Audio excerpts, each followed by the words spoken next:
The Will to Power. By Friedrich Nietzsche. An attempted transvaluation of all values. Preface. Concerning great things one should either be silent or one should speak loftily, that is to say, cynically and innocently. What I am now going to relate is the history of the next 2 centuries.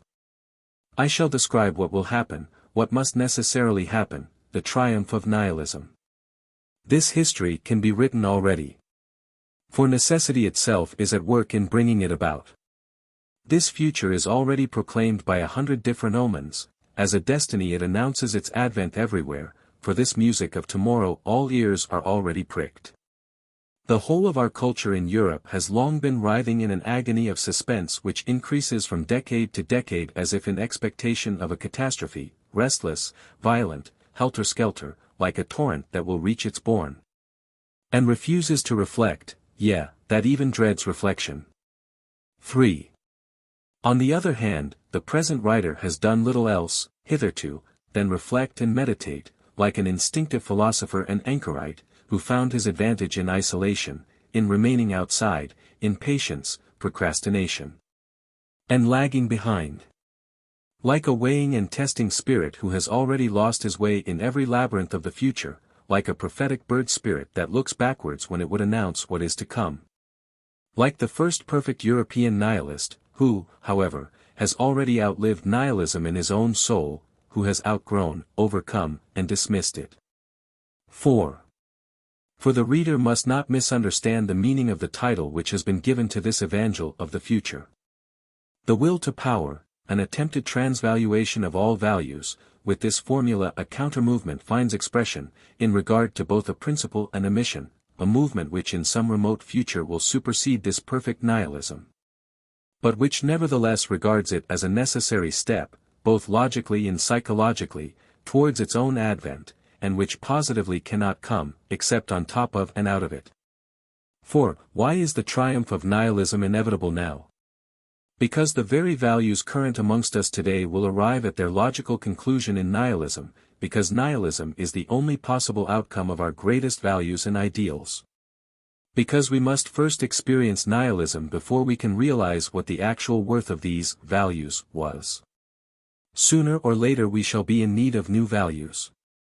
First Book. European Nihilism. I. A Plan. 1. Nihilism is at our door, whence comes this most gruesome of all guests to us? To begin with, it is a mistake to point to social evils, physiological degeneration, or even to corruption as a cause of nihilism. This is the most straightforward and most sympathetic age that ever was. Evil, whether spiritual, physical, or intellectual, is, in itself, quite unable to introduce nihilism, i.e., the absolute repudiation of worth, purpose, desirability. These evils allow of yet other and quite different explanations. But there is one very definite explanation of the phenomena: nihilism harbors in the heart of Christian morals. 2. The downfall of Christianity, through its morality, which is insuperable, which finally turns against the Christian God himself, the sense of truth, highly developed through Christianity, ultimately revolts against the falsehood and fictitiousness of all Christian interpretations of the world and its history. The recoil stroke of God is truth in the fanatical belief is, all is false. Buddhism of action. 3. Doubt in morality is the decisive factor. The downfall of the moral interpretation of the universe, which loses its raison d'etre once it has tried to take flight to a beyond, meets its end in nihilism. Nothing has any purpose, the inconsistency of one explanation of the world, to which men have devoted untold energy, gives rise to the suspicion that all explanations may perhaps be false. The Buddhistic feature, a yearning for nonentity, Indian Buddhism has no fundamentally moral development at the back of it, that is why nihilism in its case means only morality not overcome.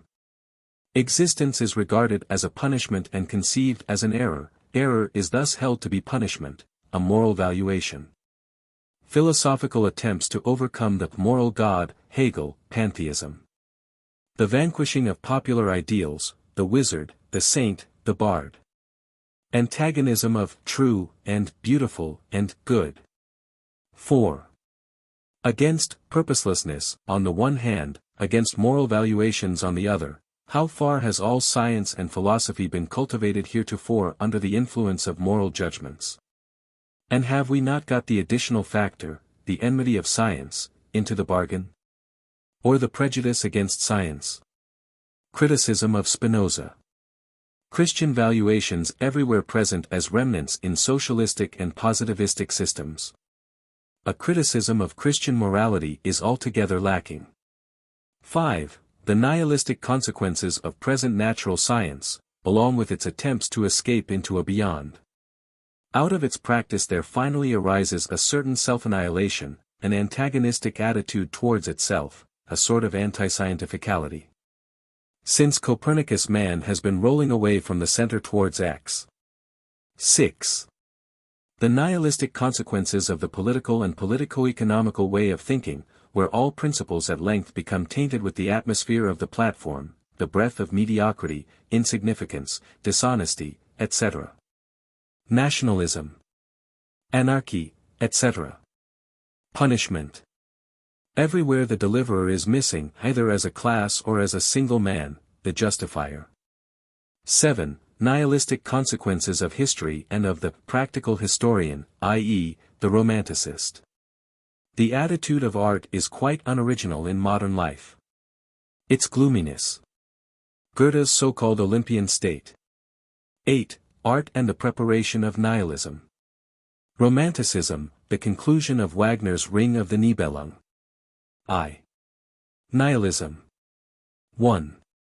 Nihilism as an outcome of the valuations and interpretations of existence which have prevailed heretofore. 2. What does nihilism mean? That the highest values are losing their value. There is no born. There is no answer to the question, to what purpose? 3. Thorough nihilism is the conviction that life is absurd, in the light of the highest values already discovered. It also includes the view that we have not the smallest right to assume the existence of transcendental objects or things in themselves, which would be either divine or morality incarnate. This view is a result of fully developed truthfulness, therefore a consequence of the belief in morality. 4. What advantages did the Christian hypothesis of morality offer? 1. It bestowed an intrinsic value upon men, which contrasted with their apparent insignificance and subordination to chance in the eternal flux of becoming and perishing. 2. It served the purpose of God's advocates, inasmuch as it granted the world a certain perfection despite its sorrow and evil. It also granted the world that proverbial freedom. Evil seemed full of meaning. 3. It assumed that man could have a knowledge of absolute values, and thus granted him adequate perception for the most important things. 4. It prevented man from despising himself as man, from turning against life, and from being driven to despair by knowledge. It was a self-preservative measure. In short, morality was the great antidote against practical and theoretical nihilism. 5. But among the forces reared by morality, there was truthfulness. This in the end turns against morality, exposes the teleology of the latter, its interestedness, and now the recognition of this lie so long incorporated, from which we despaired of ever freeing ourselves, acts just like a stimulus.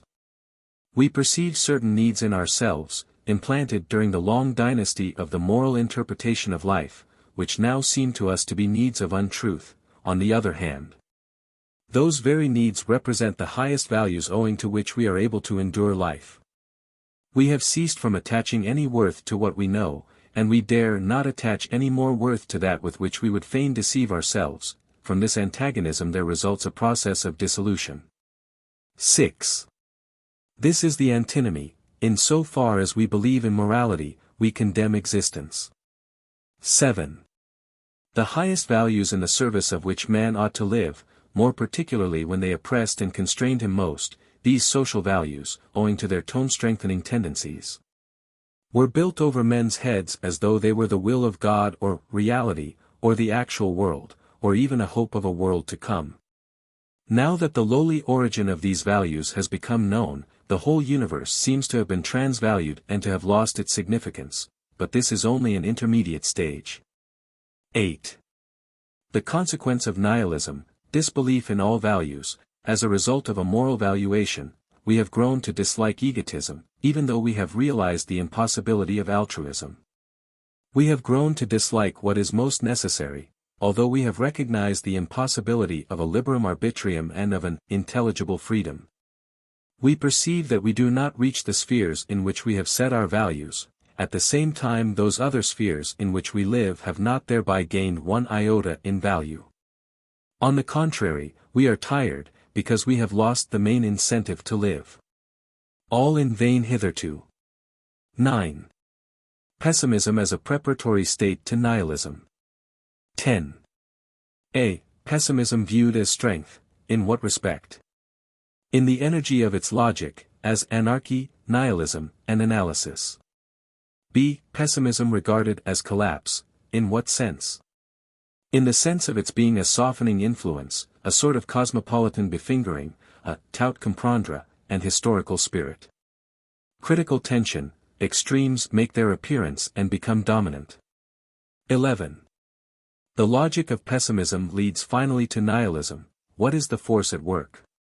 The notion that there are no values, and no purpose, the recognition of the part that moral valuations have played in all other lofty values.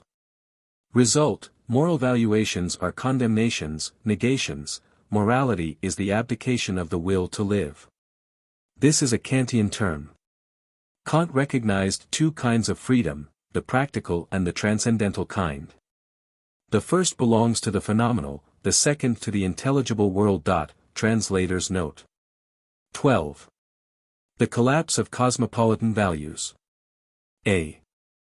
Nihilism will have to manifest itself as a psychological condition, first when we have sought in all that has happened a purpose which is not there, so that the seeker will ultimately lose courage. Nihilism is therefore the coming into consciousness of the long waste of strength, the pain of futility, uncertainty, the lack of an opportunity to recover in some way, or to attain to a state of peace concerning anything, shame in one's own presence, as if one had cheated oneself too long.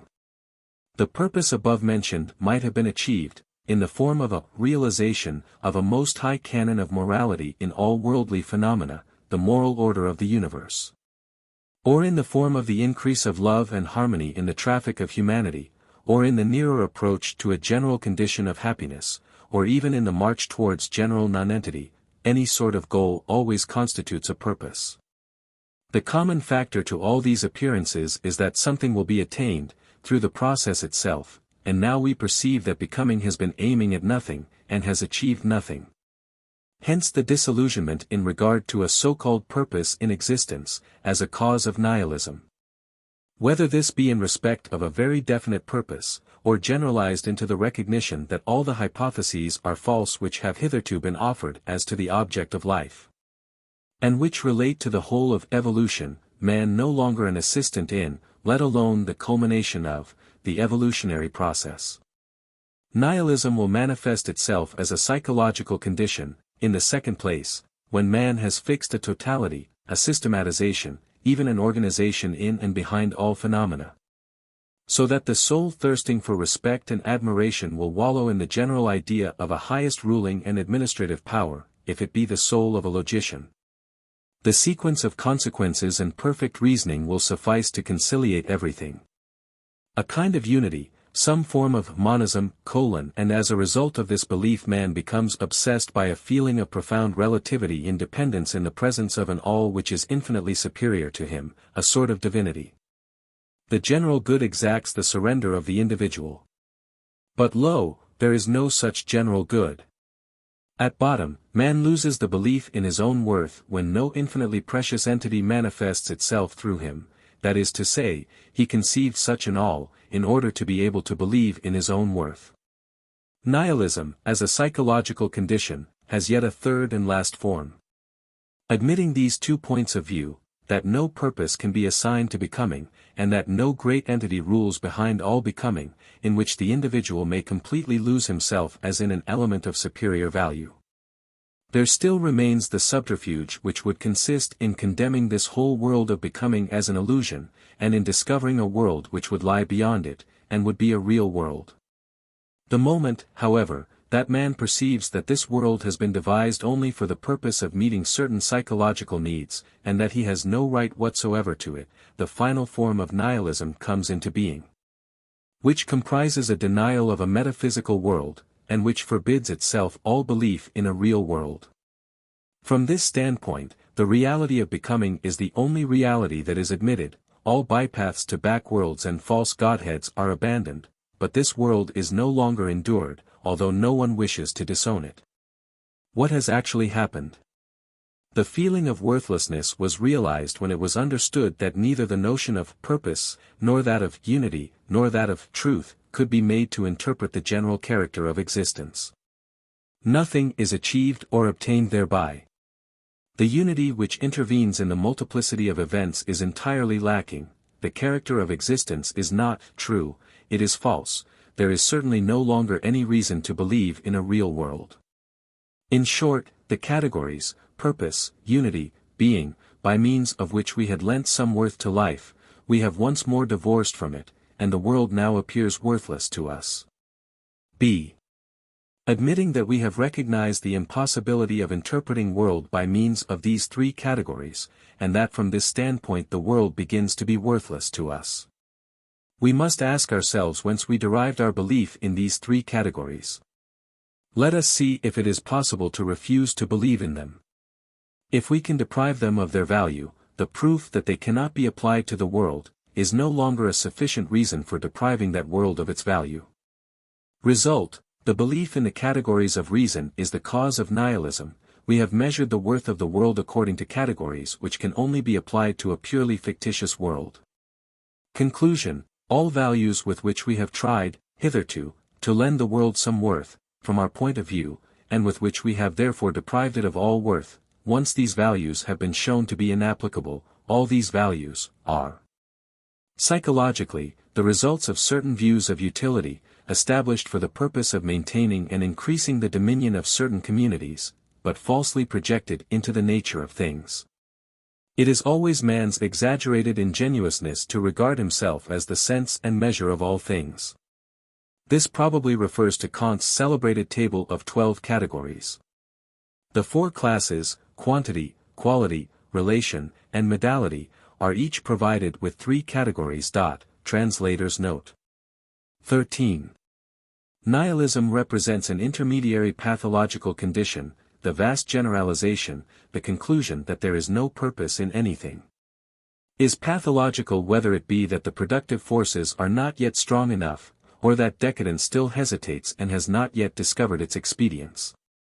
The conditions of this hypothesis, that there is no truth, that there is no absolute state of affairs, no thing in itself. This alone is nihilism, and of the most extreme kind. It finds that the value of things consists precisely in the fact that these values are not real and never have been real, but that they are only a symptom of strength on the part of the valuer, a simplification serving the purposes of existence. 14. Values and their modification are related to the growth of power of the valuer. The measure of disbelief and of the freedom of spirit, which is tolerated, viewed as an expression of the growth of power.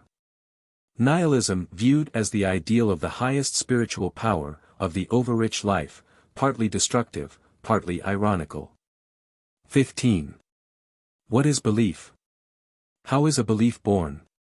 All belief assumes that something is true.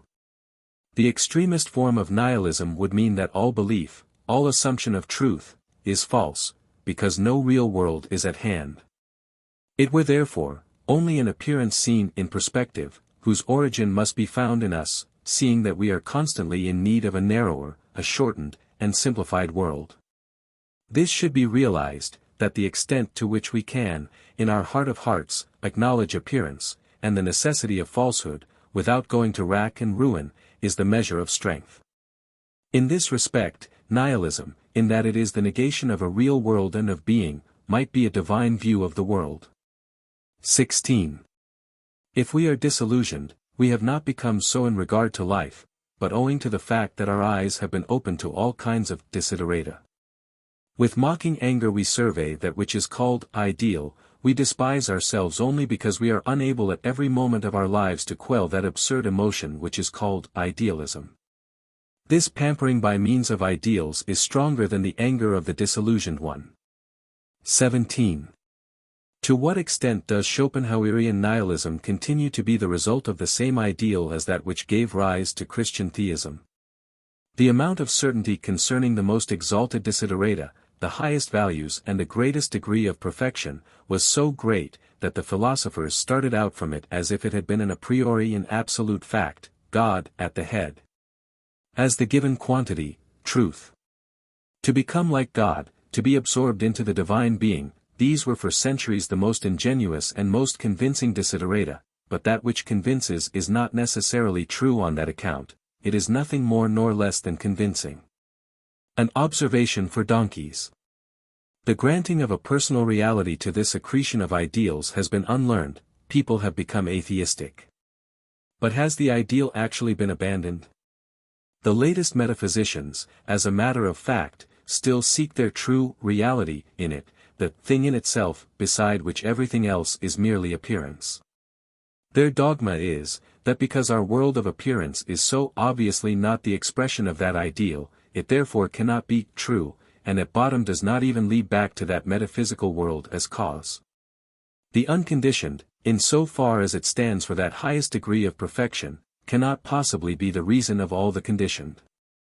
Schopenhauer, who desired it otherwise, was obliged to imagine this metaphysical basis as the antithesis to the ideal, as an evil, blind will. Thus it could be, that which appears, that which manifests itself in the world of appearance.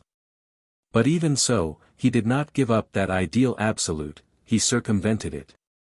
Kant seems to have needed the hypothesis of intelligible freedom, in order to relieve the ens perfectum of the responsibility of having contrived this world as it is, in short, in order to explain evil, scandalous logic for a philosopher. See note on page 11. 18. The most general sign of modern times, in his own estimation, man has lost an infinite amount of dignity. For a long time he was the center and tragic hero of life in general. Then he endeavored to demonstrate at least his relationship to the most essential and in itself most valuable side of life, as all metaphysicians do, who wish to hold fast to the dignity of man, in their belief that moral values are cardinal values. He who has let God go, clings all the more strongly to the belief in morality. 19. Every purely moral valuation, as, for instance, the Buddhistic, terminates in nihilism. Europe must expect the same thing. It is supposed that one can get along with a morality bereft of a religious background, but in this direction the road to nihilism is opened. There is nothing in religion which compels us to regard ourselves as valuing creatures. 20. The question which nihilism puts, namely, to what purpose, is the outcome of a habit, hitherto, to regard the purpose as something fixed, given and exacted from outside, that is to say, by some supernatural authority. Once the belief in this has been unlearned, the force of an old habit leads to the search after another authority, which would know how to speak unconditionally, and could point to goals and missions. The authority of the conscience now takes the first place. The more morality is emancipated from theology, the more imperative does it become, as a compensation for the personal authority. Or the authority of reason. Or the gregarious instinct, the herd. Or history with its immanent spirit, which has its goal in itself, and to which one can abandon oneself.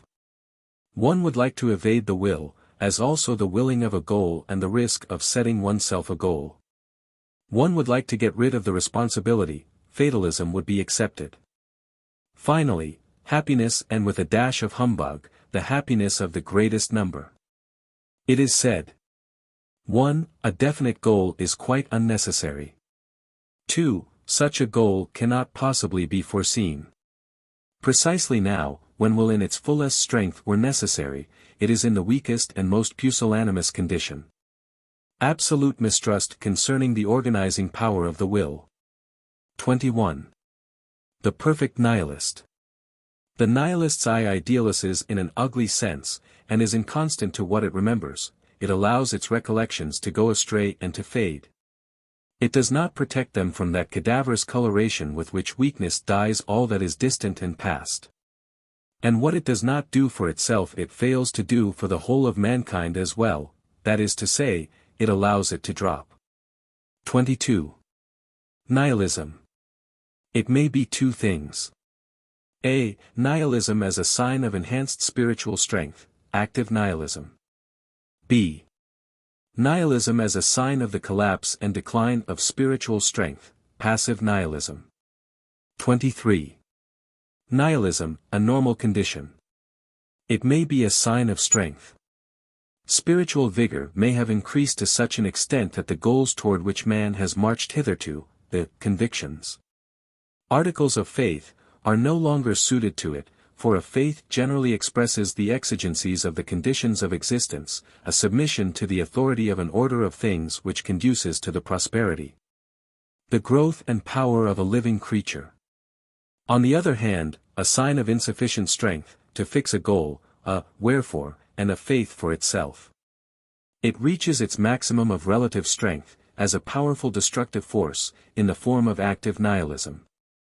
Its opposite would be weary nihilism, which no longer attacks, its most renowned form being Buddhism, as passive nihilism, a sign of weakness. Spiritual strength may be fatigued, exhausted, so that the goals and values which have prevailed hitherto are no longer suited to it and are no longer believed in, so that the synthesis of values and goals, upon which every strong culture stands, decomposes. And the different values contend with one another, disintegration, then everything which is relieving, which heals, becalms, or stupefies, steps into the foreground under the cover of various disguises, either religious, moral, political or aesthetic, etc. 24. Nihilism is not only a meditating over the in vain. Not only the belief that everything deserves to perish, but one actually puts one's shoulder to the plow, one destroys. This, if you will, is illogical. But the nihilist does not believe in the necessity of being logical. It is the condition of strong minds and wills, and to these it is impossible to be satisfied with the negation of judgment. The negation by deeds proceeds from their nature. Annihilation by the reasoning faculty seconds annihilation by the hand. 25. Concerning the genesis of the nihilist. The courage of all one really knows comes but late in life. It is only quite recently that I have acknowledged to myself that heretofore I have been a nihilist from top to toe. The energy and thoroughness with which I marched forward as a nihilist deceived me concerning this fundamental principle. When one is progressing towards a goal, it seems impossible that aimlessness per se should be one's fundamental article of faith. 26. The pessimism of strong natures. The wherefore, after a terrible struggle, even after victory. That something may exist which is 100 times more important than the question, whether we feel well or unwell, is the fundamental instinct of all strong natures, and consequently too, whether the others feel well or unwell. In short, that we have a purpose, for which we would not even hesitate to sacrifice men, run all risks, and bend our backs to the worst, this is the great passion. 2. Further causes of nihilism. 27. The causes of nihilism. 1. The higher species is lacking, i.e., the species whose inexhaustible fruitfulness and power would uphold our belief in man. Think only of what is owed to Napoleon, almost all the higher hopes of this century. 2. The inferior species, herd, society, is forgetting modesty, and inflates its needs into cosmic and metaphysical values. In this way all life is vulgarist, for inasmuch as the mass of mankind rules, it tyrannises over the exceptions, so that these lose their belief in themselves and become nihilists. All attempts to conceive of a new species come to nothing. Romanticism, the artist, the philosopher, against Carlyle's attempt to lend them the highest moral values. The result is that higher types are resisted. The downfall and insecurity of all higher types. The struggle against genius, popular poetry, etc. Sympathy with the lowly and the suffering as a standard for the elevation of the soul. The philosopher is lacking, the interpreter of deeds, and not alone he who poetises them. 28. Imperfect nihilism, its forms, we are now surrounded by them. All attempts made to escape nihilism, which do not consist in transvaluing the values that have prevailed hitherto, only make the matter worse, they complicate the problem. 29. The varieties of self-stupefaction. In one's heart of hearts, not to know, whither. Emptiness.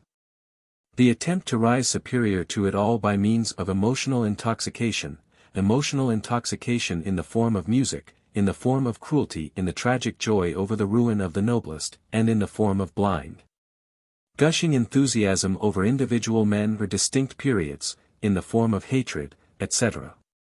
The attempt to work blindly, like a scientific instrument, to keep an eye on the many small joys, like an investigator, for instance, modesty towards oneself, the mysticism of the voluptuous joy of eternal emptiness. Art for art's sake, le fait, immaculate investigation, in the form of narcotics against the disgust of oneself, any kind of incessant work, any kind of small foolish fanaticism. The medley of all means, illness as the result of general profligacy, dissipation kills pleasure. 1. As a result, feeble willpower. 2. Excessive pride and the humiliation of petty weakness felt as a contrast. 30. The time is coming when we shall have to pay for having been Christians for 2,000 years, we are losing the equilibrium which enables us to live, for a long while we shall not know in what direction we are traveling. We are hurling ourselves headlong into the opposite valuations, with that degree of energy which could only have been engendered in man by an overvaluation of himself. Now, everything is false from the root, words and nothing but words, confused, feeble, or overstrained. A. There is a seeking after a sort of earthly solution of the problem of life, but in the same sense as that of the final triumph of truth, love, justice, socialism, equality of persons. B. There is also an attempt to hold fast to the moral ideal, with altruism, self-sacrifice, and the denial of the will, in the front rank. C. There is even an attempt to hold fast to a beyond, were it only as an antilogical X. But it is forthwith interpreted in such a way that a kind of metaphysical solace, after the old style, may be derived from it. D. There is an attempt to read the phenomena of life in such a way as to arrive at the divine guidance of old, with its powers of rewarding, punishing, educating, and of generally conducing to a something better in the order of things. E. People once more believe in good and evil, so that the victory of the good and the annihilation of the evil is regarded as a duty. This is English, and is typical of that blockhead, John Stuart Mill. F. The contempt felt for naturalness, for the desires and for the ego, the attempt to regard even the highest intellectuality of art as a result of an impersonal and disinterested attitude. G. The Church is still allowed to meddle in all the essential occurrences and incidents in the life of the individual, with a view to consecrating it and giving it a loftier meaning. We still have the Christian state and the Christian marriage. 31. There have been more thoughtful and more destructively thoughtful times than ours, times like those in which Buddha appeared, for instance, in which the people themselves, after centuries of sectarian quarrels, had sunk so deeply into the abyss of philosophical dogmas, as, from time to time, European people have done in regard to the fine points of religious dogma.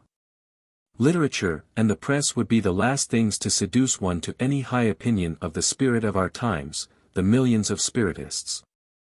And a Christianity with gymnastic exercises of that ghastly ugliness which is characteristic of all English inventions, throw more light on the subject. European pessimism is still in its infancy, a fact which argues against it. It has not yet attained to that prodigious and yearning fixity of sight to which it attained in India once upon a time, and in which nonentity is reflected. There is still too much of the ready-made, and not enough of the evolved, in its constitution, too much learned and poetic pessimism. I mean that a good deal of it has been discovered, invented, and created, but not caused. Serdactyra. 32. Criticism of the pessimism which has prevailed hitherto. The want of the eudaimonological standpoint, as a last abbreviation of the question, what is the purpose of it all? The reduction of gloom. Our pessimism, the world has not the value which we believed it to have, our faith itself has so increased our instinct for research that we are compelled to say this today. In the first place, it seems of less value, at first it is felt to be of less value, only in this sense are we pessimists, that is to say, with the will to acknowledge this transvaluation without reserve, and no longer, as heretofore, to deceive ourselves and chant the old story. It is precisely in this way that we find the pathos which urges us to seek for new values. In short, the world might have far more value than we thought. We must get behind the naivete of our ideals, for it is possible that, in our conscious effort to give it the highest interpretation, we have not bestowed even a moderately just value upon it. What has been deified? The valuing instinct inside the community, that which enabled it to survive. What has been calumniated? That which has tended to separate higher men from their inferiors, the instincts which cleave gulfs and build barriers. 33. Causes affecting the rise of pessimism. 1. The most powerful instincts and those which promised most for the future have hitherto been calumniated, so that life has a curse upon it. 2. The growing bravery and the more daring mistrust on the part of man have led him to discover the fact that these instincts cannot be cut adrift from life, and thus he turns to embrace life. 3. Only the most mediocre, who are not conscious of this conflict, prosper.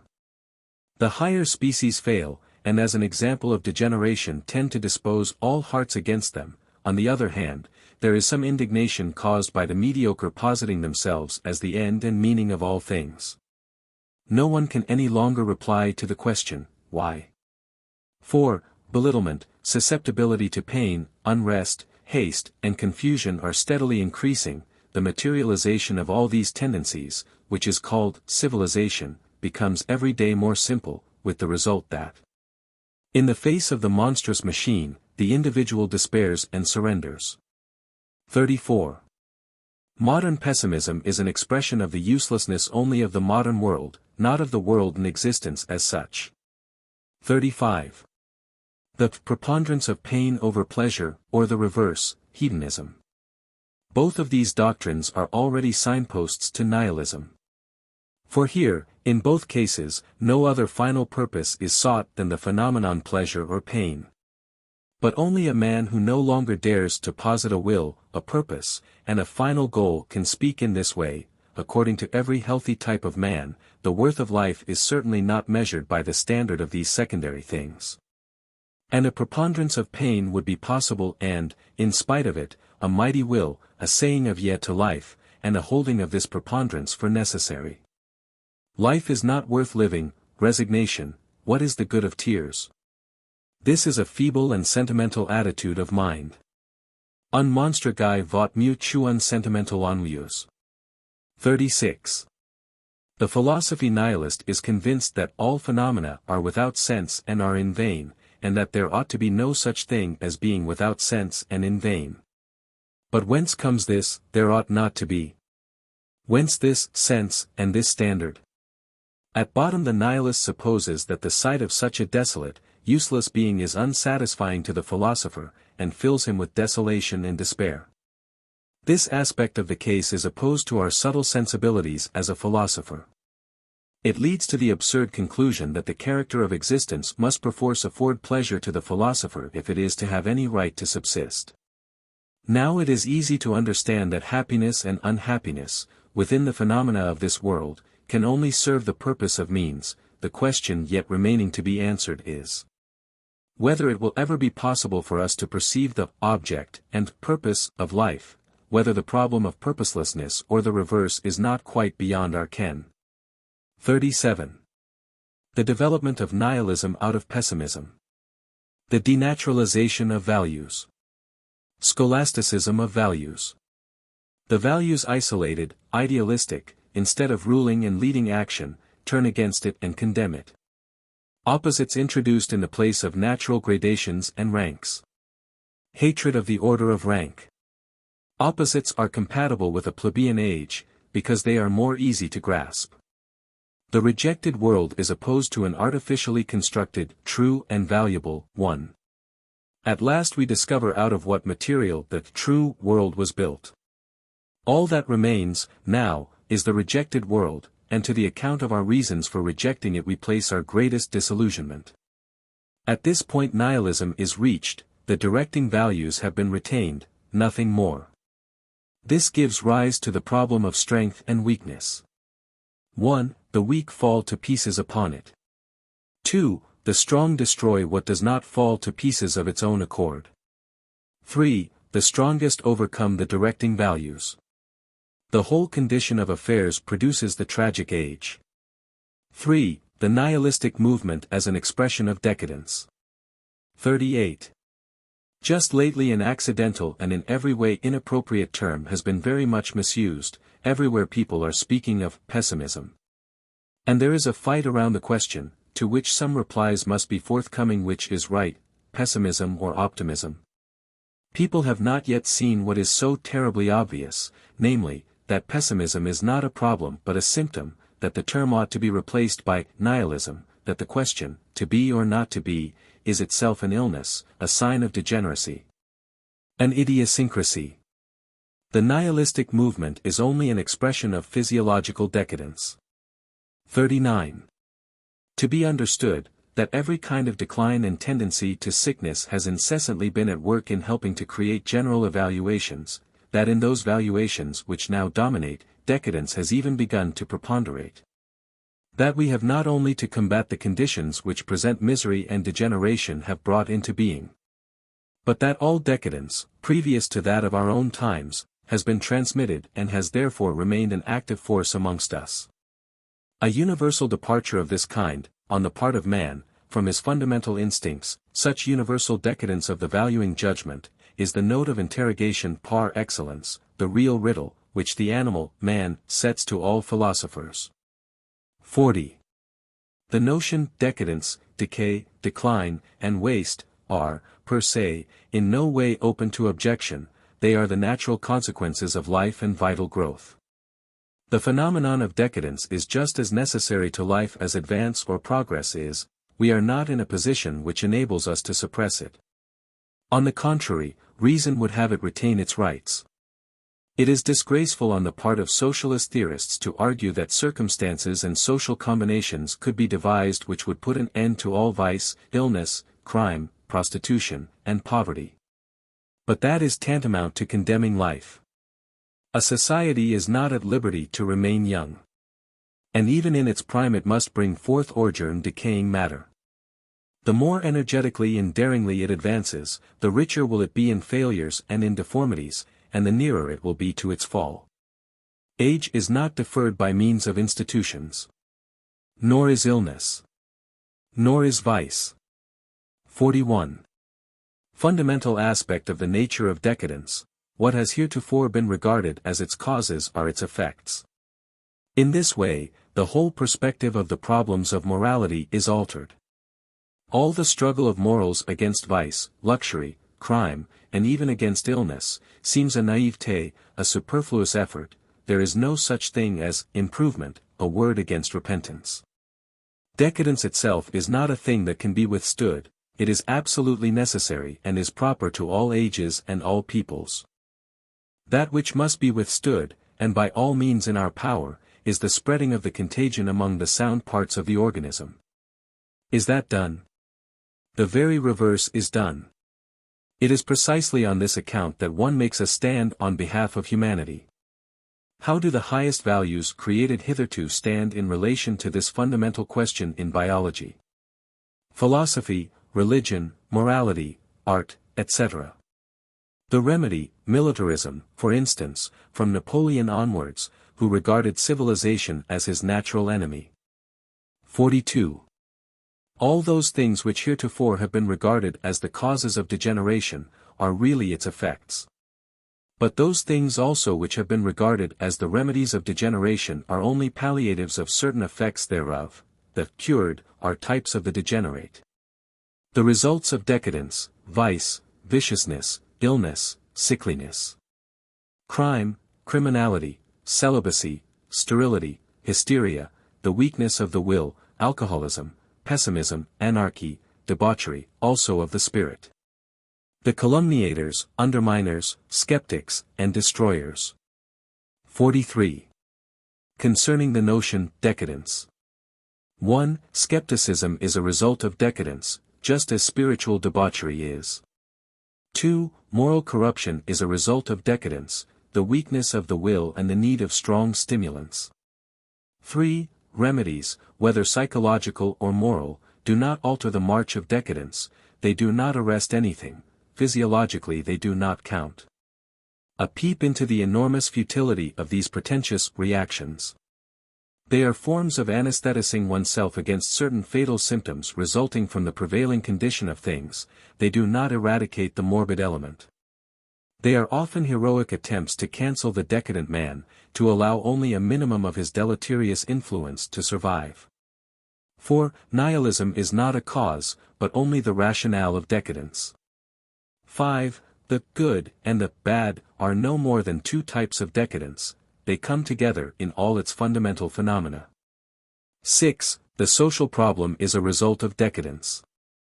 7. Illnesses, more particularly those attacking the nerves and the head, are signs that the defensive strength of strong nature is lacking. A proof of this is that irritability which causes pleasure and pain to be regarded as problems of the first order. 44. The most common types of decadence. 1. In the belief that they are remedies, cures are chosen which only precipitate exhaustion. This is the case with Christianity. To point to the most egregious example of mistaken instinct, this is also the case with progress. 2. The power of resisting stimuli is on the wane, chance rules supreme, events are inflated and drawn out until they appear monstrous, a suppression of the personality, a disintegration of the will. In this regard we may mention a whole class of morality, the altruistic, that which is incessantly preaching pity, and whose most essential feature is the weakness of the personality, so that it rings in unison, and, like an oversensitive string, does not cease from vibrating. Extreme irritability. 3. Cause and effect are confounded, decadence is not understood as physiological, and its results are taken to be the causes of the general indisposition. This applies to all religious morality. 4. A state of affairs is desired in which suffering shall cease, life is actually considered the cause of all ills, unconscious and insensitive states, sleep and syncope, are held in incomparably higher esteem than the conscious states. Hence a method of life. 45. Concerning the hygiene of the weak. All that is done in weakness ends in failure. Moral, do nothing. The worst of it is, that precisely the strength required in order to stop action, and to cease from reacting, is most seriously diseased under the influence of weakness, that one never reacts more promptly or more blindly than when one should not react at all. The strength of a character is shown by the ability to delay and postpone reaction. A certain delta iota alpha phi omicron rho alpha is just as proper to it, as involuntariness in recoiling, suddenness and lack of restraint in action, are proper to weakness. The will is weak, and the recipe for preventing foolish acts would be, to have a strong will and to do nothing, contradiction. A sort of self-destruction, the instinct of self-preservation is compromised. The weak man injures himself. That is the decadent type. As a matter of fact, we meet with a vast amount of thought concerning the means wherewith impassibility may be induced. To this extent, the instincts are on the right scent. For to do nothing is more useful than to do something. All the practices of private orders, of solitary philosophers, and of fakirs, are suggested by a correct consideration of the fact, that a certain kind of man is most useful to himself when he hinders his own action as much as possible. Relieving measures, absolute obedience, mechanical activity, total isolation from men and things that might exact immediate decisions and actions. 46. Weakness of will, this is a fable that can lead astray. For there is no will, consequently neither a strong nor a weak one. The multiplicity and disintegration of the instincts, the want of system in their relationship, constitute what is known as a weak will. Their coordination, under the government of one individual among them, results in a strong will. In the first case vacillation and a lack of equilibrium is noticeable, in the second, precision and definite direction. 47. That which is inherited is not illness, but a predisposition to illness, a lack of the powers of resistance against injurious external influences, etc., broken powers of resistance. Expressed morally, resignation and humility in the presence of the enemy. I have often wondered whether it would not be possible to class all the highest values of the philosophies, moralities, and religions which have been devised hitherto, with the values of the feeble, the insane and the neurasthenic in a milder form. They present the same evils. The value of all morbid conditions consists in the fact that they magnify certain normal phenomena which are difficult to discern in normal conditions. Health and illness are not essentially different, as the ancient doctors believed and as a few practitioners still believe today. They cannot be imagined as two distinct principles or entities which fight for the living organism and make it their battlefield. That is nonsense and mere idle gossip which no longer holds water. As a matter of fact, there is only a difference of degree between these two living conditions: exaggeration, want of proportion, want of harmony among the normal phenomena, constitute the morbid state. Claude Bernard. Just as evil may be regarded as exaggeration, discord, and want of proportion, so can good be regarded as a sort of protective diet against the danger of exaggeration, discord, and want of proportion. Hereditary weakness as a dominant feeling, the cause of the prevailing values. N.B. Weakness is in demand. Why? Mostly because people cannot be anything else than weak. Weakening considered a duty, the weakening of the desires, of the feelings of pleasure and of pain, of the will to power, of the will to pride, to property and to more property, weakening in the form of humility, weakening in the form of a belief. Weakening in the form of repugnance and shame in the presence of all that is natural, in the form of a denial of life, in the form of illness and chronic feebleness. Weakening in the form of a refusal to take revenge, to offer resistance, to become an enemy, and to show anger. Blunders in the treatment. There is no attempt at combating weakness by means of any fortifying system, but by a sort of justification consisting of moralizing, i.e., by means of interpretation. Two totally different conditions are confused: for instance, the repose of strength, which is essentially abstinence from reaction, the prototype of the gods whom nothing moves, and the peace of exhaustion, rigidity to the point of anesthesia. All these philosophic and ascetic modes of procedure aspire to the second state, but actually pretend to attain to the first, for they ascribe to the condition they have reached the attributes that would be in keeping only with a divine state. 48. The most dangerous misunderstanding.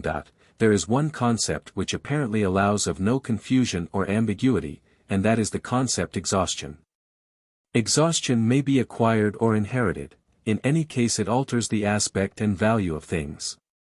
Unlike him who involuntarily gives of the superabundance which he both feels and represents, to the things about him, and who sees them fuller, mightier, and more pregnant with promises, who, in fact, can bestow. The exhausted one belittles and disfigures everything he sees, he impoverishes its worth, he is detrimental.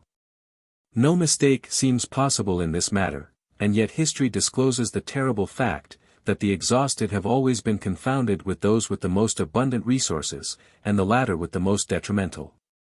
The pauper in vitality, the feeble one, impoverishes even life; the wealthy man, in vital powers, enriches it. The first is the parasite of the second is a bestower of his abundance. How is confusion possible?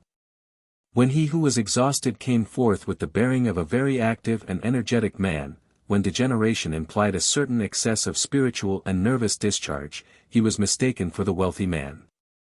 He inspired terror. The cult of the madman is also always the cult of him who is rich in vitality, and who is a powerful man. The fanatic, the one possessed, the religious epileptic, all eccentric creatures have been regarded as the highest types of power, as divine. This kind of strength which inspires terror seemed to be, above all, divine. This was the starting point of authority. Here wisdom was interpreted, hearkened to, and sought.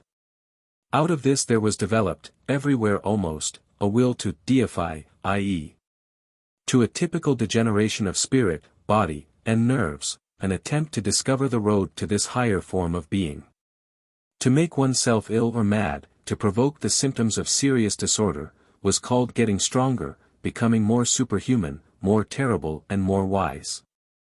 People thought they would thus attain to such wealth of power, that they would be able to dispense it.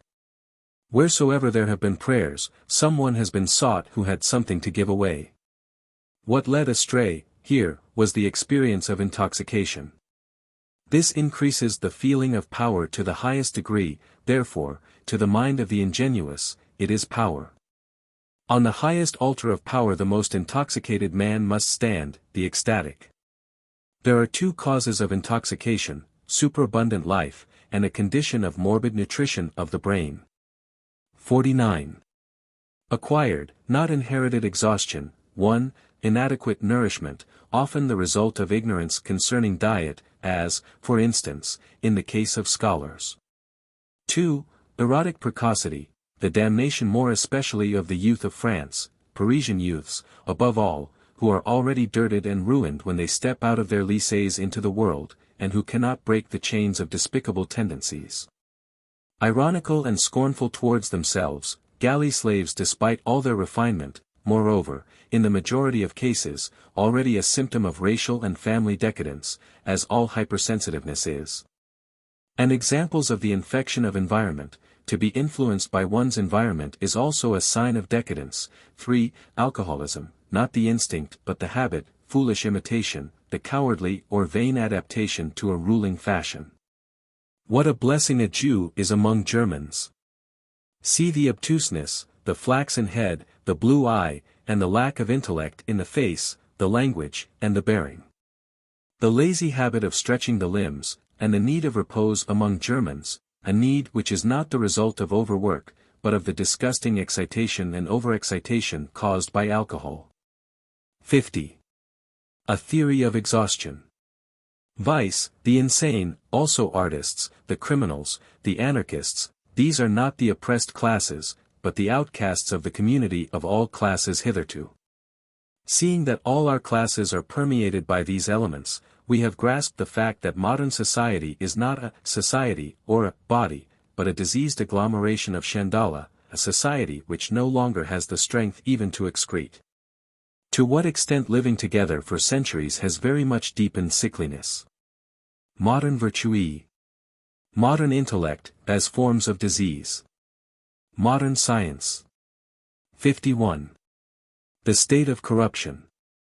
The interrelation of all forms of corruption should be understood, and the Christian form, Pascal as the type, as also the socialistic and communistic, a result of the Christian, should not be overlooked, from the standpoint of natural science.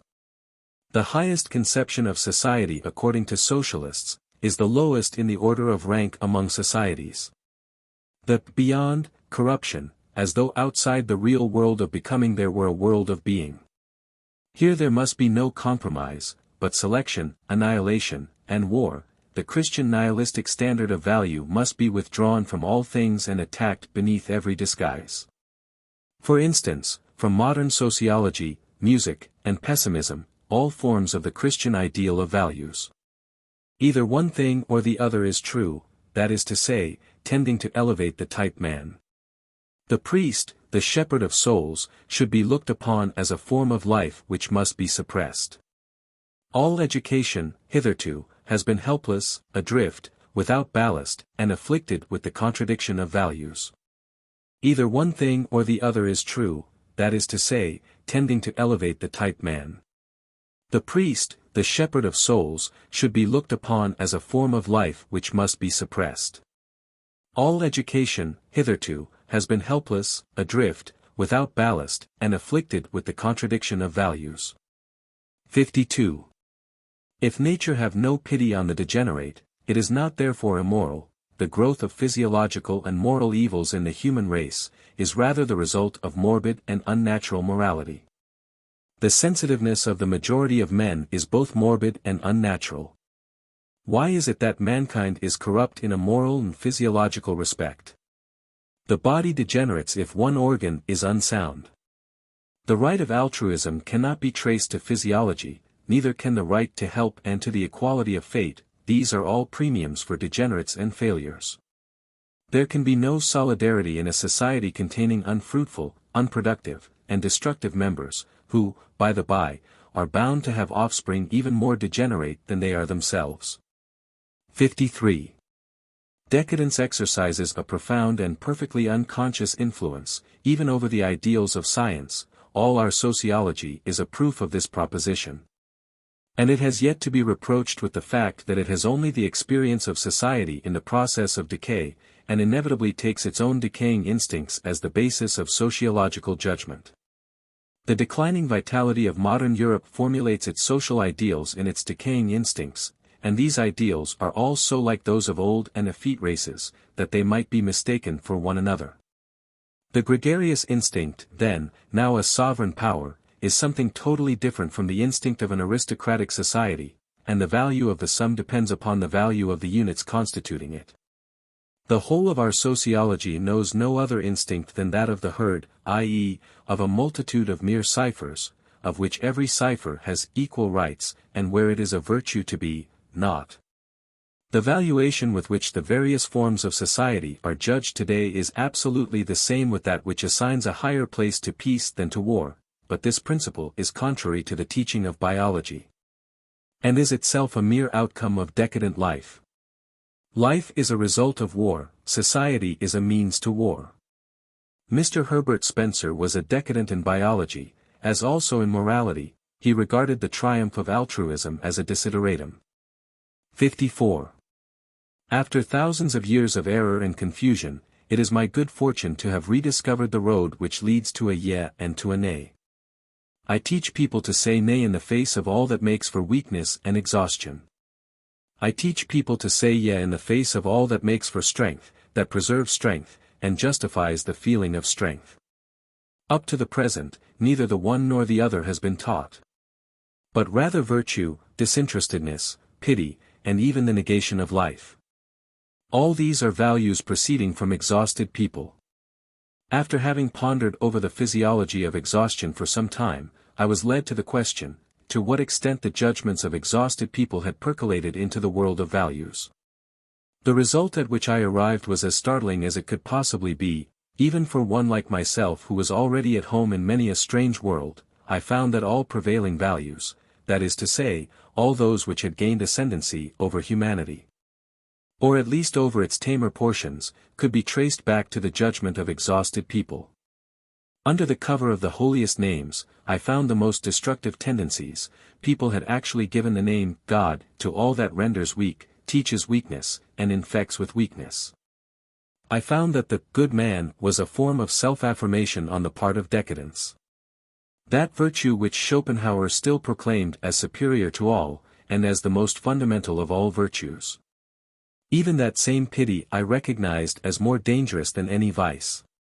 Deliberately to thwart the law of selection among species, and their natural means of purging their stock of degenerate members, this, up to my time, had been the greatest of all virtues. One should do honor to the fatality which says to the feeble, perish. The opposing of this fatality, the botching of mankind and the allowing of it to putrefy, was given the name God. One shall not take the name of the Lord one's God in vain. The race is corrupted, not by its vices, but by its ignorance. It is corrupted because it has not recognized exhaustion as exhaustion. Physiological misunderstandings are the cause of all evil. Virtue is our greatest misunderstanding. Problem: how were the exhausted able to make the laws of values? In other words, how did they who are the last come to power? How did the instincts of the animal man ever get to stand on their heads? 4. The crisis, nihilism and the idea of recurrence. 55. Extreme positions are not relieved by more moderate ones, but by extreme opposite positions. And thus the belief in the utter immorality of nature, and in the absence of all purpose and sense, are psychologically necessary attitudes when the belief in God and in an essentially moral order of things is no longer tenable. Nihilism now appears, not because the sorrows of existence are greater than they were formerly, but because, in a general way, people have grown suspicious of the meaning which might be given to evil and even to existence. One interpretation has been overthrown, but since it was held to be the interpretation, it seems as though there were no meaning in existence at all, as though everything were in vain. It yet remains to be shown that this, in vain, is the character of present nihilism. The mistrust of our former valuations has increased to such an extent that it has led to the question, are not all the values merely allurements prolonging the duration of the comedy, without, however, bringing the unraveling any closer? The long period of time, which has culminated in an in vain, without either goal or purpose, is the most paralyzing of thoughts, more particularly when one sees that one is duped without, however, being able to resist being duped. Let us imagine this thought in its worst form, existence, as it is, without either a purpose or a goal, but inevitably recurring, without an end in nonentity, eternal recurrence. This is the extremest form of nihilism, nothing, purposelessness, eternal. European form of Buddhism, the energy of knowledge and of strength drives us to such a belief. It is the most scientific of all hypotheses.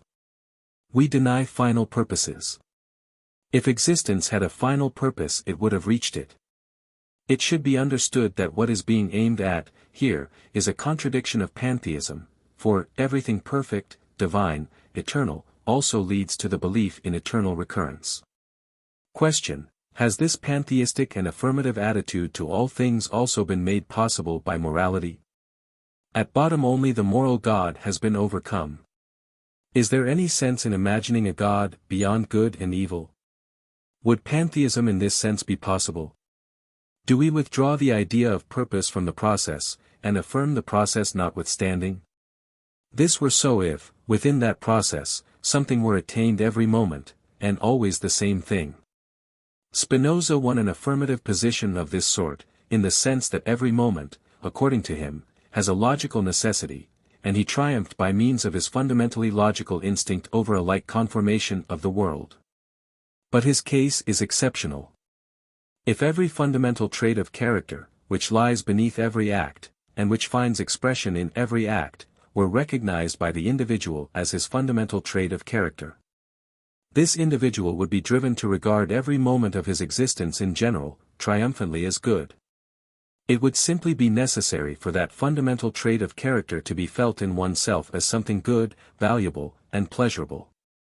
Now, in the case of those men and classes of men who were treated with violence and oppressed by their fellows, morality saved life from despair and from the leap into nonentity. For impotence in relation to mankind and not in relation to nature is what generates the most desperate bitterness towards existence. Morality treated the powerful, the violent, and the masters, in general, as enemies against whom the common man must be protected, that is to say, emboldened, strengthened. Morality has therefore always taught the most profound hatred and contempt of the fundamental trait of character of all rulers, i.e., their will to power. To suppress, to deny, and to decompose this morality, would mean to regard this most thoroughly detested instinct with the reverse of the old feeling and valuation. If the sufferer and the oppressed man were to lose his belief in his right to contemn the will to power, his position would be desperate. This would be so if the trait above mentioned were essential to life, in which case it would follow that even that will to morality was only a cloak to this will to power, as are also even that hatred and contempt. The oppressed man would then perceive that he stands on the same platform with the oppressor, and that he has no individual privilege, nor any higher rank than the latter. On the contrary, there is nothing on earth which can have any value, if it have not a modicum of power, granted, of course, that life itself is the will to power. Morality protected the botched and bungled against nihilism, in that it gave every one of them infinite worth, metaphysical worth, and classed them all together in one order which did not correspond with that of worldly power and order of rank. It taught submission, humility, etc. Admitting that the belief in this morality be destroyed, the botched and the bungled would no longer have any comfort, and would perish. This perishing seems like self-annihilation, like an instinctive selection of that which must be destroyed. The symptoms of this self-destruction of the botched and the bungled, self-vivisection, poisoning, intoxication, romanticism, and, above all, the instinctive constraint to acts whereby the powerful are made into mortal enemies, training, so to speak, one's own hangman, the will to destruction as the will of a still deeper instinct, of the instinct of self-destruction, of the will to nonentity. Nihilism is a sign that the botched and bungled in order to be destroyed, that, having been deprived of morality, they no longer have any reason to resign themselves, that they take up their stand on the territory of the opposite principle. And will also exercise power themselves, by compelling the powerful to become their hangman. This is the European form of Buddhism, that active negation, after all existence has lost its meaning. It must not be supposed that poverty has grown more acute, on the contrary. God, morality, resignation, were remedies in the very deepest stages of misery. Active nihilism made its appearance in circumstances which were relatively much more favorable. The fact, alone, that morality is regarded as overcome, presupposes a certain degree of intellectual culture, while this very culture, for its part, bears evidence to a certain relative well-being. A certain intellectual fatigue, brought on by the long struggle concerning philosophical opinions, and carried to hopeless skepticism against philosophy, shows moreover that the level of these nihilists is by no means a low one. Only think of the conditions in which Buddha appeared.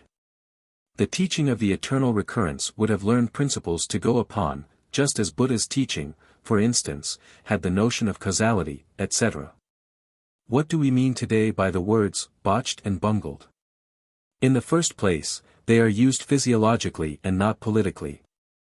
The unhealthiest kind of man all over Europe, in all classes, is the soil out of which nihilism grows. This species of man will regard eternal recurrence as damnation. Once he is bitten by the thought, he can no longer recoil before any action. He would not extirpate passively, but would cause everything to be extirpated which is meaningless and without a goal to this extent. Although it is only a spasm, or sort of blind rage in the presence of the fact that everything has existed again and again for an eternity, even this period of nihilism and destruction. The value of such a crisis is that it purifies, that it unites similar elements, and makes them mutually destructive, that it assigns common duties to men of opposite persuasions, and brings the weaker and more uncertain among them to the light. Thus taking the first step towards a new order of rank among forces from the standpoint of health, recognizing commanders as commanders, subordinates as subordinates. Naturally irrespective of all the present forms of society. What class of men will prove they are strongest in this new order of things? The most moderate, they who do not require any extreme forms of belief, they who not only admit of, but actually like, a certain modicum of chance and nonsense. They who can think of man with a very moderate view of his value, without becoming weak and small on that account. The most rich in health, who are able to withstand a maximum amount of sorrow, and who are therefore not so very much afraid of sorrow, men who are certain of their power. And who represent with conscious pride the state of strength to which man has attained. How could such a man think of eternal recurrence? 56.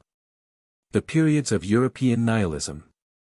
The period of obscurity, all kinds of groping measures devised to preserve old institutions and not to arrest the progress of new ones. The period of light, men see that old and new are fundamental contraries. That the old values are born of descending life, and that the new ones are born of ascending life, that all old ideals are unfriendly to life, born of decadence and determining it. However much they may be decked out in the Sunday finery of morality. We understand the old, but are far from being sufficiently strong for the new. The periods of the three great passions, contempt, pity, destruction. The periods of catastrophes, the rise of a teaching which will sift mankind. Which drives the weak to some decision and the strong also. 2. Concerning the history of European nihilism. A. Modern gloominess. 57. My friends, we had a hard time as youths. We even suffered from youth itself as though it were a serious disease. This is owing to the age in which we were born, an age of enormous internal decay and disintegration which, with all its weakness and even with the best of its strength, is opposed to the spirit of youth. Disintegration, that is to say, uncertainty, is peculiar to this age. Nothing stands on solid ground or on a sound faith. People live for the morrow, because the day after tomorrow is doubtful. All our road is slippery and dangerous, while the ice which still bears us has grown unconscionably thin. We all feel the mild and gruesome breath of the thaw wind. Soon, where we are walking, no one will any longer be able to stand. 58. If this is not an age of decay and of diminishing vitality, it is at least one of indiscriminate and arbitrary experimentalizing, and it is probable that out of an excess of abortive experiments there has grown this general impression. As of decay, and perhaps decay itself. 59. Concerning the history of modern gloominess. The state nomads, officials, etc., homeless. The breakup of the family. The good man as a symptom of exhaustion. Justice as will to power, rearing. Lewdness and neurosis. Black music, whither has real music gone? The anarchist. Contempt of man, loathing. Most profound distinction, whether hunger or satiety is creative. The first creates the ideals of romanticism. Northern unnaturalness. The need of alcohol, the need of the working classes. Philosophical nihilism. 60. The slow advance and rise of the middle and lower classes, including the lower kind of spirit and body, which was already well underway before the French Revolution, and would have made the same progress forward without the latter, in short, then. The preponderance of the herd over all herdsmen and bellwethers, brings in its train. 1. Gloominess of spirit, the juxtaposition of a stoical and a frivolous appearance of happiness, peculiar to noble cultures, is on the decline. Much suffering is allowed to be seen and heard which formerly was borne in concealment. 2. Moral hypocrisy, a way of distinguishing oneself through morality, but by means of the values of the herd, pity, solicitude, moderation. And not by means of those virtues which are recognized and honored outside the herd's sphere of power. 3. A really large amount of sympathy with both pain and joy, a feeling of pleasure resulting from being herded together, which is peculiar to all gregarious animals, public spirit, patriotism, everything, in fact. Which is apart from the individual. 61. Our age, with its indiscriminate endeavors to mitigate distress, to honor it, and to wage war in advance with unpleasant possibilities, is an age of the poor. Our rich people, they are the poorest. The real purpose of all wealth has been forgotten. 62. Criticism of modern man, the good man, but corrupted and misled by bad institutions, tyrants and priests, reason elevated to a position of authority. History is regarded as the surmounting of errors, the future is regarded as progress, the Christian state, God of the armies, Christian sexual intercourse, as marriage, the realm of justice, the cult of mankind, freedom. The romantic attitudes of the modern man, the noble man, Byron, Victor Hugo, George Sand, taking the part of the oppressed and the bungled and debauched, motto for historians and romancers, the Stoics of duty. Disinterestedness regarded as art and as knowledge, altruism as the most mendacious form of egoism, utilitarianism, the most sentimental form of egoism. All this savors of the 18th century. But it had other qualities which were not inherited, namely, a certain insouciance, cheerfulness, elegance, spiritual clearness. The spiritual tempo has altered. The pleasure which was begotten by spiritual refinement and clearness has given room to the pleasure of color, harmony, mass, reality, etc., etc. Sensuality in spiritual things. In short, it is the 18th century of Rousseau. 63. Taken all in all, a considerable amount of humanity has been attained by our men of today. That we feel this is in itself a proof of the fact that we have become so sensitive in regard to small cases of distress, that we somewhat unjustly overlook what has been achieved. Here we must make allowances for the fact that a great deal of decadence is rife, and that, through such eyes, our world must appear bad and wretched. But these eyes have always seen in the same way, in all ages. 1. A certain hypersensitiveness, even in morality. 2. The quantum of bitterness and gloominess, which pessimism bears with it in its judgments, both together have helped to bring about the preponderance of the other and opposite point of view, that things are not well with our morality. The fact of credit, of the commerce of the world, and the means of traffic, are expressions of an extraordinarily mild trustfulness in men. To that may also be added 3. the deliverance of science from moral and religious prejudices, a very good sign, though for the most part misunderstood. In my own way, I am attempting a justification of history. 64. The second appearance of Buddhism. Its precursory signs, the increase of pity. Spiritual exhaustion. The reduction of all problems to the question of pleasure and pain. The glory of war which calls forth a counterstroke. Just as the sharp demarcation of nations generates a counter-movement in the form of the most hardy fraternity. The fact that it is impossible for religion to carry on its work any longer with dogma and fables. The catastrophe of nihilism will put an end to all this Buddhistic culture. 65. That which is most sorely afflicted today is the instinct and will of tradition. All institutions which owe their origin to this instinct, are opposed to the tastes of the age. At bottom, nothing is thought or done which is not calculated to tear up this spirit of tradition by the roots. Tradition is looked upon as a fatality. It is studied and acknowledged, in the form of heredity, but people will not have anything to do with it. The extension of one will over long periods of time, the selection of conditions and valuations which make it possible to dispose of centuries in advance, this, precisely, is what is most utterly anti-modern. From which it follows, that disorganizing principles give our age its specific character. 66. Be simple, a demand which, when made to us complicated and incomprehensible triers of the heart and reins, is a simple absurdity. Be natural, but even if we are unnatural, what then? 67. The means employed in former times in order to arrive at similarly constituted and lasting types, throughout long generations, entailed property and the respect of parents, the origin of the faith in gods and heroes as ancestors.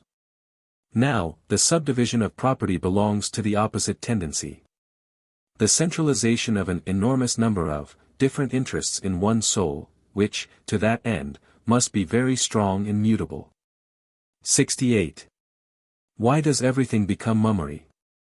The modern man is lacking in unfailing instinct being understood here to mean that which is the outcome of a long period of activity in the same occupation on the part of one family of men. The incapability of producing anything perfect, is simply the result of this lack of instinct. One individual alone cannot make up for the schooling his ancestors should have transmitted to him. What a morality or book of law creates, that deep instinct which renders automatism and perfection possible in life and in work. But now we have reached the opposite point. Yes, we wanted to reach it, the most extreme consciousness, through introspection on the part of man and of history, and thus we are practically most distant from perfection in being, doing, and willing. Our desires, even our will to knowledge, shows how prodigiously decadent we are. We are striving after the very reverse of what strong races and strong natures will have. Understanding is an end. That science is possible in the way in which it is practiced today, proves that all elementary instincts, the instincts which ward off danger and protect life, are no longer active. We no longer save, we are merely spending the capital of our forefathers, even in the way in which we pursue knowledge. 69. Nihilistic trait. A. In the natural sciences, purposelessness, causality, mechanism, conformity to law, an interval, a remnant. B. Likewise in politics, the individual lacks the belief in his own right, innocence. Falsehood rules supreme, as also the worship of the moment. D. Likewise in political economy, the abolition of slavery, the lack of a redeeming class, and of one who justifies, the rise of anarchy. Education. D. Likewise in history, fatalism, Darwinism, the last attempts at reconciling reason and godliness fail. Sentimentality in regard to the past, biographies can no longer be endured. Phenomenalism even here, character regarded as a mask. There are no facts. E. Likewise in art, romanticism and its counterstroke, repugnance towards romantic ideals and lies. The latter, morally, as a sense of greatest truthfulness, but pessimistic. Pure artists, indifference as to the subject. The psychology of the Father Confessor and puritanical psychology, two forms of psychological romanticism, but also their counterstroke. The attempt to maintain a purely artistic attitude towards men, but even in this respect no one dares to make the opposite valuation. 70. Against the teaching of the influence of environment and external causes, the power coming from inside is infinitely superior. Much that appears like influence acting from without is merely the subjection of environment to this inner power. Precisely the same environment may be used and interpreted in opposite ways. There are no facts. A genius is not explained by such theories concerning origins. 71. Modernity regarded in the light of nutrition and digestion. Sensitiveness is infinitely more acute, beneath moral vestments, the increase of pity, the abundance of different impressions is greater than ever. The cosmopolitanism of articles of diet, of literature, newspapers, forms, tastes, and even landscapes. The speed of this affluence is prestissimo.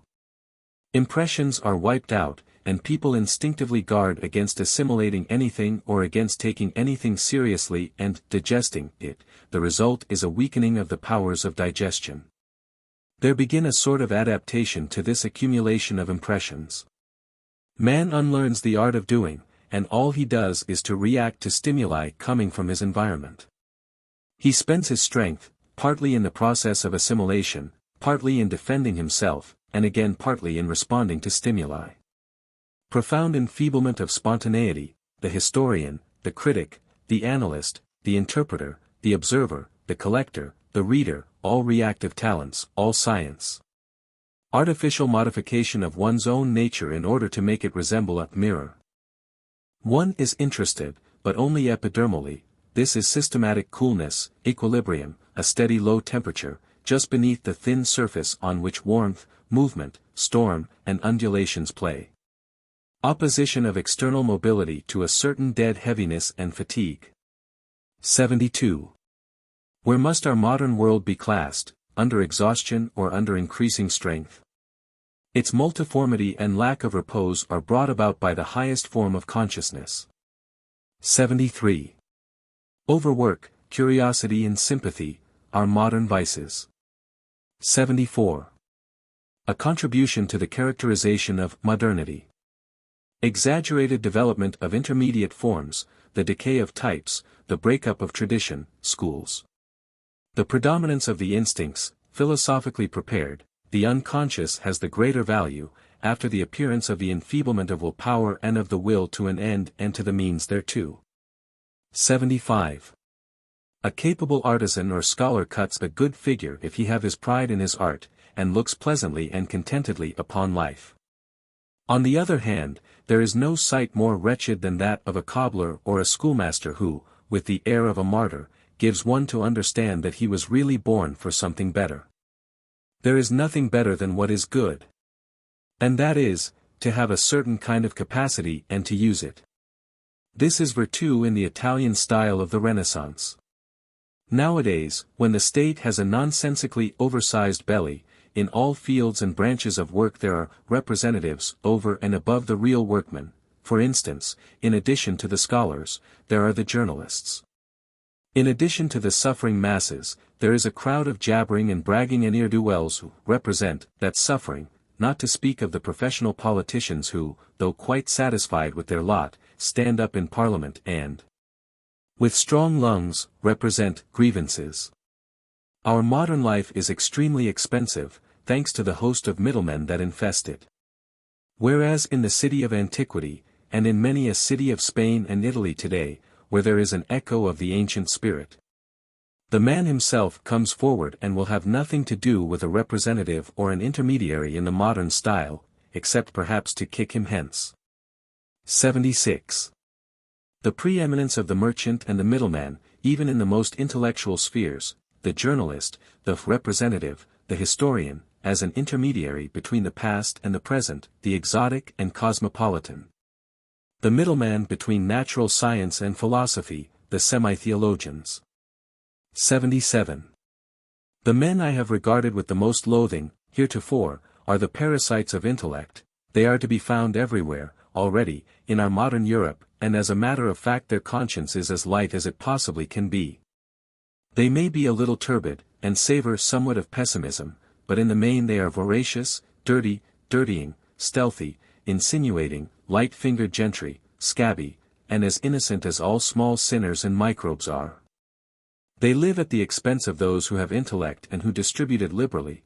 They know that it is peculiar to the rich mind to live in a disinterested fashion, without taking too much petty thought for the moral, and to distribute its wealth prodigally. For intellect is a bad domestic economist, and pays no heed whatever to the fact that everything lives on it and devours it. 78. Modern mummery. The motleyness of modern men and its charm essentially a mask and a sign of boredom. The journalist. The political man, in the national swindle. Mummery in the arts. The lack of honesty in preparing and schooling oneself for them, fomentin. The romanticists, their lack of philosophy and science and their excess in literature. The novelists, Walter Scott, but also the monsters of the Nibelung, with their inordinately nervous music. The lyricists. Scientifically. Virtuosos, Jews. The popular ideals are overcome, but not yet in the presence of the people. The saint, the sage, the prophet. 79. The want of discipline in the modern spirit concealed beneath all kinds of moral finery. The show words are, toleration, for the incapacity of saying yes or no, while largeur de sympathy, equals a third of indifference, a third of curiosity, and a third of morbid susceptibility. Objectivity, the lack of personality and of will, and the inability to love, freedom in regard to the rule, romanticism, truth as opposed to falsehood and lying, naturalism.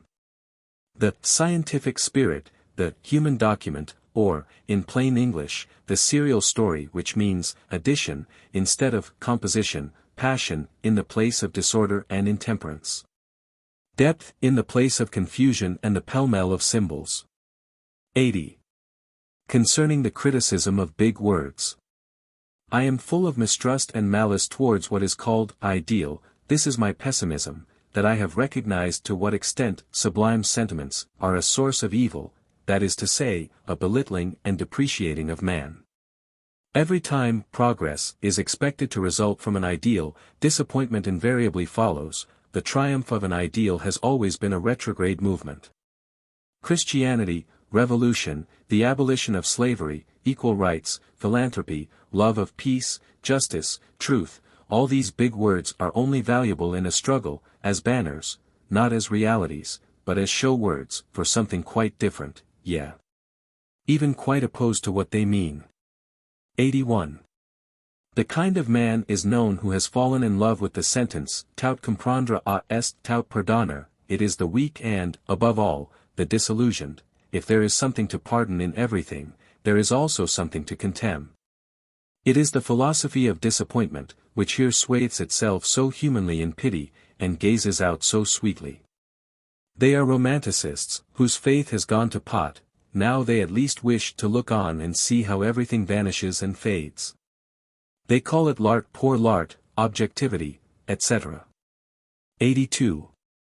The main symptoms of pessimism, dinners at Magnate's, Russian pessimism, Tolstoy, Dostoevsky, aesthetic pessimism, l'art pour l'art, description, the romantic and the anti-romantic pessimism. Pessimism in the theory of knowledge, Schopenhauer, phenomenalism, anarchical pessimism, the religion of pity, Buddhistic preparation, the pessimism of culture, exoticness, cosmopolitanism, moral pessimism, myself. 83. Without the Christian faith, said Pascal, you would yourselves be like nature and history, un monstre et un chaos. We fulfilled this prophecy, once the weak and optimistic 18th century had embellished and rationalized man. Schopenhauer and Pascal. A non-essential point, Schopenhauer is the first who takes up Pascal's movement again, un monstre et un chaos, consequently something that must be negatived, history, nature, and man himself. Our inability to know the truth is the result of our corruption, of our moral decay, says Pascal. And Schopenhauer says essentially the same. The more profound the corruption of reason is, the more necessary is the doctrine of salvation, or, putting it into Schopenhauerian phraseology, negation. 84. Schopenhauer as an epigone, state of affairs before the revolution, pity, sensuality, art, weakness of will, Catholicism of the most intellectual desires, that is, at bottom, the good old 18th century. Schopenhauer's fundamental misunderstanding of the will, just as though passion, instinct, and desire were the essential factors of will, is typical, the depreciation of the will to the extent of mistaking it altogether. Likewise the hatred of willing, the attempt at seeing something superior, even superiority itself, and that which really matters, in non-willing, in the subject being without aim or intention. Great symptom of fatigue or of the weakness of will, for this, in reality, is what treats the passions as master, and directs them as to the way and to the measure. 85. The undignified attempt has been made to regard Wagner and Schopenhauer as types of the mentally unsound. An infinitely more essential understanding of the matter would have been gained if the exact decadent type which each of them represents had been scientifically and accurately defined. 86.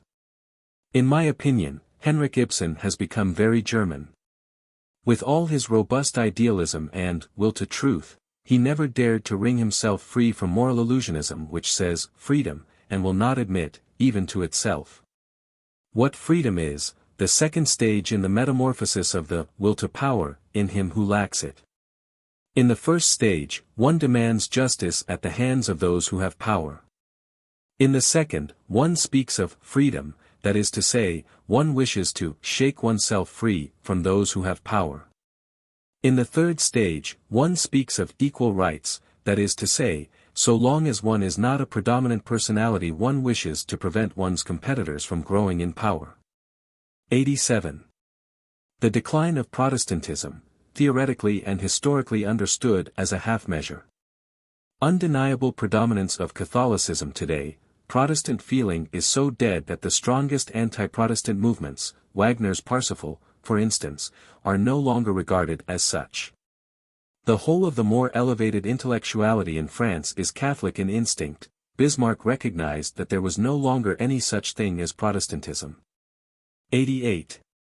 Protestantism, that spiritually unclean and tiresome form of decadence, in which Christianity has known how to survive in the mediocre North, is something incomplete and complexly valuable for knowledge. In so far as it was able to bring experiences of different kinds and origins into the same heads. 89. What has the German spirit not made out of Christianity? And, to refer to Protestantism again, how much beer is there not still in Protestant Christianity? Can a crasser, more indolent, and more lounging form of Christian belief be imagined, than that of the average German Protestant? It is indeed a very humble Christianity. I call it the homeopathy of Christianity. I am reminded that, today, there also exists a less humble sort of Protestantism. It is taught by royal chaplains and anti-Semitic speculators, but nobody has ever maintained that any spirit hovers over these waters. It is merely a less respectable form of Christian faith, not by any means a more comprehensible one. 90. Progress. Let us be on our guard lest we deceive ourselves. Time flies forward apace, we would fain believe that everything flies forward with it, that evolution is an advancing development. That is the appearance of things which deceives the most circumspect. But the 19th century shows no advance whatever on the 16th, and the German spirit of 1888 is an example of a backward movement when compared with that of 1788. Mankind does not advance, it does not even exist. The aspect of the whole is much more like that of a huge experimenting workshop where some things in all ages succeed, while an incalculable number of things fail, where all order, logic, coordination, and responsibility is lacking. How dare we blink the fact that the rise of Christianity is a decadent movement, that the German Reformation was a recrudescence of Christian barbarism, that the Revolution destroyed the instinct for an organization of society on a large scale. Man is not an example of progress as compared with animals, the tender son of culture is an abortion compared with the Arab or the Corsican, the Chinaman is a more successful type, that is to say, richer in sustaining power than the European. b. The last centuries. 91. Gloominess and pessimistic influence necessarily follow in the wake of enlightenment. Toward 1770 a falling off in cheerfulness was already noticeable. Women, with that very feminine instinct which always defends virtue, believed that immorality was the cause of it. Galliani hit the bull's eye. He quotes Voltaire's verse. Un monstre guy vaut mieux. Tu un sentimental ennuyeux. If now I maintain that I am ahead, by a century or two of enlightenment, of Voltaire and Galliani, who was much more profound, how deeply must I have sunk into gloominess. This is also true, and betimes I somewhat reluctantly manifested some caution in regard to the German and Christian narrowness and inconsistency of Schopenhauerian or, worse still, Leopardian pessimism. And sought the most characteristic form, Asia. But, in order to endure that extreme pessimism, which here and there peeps out of my birth of tragedy, to live alone, without God or morality, I was compelled to invent a counterprop for myself. Perhaps I know best why man is the only animal that laughs. He alone suffers so excruciatingly that he was compelled to invent laughter. The unhappiest and most melancholy animal is, as might have been expected, the most cheerful. 92. In regard to German culture, I have always had a feeling as of decline. The fact that I learned to know a declining form of culture has often made me unfair towards the whole phenomenon of European culture. The Germans always follow at some distance behind. They always go to the root of things, for instance. Dependence upon foreigners, Kant, Rousseau, the sensualists, Hume, Swedenborg. Schopenhauer, the Indians and Romanticism, Voltaire. Wagner, the French cult of the ugly and of grand opera, Paris, and the flight into primitive barbarism, the marriage of brother and sister. The law of the laggard, the provinces go to Paris, Germany goes to France. How is it that precisely Germans discovered the Greek? The more an instinct is developed, the more it is tempted to run for once into its opposite. Music is the last breath of every culture. 93. Renaissance and Reformation. What does the Renaissance prove? That the reign of the individual can be only a short one. The output is too great. There is not even the possibility of husbanding or of capitalizing forces, and exhaustion sets in step by step. These are times when everything is squandered, when even the strength itself with which one collects, capitalizes, and heaps riches upon riches, is squandered. Even the opponents of such movements are driven to preposterous extremes in the dissipation of their strength, and they too are very soon exhausted, used up, and completely sapped. In the Reformation we are face to face with a wild and plebeian counterpart of the Italian Renaissance, generated by similar impulses, except that the former, in the backward and still vulgar North, had to assume a religious form. There the concept of a higher life had not yet been divorced from that of a religious one. Even the Reformation was a movement for individual liberty. Every one his own priest is really no more than a formula for libertinage. As a matter of fact, the words evangelical freedom would have sufficed, and all instincts which had reasons for remaining concealed broke out like wild hounds. The most brutal needs suddenly acquired the courage to show themselves. Everything seemed justified. Men refused to specify the kind of freedom they had aimed at, they preferred to shut their eyes. But the fact that their eyes were closed and that their lips were moistened with gushing orations, did not prevent their hands from being ready to snatch at whatever there was to snatch at, that the belly became the god of the free gospel. And that all lusts of revenge and of hatred were indulged with insatiable fury. This lasted for a while, then exhaustion supervened, just as it had done in southern Europe, and again here, it was a low form of exhaustion, a sort of general ruere in servitium. Then the disreputable century of Germany dawned. 94. Chivalry, the position won by power, its gradual break-up, and partial transference to broader and more bourgeois spheres. In the case of La Rochefoucauld we find a knowledge of the actual impulses of a noble temperament, together with the gloomy Christian estimate of these impulses. The protraction of Christianity through the French Revolution. The seducer is Rousseau. He once again liberates woman, who thenceforward is always represented as ever more interesting, suffering. Then come the slaves and Mrs. Beecherstowe. Then the poor and the workman. Then the vicious and the sick. All this is drawn into the foreground, even for the purpose of disposing people in favor of the genius. It has been customary for 500 years to press him forward as the great sufferer. Then comes the cursing of all voluptuousness, Baudelaire and Schopenhauer, the most decided conviction that the lust of power is the greatest vice, absolute certainty that morality and disinterestedness are identical things. That the happiness of all is a goal worth striving after, i.e., Christ's kingdom of heaven. We are on the best road to it. The kingdom of heaven of the poor in spirit has begun. Intermediate stages, the bourgeois, as a result of the nouveau riche, and the workman, as a result of the machine. Greek and French culture of the time of Louis XIV. Compared. A decided belief in oneself. A leisure class which makes things hard for itself and exercises a great deal of self-control. The power of form, the will to form oneself. Happiness acknowledged as a purpose. Much strength and energy behind all formality of manners. Pleasure at the sight of a life that is seemingly so easy. The Greeks seemed like children to the French. 95. The 3 centuries. Their different kinds of sensitiveness may perhaps be best expressed as follows. Aristocracy, Descartes, the reign of reason, evidence showing the sovereignty of the will. Feminism, Rousseau, the reign of feeling, evidence showing the sovereignty of the senses, all lies. Animalism, Schopenhauer, the reign of passion, evidence showing the sovereignty of animality, more honest, but gloomy. The 17th century is aristocratic, all for order, haughty towards everything animal, severe in regard to the heart, austere, and even free from sentiment, non-German, averse to all that is burlesque and natural. Generalizing and maintaining an attitude of sovereignty towards the past, for it believes in itself. At bottom it partakes very much of the beast of prey, and practices asceticism in order to remain master.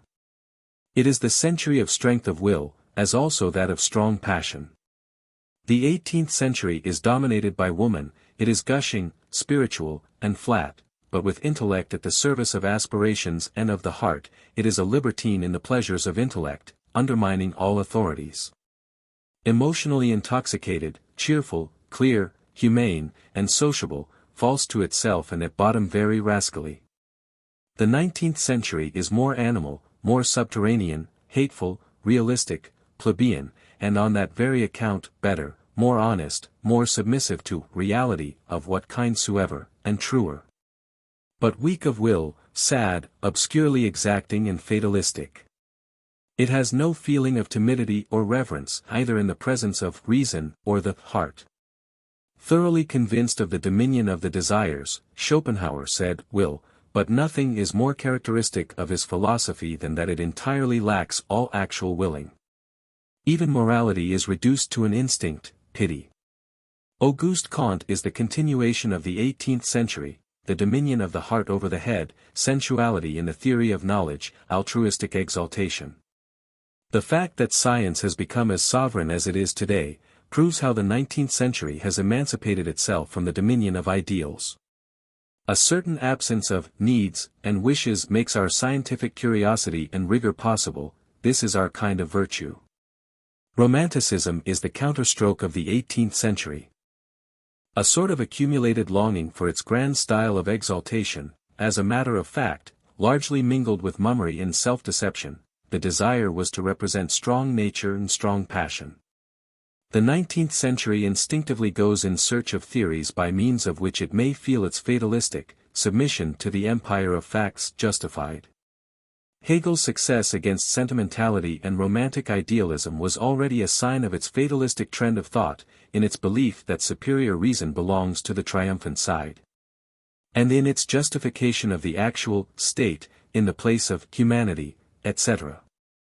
Schopenhauer, we are something foolish, and at the best self-suppressive.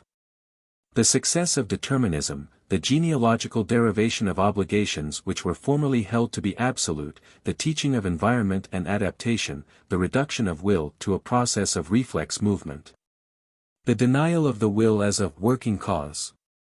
Finally, a real process of rechristening, so little will is observed that the word itself becomes available for another purpose. Further theories, the teaching of objectivity, will-less contemplation, as the only road to truth, as also to beauty, also the belief in genius, in order to have the right to be submissive. Mechanism, the determinable rigidity of the mechanical process, so-called naturalism, the elimination of the choosing, directing, interpreting subject, on principle. Kant, with his practical reason, with his moral fanaticism, is quite 18th century style, still completely outside the historical movement, without any notion whatsoever of the reality of his time, for instance, revolution. He is not affected by Greek philosophy, he is a fantasist of the notion of duty, a sensualist with a hidden leaning to dogmatic pampering. The return to Kant in our century means a return to the 18th century. People desire to create themselves a right to the old ideas and to the old exaltation, hence a theory of knowledge which describes limits, that is to say, which admits of the option of fixing a beyond to the domain of reason. Hegel's way of thinking is not so very far removed from that of Goethe, see the latter on the subject of Spinoza, for instance. The will to deify the all and life, in order to find both peace and happiness in contemplating them. Hegel looks for reason everywhere, in the presence of reason man may be submissive and resigned. In Goethe we find a kind of fatalism which is almost joyous and confiding, which neither revolts nor weakens, which strives to make a totality out of itself, in the belief that only in totality does everything seem good and justified. And find itself resolved. 96. The period of rationalism, followed by a period of sentimentality. To what extent does Schopenhauer come under sentimentality? Hegel under intellectuality? 97. The 17th century suffers from humanity as from a host of contradictions, elamas de contradictions, that we are. It endeavors to discover man, to coordinate him, to excavate him, whereas the 18th century tries to forget what is known of man's nature, in order to adapt him to its utopia. Superficial, soft, humane, gushes over humanity. The 17th century tries to banish all traces of the individual in order that the artist's work may resemble life as much as possible. The 18th century strives to create interest in the author by means of the work.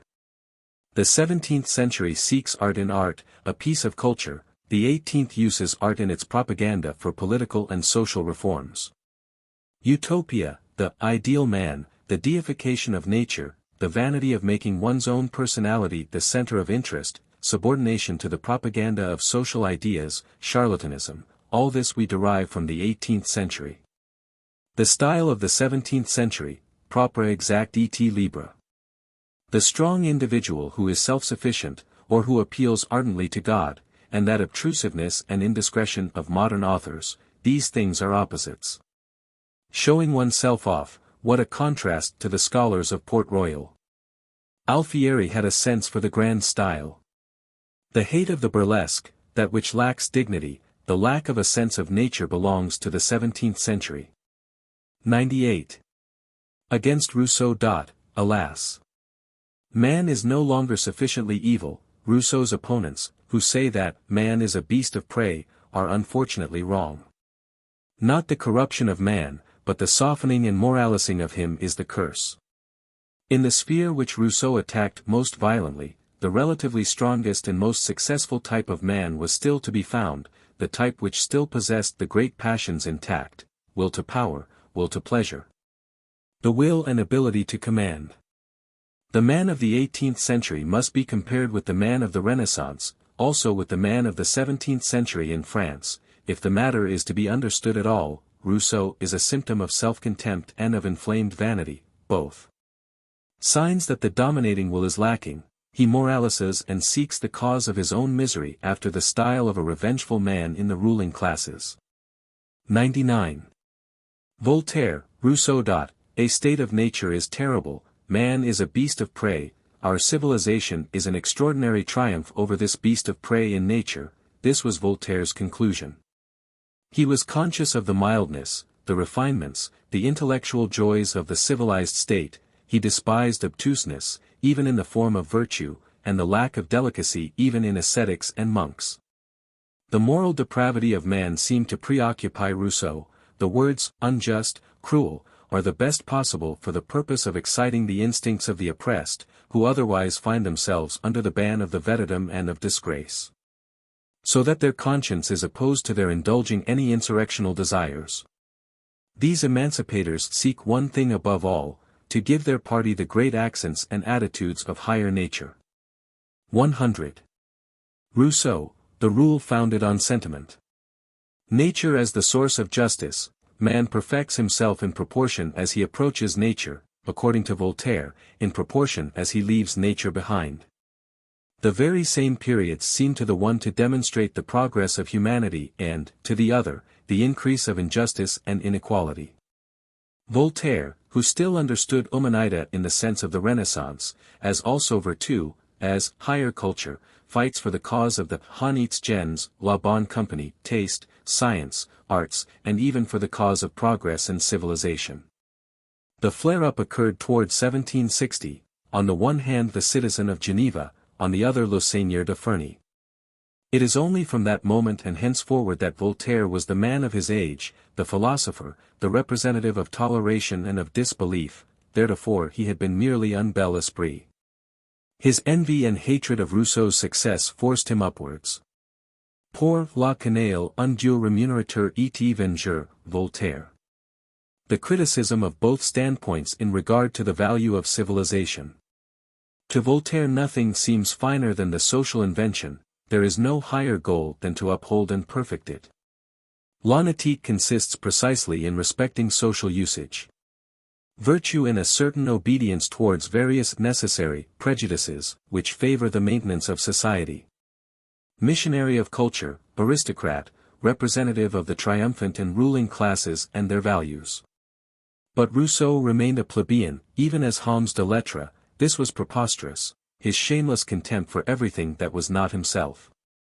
The morbid feature in Rousseau is the one which happens to have been most admired and imitated. Lord Byron resembled him somewhat. He too screwed himself up to sublime attitudes and to revengeful rage, a sign of vulgarity. Later on, when Venice restored his equilibrium, he understood what alleviates most and does the most good. L'insouciance. In spite of his antecedents, Rousseau is proud of himself, but he is incensed if he is reminded of his origin. In Rousseau there was undoubtedly some brain trouble, in Voltaire, rare health and lightsomeness. The revengefulness of the sick, his periods of insanity as also those of his contempt of man, and of his mistrust. Rousseau's defense of Providence. Against Voltaire's pessimism he had need of God in order to be able to curse society and civilization. Everything must be good per se, because God had created it. Man alone has corrupted man. The good man, as a man of nature, was pure fantasy, but with the dogma of God's authorship he became something probable and even not devoid of foundation. Romanticism à la Rousseau, passion, the sovereign right of passion, naturalness. The fascination of madness, foolishness reckoned as greatness, the senseless vanity of the weak, the revengefulness of the masses elevated to the position of justice. In politics, for 100 years, the leader has always been this invalid. 101. Kant makes the skepticism of Englishmen, in regard to the theory of knowledge, possible for Germans. 1. By enlisting in its cause the interest of the Germans' religious and moral needs, just as the new academicians used skepticism for the same reasons, as a preparation for Platonism, vide Augustine. Just as Pascal even used moral skepticism in order to provoke, to justify, the need of belief. 2. By complicating and entangling it with scholastic flourishes in view of making it more acceptable to the German scientific taste in form, for Locke and Hume, alone, were too illuminating, too clear, that is to say, judged according to the German valuing instinct, too superficial. Kant, a poor psychologist and mediocre judge of human nature, made hopeless mistakes in regard to great historical values, the French Revolution, a moral fanatic à la Rousseau, with a subterranean current of Christian values. A thorough dogmatist, but bored to extinction by this tendency, to the extent of wishing to tyrannize over it, but quickly tired, even of skepticism, and not yet affected by any cosmopolitan thought or antique beauty. A dawdler and a go-between, not at all original, like Leibniz, something between mechanism and spiritualism.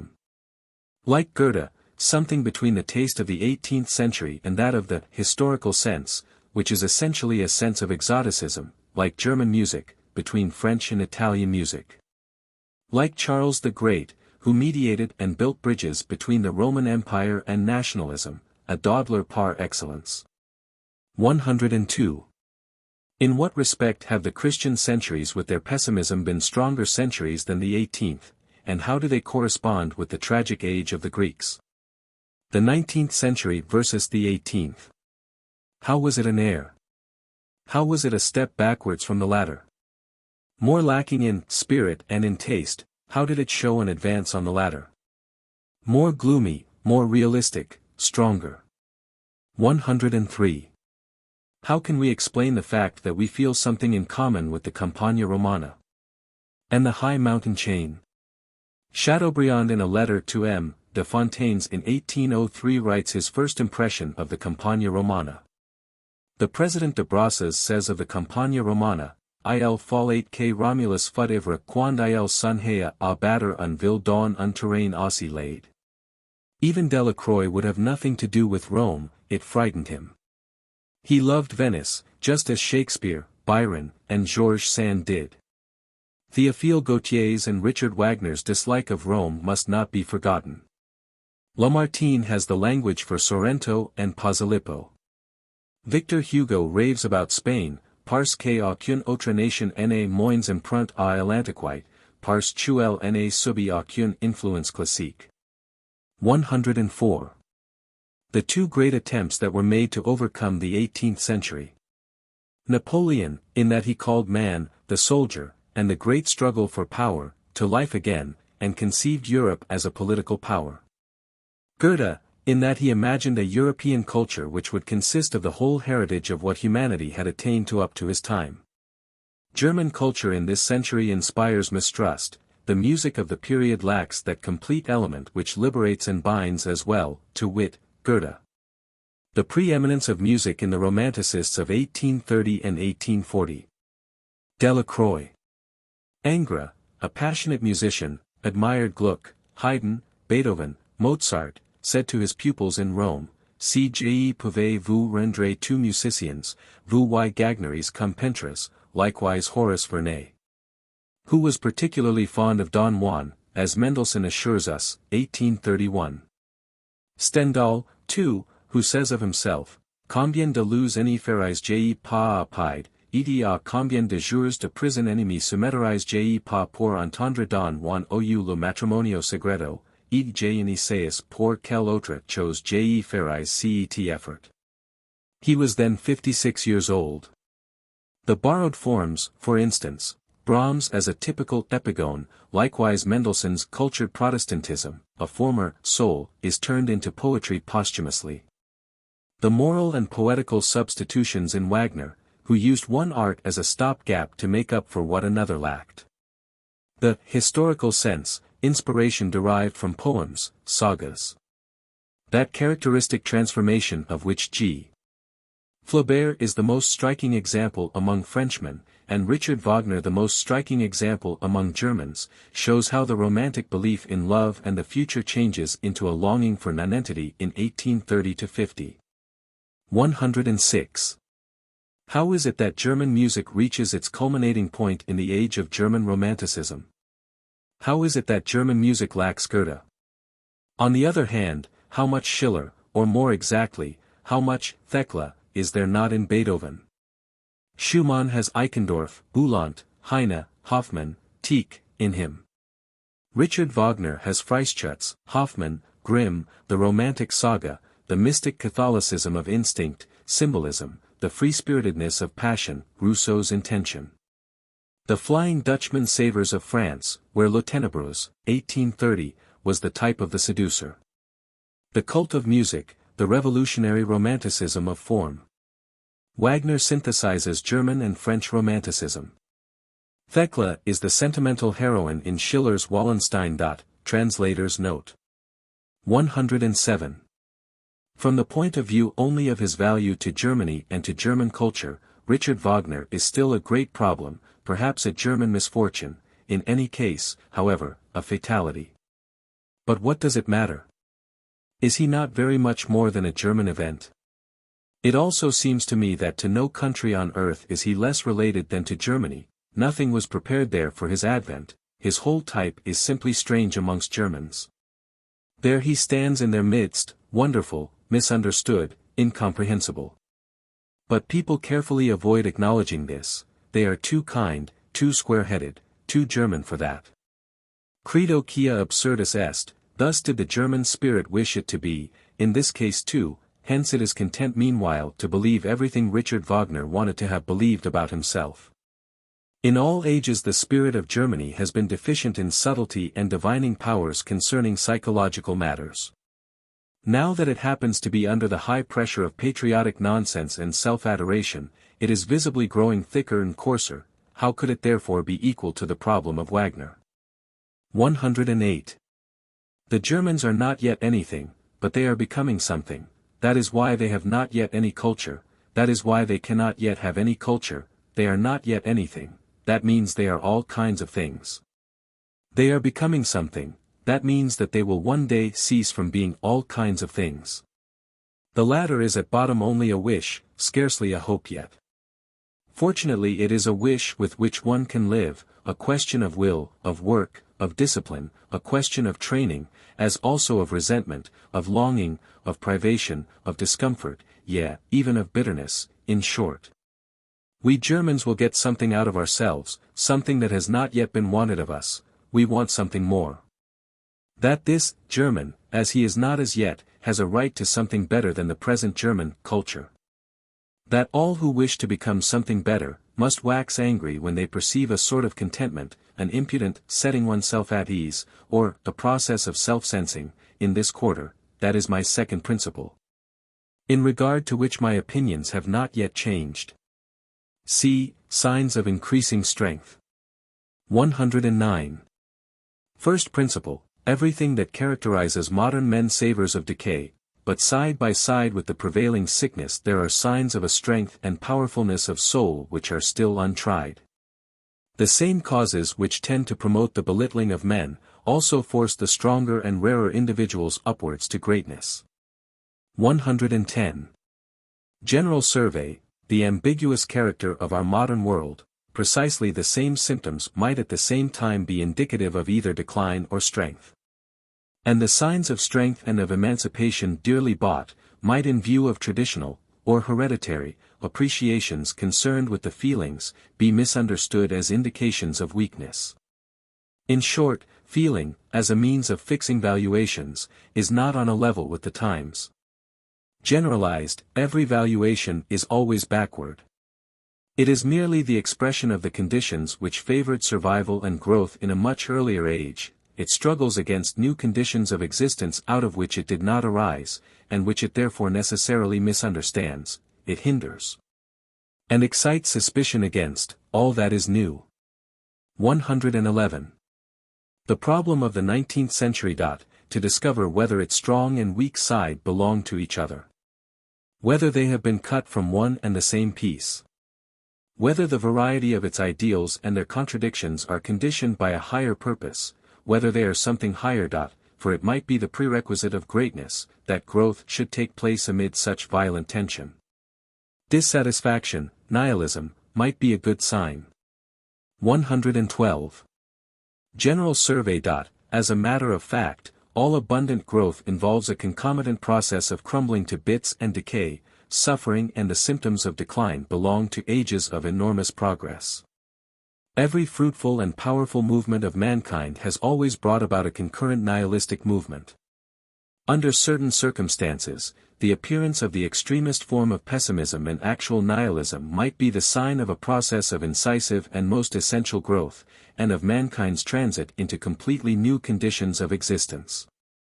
This is what I have understood. 113. A. Starting out with a thoroughly courageous appreciation of our men of today, we must not allow ourselves to be deceived by appearance. This mankind is much less effective, but it gives quite different pledges of lasting strength. Its tempo is slower, but the rhythm itself is richer. Healthiness is increasing, the real conditions of a healthy body are on the point of being known, and will gradually be created. Asceticism is regarded with irony. The fear of extremes, a certain confidence in the right way, no raving, a periodical self-habituation to narrower values, such as motherland, science, etc. This whole picture, however, would still be ambiguous. It might be a movement either of increase or decline in life. B. The belief in progress, in lower spheres of intelligence, appears as increasing life, but this is self-deception. In higher spheres of intelligence it is a sign of declining life. Description of the symptoms. The unity of the aspect, uncertainty in regard to the standard of valuation. Fear of a general, in vain. Nihilism. 114. As a matter of fact, we are no longer so urgently in need of an antidote against the first nihilism. Life is no longer so uncertain, accidental, and senseless in modern Europe. All such tremendous exaggeration of the value of men, of the value of evil, etc., are not so necessary now. We can endure a considerable diminution of this value, we may grant a great deal of nonsense and accident. The power man has acquired now allows of a lowering of the means of discipline, of which the strongest was the moral interpretation of the universe. The hypothesis, God, is much too extreme. 115. If anything shows that our humanization is a genuine sign of progress, it is the fact that we no longer require excessive contraries, that we no longer require contraries at all. We may love the senses, for we have spiritualized them in every way and made them artistic. We have a right to all things which hitherto have been most calumniated. 116. The reversal of the order of rank. Those pious counterfeiters, the priests, are becoming Chandala in our midst. They occupy the position of the charlatan, of the quack, of the counterfeiter, of the sorcerer. We regard them as corrupters of the will, as the great slanderers and vindictive enemies of life, and as the rebels among the bungled and the botched. We have made our middle class out of our servant caste, the Sudra, that is to say, our people or the body which wields the political power. On the other hand, the Chandala of former times is paramount, the blasphemers, the immoralists, the independents of all kinds, the artists, the Jews, the minstrels, and, at bottom, all disreputable classes are in the van. We have elevated ourselves to honorable thoughts. Even more, we determine what honor is on earth, nobility. All of us today are advocates of life. We immoralists are today the strongest power, the other great powers are in need of us. We recreate the world in our own image. We have transferred the label, Chandala, to the priests, the backworldsmen, and to the deformed Christian society which has become associated with these people, together with creatures of like origin, the pessimists, nihilists, romanticists of pity, criminals, and men of vicious habits, the whole sphere in which the idea of God is that of Savior. We are proud of being no longer obliged to be liars, slanderers, and detractors of life. 117.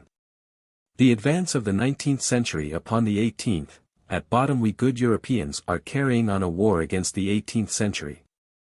1. The return to nature is getting to be understood, ever more definitely, in a way which is quite the reverse of that in which Rousseau used the phrase, away from idols and operas. 2. Ever more decided, more anti-idealistic, more objective, more fearless, more industrious, more temperate, more suspicious of sudden changes, anti-revolutionary. 3. The question of bodily health is being pressed ever more decidedly in front of the health of the soul. the latter is regarded as a condition brought about by the former, and bodily health is believed to be, at least, the prerequisite to spiritual health. 118.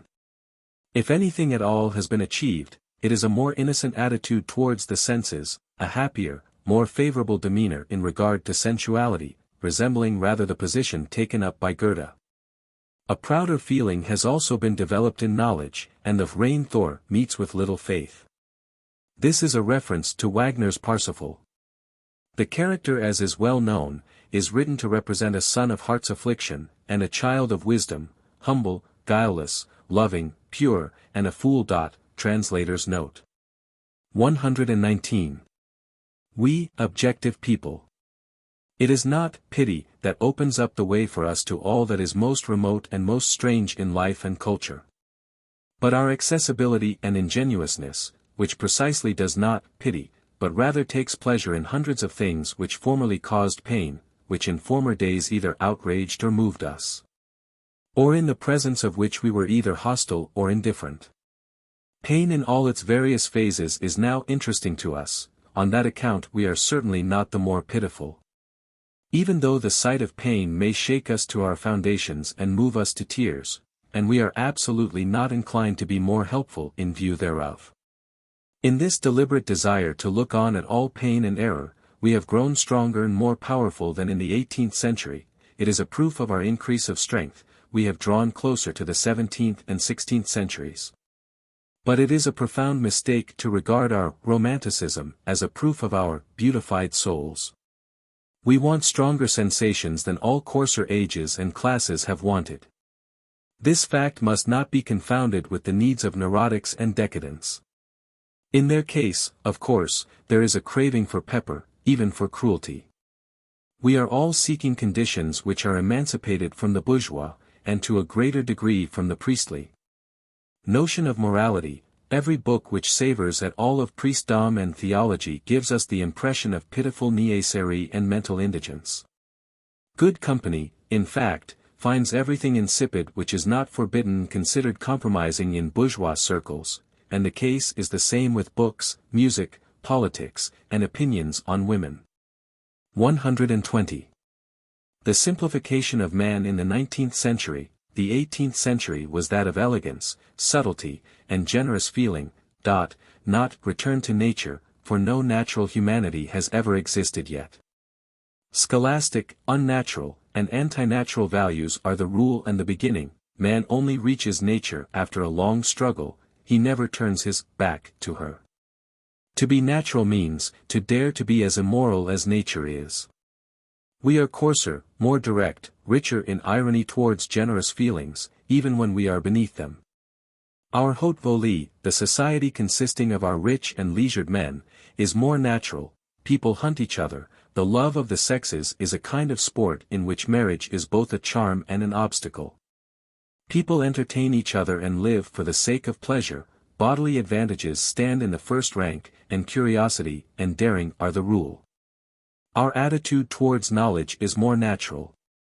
We are innocent in our absolute spiritual debauchery. We hate pathetic and hieratic manners. We delight in that which is most strictly prohibited. We should scarcely recognize any interest in knowledge if we were bored in acquiring it.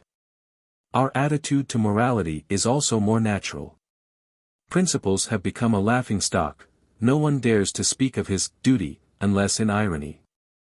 But a helpful, benevolent disposition is highly valued. Morality is located in instinct and the rest is despised. Besides this, there are few points of honor. Our attitude to politics is more natural. We see problems of power, of the quantum of power, against another quantum. We do not believe in a right that does not proceed from a power which is able to uphold it. We regard all rights as conquests.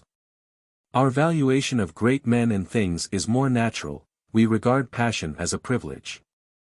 We can conceive of nothing great which does not involve a great crime. All greatness is associated in our minds with a certain standing beyond the pale in morality. Our attitude to nature is more natural. We no longer love her for her innocence, her reason, her beauty. We have made her beautifully devilish and foolish. But instead of despising her on that account, since then we have felt more closely related to her and more familiar in her presence. She does not aspire to virtue, we therefore respect her. Our attitude towards art is more natural, we do not exact beautiful, empty lies, etc., from her. Brutal positivism reigns supreme, and it ascertains things with perfect calm. In short, there are signs showing that the European of the 19th century is less ashamed of his instincts. He has gone a long way towards acknowledging his unconditional naturalness and immorality, without bitterness. On the contrary, he is strong enough to endure this point of view alone. To some ears this will sound as though corruption had made strides, and certain it is that man has not drawn nearer to the nature, which Rousseau speaks about, but has gone one step farther in the civilization before which Rousseau stood in horror. We have grown stronger, we have drawn nearer to the 17th century, more particularly to the taste which reigned towards its close, Dancourt, Le Sage, Renard. 121. Culture versus civilization. The culminating stages of culture and civilization lie apart. One must not be led astray as regards the fundamental antagonism existing between culture and civilization. From the moral standpoint, great periods in the history of culture have always been periods of corruption. While on the other hand, those periods in which man was deliberately and compulsorily tamed, civilization, have always been periods of intolerance towards the most intellectual and most audacious natures. Civilization desires something different from what culture strives after. Their aims may perhaps be opposed. 122. What I warn people against, confounding the instincts of decadence with those of humanity. Confounding the dissolving means of civilization and those which necessarily promote decadence, with culture. Confounding debauchery, and the principle, laissez-aller, with the will to power, the latter is the exact reverse of the former. 123. The unsolved problems which I set anew, the problem of civilization, the struggle between Rousseau and Voltaire about the year 1760. Man becomes deeper, more mistrustful, more immoral, stronger, more self-confident, and therefore more natural. That is, progress. In this way, by a process of division of labor, the more evil strata and the milder and tamer strata of society get separated, so that the general facts are not visible at first sight. It is a sign of strength, and of the self-control and fascination of the strong. That these stronger strata possess the arts in order to make their greater powers for evil felt as something higher. As soon as there is progress, there is a transvaluation of the strengthened factors into the good. 124. Man must have the courage of his natural instincts restored to him. The poor opinion he has of himself must be destroyed, not in the sense of the individual, but in the sense of the natural man. The contradictions in things must be eradicated, after it has been well understood that we were responsible for them. Social idiosyncrasies must be stamped out of existence, guilt, punishment, justice, honesty, freedom, love, etc., etc. An advance towards naturalness, in all political questions, even in the relations between parties, even in merchants, workmen's, or contractors' parties, only questions of power come into play. What one can do, is the first question. What one ought to do is only a secondary consideration. 125. Socialism, or the tyranny of the meanest and the most brainless, that is to say, the superficial, the envious, and the mummers, brought to its zenith, is, as a matter of fact, the logical conclusion of modern ideas and their latent anarchy, but in the genial atmosphere of democratic well-being the capacity for forming resolutions or even for coming to an end at all, is paralyzed. Men follow, but no longer their reason. That is why socialism is on the whole a hopelessly bitter affair, and there is nothing more amusing than to observe the discord between the poisonous and desperate faces of present-day socialists, and what wretched and nonsensical feelings does not their style reveal to us, and the childish lamb-like happiness of their hopes and desires. Nevertheless, in many places in Europe, there may be violent hand-to-hand struggles and eruptions on their account. The coming century is likely to be convulsed in more than one spot, and the Paris Commune, which finds defenders and advocates even in Germany, will seem to have been but a slight indigestion compared with what is to come. Be this as it may, there will always be too many people of property for socialism ever to signify anything more than an attack of illness, and these people of property are like one man with one faith. One must possess something in order to be someone. This, however, is the oldest and most wholesome of all instincts. I should add, one must desire more than one has in order to become more. For this is the teaching which life itself preaches to all living things, the morality of development.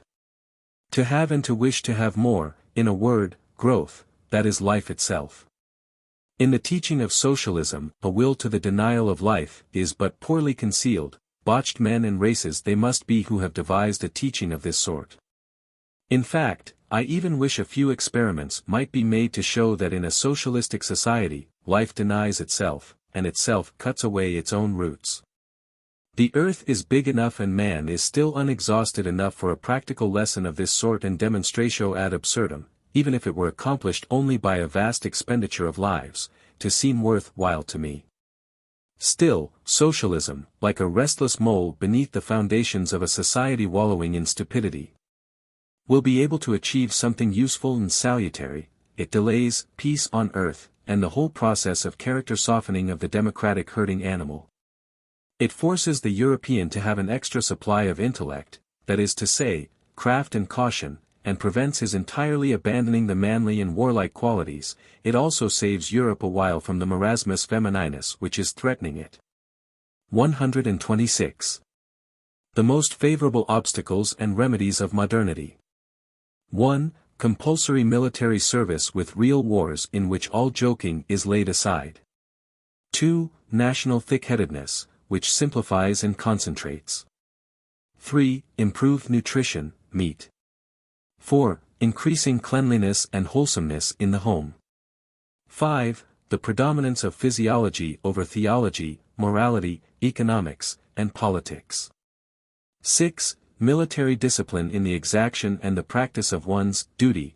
It is no longer customary to praise. 127. I am delighted at the military development of Europe, also at the inner anarchical conditions. The period of quietude and Chinadom, which Galliani prophesied for this century, is now over. Personal and manly capacity, bodily capacity recovers its value, valuations are becoming more physical, nutrition consists ever more and more of flesh. Fine men have once more become possible. Bloodless sneaks, with mandarins at their head, as Kant imagined them, are now a matter of the past. The savage in every one of us is acknowledged, even the wild animal. Precisely on that account, philosophers will have a better chance. Kant is a scarecrow. 128. I have not yet seen any reasons to feel discouraged. He who acquires and preserves a strong will, together with a broad mind, has a more favorable chance now than ever he had. For the plasticity of man has become exceedingly great in democratic Europe. Men who learn easily, who readily adapt themselves, are the rule. The gregarious animal of a high order of intelligence is prepared. He who would command finds those who must obey. I have Napoleon and Bismarck in mind, for instance. The struggle against strong and unintelligent wills, which forms the surest obstacle in one's way, is really insignificant who would not be able to knock down these objective gentlemen with weak wills, such as Ranke and Renan. 129. Spiritual enlightenment is an unfailing means of making men uncertain, weak of will, and needful of succor and support, in short, of developing the herding instincts in them. That is why all great artist rulers, hitherto, Confucius in China, the Roman Empire, Napoleon, Pope Dom, at a time when they had the courage of their worldliness and frankly pursued power, in whom the ruling instincts that had prevailed until their time, culminated, also made use of the spiritual enlightenment, or at least allowed it to be supreme, after the style of the popes of the Renaissance. The self-deception of the masses on this point, in every democracy for instance, is of the greatest possible value. All that makes men smaller and more amenable is pursued under the title, progress. 130. The highest equity in mildness as a condition of weakness. The New Testament and the early Christian community, manifesting itself in the form of utter foolishness in the Englishmen, Darwin and Wallace. Your equity, ye higher men, drives you to universal suffrage, etc. Your humanity urges you to be milder towards crime and stupidity. In the end you will thus help stupidity and harmlessness to conquer. Outwardly, ages of terrible wars, insurrections, explosions. Inwardly, ever more and more weakness among men, events take the form of excitants. The Parisian as the type of the European extreme. Consequences: 1. Savages, at first, of course, in conformity with the culture that has reigned hitherto. 2. Sovereign individuals, where powerful barbarous masses and emancipation from all that has been, are crossed. The age of greatest stupidity, brutality, and wretchedness in the masses, and in the highest individuals. 131. An incalculable number of higher individuals now perish, but he who escapes their fate is as strong as the devil. In this respect we are reminded of the conditions which prevailed in the Renaissance. 132. How are good Europeans such as ourselves distinguished from the patriots? In the first place, we are atheists and immoralists, but we take care to support the religions and the morality which we associate with the gregarious instinct, for by means of them, an order of men is, so to speak, being prepared. Which must at some time or other fall into our hands, which must actually crave for our hands. Beyond good and evil, certainly, but we insist upon the unconditional and strict preservation of herd morality.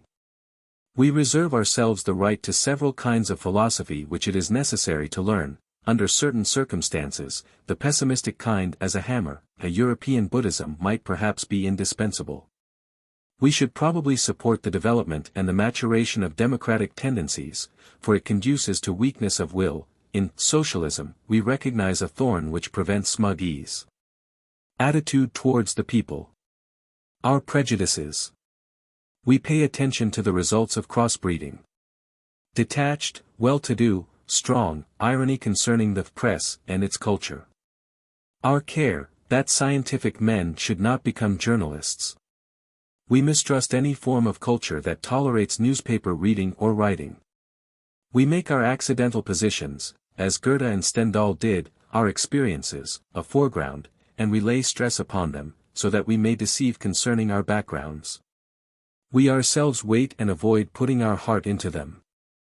They serve us as refuges, such as a wanderer might require and use, but we avoid feeling at home in them. We are ahead of our fellows in that we have had a disciplina voluntatis. All strength is directed to the development of the will, an art which allows us to wear masks, an art of understanding beyond the passions, also super-European thought at times. This is our preparation before becoming the lawgivers of the future and the lords of the earth, if not we, at least our children. Caution where marriage is concerned. 133. The 20th century. The Abbé Galliani says somewhere, La prévoyance est la cause des guerres actuelles de l'Europe. Si elle en voulait essayer donner la peine d'en rien prévoir, tout le monde serait tranquille, et je n'y crois pas qu'on serait plus malheureux parce qu'on n'y ferait pas la guerre. As I in no way share the unwarlike views of my deceased friend Galliani, I have no fear whatever of saying something beforehand with the view of conjuring in some way the cause of wars. A condition of excessive consciousness, after the worst of earthquakes, with new questions. 134. It is the time of the great noon, of the most appalling enlightenment, my particular kind of pessimism, the great starting point. 1. Fundamental contradiction between civilization and the elevation of man. 2. Moral valuations regarded as a history of lies and the art of calumny in the service of the will to power, of the will of the herd, which rises against stronger men. 3. The conditions which determine every elevation in culture, the facilitation of a selection being made at the cost of a crowd, are the conditions of all growth. 4. The multiformity of the world as a question of strength, which sees all things in the perspective of their growth. The moral Christian values to be regarded as the insurrection and mendacity of slaves, in comparison with the aristocratic values of the ancient world. Second Book. Criticism of the highest values that have prevailed hitherto. I. Criticism of religion. All the beauty and sublimity with which we have invested real and imagined things, I will show to be the property and product of man, and this should be his most beautiful apology. Man as a poet, as a thinker, as a god, as love, as power. Oh, the regal liberality with which he has lavished gifts upon things in order to impoverish himself and make himself feel wretched. Hitherto, this has been his greatest disinterestedness, that he admired and worshipped, and knew how to conceal from himself that he it was who had created what he admired. 1. Concerning the origin of religions. 135. The origin of religion. Just as the illiterate man of today believes that his wrath is the cause of his being angry, that his mind is the cause of his thinking, that his soul is the cause of his feeling, in short. Just as a mass of psychological entities are still unthinkingly postulated as causes. So, in a still more primitive age, the same phenomena were interpreted by man by means of personal entities. Those conditions of his soul which seemed strange, overwhelming, and rapturous, he regarded as obsessions and bewitching influences emanating from the power of some personality. Thus the Christian, the most puerile and backward man of this age, traces hope, peace, and the feeling of deliverance to a psychological inspiration on the part of God, being by nature a sufferer and a creature in need of repose. States of happiness, peace, and resignation, perforce seem strange to him, and seem to need some explanation. Among intelligent, strong, and vigorous races, the epileptic is mostly the cause of a belief in the existence of some foreign power. But all such examples of apparent subjection, as, for instance, the bearing of the exalted man, of the poet, of the great criminal, or the passions, love and revenge, lead to the invention of supernatural powers. A condition is made concrete by being identified with a personality, and when this condition overtakes anybody, it is ascribed to that personality. In other words, in the psychological concept of God, a certain state of the soul is personified as a cause in order to appear as an effect. The psychological logic is as follows: when the feeling of power suddenly seizes and overwhelms a man, and this takes place in the case of all the great passions. A doubt arises in him concerning his own person, he dare not think himself the cause of this astonishing sensation, and thus he posits a stronger person, a godhead as its cause. In short, the origin of religion lies in the extreme feelings of power, which, being strange, take men by surprise, and just as the sick man, who feels one of his limbs unaccountably heavy, concludes that another man must be sitting on it. So the ingenuous homo religiosus divides himself up into several people. Religion is an example of the alteration de la personnalité. A sort of fear and sensation of terror in one's own presence. But also a feeling of inordinate rapture and exaltation. Among sick people, the sensation of health suffices to awaken a belief in the proximity of God. 136. Rudimentary psychology of the religious man, all changes are effects. All effects are effects of will, the notion of nature and of natural law is lacking, all effects presuppose an agent. Rudimentary psychology, one is only a cause oneself, when one knows that one has willed something. Result, states of power impute to man the feeling that he is not the cause of them, that he is not responsible for them, they come without being willed to do so, consequently we cannot be their originators, will that is not free, that is to say. The knowledge of a change in our condition which we have not helped to bring about, requires a strong will. Consequence of this rudimentary psychology, man has never dared to credit himself with his strong and startling moods, he has always conceived them as passive. As, imposed upon him from outside, religion is the offshoot of a doubt concerning the entity of the person, an alteration of the personality, in so far as everything great and strong in man was considered superhuman and foreign. Man belittled himself, he laid the two sides, the very pitiable and weak side, and the very strong and startling side apart, in two spheres, and called the one man and the other God.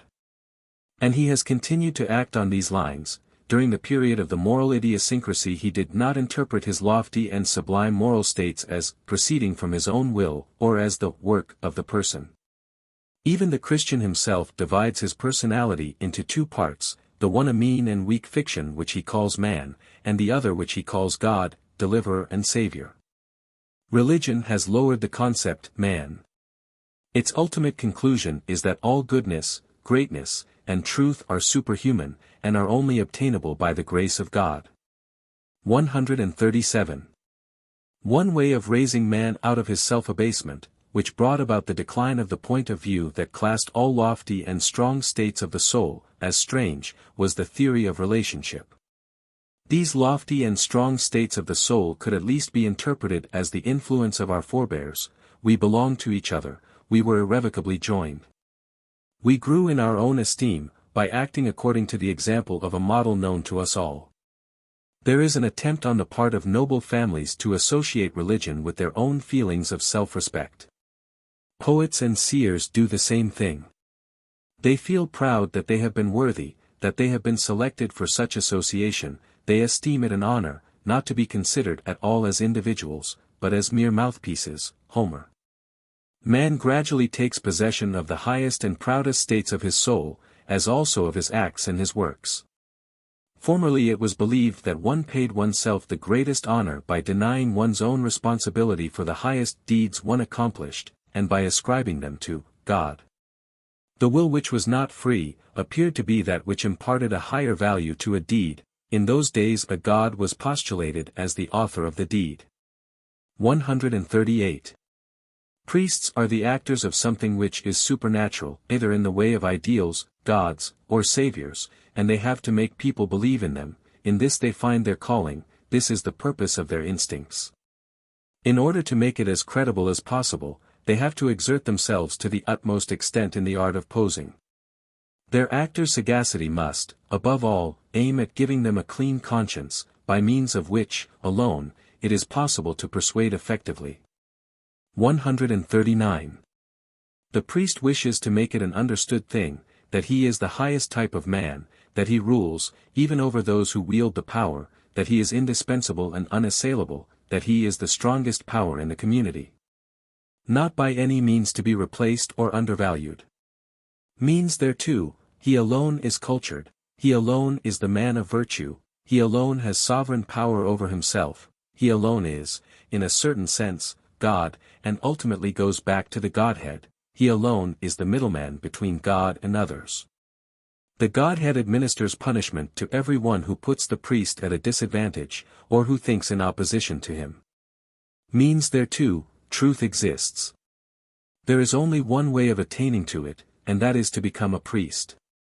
Everything good, which relates either to order, nature, or tradition, is to be traced to the wisdom of the priests.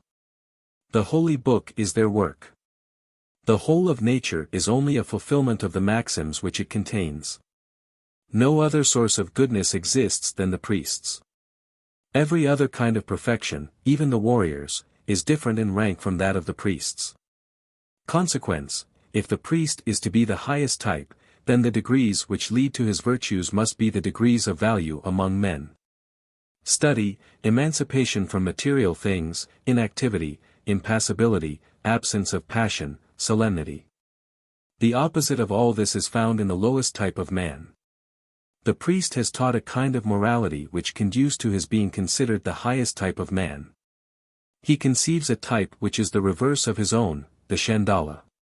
By making these as contemptible as possible, some strength is lent to the order of castes.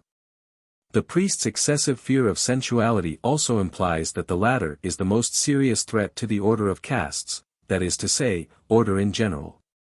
Every free tendency, in puncto puncti overthrows the laws of marriage. 140. The philosopher considered as the development of the priestly type, he has the heritage of the priest in his blood, even as a rival he is compelled to fight with the same weapons as the priest of his time, he aspires to the highest authority. What is it that bestows authority upon men who have no physical power to wield, no army, no arms at all? How do such men gain authority over those who are in possession of material power, and who represent authority? Philosophers enter the lists against princes, victorious conquerors, and wise statesmen. They can do it only by establishing the belief that they are in possession of a power which is higher and stronger, God. Nothing is strong enough, every one is in need of the mediation and the services of priests. They establish themselves as indispensable intercessors. The conditions of their existence are, 1. That people believe in the absolute superiority of their God, in fact believe in their God, 2. That there is no other access, no direct access to God, save through them. The second condition alone gives rise to the concept heterodoxy, the first to the concept disbelievers, that is to say, he who believes in another God. 141. A criticism of the holy lie. That a lie is allowed in pursuit of holy ends, is a principle which belongs to the theory of all priestcraft, and the object of this inquiry is to discover to what extent it belongs to its practice. But philosophers, too, whenever they intend taking over the leadership of mankind, with the ulterior motives of priests in their minds, have never failed to arrogate to themselves the right to lie, Plato above all. But the most elaborate of lies is the double lie, developed by the typically Aryan philosophers of the Vedanta, two systems, contradicting each other in all their main points, but interchangeable, complementary, and mutually exploratory. When educational ends were in question, the lie of the one has to create a condition in which the truth of the other can alone become intelligible. How far does the holy lie of priests and philosophers go? The question here is, what hypotheses do they advance in regard to education, and what are the dogmas they are compelled to invent in order to do justice to these hypotheses? First, they must have power, authority, and absolute credibility on their side. Secondly, they must have the direction of the whole of nature, so that everything affecting the individual seems to be determined by their law. Thirdly, their domain of power must be very extensive, in order that its control may escape the notice of those they subject. They must know the penal code of the life beyond, of the life after death, and, of course, the means whereby the road to blessedness may be discovered. They have to put the notion of a natural course of things out of sight, but as they are intelligent and thoughtful people, they are able to promise a host of effects, which they naturally say are conditioned by prayer or by the strict observance of their law. They can, moreover, prescribe a large number of things which are exceedingly reasonable, only they must not point to experience or empiricism as the source of this wisdom, but to revelation or to the fruits of the most severe exercises of penance. The holy lie, therefore, applies principally to the purpose of an action. The natural purpose, reason, is made to vanish, a moral purpose, the observance of some law, a service to God, seems to be the purpose to the consequence of an action. The natural consequence is interpreted as something supernatural, and, in order to be on surer ground, other uncontrollable and supernatural consequences are foretold. In this way the concepts good and evil are created, and seem quite divorced from the natural concepts, useful, harmful, life-promoting, life-retarding, indeed, inasmuch as another life is imagined. The former concepts may even be antagonistic to nature's concepts of good and evil. In this way, the proverbial concept conscience is created, an inner voice, which, though it makes itself heard in regard to every action, does not measure the worth of that action according to its results, but according to its conformity or nonconformity to the law. The holy lie therefore invented, 1. A God who punishes and rewards, who recognizes and carefully observes the law book of the priests, and who is particular about sending them into the world as his mouthpieces and plenipotentiaries. 2. An afterlife, in which, alone, the great penal machine is supposed to be active. To this end the immortality of the soul was invented.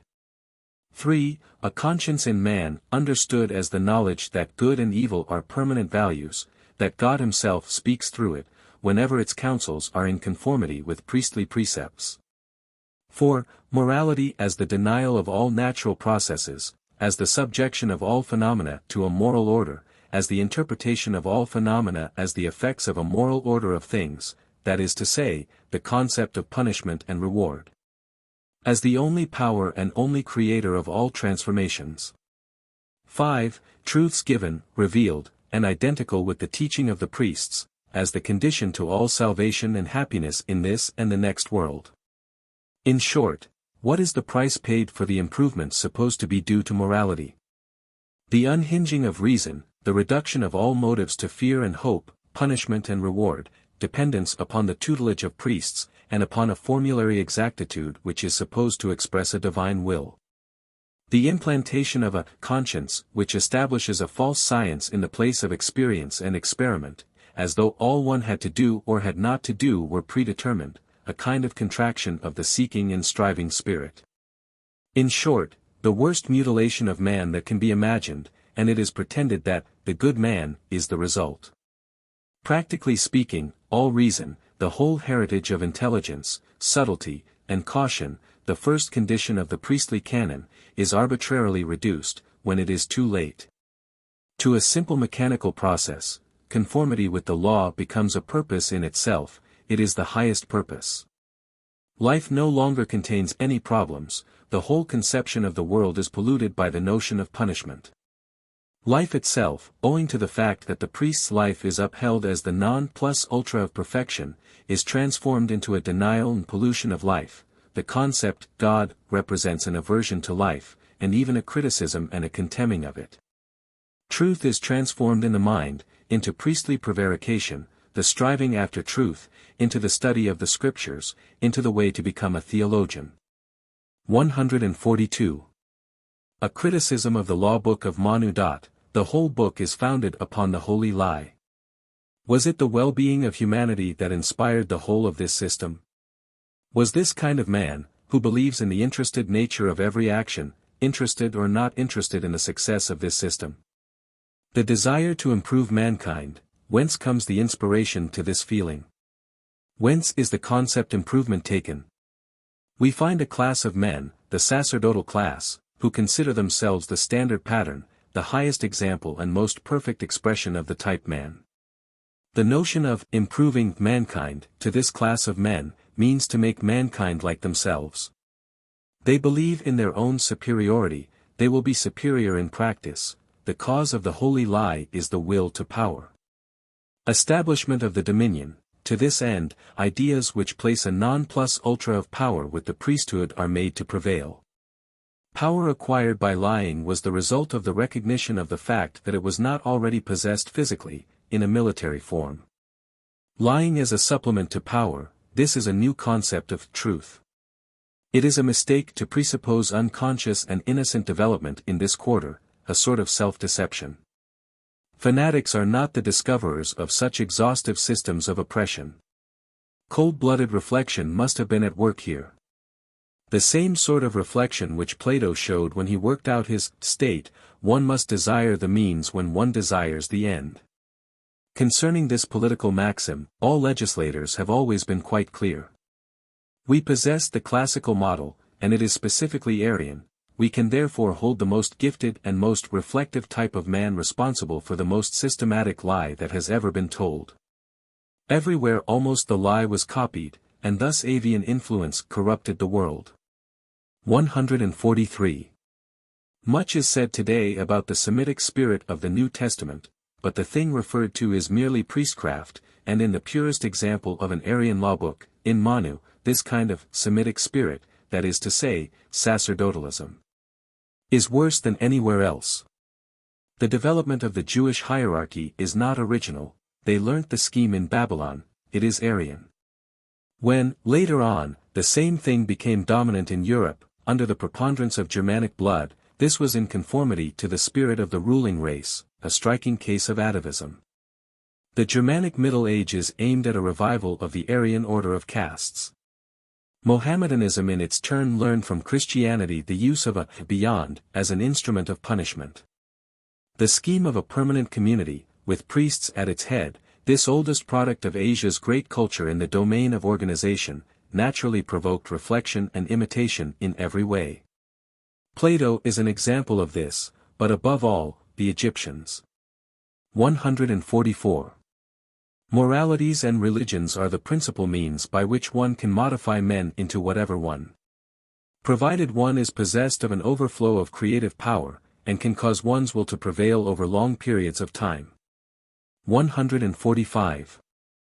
If one wished to see an affirmative Aryan religion which is the product of a ruling class, one should read the law book of Manu. The deification of the feeling of power in the Brahmin, it is interesting to note that it originated in the warrior caste, and was later transferred to the priests. If one wished to see an affirmative religion of the Semitic order, which is the product of the ruling class, one should read the Quran or the earlier portions of the Old Testament. Mohammedanism, as a religion for men, has profound contempt for the sentimentality and prevarication of Christianity, which, according to Mohammedans, is a woman's religion. If one wished to see a negative religion of the Semitic order, which is the product of the oppressed class, one should read the New Testament, which, according to Indian and Aryan points of view, is a religion for the Chandala. If one wished to see a negative Aryan religion, which is the product of the ruling classes, one should study Buddhism. It is quite in the nature of things that we have no Aryan religion which is the product of the oppressed classes. For that would have been a contradiction, a race of masters is either paramount or else it goes to the dogs. 146.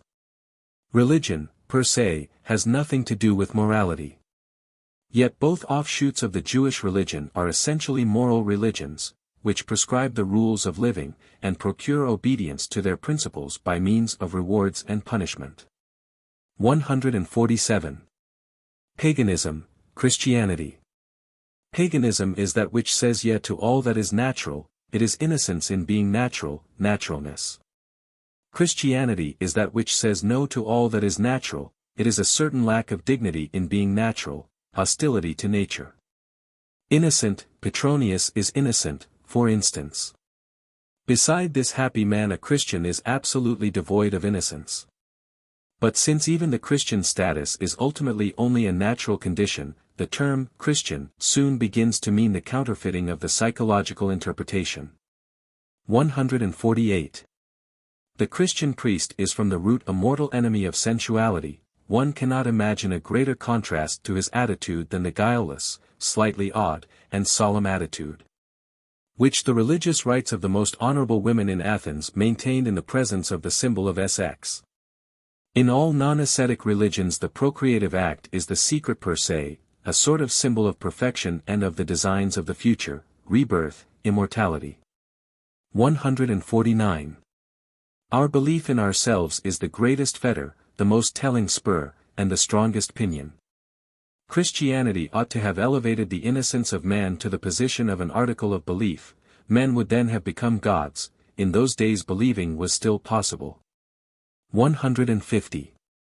The egregious lie of history, as if it were the corruption of paganism that opened the road to Christianity. As a matter of fact, it was the enfeeblement and moralization of the man of antiquity. The new interpretation of natural functions, which made them appear like vices, had already gone before. 151. Religions are ultimately wrecked by the belief in morality.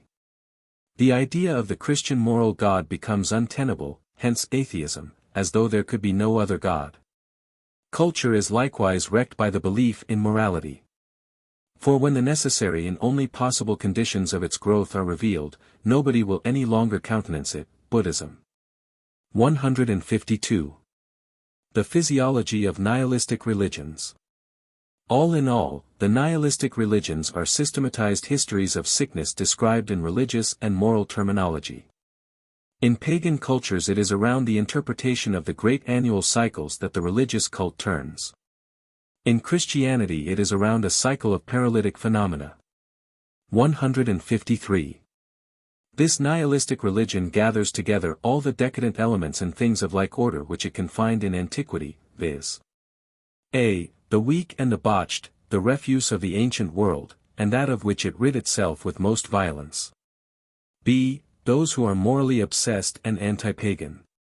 C. Those who are weary of politics and indifferent, the blasé Romans, the denationalized, who know not what they are. D. Those who are tired of themselves, who are happy to be party to a subterranean conspiracy. 154. Buddha versus Christ. Among the nihilistic religions, Christianity and Buddhism may always be sharply distinguished. Buddhism is the expression of a fine evening, perfectly sweet and mild, it is a sort of gratitude towards all that lies hidden, including that which it entirely lacks, viz., bitterness, disillusionment, and resentment. Finally, it possesses lofty intellectual love. It has got over all the subtlety of philosophical contradictions, and is even resting after it, though it is precisely from that source that it derives its intellectual glory and its glow as of a sunset. It originated in the higher classes. Christianity is a degenerative movement, consisting of all kinds of decaying and excremental elements. It is not the expression of the downfall of a race, it is, from the root, an agglomeration of all the morbid elements which are mutually attractive and which gravitate to one another. It is therefore not a national religion, not determined by race, it appeals to the disinherited everywhere. It consists of a foundation of resentment against all that is successful and dominant. It is in need of a symbol which represents the damnation of everything successful and dominant. It is opposed to every form of intellectual movement, to all philosophy. It takes up the cudgels for idiots and utters a curse upon all intellect. Resentment against those who are gifted, learned, intellectually independent. In all these it suspects the element of success and domination. 155. In Buddhism this thought prevails: all passions, everything which creates emotions and leads to blood, is a call to action. To this extent alone are its believers warned against evil. For action has no sense, it merely binds one to existence. All existence, however, has no sense. Evil is interpreted as that which leads to irrationalism, to the affirmation of means whose end is denied. A road to nonentity is the desideratum, hence all emotional impulses are regarded with horror. For instance, on no account seek after revenge. Be the enemy of no one. The hedonism of the weary finds its highest expression here. Nothing is more utterly foreign to Buddhism than the Jewish fanaticism of St. Paul. Nothing could be more contrary to its instinct than the tension, fire, and unrest of the religious man, and, above all, that form of sensuality which sanctifies Christianity with the name love. Moreover, it is the cultured and very intellectual classes who find blessedness in Buddhism, a race wearied and besotted by centuries of philosophical quarrels, but not beneath all culture as those classes were from which Christianity sprang. In the Buddhistic ideal, there is essentially an emancipation from good and evil. A very subtle suggestion of a beyond to all morality is thought out in its teaching, and this beyond is supposed to be compatible with perfection, the condition being that even good actions are only needed pro tem. Merely as a means, that is to say, in order to be free from all action. 156. How very curious it is to see a nihilistic religion such as Christianity, sprung from, and in keeping with, a decrepit and worn-out people, who have outlived all strong instincts, being transferred step by step to another environment, that is to say, to a land of young people, who have not yet lived at all. The joy of the final chapter, of the fold and of the evening, preached to barbarians and Germans. How thoroughly all of it must first have been barbarist, Germanist. To those who had dreamed of a Valhalla, who found happiness only in war. A supranational religion preached in the midst of chaos, where no nations yet existed even. 157.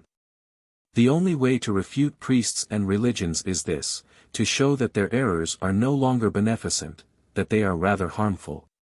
In short, that their own proof of power no longer holds good. 2. Concerning the history of Christianity. 158. Christianity as an historical reality should not be confounded with that one root which its name recalls. The other roots, from which it has sprung, are by far the more important. It is an unprecedented abuse of names to identify such manifestations of decay and such abortions as the Christian Church, Christian belief, and Christian life, with that holy name. What did Christ deny? Everything which today is called Christian. 159. The whole of the Christian creed, all Christian truth, is idle falsehood and deception, and is precisely the reverse of that which was at the bottom of the first Christian movement. All that which in the ecclesiastical sense is Christian, is just exactly what is most radically anti-Christian.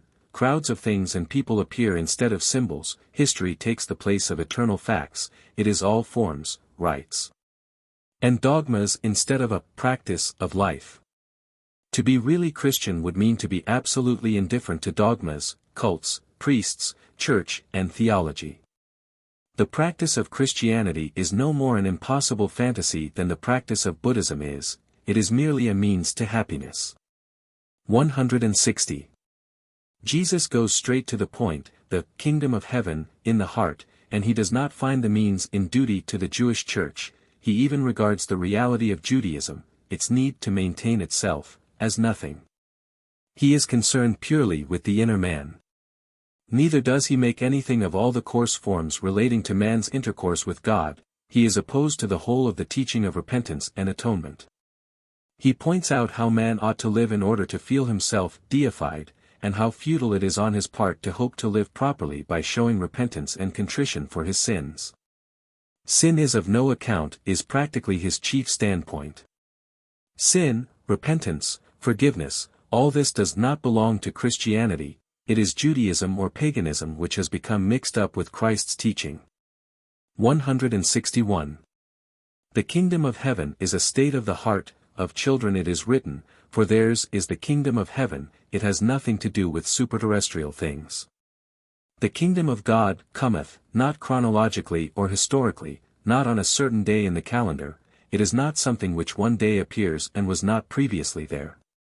It is a change of feeling in the individual, it is something which may come at any time and which may be absent at any time. 162. The thief on the cross. When the criminal himself, who endures a painful death, declares, the way this Jesus suffers and dies, without a murmur of revolt or enmity, graciously and resignedly, is the only right way, he assents to the gospel. And by this very fact he is in paradise. 163. Jesus bids us, not to resist either by deeds or in our heart, him who ill-treats us. He bids us admit of no grounds for separating ourselves from our wives. He bids us make no distinction between foreigners and fellow countrymen, strangers and familiars. He bids us show anger to no one, and treat no one with contempt, give alms secretly, not to desire to become rich, not to swear. Not to stand in judgment, become reconciled with our enemies and forgive offenses, not to worship in public. Blessedness is nothing promised, it is here, with us, if we only wish to live and act in a particular way. 164. Subsequent editions. The whole of the prophet and thaumaturgist attitudes and the bad temper, while the conjuring up of a supreme tribunal of justice is an abominable corruption, see Mark 6. 11. And whosoever shall not receive you. Verily I say unto you, it shall be more tolerable for Sodom and Gomorrah, etc. The fig tree, Matt, 21. 18, 19. Now in the morning as he returned into the city, he hungered. And when he saw a fig tree in the way, he came to it, and found nothing thereon, but leaves only, and said unto it, Let no fruit grow on thee henceforward forever. And presently the fig tree withered away. 165. The teaching of rewards and punishments has become mixed up with Christianity in a way which is quite absurd, everything is thereby spoilt. In the same way, the practice of the first ecclesia militans, of the Apostle Paul and his attitude, is put forward as if it had been commanded or predetermined. The subsequent glorification of the actual life and teaching of the first Christians, as if everything had been prescribed beforehand and had been only a matter of following directions, and as for the fulfillment of scriptural prophecies, how much of all that is more than forgery and cooking. 166. Jesus opposed a real life, a life in truth, to ordinary life. Nothing could have been more foreign to his mind than the somewhat heavy nonsense of an eternal Peter, of the eternal duration of a single person. Precisely what he combats is the exaggerated importance of the person, how can he wish to immortalize it? He likewise combats the hierarchy within the community. He never promises a certain proportion of reward for a certain proportion of deserts, how can he have meant to teach the doctrine of punishment and reward in a beyond? 167. Christianity is an ingenuous attempt at bringing about a Buddhistic movement in favor of peace, sprung from the very heart of the resenting masses. But transformed by Paul into a mysterious pagan cult, which was ultimately able to accord with the whole of state organization, and which carries on war, condemns, tortures, conjures, and hates. Paul bases his teaching upon the need of mystery felt by the great masses capable of religious emotions. He seeks a victim, a bloody phantasmagoria, which may be equal to a contest with the images of a secret cult, God on the cross. The drinking of blood, the unio mystica with the victim. He seeks the prolongation of life after death, the blessed and atoned afterlife of the individual soul, which he puts in causal relation with the victim already referred to, according to the type of Dionysus, Mithras, Osiris. He feels the necessity of bringing notions of guilt and sin into the foreground, not a new practice of life, as Jesus himself demonstrated and taught, but a new cult, a new belief. A belief in a miraculous metamorphosis, salvation through belief. He understood the great needs of the pagan worlds, and he gave quite an absolutely arbitrary picture of those two plain facts, Christ's life and death. He gave the whole a new accent, altering the equilibrium everywhere. He was one of the most active destroyers of primitive Christianity. The attempt made on the life of priests and theologians culminated, thanks to Paul, in a new priesthood and theology, a ruling caste and a church.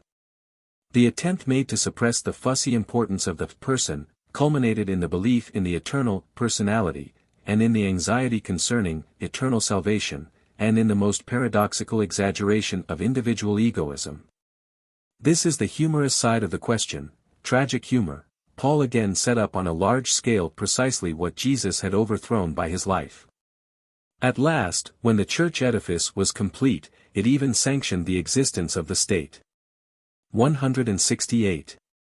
The church is precisely that against which Jesus inveighed, and against which he taught his disciples to fight. 169.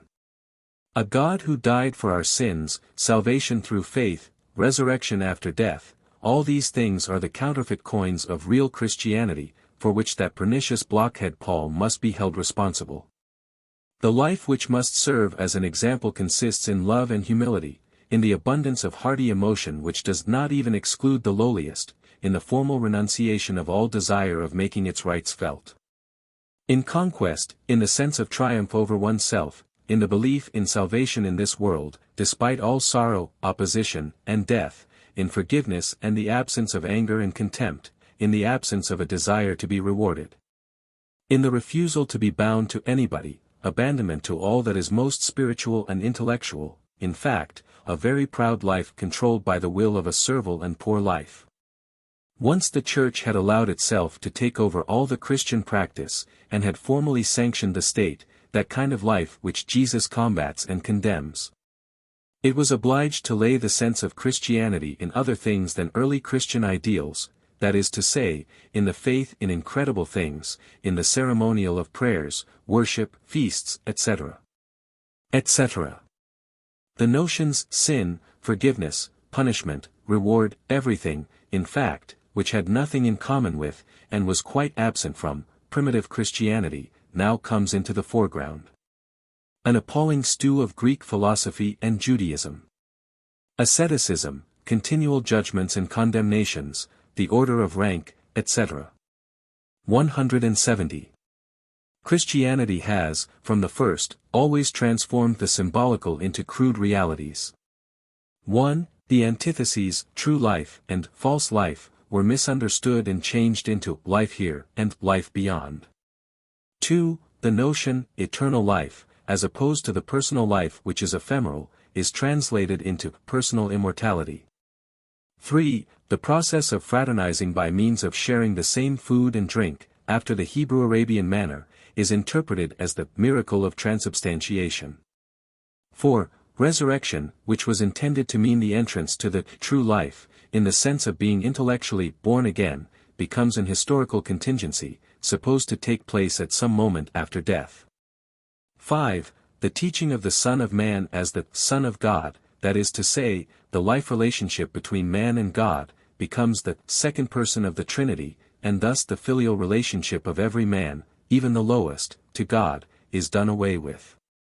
6. Salvation through faith, that is to say, that there is no other way to this filial relationship to God. Save through the practice of life taught by Christ, becomes transformed into the belief that there is a miraculous way of atoning for all sin. Though not through our own endeavors, but by means of Christ. For all these purposes, Christ on the cross had to be interpreted afresh. The death itself would certainly not be the principal feature of the event. It was only another sign pointing to the way in which one should behave towards the authorities and the laws of the world, that one was not to defend oneself. This was the exemplary life. 171. Concerning the psychology of Paul. The important fact is Christ's death. This remains to be explained. That there may be truth or error in an explanation never entered these people's heads. One day a sublime possibility strikes them, his death might mean so, and it forthwith becomes so and so. An hypothesis is proved by the sublime ardor it lends to its discoverer. The proof of strength, i.e., a thought is demonstrated by its effects, by their fruits, as the Bible ingenuously says. That which fires enthusiasm must be true, what one loses one's blood for must be true. In every department of this world of thought, the sudden feeling of power which an idea imparts to him who is responsible for it, is placed to the credit of that idea, and as there seems no other way of honoring an idea than by calling it true, the first epithet it is honored with is the word true. How could it have any effect otherwise? It was imagined by some power. If that power were not real, it could not be the cause of anything. The thought is then understood as inspired, the effect it causes has something of the violent nature of a demoniacal influence. A thought which a decadent like Paul could not resist and to which he completely yields, is thus proved true. All these holy epileptics and visionaries did not possess 1,000th part of the honesty in self-criticism with which a philologist, nowadays, reads a text or tests the truth of an historical event. Beside us, such people were moral cretins. 172. It matters little whether a thing be true, provided it be effective, total absence of intellectual uprightness. Everything is good, whether it be lying, slander, or shameless cooking, provided it serve to heighten the degree of heat to the point at which people believe. We are face to face with an actual school for the teaching of the means wherewith men are seduced to a belief. We see systematic contempt for those spheres whence contradiction might come, that is to say, for reason, philosophy, wisdom, doubt, and caution. A shameless praising and glorification of the teaching, with continual references to the fact that it was God who presented us with it, that the apostle signifies nothing, that no criticism is brooked, but only faith, acceptance. That it is the greatest blessing and favor to receive such a doctrine of salvation, that the state in which one should receive it, ought to be one of the profoundest thankfulness and humility. The resentment which the lowly feel against all those in high places, is continually turned to account. The fact that this teaching is revealed to them as the reverse of the wisdom of the world, against the power of the world, seduces them to it. This teaching convinces the outcasts and the botched of all sorts and conditions. It promises blessedness, advantages, and privileges to the most insignificant and most humble men. It fanaticizes the poor, the small, and the foolish, and fills them with insane vanity, as though they were the meaning and salt of the earth. Again, I say, all this cannot be sufficiently contemned. We spare ourselves a criticism of the teaching. It is sufficient to take note of the means it uses in order to be aware of the nature of the phenomenon one is examining. It identified itself with virtue, it appropriated the whole of the fascinating power of virtue, shamelessly, for its own purposes. It availed itself of the power of paradox, and of the need, manifested by old civilization, for pepper and absurdity. It amazed and revolted at the same time, it provoked persecutions and ill-treatment. It is the same kind of well-thought-out meanness with which the Jewish priesthood established their power and built up their church. One must be able to discern, 1. That warmth of passion, love, resting on a base of ardent sensuality. 2. The thoroughly ignoble character of Christianity, the continual exaggeration and verbosity, the lack of cool intellectuality and irony, the unmilitary character of all its instincts. The priestly prejudices against manly pride, sensuality, the sciences, the arts. 173. Paul seeks power against ruling Judaism, his attempt is too weak. Transvaluation of the notion, Jew, the race, is put aside, but that means denying the very basis of the whole structure. The martyr, the fanatic, the value of all strong belief.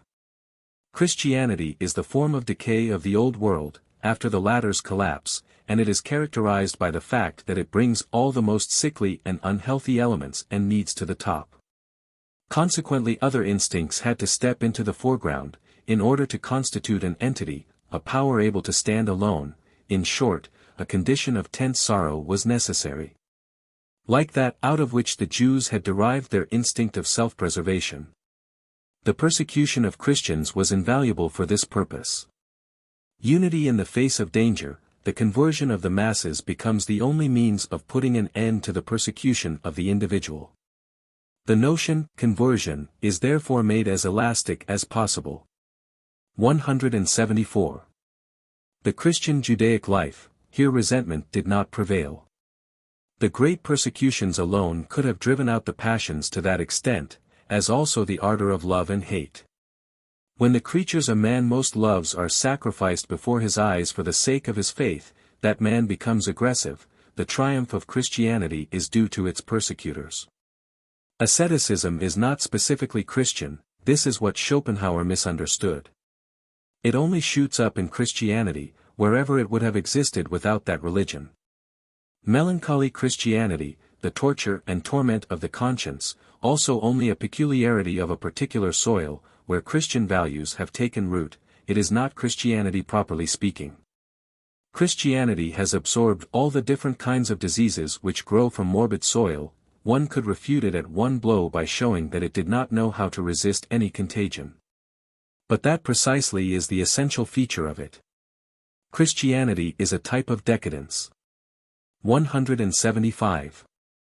The reality on which Christianity was able to build up its power consisted of the small dispersed Jewish families, with their warmth, tenderness, and peculiar readiness to help, which, to the whole of the Roman Empire, was perhaps the most incomprehensible and least familiar of their characteristics.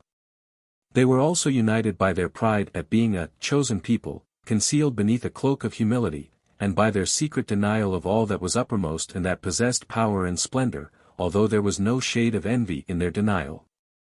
To have recognized this as a power, to have regarded this blessed state as communicable, seductive, and infectious even where pagans were concerned, this constituted Paul's genius, to use up the treasure of latent energy and cautious happiness for the purposes of the Jewish Church of Free Confession.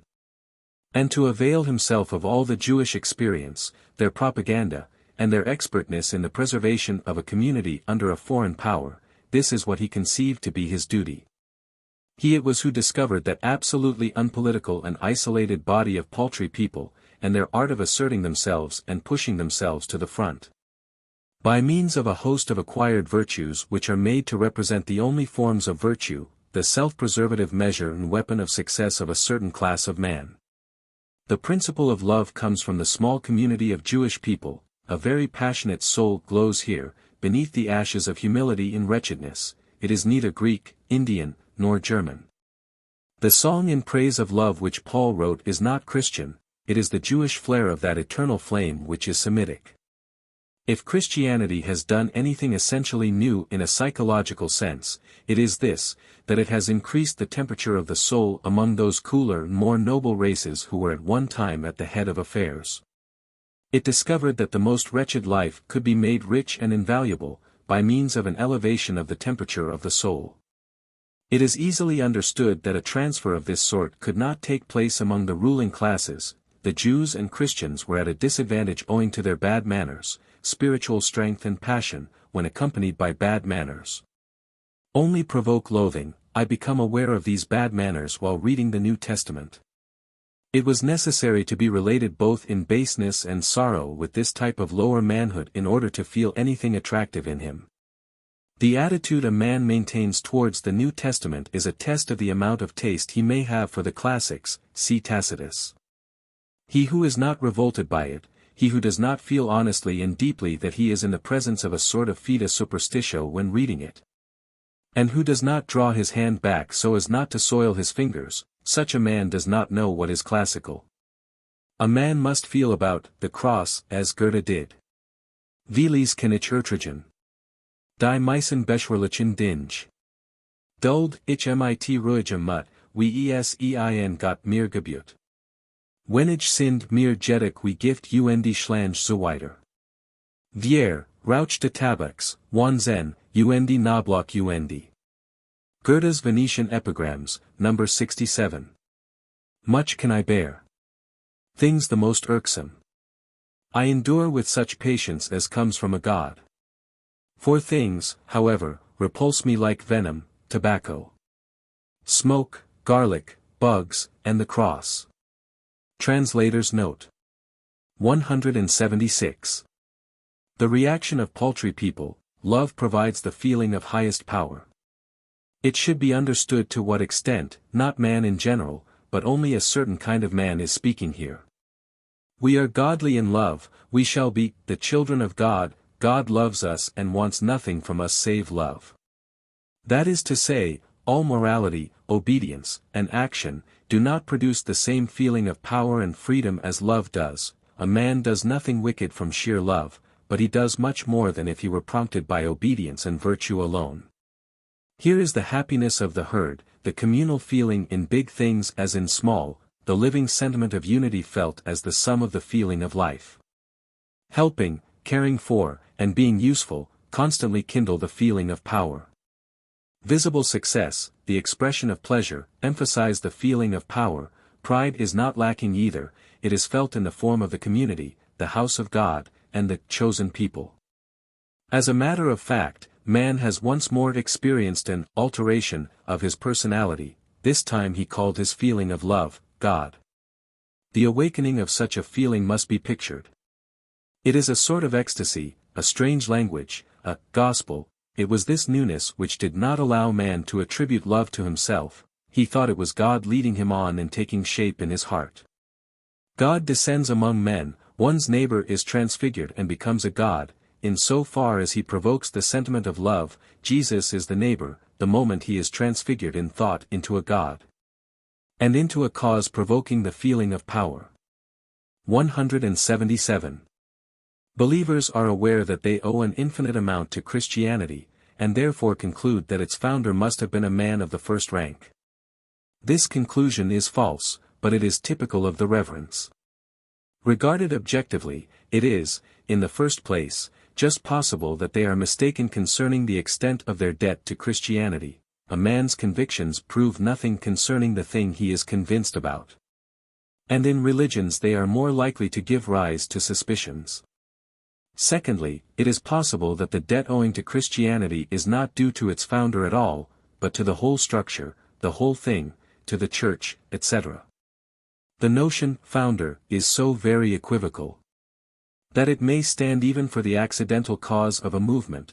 The person of the founder has been inflated in proportion as the church has grown, but even this process of veneration allows of the conclusion that, at one time or other, this founder was something exceedingly insecure and doubtful, in the beginning.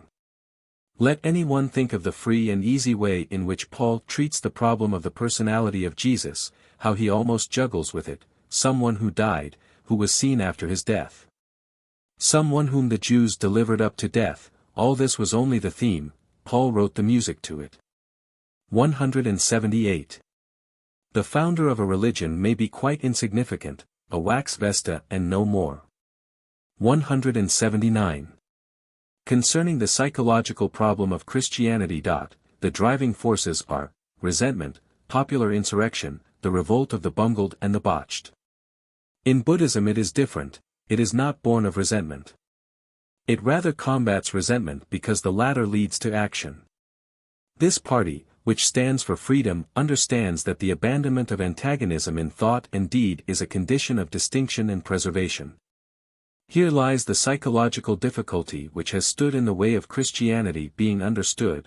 the force which created it, urges to a struggle against itself. Only as a party standing for peace and innocence can this insurrectionary movement hope to be successful. It must conquer by means of excessive mildness, sweetness, softness, and its instincts are aware of this. The feat was to deny and condemn the force, of which man is the expression, and to press the reverse of that force continually to the fore, by word and deed. 180. The pretense of youthfulness. It is a mistake to imagine that, with Christianity, an ingenuous and youthful people rose against an old culture. The story goes that it was out of the lowest levels of society, where Christianity flourished and shot its roots, that the more profound source of life gushed forth afresh, but nothing can be understood of the psychology of Christianity. If it be supposed that it was the expression of revived youth among a people, or of the resuscitated strength of a race.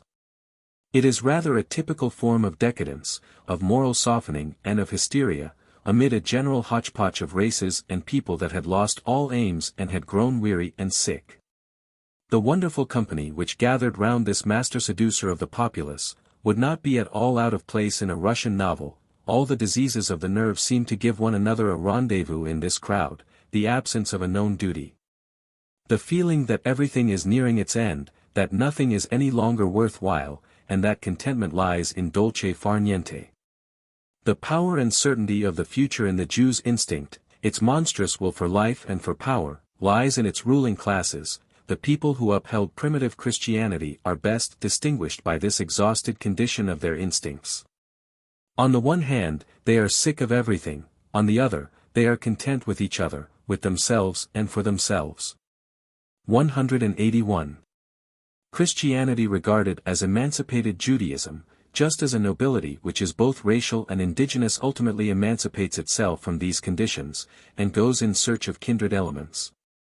1. As a church, community, on the territory of the state, as an unpolitical institution.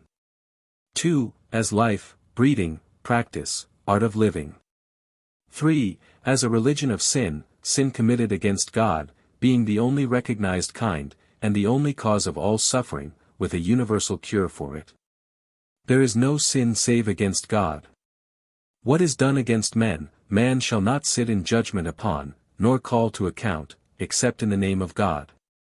At the same time, all commandments, love everything is associated with God, and all acts are performed according to God's will.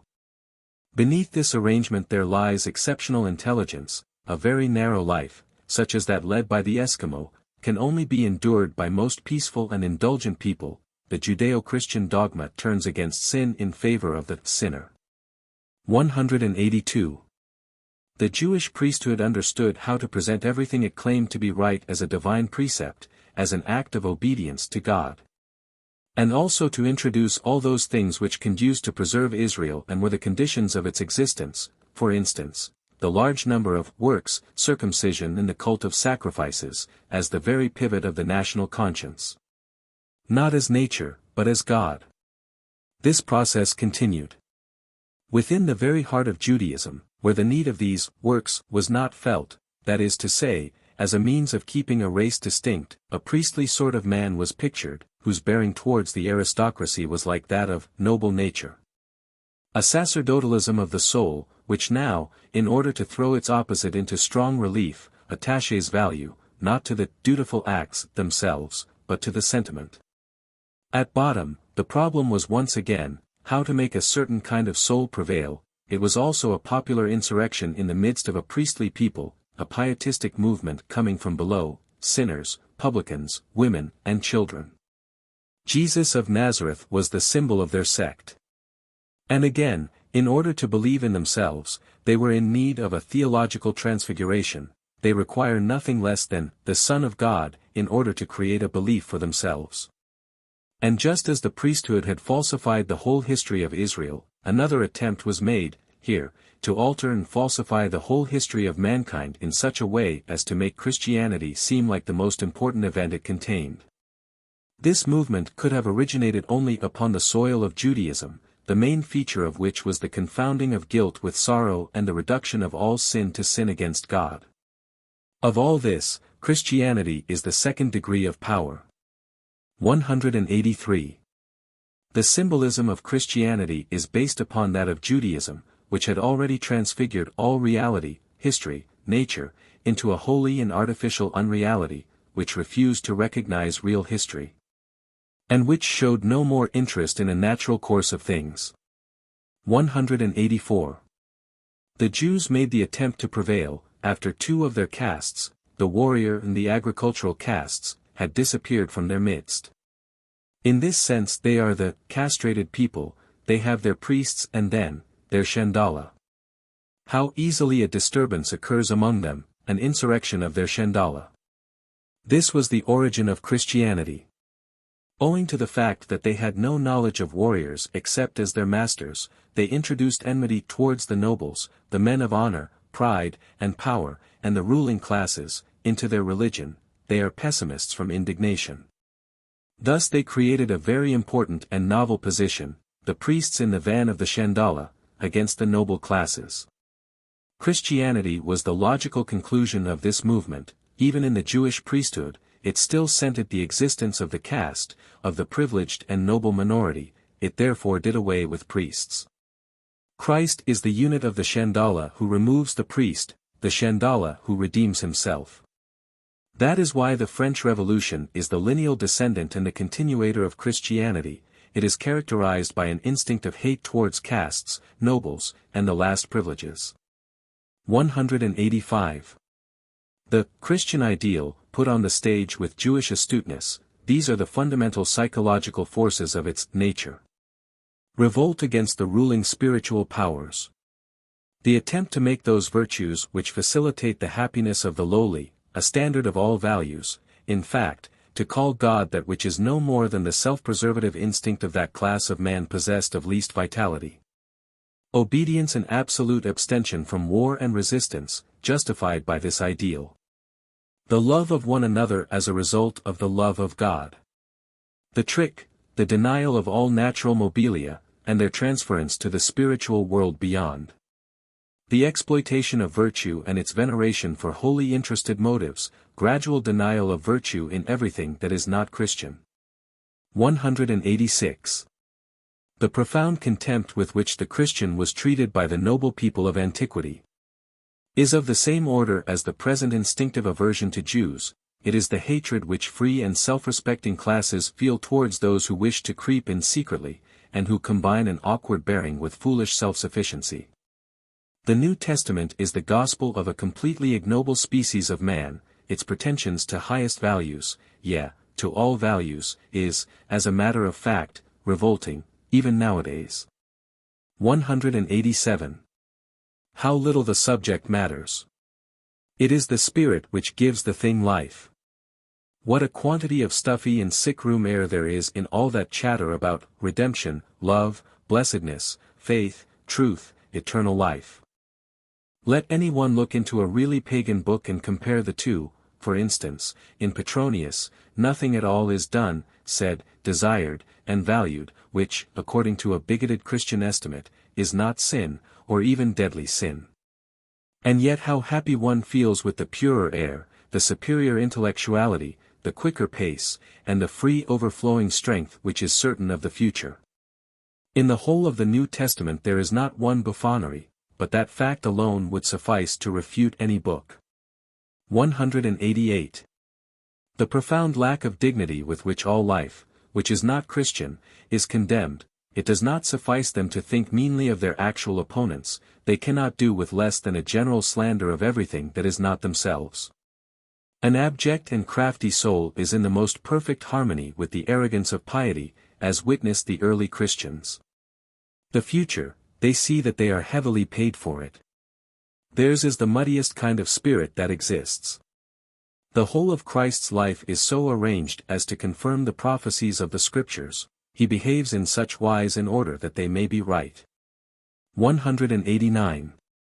The deceptive interpretation of the words, the doings, and the condition of dying people. The natural fear of death, for instance, is systematically confounded with the supposed fear of what is to happen after death. 190. The Christians have done exactly what the Jews did before them. They introduced what they conceived to be an innovation and a thing necessary to self-preservation into their master's teaching, and wove his life into it. They likewise credited him with all the wisdom of a maker of proverbs, in short. They represented their everyday life and activity as an act of obedience, and thus sanctified their propaganda. What it all depends upon, may be gathered from Paul, it is not much. What remains is the development of a type of saint, out of the values which these people regarded as saintly. The whole of the doctrine of miracles, including the resurrection, is the result of self-glorification on the part of the community, which ascribed to its master those qualities it ascribed to itself, but in a higher degree, or, better still, it derived its strength from him. 191. The Christians have never led the life which Jesus commanded them to lead, and the impudent fable of the justification by faith, and its unique and transcendental significance, is only the result of the Church's lack of courage and will in acknowledging those works which Jesus commanded. The Buddhist behaves differently from the non-Buddhist, but the Christian behaves as all the rest of the world does, and possesses a Christianity of ceremonies and states of the soul. The profound and contemptible falsehood of Christianity in Europe makes us deserve the contempt of the Arabs, Hindus, and Chinese. Let anyone listen to the words of the first German statesman, concerning that which has preoccupied Europe for the last 40 years. 192. Faith or works. But that the works, the habit of particular works may engender a certain set of values or thoughts, is just as natural as it would be unnatural for works to proceed from mere valuations. Man must practice, not how to strengthen feelings of value, but how to strengthen action. First of all, one must be able to do something. Luther's Christian dilettantism. Faith is an ass's bridge.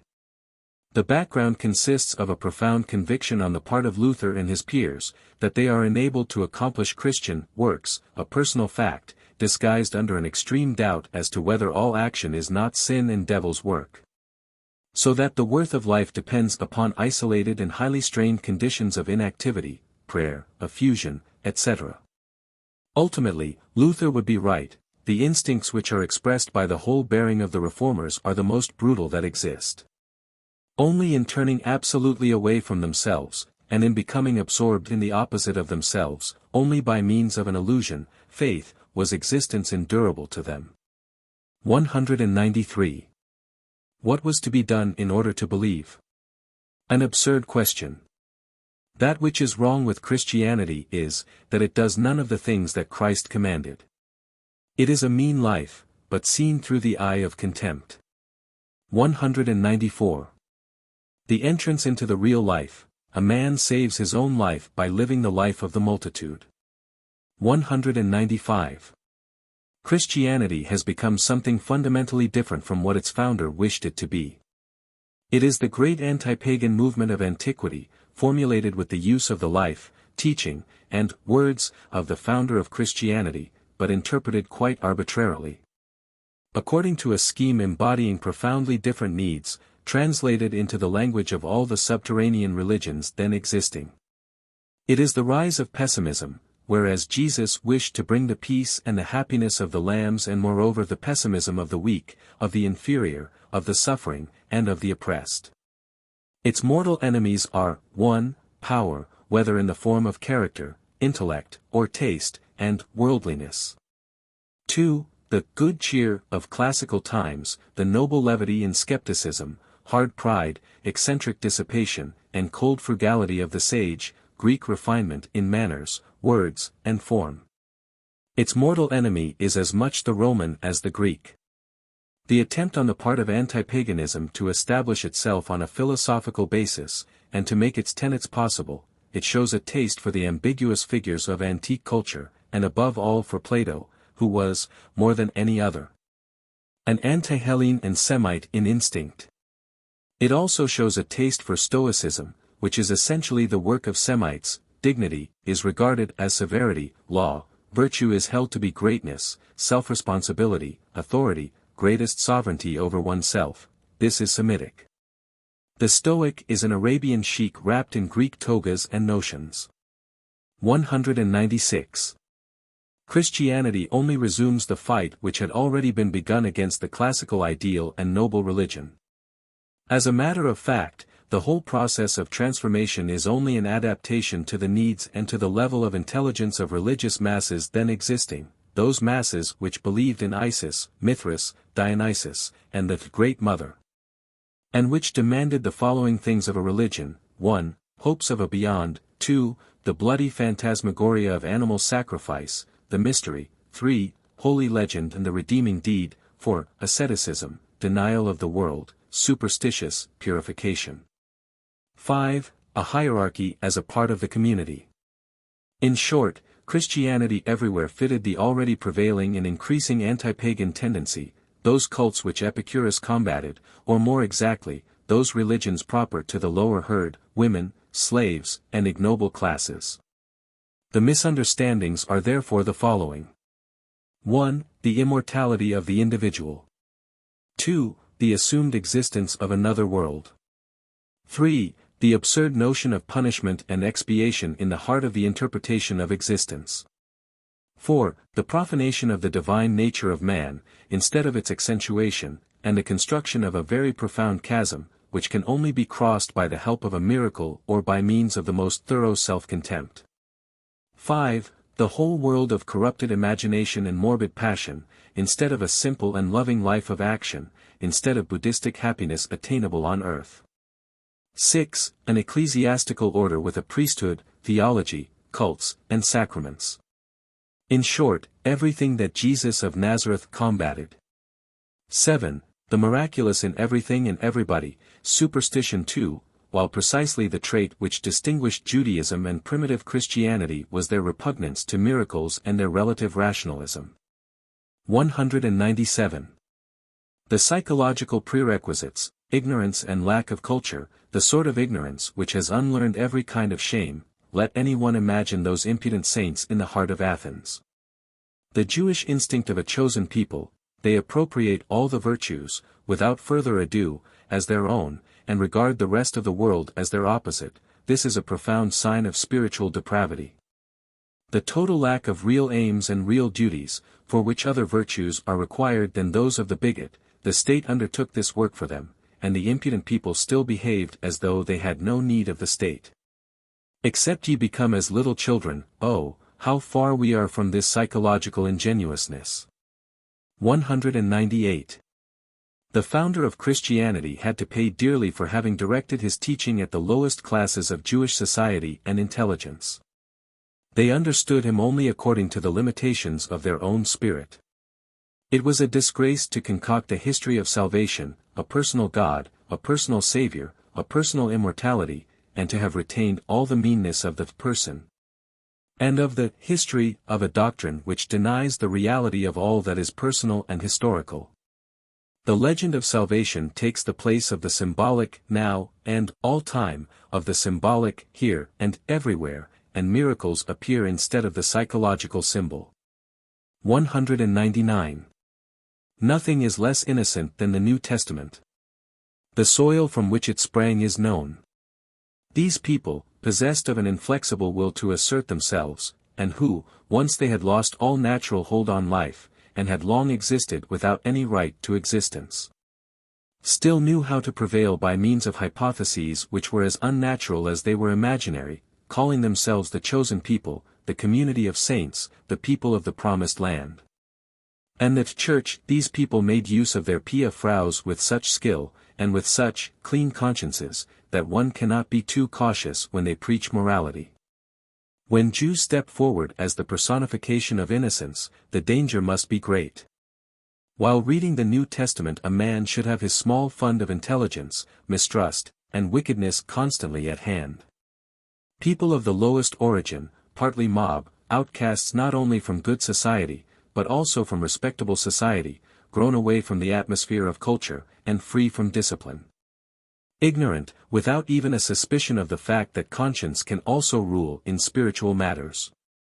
In a word, the Jews, an instinctively crafty people, able to create an advantage, a means of seduction out of every conceivable hypothesis of superstition, even out of ignorance itself. 200. I regard Christianity as the most fatal and seductive lie that has ever yet existed, as the greatest and most impious lie. I can discern the last sprouts and branches of its ideal beneath every form of disguise. I decline to enter into any compromise or false position in reference to it. I urge people to declare open war with it. The morality of paltry people as the measure of all things, this is the most repugnant kind of degeneracy that civilization has ever yet brought into existence. And this kind of ideal is hanging still, under the name of God, over men's heads. 201. However modest one's demands may be concerning intellectual cleanliness, when one touches the New Testament one cannot help experiencing a sort of inexpressible feeling of discomfort. For the unbounded cheek with which the least qualified people will have their say in its pages, in regard to the greatest problems of existence, and claim to sit in judgment on such matters, exceeds all limits. The impudent levity with which the most unwieldy problems are spoken of here, life, the world, God, the purpose of life, as if they were not problems at all, but the most simple things which these little bigots know all about. 202. This was the most fatal form of insanity that has ever yet existed on earth, when these little lying abortions of bigotry begin laying claim to the words God, last judgment, truth, love, wisdom, Holy Spirit, and thereby distinguishing themselves from the rest of the world. When such men begin to transvalue values to suit themselves, as though they were the sense, the salt, the standard, and the measure of all things, then all that one should do is this: build lunatic asylums for their incarceration. To persecute them was an egregious act of antique folly. This was taking them too seriously, it was making them serious. The whole fatality was made possible by the fact that a similar form of megalomania was already in existence, the Jewish form, once the gulf separating the Jews from the Christian Jews was bridged. The Christian Jews were compelled to employ those self-preservative measures afresh which were discovered by the Jewish instinct, for their own self-preservation, after having accentuated them. And again through the fact that Greek moral philosophy had done everything that could be done to prepare the way for moral fanaticism, even among Greeks and Romans, and to render it palatable. Plato, the great importer of corruption, who was the first who refused to see nature and morality, and who had already deprived the Greek gods of all their worth by his notion, good, was already tainted with Jewish bigotry, in Egypt. 203. These small virtues of gregarious animals do not by any means lead to eternal life. To put them on the stage in such a way, and to use them for one's own purpose is perhaps very smart. But to him who keeps his eyes open, even here, it remains, in spite of all, the most ludicrous performance. A man by no means deserves privileges, either on earth or in heaven, because he happens to have attained to perfection in the art of behaving like a good-natured little sheep. At best, he only remains a dear, absurd little ram with horns, provided, of course, he does not burst with vanity or excite indignation by assuming the airs of a supreme judge. What a terrible glow of false coloring here floods the meanest virtues, as though they were the reflection of divine qualities. The natural purpose and utility of every virtue is systematically hushed up. It can only be valuable in the light of a divine command or model, or in the light of the good which belongs to a beyond or a spiritual world. This is magnificent. As if it were a question of the salvation of the soul, but it was a means of making things bearable here with as many beautiful sentiments as possible. 204. The law, which is the fundamentally realistic formula of certain self-preservative measures of a community, forbids certain actions that have a definite tendency to jeopardize the welfare of that community.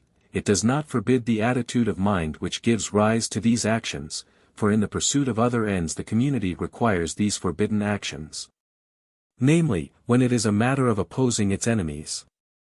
The moral idealist now steps forward and says, God sees into men's hearts. The action itself counts for nothing, the reprehensible attitude of mind from which it proceeds must be extirpated. In normal conditions men laugh at such things.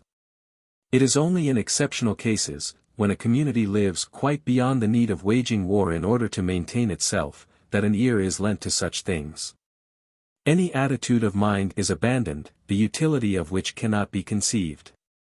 This was the case, for example, when Buddha appeared among a people that was both peaceable and afflicted with great intellectual weariness. This was also the case in regard to the first Christian community, as also the Jewish, the primary condition of which was the absolutely unpolitical Jewish society. Christianity could grow only upon the soil of Judaism, that is to say, among a people that had already renounced the political life, and which led a sort of parasitic existence within the Roman sphere of government. Christianity goes a step farther, it allows men to emasculate themselves even more. The circumstances actually favor their doing so. Nature is expelled from morality when it is said, "Love ye your enemies," for nature's injunction, "Ye shall love your neighbor and hate your enemy," has now become senseless in the law, in instinct. Now, even the love a man feels for his neighbor must first be based upon something, a sort of love of God. God is introduced everywhere, and utility is withdrawn. The natural origin of morality is denied everywhere, the veneration of nature, which lies in acknowledging a natural morality, is destroyed to the roots. Whence comes the seductive charm of this emasculate ideal of man? Why are we not disgusted by it, just as we are disgusted at the thought of a eunuch? The answer is obvious, it is not the voice of the eunuch that revolts us, despite the cruel mutilation of which it is the result. For, as a matter of fact, it has grown sweeter. And owing to the very fact that the male organ has been amputated from virtue, its voice now has a feminine ring, which, formerly, was not to be discerned.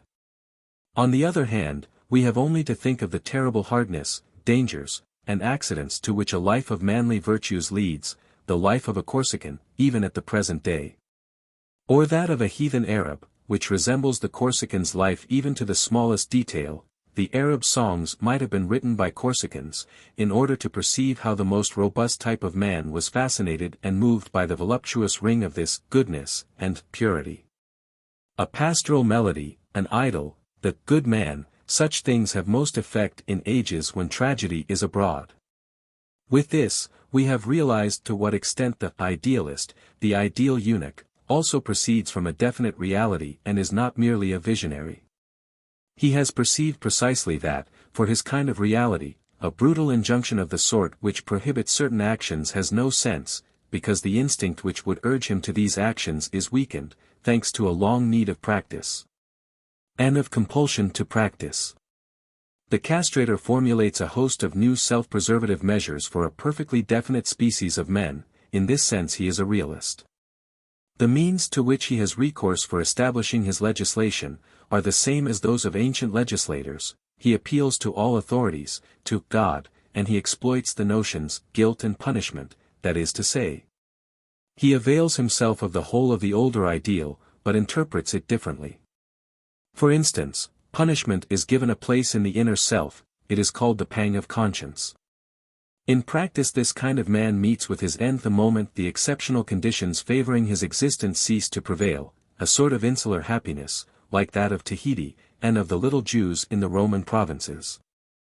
Their only natural foe is the soil from which they spring, they must wage war against that. And once more give their offensive and defensive passions rope in order to be equal to it. Their opponents are the adherents of the old ideal. This kind of hostility is shown on a grand scale by Paul in relation to Judaism, and by Luther in relation to the priestly ascetic ideal. The mildest form of this antagonism is certainly that of the first Buddhists. Perhaps nothing has given rise to so much work, as the enfeeblement and discouragement of the feeling of antagonism. The struggle against resentment almost seems the Buddhist's first duty, thus only is his peace of soul secured. To isolate oneself without bitterness, this presupposes the existence of a surprisingly mild and sweet order of men, saints.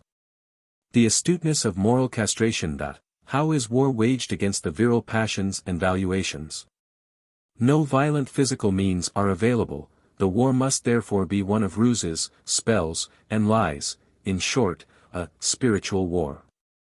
First recipe, one appropriates virtue in general, and makes it the main feature of one's ideal. The older ideal is denied and declared to be the reverse of all ideals. Slander has to be carried to a fine art for this purpose. Second recipe, a type of man is set up as a general standard, and this is projected into all things, behind all things, and behind the destiny of all things, as God. Third recipe: the opponents of one's ideal are declared to be the opponents of God. One arrogates to oneself a right to great pathos, to power, and a right to curse and to bless. Fourth recipe: all suffering, all gruesome, terrible, and fatal things are declared to be the results of opposition to one's ideal. All suffering is punishment even in the case of one's adherence, except it be a trial, etc. Fifth recipe: one goes so far as to regard nature as the reverse of one's ideal, and the lengthy sojourn amid natural conditions is considered a great trial of patience, a sort of martyrdom. One studies contempt, both in one's attitudes and one's looks towards all natural things. Sixth recipe: the triumph of antinaturalism and ideal castration, the triumph of the world of the pure, good, sinless, and blessed, is projected into the future as the consummation, the finale, the great hope, and the coming of the kingdom of God. I hope that one may still be allowed to laugh at this artificial hoisting up of a small species of man to the position of an absolute standard of all things. 205. What I do not at all like in Jesus of Nazareth and his apostle Paul, is that they stuffed so much into the heads of paltry people, as if their modest virtues were worth so much ado. We have had to pay dearly for it all. For they brought the most valuable qualities of both virtue and man into ill repute. They set the guilty conscience and the self-respect of noble souls at loggerheads, and they led the braver, more magnanimous, more daring, and more excessive tendencies of strong souls astray, even to self-destruction. 206. In the New Testament, and especially in the Gospels, I discern absolutely no sign of a divine voice, but rather an indirect form of the most subterranean fury, both in slander and destructiveness, one of the most dishonest forms of hatred. It lacks all knowledge of the qualities of a higher nature. It makes an impudent abuse of all kinds of plausibilities, and the whole stock of proverbs is used up and foisted upon one in its pages. Was it necessary to make a God come in order to appeal to those publicans and to say to them, etc., etc.? Nothing could be more vulgar than this struggle with the Pharisees, carried on with a host of absurd and unpractical moral pretenses.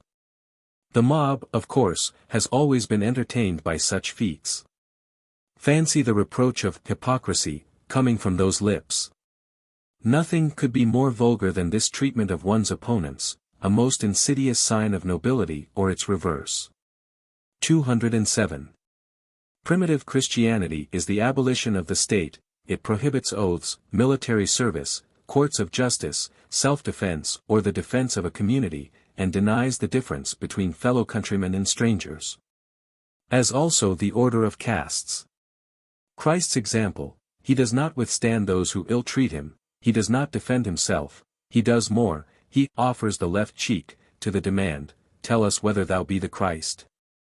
He replies, "Hereafter shall ye see the Son of Man sitting on the right hand of power, and coming in the clouds of heaven." He forbids his disciples to defend him, he calls attention to the fact that he could get help if he wished to, but will not. Christianity also means the abolition of society. It prizes everything that society despises, its very growth takes place among the outcasts, the condemned, and the leprous of all kinds, as also among publicans, sinners, prostitutes, and the most foolish of men, the fisher folk. It despises the rich, the scholarly, the noble, the virtuous, and the punctilious. 208. The war against the noble and the powerful, as it is waged in the New Testament, is reminiscent of Reynard the Fox and his methods, but plus the Christian unction and the more absolute refusal to recognize one's own craftiness. 209. The Gospel is the announcement that the road to happiness lies open for the lowly and the poor, that all one has to do is to emancipate oneself from all institutions, traditions, and the tutelage of the higher classes. Thus Christianity is no more than the typical teaching of socialists. Property, acquisitions, mother country, status and rank, tribunals, the police, the state, the church, education, art, militarism, all these are so many obstacles in the way of happiness, so many mistakes, snares, and devil's artifices. On which the gospel passes sentence, all this is typical of socialistic doctrines. Behind all this there is the outburst, the explosion, of a concentrated loathing of the masters, the instinct which discerns the happiness of freedom after such long oppression. Mostly a symptom of the fact that the inferior classes have been treated too humanely, that their tongues already taste a joy which is forbidden them. It is not hunger that provokes revolutions, but the fact that the mob have contracted an appetite en mangent. 210. Let the New Testament only be read as a book of seduction, in it virtue is appropriated, with the idea that public opinion is best won with it, and as a matter of fact it is a very modest kind of virtue, which recognizes only the ideal gregarious animal and nothing more, including, of course, the herdsman, a puny, soft, benevolent, helpful, and gushingly satisfied kind of virtue which to the outside world is quite devoid of pretensions, and which separates the world entirely from itself. The crassest arrogance which fancies that the destiny of man turns around it, and it alone, and that on the one side the community of believers represents what is right, and on the other the world represents what is false and eternally to be reproved and rejected. The most imbecile hatred of all things in power, which, however, never goes so far as to touch these things. A kind of inner detachment which, outwardly, leaves everything as it was, servitude and slavery, and knowing how to convert everything into a means of serving God and virtue. 211. Christianity is possible as the most private form of life. It presupposes the existence of a narrow, isolated, and absolutely unpolitical society. It belongs to the conventicle. On the other hand, a Christian state, Christian politics, are pieces of downright impudence. They are lies, like, for instance, a Christian leadership of an army, which in the end regards the God of hosts as chief of the staff. Even the papacy has never been able to carry on politics in a Christian way. And when reformers indulge in politics, as Luther did, it is well known that they are just as ardent followers of Machiavelli as any other immoralists or tyrants. 212. Christianity is still possible at any moment. It is not bound to any one of the impudent dogmas that have adorned themselves with its name. It needs neither the teaching of the personal God, nor of sin, nor of immortality, nor of redemption, nor of faith. It has absolutely no need whatever of metaphysics, and it needs asceticism and Christian natural science still less. Christianity is a method of life, not a system of belief. It tells us how we should behave, not what we should believe. He who says today, I refuse to be a soldier, I care not for tribunals, I lay no claim to the services of the police, I will not do anything that disturbs the peace within me, and if I must suffer on that account. Nothing can so well maintain my inward peace as suffering, such a man would be a Christian. 213. Concerning the history of Christianity. Continual change of environment. Christian teaching is thus continually changing its center of gravity. The favoring of low and paltry people. The development of caritas. The type Christian gradually adopts everything that it originally rejected, and in the rejection of which it asserted its right to exist.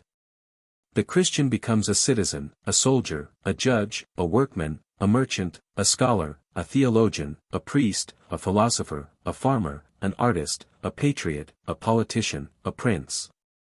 He re-enters all those departments of active life which he had forsworn. He defends himself, he establishes tribunals, he punishes, he swears, he differentiates between people and people, he contemns, and he shows anger. The whole life of the Christian is ultimately exactly that life from which Christ preached deliverance. The Church is just as much a factor in the triumph of the Antichrist, as the modern state and modern nationalism. The Church is the barbarization of Christianity. 214. Among the powers that have mastered Christianity are Judaism, Paul, Platonism, Augustine, the cult of mystery, the teaching of salvation, the emblem of the cross. Asceticism, hostility towards nature, reason, the senses, the Orient. 215. Christianity is a denaturalization of gregarious morality, under the power of the most complete misapprehensions and self-deceptions. Democracy is a more natural form of it, and less sown with falsehood. It is a fact that the oppressed, the low, and whole mob of slaves and half-castes, will prevail. First step, they make themselves free, they detach themselves, at first in fancy only, they recognize each other, they make themselves paramount. Second step, they enter the lists, they demand acknowledgement, equal rights, justice. Third step, they demand privileges, they draw the representatives of power over to their side. Fourth step, they alone want all power, and they have it. There are three elements in Christianity which must be distinguished: a. the oppressed of all kinds, b. the mediocre of all kinds, c. the dissatisfied and diseased of all kinds. The first struggle against the politically noble and their ideal. The second contend with the exceptions and those who are in any way privileged, mentally or physically. The third oppose the natural instinct of the happy and the sound. Whenever a triumph is achieved, the second element steps to the fore. For then Christianity has won over the sound and happy to its side, as warriors in its cause, likewise the powerful, interested to this extent in the conquest of the crowd, and now it is the gregarious instinct. That mediocre nature which is valuable in every respect, that now gets its highest sanction through Christianity. This mediocre nature ultimately becomes so conscious of itself, gains such courage in regard to its own opinions, that it arrogates to itself even political power. Democracy is Christianity made natural, a sort of return to nature. Once Christianity, owing to extreme antinaturalness, might have been overcome by the opposite valuation. Result, the aristocratic ideal begins to lose its natural character, the higher man, noble, artist, passion, knowledge, romanticism as the cult of the exceptional, genius, etc. etc. 216. When the masters may also become Christians. It is of the nature of a community, race, family, herd, tribe, to regard all those conditions and aspirations which favor its survival, as in themselves valuable. For instance, obedience, mutual assistance, respect, moderation, pity, as also, to suppress everything that happens to stand in the way of the above. It is likewise of the nature of the rulers, whether they are individuals or classes, to patronize and applaud those virtues which make their subjects amenable and submissive, conditions and passions which may be utterly different from their own. The gregarious instinct and the instinct of the rulers sometimes agree in approving of a certain number of qualities and conditions, but for different reasons. The first do so out of direct egoism, the second out of indirect egoism. The submission to Christianity on the part of master races is essentially the result of the conviction that Christianity is a religion for the herd, that it teaches obedience, in short, that Christians are more easily ruled than non-Christians. With a hint of this nature, the Pope, even nowadays, recommends Christian propaganda to the ruling sovereign of China. It should also be added that the seductive power of the Christian ideal works most strongly upon natures that love danger, adventure, and contrasts. That love everything that entails a risk, and wherewith a non plus ultra of powerful feeling may be attained. In this respect, one has only to think of Saint Teresa, surrounded by the heroic instincts of her brothers. Christianity appears in those circumstances as a dissipation of the will, as strength of will, as a will that is quixotic. 3. Christian ideals. 217. War against the Christian ideal, against the doctrine of blessedness and salvation as the aims of life, against the supremacy of the fools, of the pure in heart, of the suffering and of the botched. When and where has any man, of any note at all, resembled the Christian ideal, at least in the eyes of those who are psychologists and triers of the heart and reins? Look at all Plutarch's heroes. 218. Our claim to superiority: we live in an age of comparisons, we are able to calculate as men have never yet calculated, in every way we are history becomes self-conscious. We enjoy things in a different way. We suffer in a different way, our instinctive activity is the comparison of an enormous variety of things. We understand everything, we experience everything, we no longer have a hostile feeling left within us. However disastrous the results may be to ourselves, our plunging and almost lustful inquisitiveness attacks, unabashed, the most dangerous of subjects. Everything is good, it gives us pain to say nay to anything. We suffer when we feel that we are sufficiently foolish to make a definite stand against anything. At bottom, it is we scholars who today are fulfilling Christ's teaching most thoroughly. 219. We cannot suppress a certain irony when we contemplate those who think they have overcome Christianity by means of modern natural science. Christian values are by no means overcome by such people. Christ on the cross is still the most sublime symbol, even now. 220. The two great nihilistic movements are, A. Buddhism, B. Christianity. The latter has only just about reached a state of culture in which it can fulfill its original object, it has found its level, and now it can manifest itself without disguise. 221. We have re-established the Christian ideal, it now only remains to determine its value. 1. Which values does it deny? What does the ideal that opposes it stand for?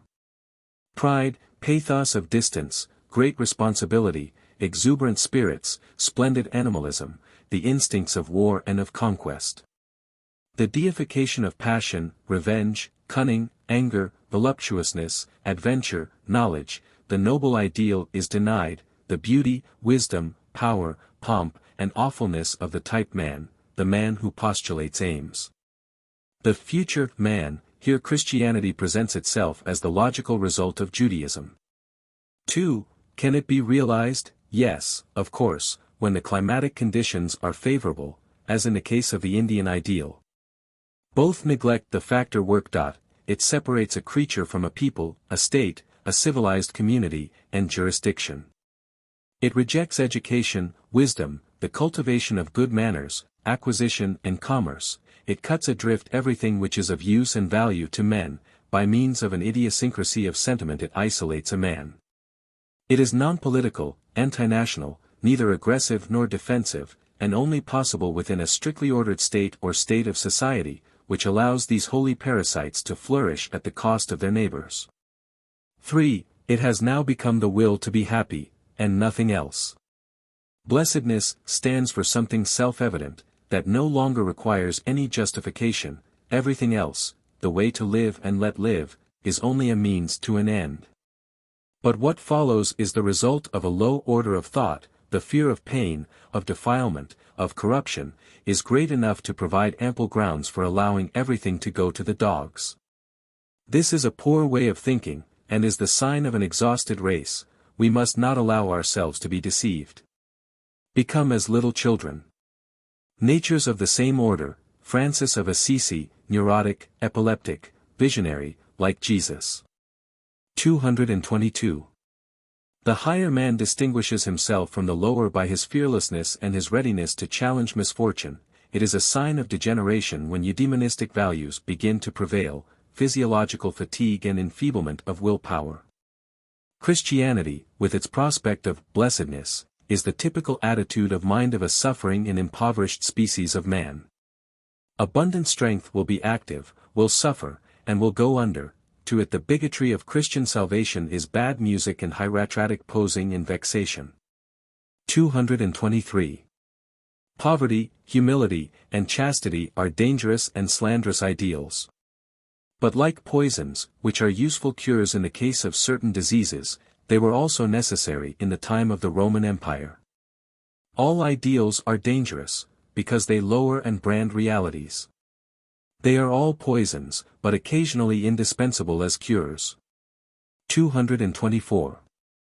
God created man, happy, idle, innocent, and immortal. Our actual life is a false, decadent, and sinful existence, a punishment.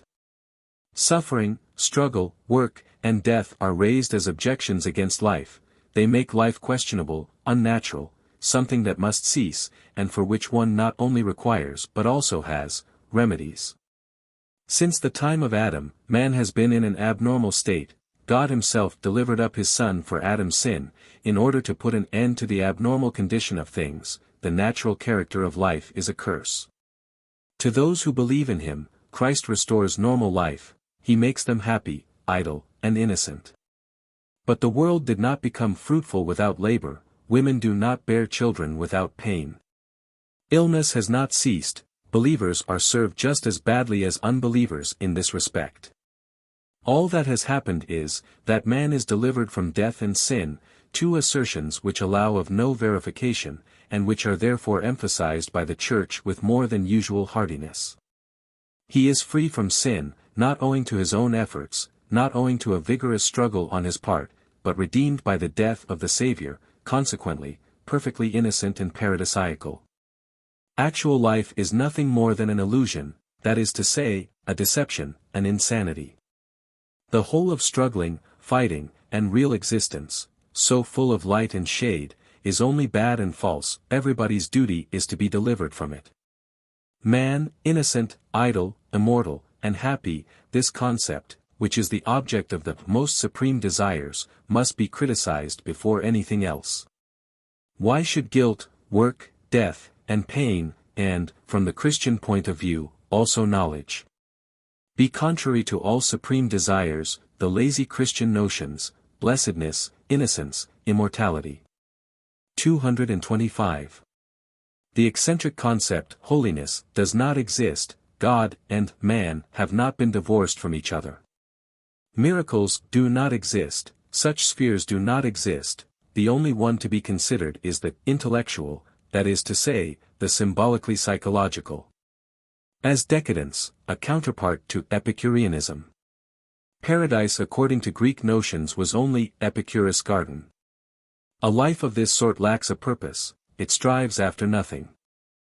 A form of the Epicurean gods, there is no longer any reason to aim at anything, not even at having children, everything has been done. 226.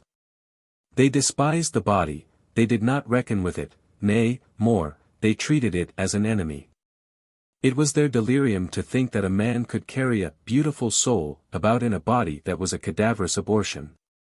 In order to inoculate others with this insanity they had to present the concept, beautiful soul, in a different way, and to transvalue the natural value, until, at last, a pale, sickly, idiotically exalted creature, something angelic, some extreme perfection and transfiguration was declared to be the higher man. 227. Ignorance in matters psychological. The Christian has no nervous system, contempt for, and deliberate and willful turning away from, the demands of the body, and the naked body. It is assumed that all this is in keeping with man's nature, and must perforce work the ultimate good of the soul. All functions of the body are systematically reduced to moral values.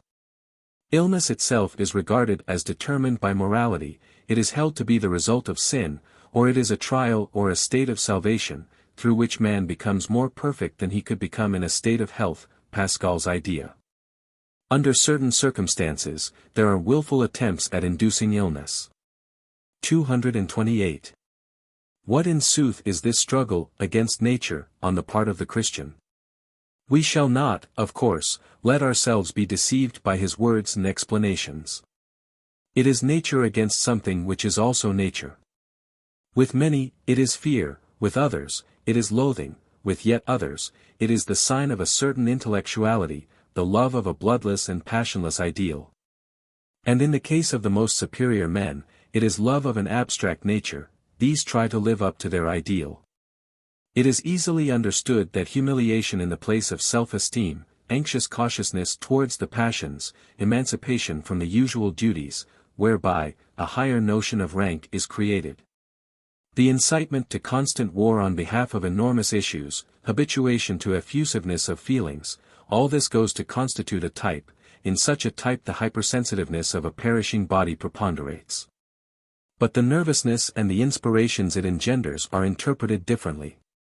The taste of this kind of creature tends either, 1. To subtilize, 2. To indulge in bombastic eloquence, or, 3. To go in for extreme feelings. The natural inclinations do get satisfied, but they are interpreted in a new way, for instance, as justification before God, the feeling of redemption through grace, every undeniable feeling of pleasure becomes interpreted in this way. Pride, voluptuousness, etc. General problem: what will become of the man who slanders and practically denies and belittles what is natural? As a matter of fact, the Christian is an example of exaggerated self-control. In order to tame his passions, he seems to find it necessary to extirpate or crucify them. 229. Man did not know himself physiologically throughout the ages his history covers. He does not even know himself now. The knowledge, for instance, that man has a nervous system, but no soul, is still the privilege of the most educated people. But man is not satisfied, in this respect, to say he does not know. A man must be very superior to be able to say, I do not know this, that is to say, to be able to admit his ignorance. Suppose he is in pain or in a good mood, he never questions that he can find the reason of either condition if only he seeks. In truth, he cannot find the reason, for he does not even suspect where it lies. What happens? He takes the result of his condition for its cause. For instance, if he should undertake some work, really undertaken because his good mood gave him the courage to do so, and carry it through successfully, behold, the work itself is the reason of his good mood.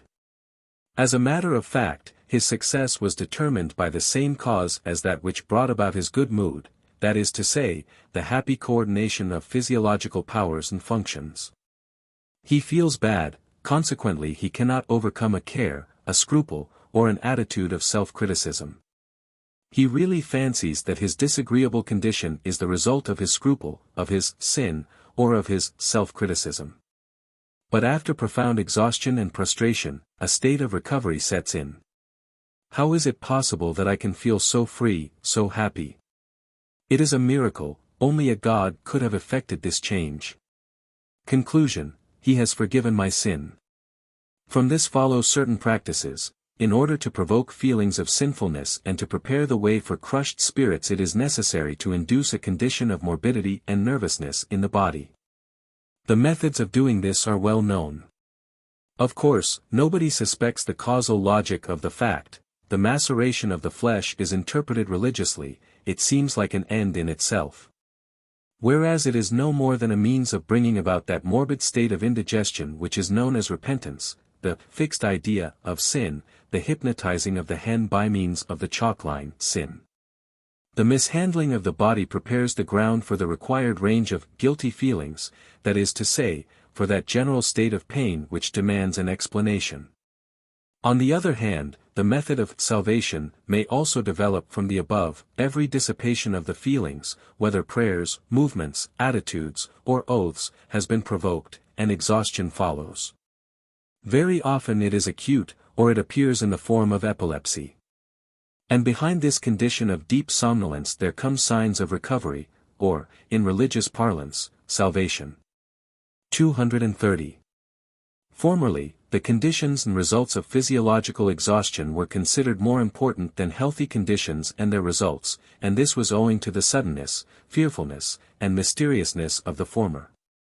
Men were terrified by themselves, and postulated the existence of a higher world. People have ascribed the origin of the idea of two worlds, one this side of the grave and the other beyond it, to sleep and dreams, to shadows, to night, and to the fear of nature, but the symptoms of physiological exhaustion should, above all, have been considered. Ancient religions have quite special methods of disciplining the pious into states of exhaustion, in which they must experience such things. The idea was, that one entered into a new order of things, where everything ceases to be known. The semblance of a higher power. 231. Sleep is the result of every kind of exhaustion. Exhaustion follows upon all excessive excitement. In all pessimistic religions and philosophies there is a yearning for sleep. The very notion, sleep, is deified and worshipped. In this case the exhaustion is racial. Sleep regarded psychologically is only a symbol of a much deeper and longer compulsion to rest. In praxis it is death which rules here in the seductive image of its brother sleep. 232. The whole of the Christian training in repentance and redemption may be regarded as a folie circulaire arbitrarily produced.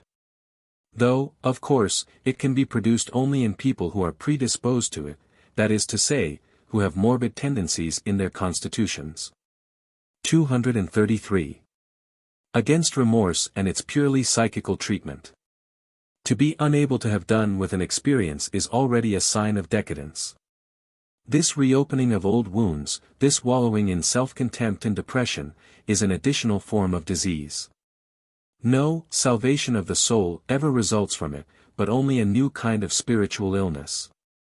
These conditions of salvation, of which the Christian is conscious, are merely variations of the same diseased state, the interpretation of an attack of epilepsy by means of a particular formula which is provided, not by science, but by religious mania. When a man is ill, his very goodness is sickly. By far the greatest portion of the psychical apparatus which Christianity has used, is now classed among the various forms of hysteria and epilepsy. The whole process of spiritual healing must be remodeled on a physiological basis. The sting of conscience, as such, is an obstacle in the way of recovery. As soon as possible the attempt must be made to counterbalance everything by means of new actions, so that there may be an escape from the morbidness of self-torture. The purely psychical practices of the Church and of the various sects should be decried as dangerous to the health. No invalid is ever cured by prayers or by the exorcising of evil spirits. The states of repose, which follow upon such methods of treatment, by no means inspire confidence, in the psychological sense. A man is healthy when he can laugh at the seriousness and ardor with which he has allowed himself to be hypnotized to any extent by any detail in his life, when his remorse seems to him like the action of a dog biting a stone, when he is ashamed of his repentance. The purely psychological and religious practices, which have existed hitherto, only led to an alteration in the symptoms. According to them, a man had recovered when he bowed before the cross, and swore that in future he would be a good man. But a criminal, who with a certain gloomy seriousness cleaves to his fate and refuses to malign his deed once it is done, has more spiritual health. The criminals with whom Dostoevsky associated in prison, were all, without exception, unbroken natures. Are they not 100 times more valuable than a broken-spirited Christian? For the treatment of pangs of conscience I recommend Mitchell's treatment. Translator's note. In the New Sydenham Society's Lexicon of Medicine and the Allied Sciences, the following description of Mitchell's treatment is to be found: a method of treating cases of neurasthenia and hysteria. By removal from home, rest in bed, massage twice a day, electrical excitation of the muscles, and excessive feeding, at first with milk. 234. A pang of conscience in a man is a sign that his character is not yet equal to his deed. There is such a thing as a pang of conscience after good deeds. In this case it is their unfamiliarity, their incompatibility with an old environment. 235. Against remorse.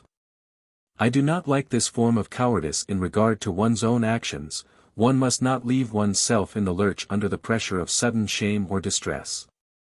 Extreme pride is much more fitting here. What is the good of it all in the end? No deed gets undone because it is regretted, no more than because it is forgiven or expiated. A man must be a theologian in order to believe in a power that erases faults. We immoralists prefer to disbelieve in faults. We believe that all deeds, of what kind soever, are identically the same at root, just as deeds which turn against us may be useful from an economical point of view, and even generally desirable. In certain individual cases, we admit that we might well have been spared a given action. The circumstances alone predisposed us in its favor. Which of us, if favored by circumstances, would not already have committed every possible crime? That is why one should never say, "Thou shouldst never have done such and such a thing," but only, "How strange it is that I have not done such and such a thing hundreds of times already." As a matter of fact, only a very small number of acts are typical acts and real epitomes of a personality, and seeing what a small number of people really are personalities, a single act very rarely characterizes a man. Acts are mostly dictated by circumstances. They are superficial or merely reflex movements performed in response to a stimulus, long before the depths of our beings are affected or consulted in the matter. A fit of temper, a gesture, a blow with a knife, how little of the individual resides in these acts. A deed very often brings a sort of stupor or feeling of constraint in its wake, so that the agent feels almost spellbound at its recollection, or as though he belonged to it, and were not an independent creature. This mental disorder, which is a form of hypnotism, must be resisted at all costs. Surely a single deed, whatever it be, when it is compared with all one has done, is nothing, and may be deducted from the sum without making the account wrong. The unfair interest which society manifests in controlling the whole of our lives in one direction, as though the very purpose of its existence were to cultivate a certain individual act, should not infect the man of action, but unfortunately this happens almost continually. The reason of this is, that every deed, if followed by unexpected consequences, leads to a certain mental disturbance, no matter whether the consequences be good or bad. Behold a lover who has been given a promise, or a poet while he is receiving applause from an audience, as far as intellectual torpor is concerned. These men are in no way different from the anarchist who is suddenly confronted by a detective bearing a search warrant. There are some acts which are unworthy of us, acts which, if they were regarded as typical, would set us down as belonging to a lower class of man. The one fault that has to be avoided here, is to regard them as typical. There is another kind of act of which we are unworthy, exceptional acts, born of a particular abundance of happiness and health. They are the highest waves of our spring tides, driven to an unusual height by a storm, an accident. Such acts and deeds are also not typical. An artist should never be judged according to the measure of his works. 236. A. In proportion as Christianity seems necessary today, man is still wild and fatal. B. In another sense, it is not necessary, but extremely dangerous, though it is captivating and seductive, because it corresponds with the morbid character of whole classes and types of modern humanity. They simply follow their inclinations when they aspire to Christianity, they are decadents of all kinds. A and B must be kept very sharply apart. In the case of A, Christianity is a cure, or at least a taming process. Under certain circumstances it serves the purpose of making people ill, and this is sometimes useful as a means of subduing savage and brutal natures. In the case of B, it is a symptom of illness itself, it renders the state of decadence more acute. In this case it stands opposed to a corroborating system of treatment, it is the invalid's instinct standing against that which would be most salutary to him. 237. On one side there are the serious, the dignified, and reflective people, and on the other the barbarous, the unclean, and the irresponsible beasts. It is merely a question of taming animals, and in this case the tamer must be hard, terrible, and awe-inspiring, at least to his beasts. All essential requirements must be imposed upon the unruly creatures with almost brutal distinctness, that is to say, magnified 1,000 times. Even the fulfillment of the requirement must be presented in the coarsest way possible, so that it may command respect, as in the case of the spiritualization of the Brahmins. The struggle with the rabble and the herd. If any degree of tameness and order has been reached, the chasm separating these purified and regenerated people from the terrible remainder must have been bridged. This chasm is a means of increasing self-respect in higher castes, and of confirming their belief in that which they represent, hence the Chandala. Contempt and its excess are perfectly correct psychologically, that is to say, magnified 100 times, so that it may at least be felt. 238. The struggle against brutal instincts is quite different from the struggle against morbid instincts. It may even be a means of overcoming brutality by making the brutes ill. The psychical treatment practiced by Christianity is often nothing more than the process of converting a brute into a sick and therefore tame animal. The struggle against raw and savage natures must be a struggle with weapons which are able to affect such natures. Superstitions and such means are therefore indispensable and essential. 239. Our age, in a certain sense, is mature, that is to say, decadent, just as Buddha's was. That is why a sort of Christianity is possible without all the absurd dogmas, the most repulsive offshoots of ancient hybridism. 240. Supposing it were impossible to disprove Christianity, Pascal thinks, in view of the terrible possibility that it may be true, that it is in the highest degree prudent to be a Christian. As a proof of how much Christianity has lost of its terrible nature, today we find that other attempt to justify it, which consists in asserting, that even if it were a mistake, it nevertheless provides the greatest advantages and pleasures for its adherents throughout their lives. It therefore seems that this belief should be upheld owing to the peace and quiet it ensures, not owing to the terror of a threatening possibility, but rather out of fear of a life that has lost its charm. This hedonistic turn of thought, which uses happiness as a proof, is a symptom of decline. It takes the place of the proof resulting from power or from that which to the Christian mind is most terrible, namely, fear. With this new interpretation, Christianity is, as a matter of fact, nearing its stage of exhaustion. People are satisfied with a Christianity which is an opiate, because they no longer have the strength to seek, to struggle, to dare, to stand alone, nor to take up Pascal's position and to share that gloomily brooding self-contempt, that belief in human unworthiness, and that anxiety which believes that it may be damned. But a Christianity the chief object of which is to soothe diseased nerves, does not require the terrible solution consisting of a God on the cross. That is why Buddhism is secretly gaining ground all over Europe. 241.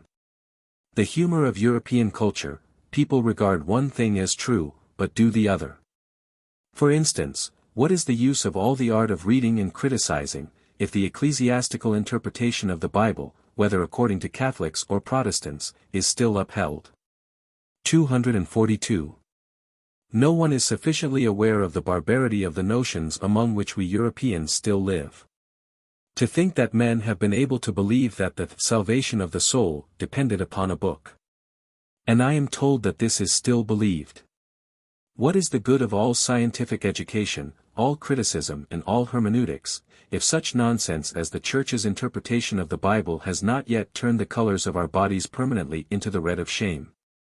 243. Subject for reflection: to what extent does the fatal belief in divine providence, the most paralyzing belief for both the hand and the understanding that has ever existed, continue to prevail? To what extent have the Christian hypothesis and interpretation of life continued their lives under the cover of terms like nature, progress, perfectionment, Darwinism? Or beneath the superstition that there is a certain relation between happiness and virtue, unhappiness and sin? That absurd belief in the course of things, in life, and in the instinct of life. That foolish resignation which arises from the notion that if only every one did his duty all would go well. All this sort of thing can only have a meaning if one assumes that there is a direction of things sub specie boni.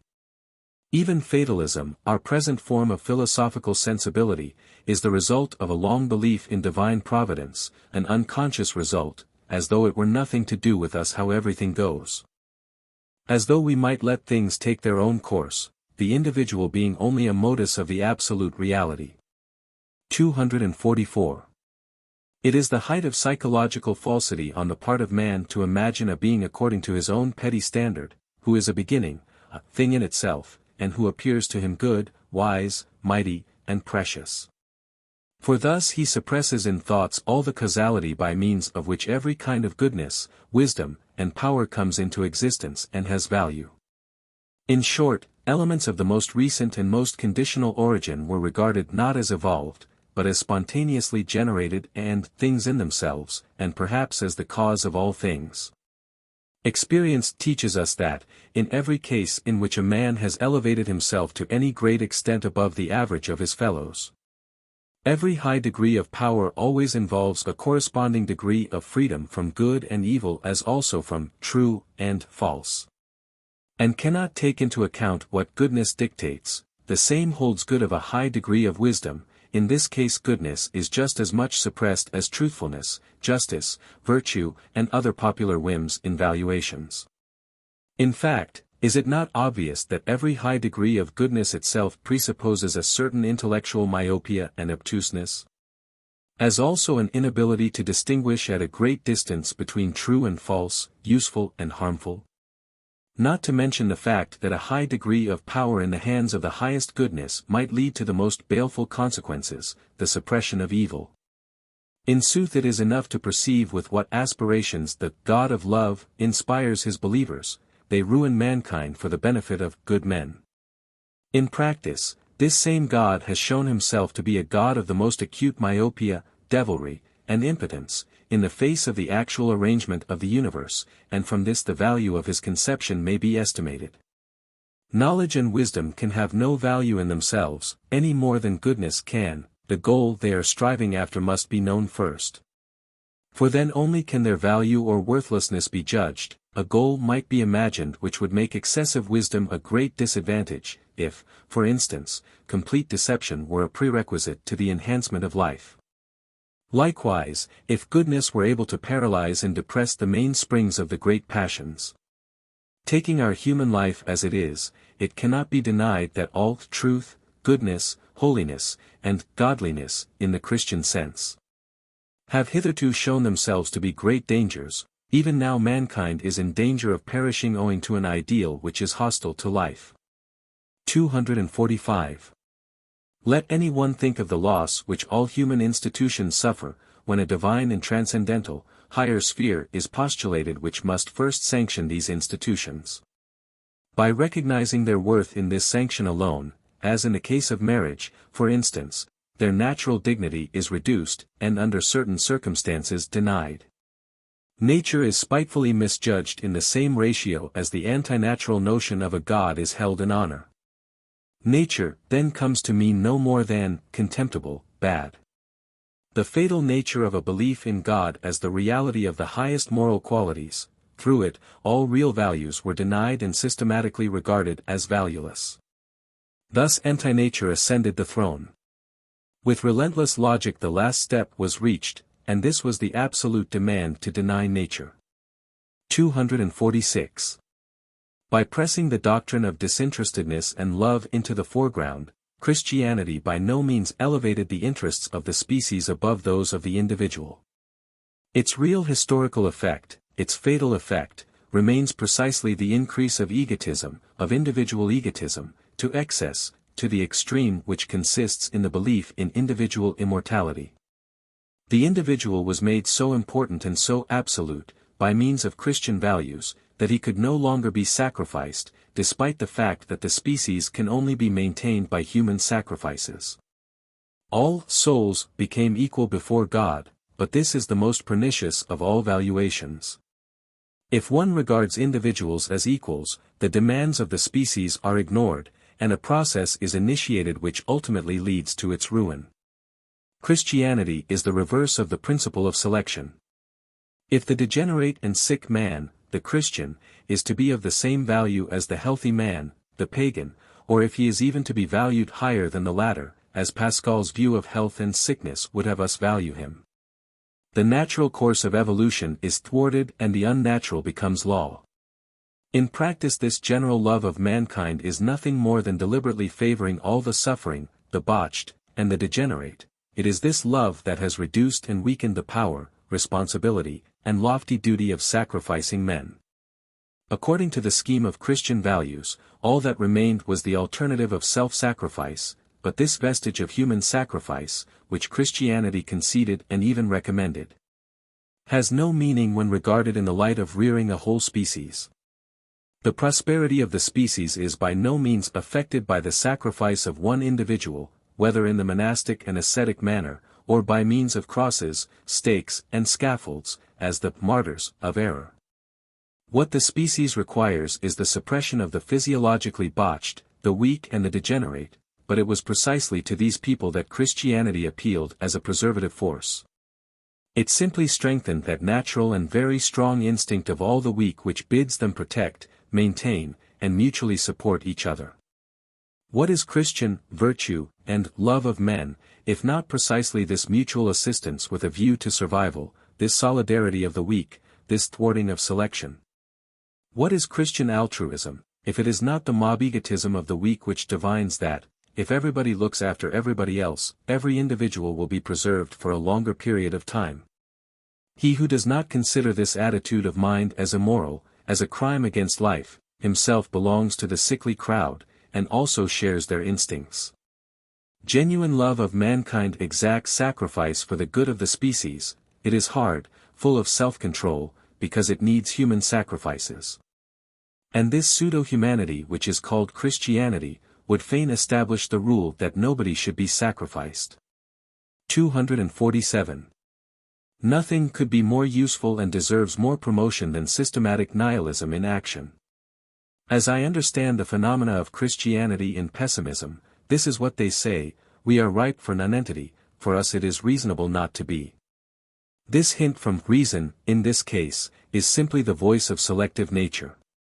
On the other hand, what deserves the most rigorous condemnation, is the ambiguous and cowardly infirmity of purpose of a religion like Christianity, or rather like the Church, which, instead of recommending death and self-destruction, actually protects all the botched and bungled, and encourages them to propagate their kind.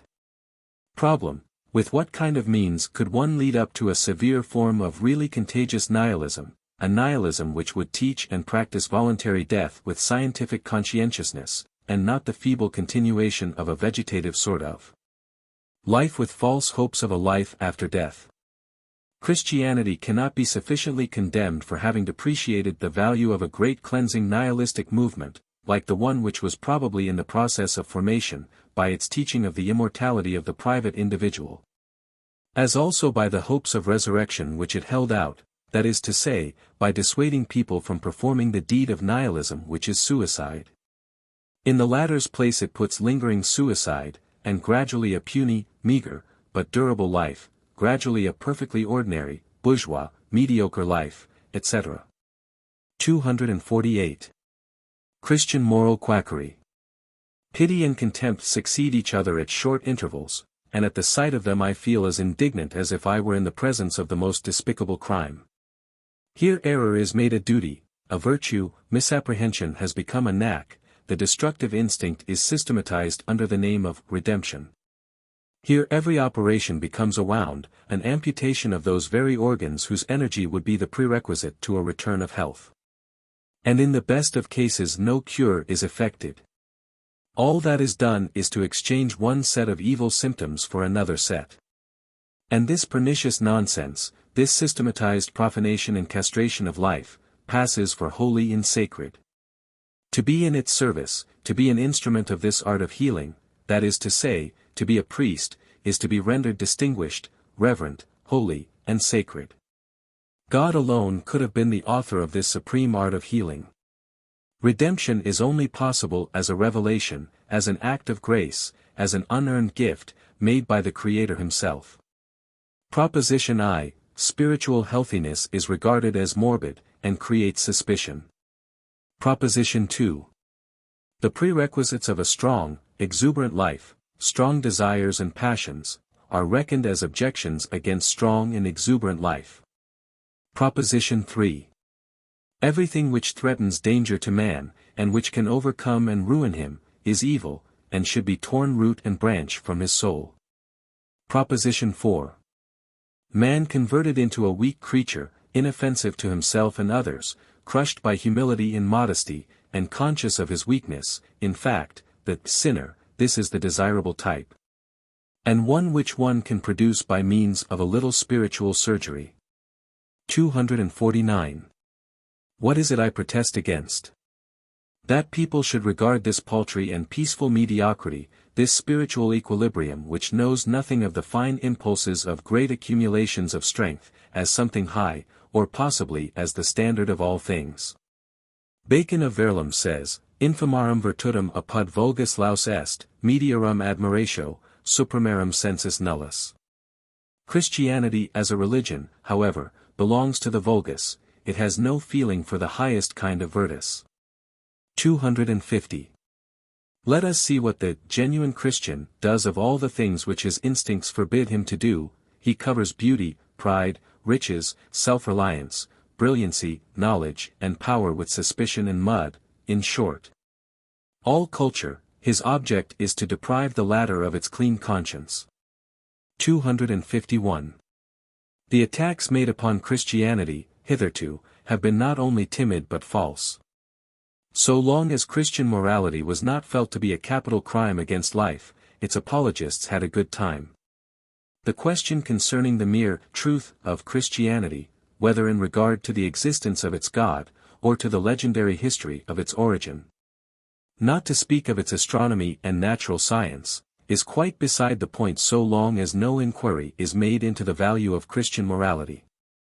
Are Christian morals worth anything, or are they a profanation and an outrage, despite all the arts of holiness and seduction with which they are enforced?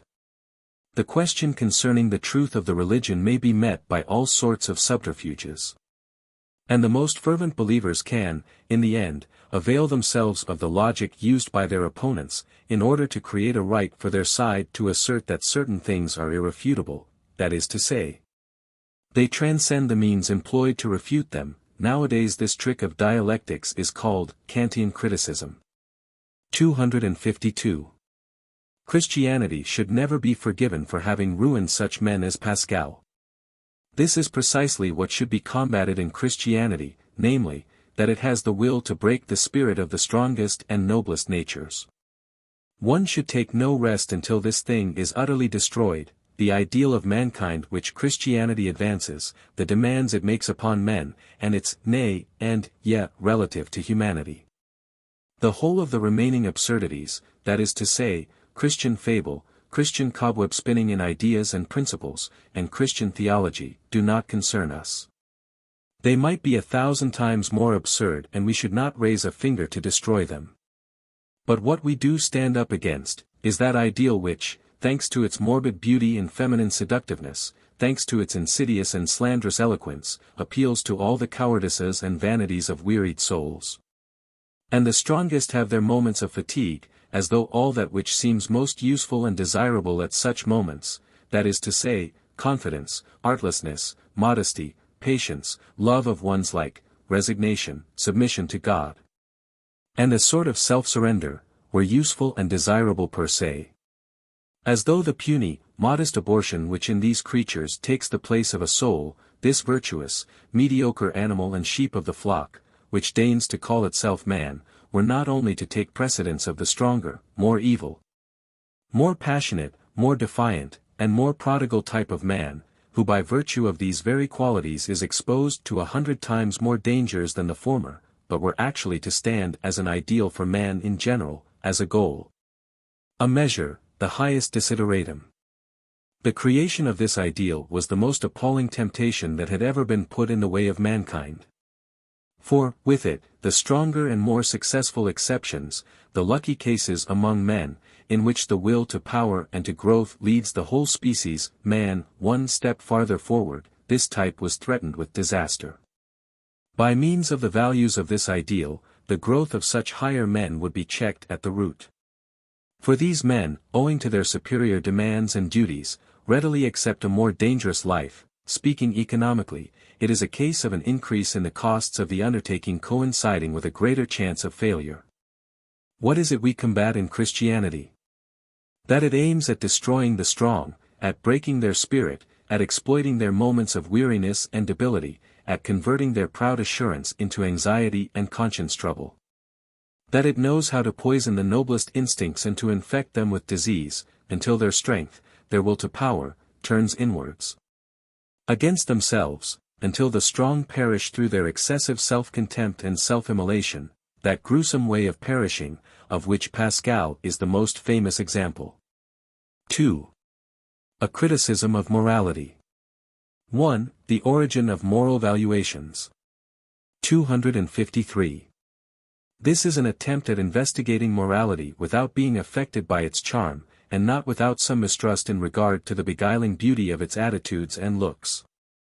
A world which we can admire, which is in keeping with our capacity for worship, which is continually demonstrating itself, in small things or in large, this is the Christian standpoint which is common to us all. But owing to an increase in our astuteness, in our mistrust, and in our scientific spirit, also through a more developed instinct for truth, which again is due to Christian influence, this interpretation has grown ever less and less tenable for us. The craftiest of subterfuges, Kantian criticism. The intellect not only denies itself every right to interpret things in that way, but also to reject the interpretation once it has been made. People are satisfied with a greater demand upon their credulity and faith, with a renunciation of all right to reason concerning the proof of their creed, with an intangible and superior, ideal, God, as a stopgap. The Hegelian subterfuge, a continuation of the Platonic, a piece of romanticism and reaction. And at the same time a symptom of the historical sense of a new power. Spirit itself is the self-revealing and self-realizing ideal. We believe that in the process of development, an ever greater proportion of this ideal is being manifested, thus the ideal is being realized, faith is vested in the future into which all its noble needs are projected and in which they are being worshipped. In short, 1. God is unknowable to us and not to be demonstrated by us, the concealed meaning behind the whole of the epistemological movement. 2. God may be demonstrated, but as something evolving, and we are part of it, as our pressing desire for an ideal proves, the concealed meaning behind the historical movement. It should be observed that criticism is never leveled at the ideal itself, but only at the problem which gives rise to a controversy concerning the ideal, that is to say, why it has not yet been realized. Or why it is not demonstrable in small things as in great. It makes all the difference, whether a man recognizes this state of distress as such owing to a passion or to a yearning in himself. Or whether it comes home to him as a problem which he arrives at only by straining his thinking powers and his historical imagination to the utmost. Away from the religious and philosophical points of view we find the same phenomena. Utilitarianism, socialism and democracy, criticizes the origin of moral valuations, though it believes in them just as much as the Christian does. What guilelessness! As if morality could remain when the sanctioning deity is no longer present. The belief in a beyond is absolutely necessary, if the faith in morality is to be maintained. Fundamental problem: whence comes this almighty power of faith? Whence this faith in morality? It is betrayed by the fact that even the fundamental conditions of life are falsely interpreted in favor of it, despite our knowledge of plants and animals. Self-preservation, the Darwinian prospect of a reconciliation of the altruistic and egotistic principles. 254. An inquiry into the origin of our moral valuations and tables of law has absolutely nothing to do with the criticism of them, though people persist in believing it has. The two matters lie quite apart, notwithstanding the fact that the knowledge of the pudenda origo of a valuation does diminish its prestige, and prepares the way to a critical attitude and spirit towards it. What is the actual worth of our valuations and tables of moral laws? What is the outcome of their dominion? For whom? In relation to what? Answer: for life. But what is life? A new and more definite concept of what life is, becomes necessary here. My formula of this concept is, life is will to power. What is the meaning of the very act of valuing? Does it point back to another, metaphysical world, or does it point down? As Kant believed, who lived in a period which preceded the great historical movement. In short, what is its origin? Or had it no human origin? Answer: moral valuations are a sort of explanation, they constitute a method of interpreting. Interpretation in itself is a symptom of definite physiological conditions, as also of a definite spiritual level of ruling judgments. What is it that interprets our passions? 255. All virtues should be looked upon as physiological conditions. The principal organic functions, more particularly, should be considered necessary and good. All virtues are really refined passions and elevated physiological conditions. Pity and philanthropy may be regarded as the developments of sexual relations, justice as the development of the passion for revenge, virtue as the love of resistance, the will to power, honor as an acknowledgement of an equal, or of an equally powerful, force. 256. Under morality, I understand a system of valuations which is in relation with the conditions of a creature's life. 257. Formerly it was said of every form of morality, ye shall know them by their fruits. I say of every form of morality, it is a fruit, and from it I learn the soil out of which it grew. 258. I have tried to understand all moral judgments as symptoms and a language of signs in which the processes of physiological prosperity or the reverse, as also the consciousness of the conditions of preservation and growth, are betrayed, a mode of interpretation equal in worth to astrology, prejudices, created by instincts, peculiar to races, communities, and different stages of existence, as, for instance, youth or decay, etc. Applying this principle to the morality of Christian Europe more particularly, we find that our moral values are signs of decline, of a disbelief in life, and of a preparation for pessimism. My leading doctrine is this: there are no moral phenomena, but only a moral interpretation of phenomena. The origin of this interpretation itself lies beyond the pale of morality. What is the meaning of the fact that we have imagined a contradiction in existence? This is of paramount importance. Behind all other valuations, those moral valuations stand commandingly. Supposing they disappear, according to what standard shall we then measure? And then of what value would knowledge be, etc., etc. 259. A point of view. In all valuations there is a definite purpose, the preservation of an individual, a community, a race, a state, a church, a belief, or a culture. Thanks to the fact that people forget that all valuing has a purpose, one and the same man may swarm with a host of contradictory valuations, and therefore with a host of contradictory impulses. This is the expression of disease in man as opposed to the health of animals, in which all the instincts answer certain definite purposes. This creature full of contradictions, however, has in his being a grand method of acquiring knowledge. He feels the pros and cons, he elevates himself to justice, that is to say, to the ascertaining of principles beyond the valuations good and evil. The wisest man would thus be the richest in contradictions, he would also be gifted with mental antennae wherewith he could understand all kinds of men. And with it all he would have his great moments, when all the chords in his being would ring in splendid unison, the rarest of accidents even in us. A sort of planetary movement. 260. To will, is to will an object. But, object, as an idea, involves a valuation. Whence do valuations originate? Is a permanent norm, pleasant or painful, their basis? But in an incalculable number of cases we first of all make a thing painful, by investing it with a valuation. The compass of moral valuations, they play a part in almost every mental impression. To us the world is colored by them. We have imagined the purpose and value of all things, owing to this we possess an enormous fund of latent power, but the study of comparative values teaches us that values which were actually opposed to each other have been held in high esteem. And that there have been many tables of laws, they could not, therefore, have been worth anything per se. The analysis of individual tables of laws revealed the fact that they were framed, often very badly, as the conditions of existence for limited groups of people, to ensure their maintenance.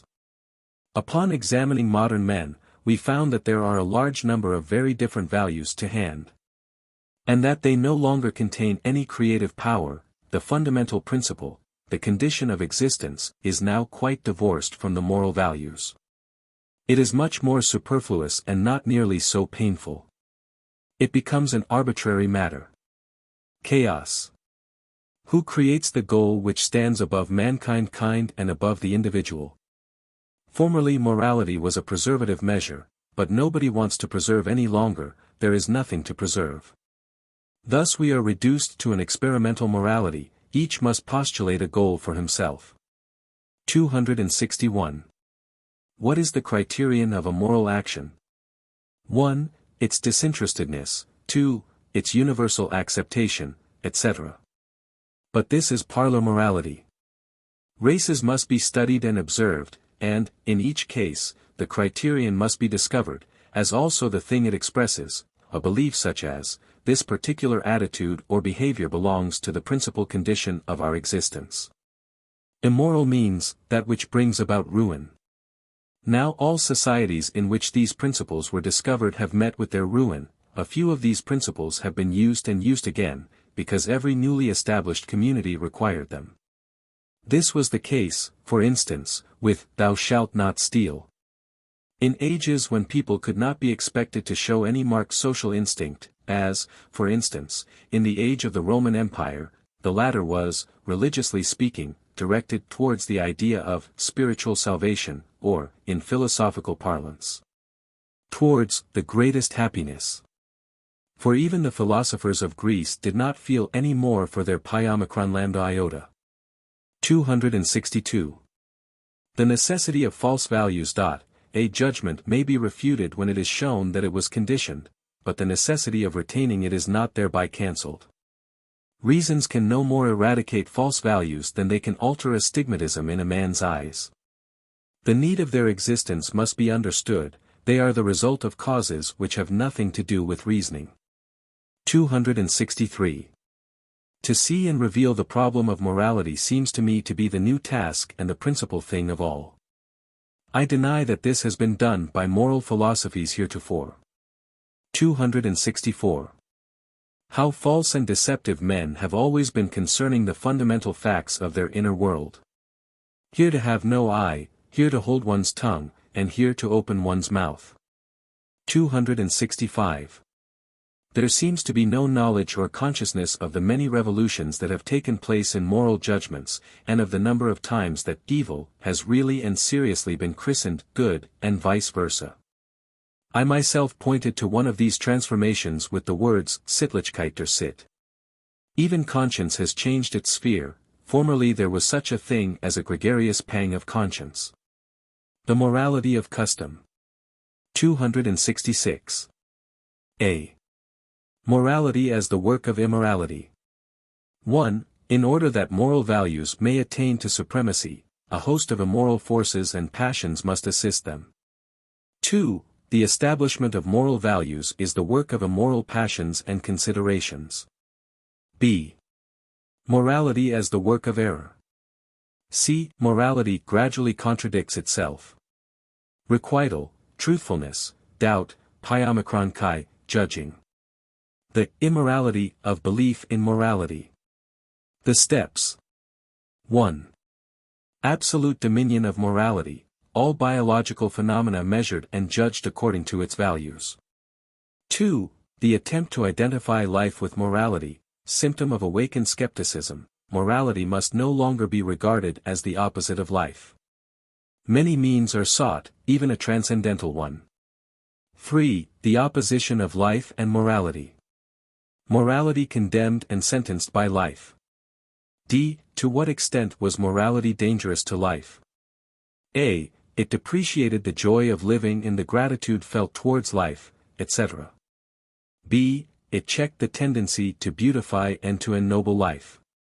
C. It checked the knowledge of life. D. It checked the unfolding of life, because it tried to set the highest phenomena thereof at variance with itself. E. Contra-account, the usefulness of morality to life. 1. Morality may be a preservative measure for the general whole, it may be a process of uniting dispersed members, it is useful as an agent in the production of the man who is a tool. 2. Morality may be a preservative measure mitigating the inner danger threatening man from the direction of his passions, it is useful to mediocre people. 3. Morality may be a preservative measure resisting the life-poisoning influences of profound sorrow and bitterness, it is useful to the sufferers. 4. Morality may be a preservative measure opposed to the terrible outbursts of the mighty, it is useful to the lowly. 267. It is an excellent thing when one can use the expressions right and wrong in a definite, narrow, and bourgeois sense, as for instance in the sentence, do right and fear no one. That is to say, to do one's duty, according to the rough scheme of life within the limit of which a community exists. Let us not think meanly of what a few thousand years of morality have inculcated upon our minds. Thew recht und stunyemand. 268. Two types of morality must not be confounded, the morality with which the instinct that has remained healthy defends itself from incipient decadence, and the other morality by means of which this decadence asserts itself, justifies itself, and leads downwards. The first named is usually stoical, hard, tyrannical. Stoicism itself was an example of the sort of drag-chain morality we speak of. The other is gushing, sentimental, full of secrets, it has the women and beautiful feelings on its side. Primitive Christianity was an example of this morality. 269. I shall try to regard all moralising, with one glance, as a phenomenon, also as a riddle. Moral phenomena have preoccupied me like riddles. Today I should be able to give a reply to the question, why should my neighbor's welfare be of greater value to me than my own? And why is it that my neighbor himself should value his welfare differently from the way in which I value it, that is to say, why should precisely my welfare be paramount in his mind? What is the meaning of this, thou shalt, which is regarded as given even by philosophers themselves?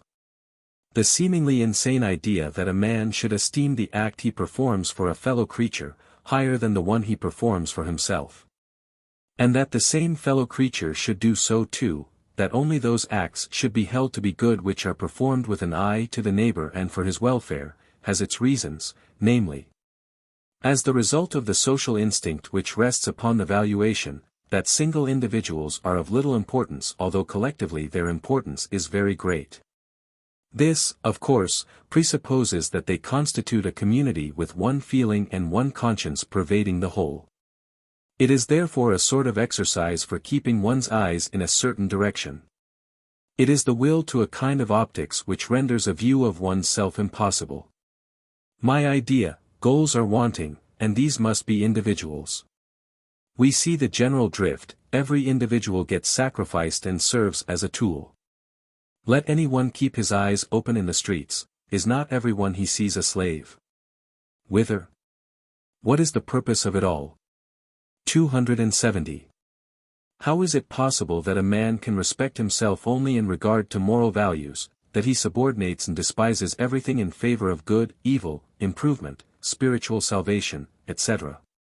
As, for instance, Henri Fred. Amiel. What is the meaning of the moral idiosyncrasy? I mean this both in the psychological and physiological sense, as it was, for instance, in Pascal. In cases, then, in which other great qualities are not wanting. And even in the case of Schopenhauer, who obviously valued what he did not and could not have, is it not the result of a merely mechanical moral interpretation of real states of pain and displeasure?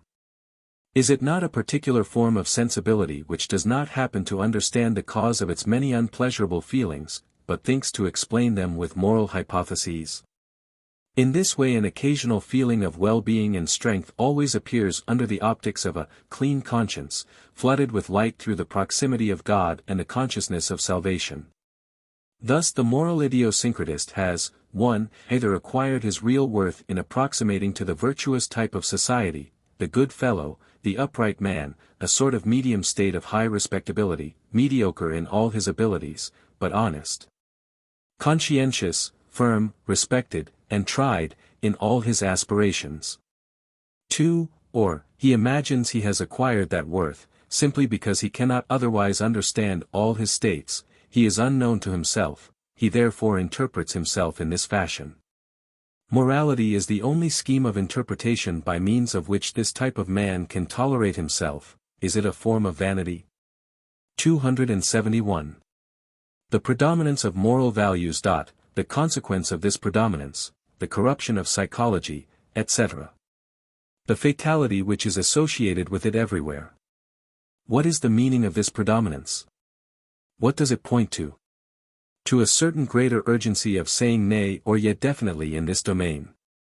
All sorts of imperatives have been used in order to make moral values appear as if they were forever fixed, they have been enjoined for the longest period of time, they almost appear to be instinctive, like inner commands. They are the expression of society's preservative measures, for they are felt to be almost beyond question.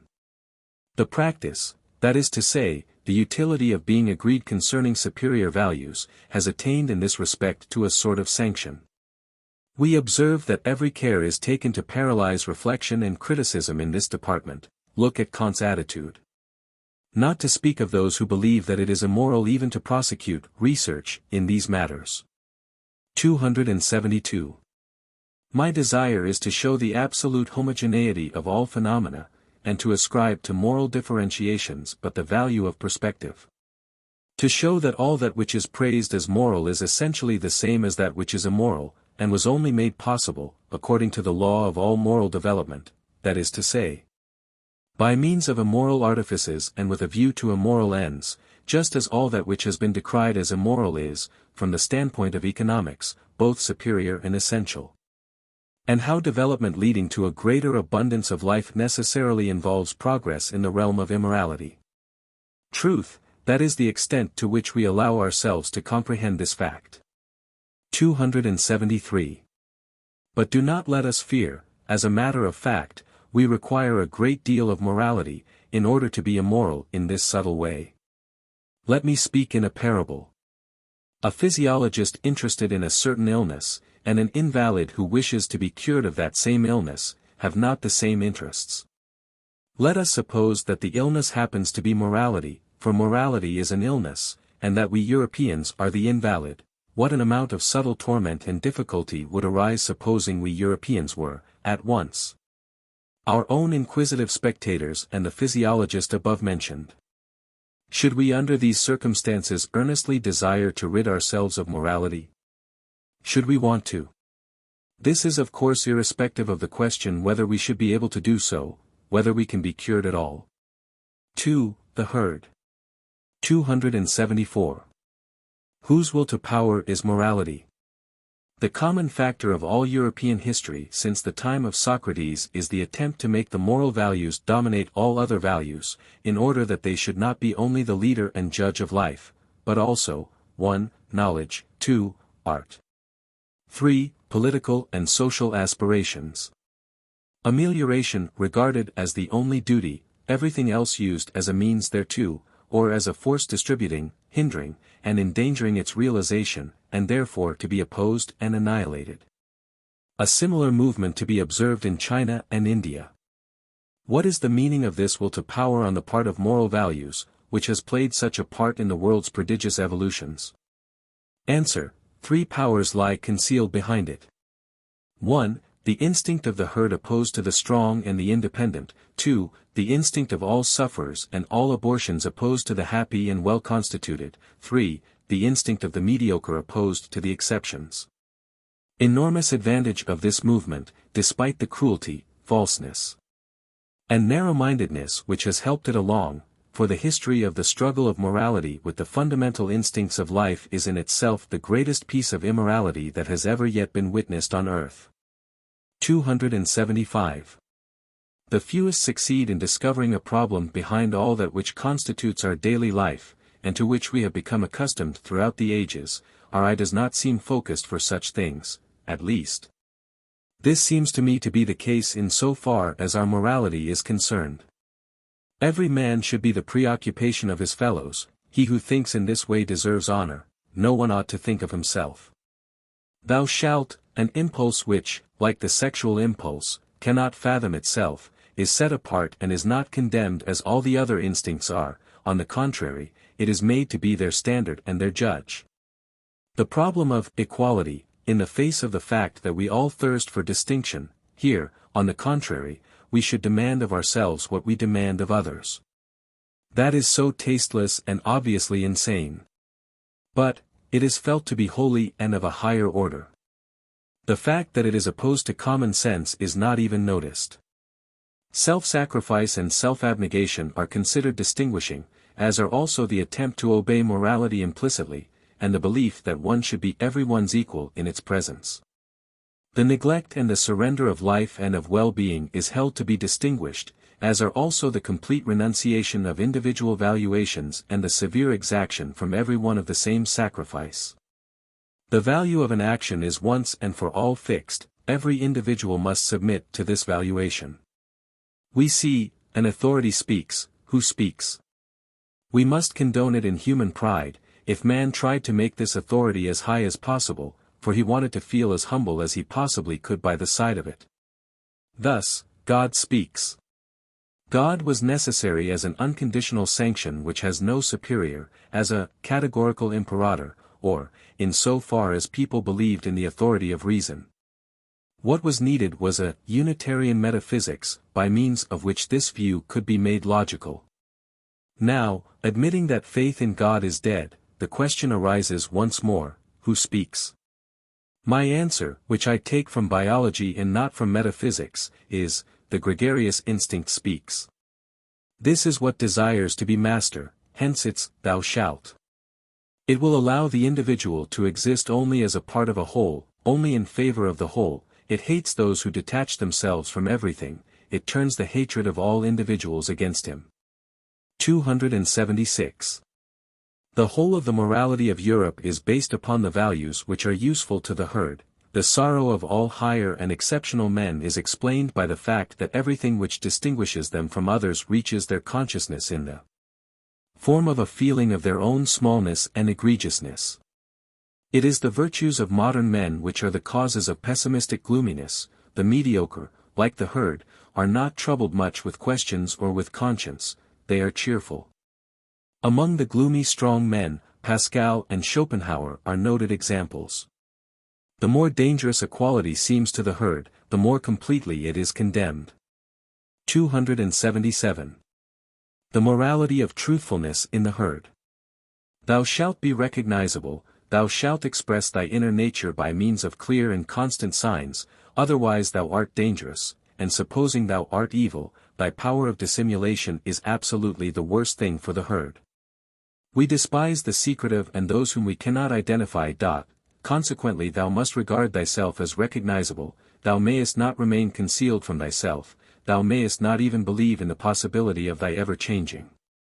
Thus, the insistence upon truthfulness has as its main object the recognizability and the stability of the individual. As a matter of fact, it is the object of education to make each gregarious unit believe in a certain definite dogma concerning the nature of man. Education first creates this dogma and thereupon exacts truthfulness. 278.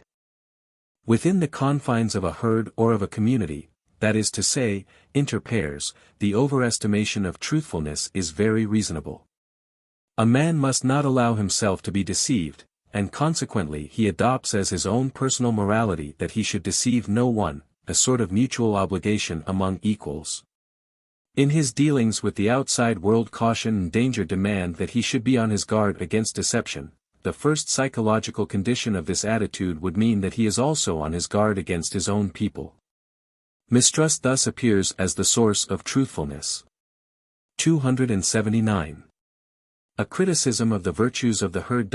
Inertia is active, 1. In confidence, because mistrust makes suspense, reflection, and observation necessary.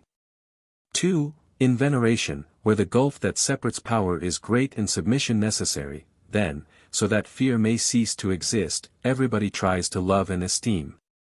While the difference in power is interpreted as a difference of value, and thus the relationship to the powerful no longer has anything revolting in it.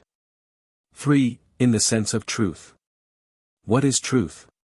Truth is that explanation of things which causes us the smallest amount of mental exertion. Apart from this, lying is extremely fatiguing.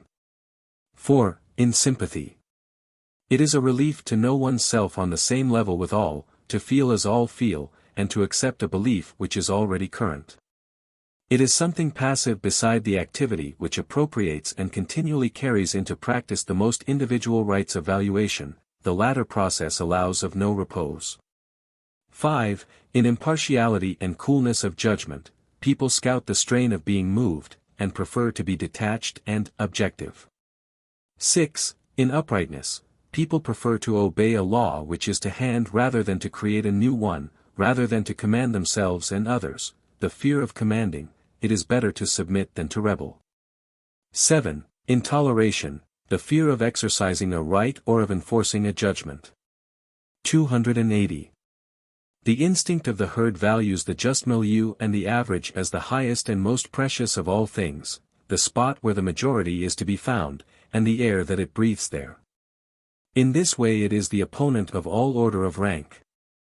It regards a climb from the level to the heights in the same light as a descent from the majority to the minority. The herd regards the exception, whether it be above or beneath its general level, as something which is antagonistic and dangerous to itself. Their trick in dealing with the exceptions above them, the strong, the mighty, the wise, and the fruitful, is to persuade them to become guardians, herdsmen, and watchmen, in fact. To become their head servants, thus they convert a danger into a thing which is useful.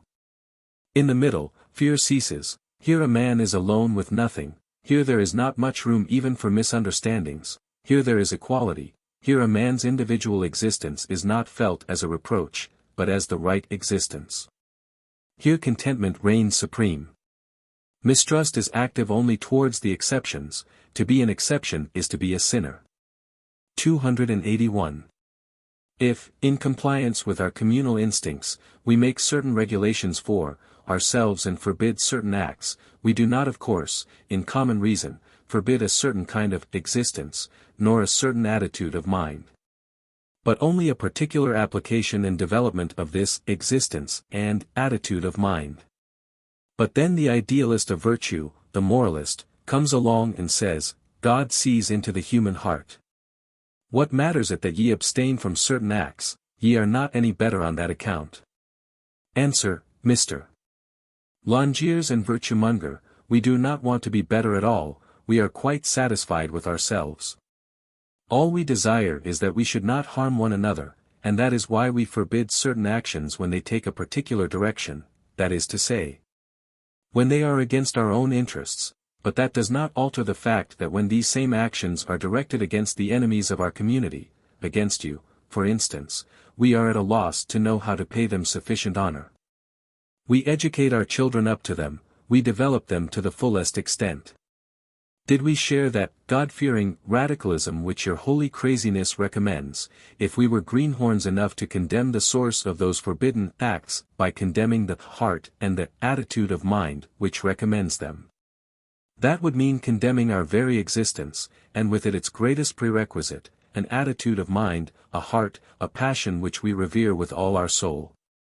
By our decrees we prevent this attitude of mind from breaking out and venting itself in a useless way. We are prudent when we prescribe such laws for ourselves, we are also moral in so doing. Have you no idea, however vague, what sacrifices it has cost us, how much self-control, self-subjection, and hardness it has compelled us to exercise? We are vehement in our desires.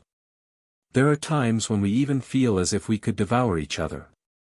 But the communal spirit is master of us. Have you observed that this is almost a definition of morality? 282. The weakness of the gregarious animal gives rise to a morality which is precisely similar to that resulting from the weakness of the decadent man. They understand each other. They associate with each other. The great decadent religions always rely upon the support of the herd. The gregarious animal, as such, is free from all morbid characteristics, it is in itself an invaluable creature. But it is incapable of taking any initiative, it must have a leader, the priests understand this. The state is not subtle, not secret enough, the art of directing consciences slips its grasp. How is the gregarious animal infected with illness by the priest? 283. The hatred directed against the privileged in body and spirit, the revolt of the ugly and bungled souls against the beautiful, the proud, and the cheerful. The weapons used, contempt of beauty, of pride, of happiness. There is no such thing as merit, the danger is enormous, it is right that one should tremble and feel ill at ease, naturalness is evil. It is right to oppose all that is natural, even reason, all that is antinatural is elevated to the highest place. It is again the priests who exploit this condition, and who win the people over to themselves. The sinner, over whom there is more joy in heaven than over the just person. This is the struggle against paganism, the pang of conscience, a measure for disturbing the harmony of the soul. The hatred of the mediocre for the exceptions, and of the herd for its independent members. Custom actually regarded as morality.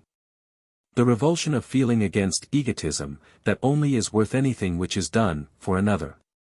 We are all equal, against the love of dominion, against dominion, in general, against privilege, against sectarians, free spirits, and skeptics, against philosophy, a force opposing mechanical and automatic instincts.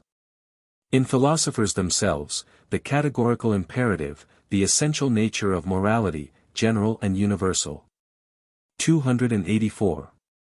The qualities and tendencies which are praised, peacefulness, equity, moderation, modesty, reverence, respectfulness, bravery, chastity, honesty, fidelity, credulity, rectitude, confidence, resignation, pity, helpfulness, conscientiousness, simplicity, mildness, justice, generosity, leniency, obedience, disinterestedness, freedom from envy, good nature, industry. We must ascertain to what extent such qualities are conditioned as means to the attainment of certain desires and ends, often an evil end.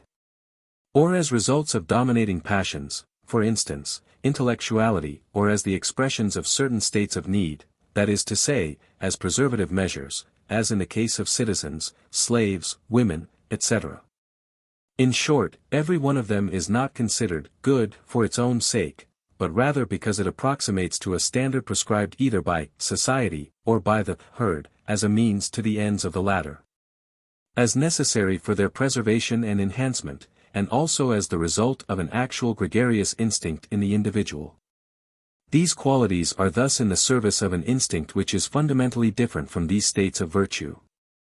For the herd is antagonistic, selfish, and pitiless to the outside world. It is full of a love of dominion and of feelings of mistrust, etc. In the herdsman, this antagonism comes to the fore. He must have qualities which are the reverse of those possessed by the herd. The mortal enmity of the herd towards all order of rank, its instinct is in favor of the leveler, Christ. Towards all strong individuals, the sovereigns, it is hostile, unfair, intemperate, arrogant, cheeky, disrespectful, cowardly, false, lying, pitiless, deceitful, envious, revengeful. 285. My teaching is this, that the herd seeks to maintain and preserve one type of man, and that it defends itself on two sides, that is to say, against those which are decadents from its ranks, criminals, etc. and against those who rise superior to its dead level. The instincts of the herd tend to a stationary state of society, they merely preserve. They have no creative power. The pleasant feelings of goodness and benevolence with which the just man fills us, as opposed to the suspense and the fear to which the great innovating man gives rise, are our own sensations of personal security and equality. In this way the gregarious animal glorifies the gregarious nature, and then begins to feel at ease. This judgment on the part of the comfortable ones rigs itself out in the most beautiful words, and thus morality is born. Let any one observe, however, the hatred of the herd for all truthful men. 286. Let us not deceive ourselves. When a man hears the whisper of the moral imperative in his breast, as altruism would have him hear it, he shows thereby that he belongs to the herd. When a man is conscious of the opposite feelings, that is to say, when he sees his danger and his undoing in disinterested and unselfish actions, then he does not belong to the herd. 287. My philosophy aims at a new order of rank, not at an individualistic morality. The spirit of the herd should rule within the herd, but not beyond it. The leaders of the herd require a fundamentally different valuation for their actions, as do also the independent ones or the beasts of prey, etc. Translators note, here is a broad distinction between Nietzsche and Herbert Spencer. 3. General observations concerning morality. 288. Morality regarded as an attempt at establishing human pride. The free will theory is anti-religious. Its ultimate object is to bestow the right upon man to regard himself as the cause of his highest states and actions. It is a form of the growing feeling of pride. Man feels his power, his happiness. As they say, there must be a will behind these states, otherwise they do not belong to him. Virtue is an attempt at postulating a modicum of will, past or present, as the necessary antecedent to every exalted and strong feeling of happiness, if the will to certain actions is regularly present in consciousness. A sensation of power may be interpreted as its result. This is a merely psychological point of view, based upon the false assumption that nothing belongs to us which we have not consciously willed. The whole of the teaching of responsibility relies upon the ingenuous psychological rule that the will is the only cause, and that one must have been aware of having willed in order to be able to regard one's self as a cause. Then comes the counter-movement, that of the moral philosophers. These men still labor under the delusion that a man is responsible only for what he has willed. The value of man is then made a moral value, thus morality becomes a causa prima. For this there must be some kind of principle in man, and free will is posited as prima causa. The arrière-pensée is always this: if man is not a causa prima through his will, he must be irresponsible, therefore he does not come within the jurisdiction of morals, virtue or vice is automatic and mechanical. In short, in order that man may respect himself he must be capable of becoming evil. 289. Theatricalness regarded as the result of free will morality. It is a step in the development of the feeling of power itself to believe one's self to be the author of one's exalted moments, of one's perfection, and to have willed them. Criticism: all perfect action is precisely unconscious and not deliberate. Consciousness is often the expression of an imperfect and often morbid constitution. Personal perfection regarded as determined by will, as an act of consciousness, as reason with dialectics, is a caricature, a sort of self-contradiction. Any degree of consciousness renders perfection impossible. A form of theatricalness. 290. The moral hypothesis, designed with a view to justifying God, said, evil must be voluntary, simply in order that the voluntariness of goodness might be believed in, and again, all evil and suffering have an object which is salvation. The notion guilt was considered as something which had no connection at all with the ultimate cause of existence, and the notion punishment was held to be an educating and beneficent act, consequently an act proceeding from a good God. The absolute dominion of moral valuations over all others, nobody doubted that God could not be evil and could do no harm. That is to say, perfection was understood merely as moral perfection. 291. How false is the supposition that an action must depend upon what has preceded it in consciousness. And morality has been measured in the light of this supposition, as also criminality. The value of an action must be judged by its results, say the utilitarians. To measure it according to its origin involves the impossibility of knowing that origin. But do we know its results? 5 stages ahead, perhaps. Who can tell what an action provokes and sets in motion? As a stimulus? As the spark which fires a powder magazine? Utilitarians are simpletons. And finally, they would first of all have to know what is useful. Here also their sight can travel only over 5 stages or so. They have no notion of the great economy which cannot dispense with evil. We do not know the origin or the results. Has an action, then, any value? We have yet the action itself to consider, the states of consciousness that accompany it, the yea or nay which follows upon its performance. Does the value of an action lie in the subjective states which accompany it? In that case, the value of music would be measured according to the pleasure or displeasure which it occasions in us, which it gives to the composer. Obviously feelings of value must accompany it, a sensation of power, restraint, or impotence, for instance, freedom or lightsomeness. Or, putting the question differently, could the value of an action be reduced to physiological terms? Could it be the expression of completely free or constrained life? Maybe its biological value is expressed in this way. If, then, an action can be judged neither in the light of its origin, nor its results, nor its accompaniments in consciousness, then its value must be X unknown. 292.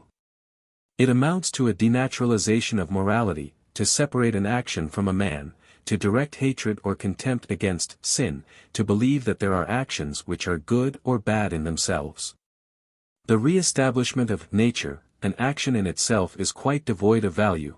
The whole question is this: who performed it? One and the same crime may, in one case, be the greatest privilege, in the other infamy.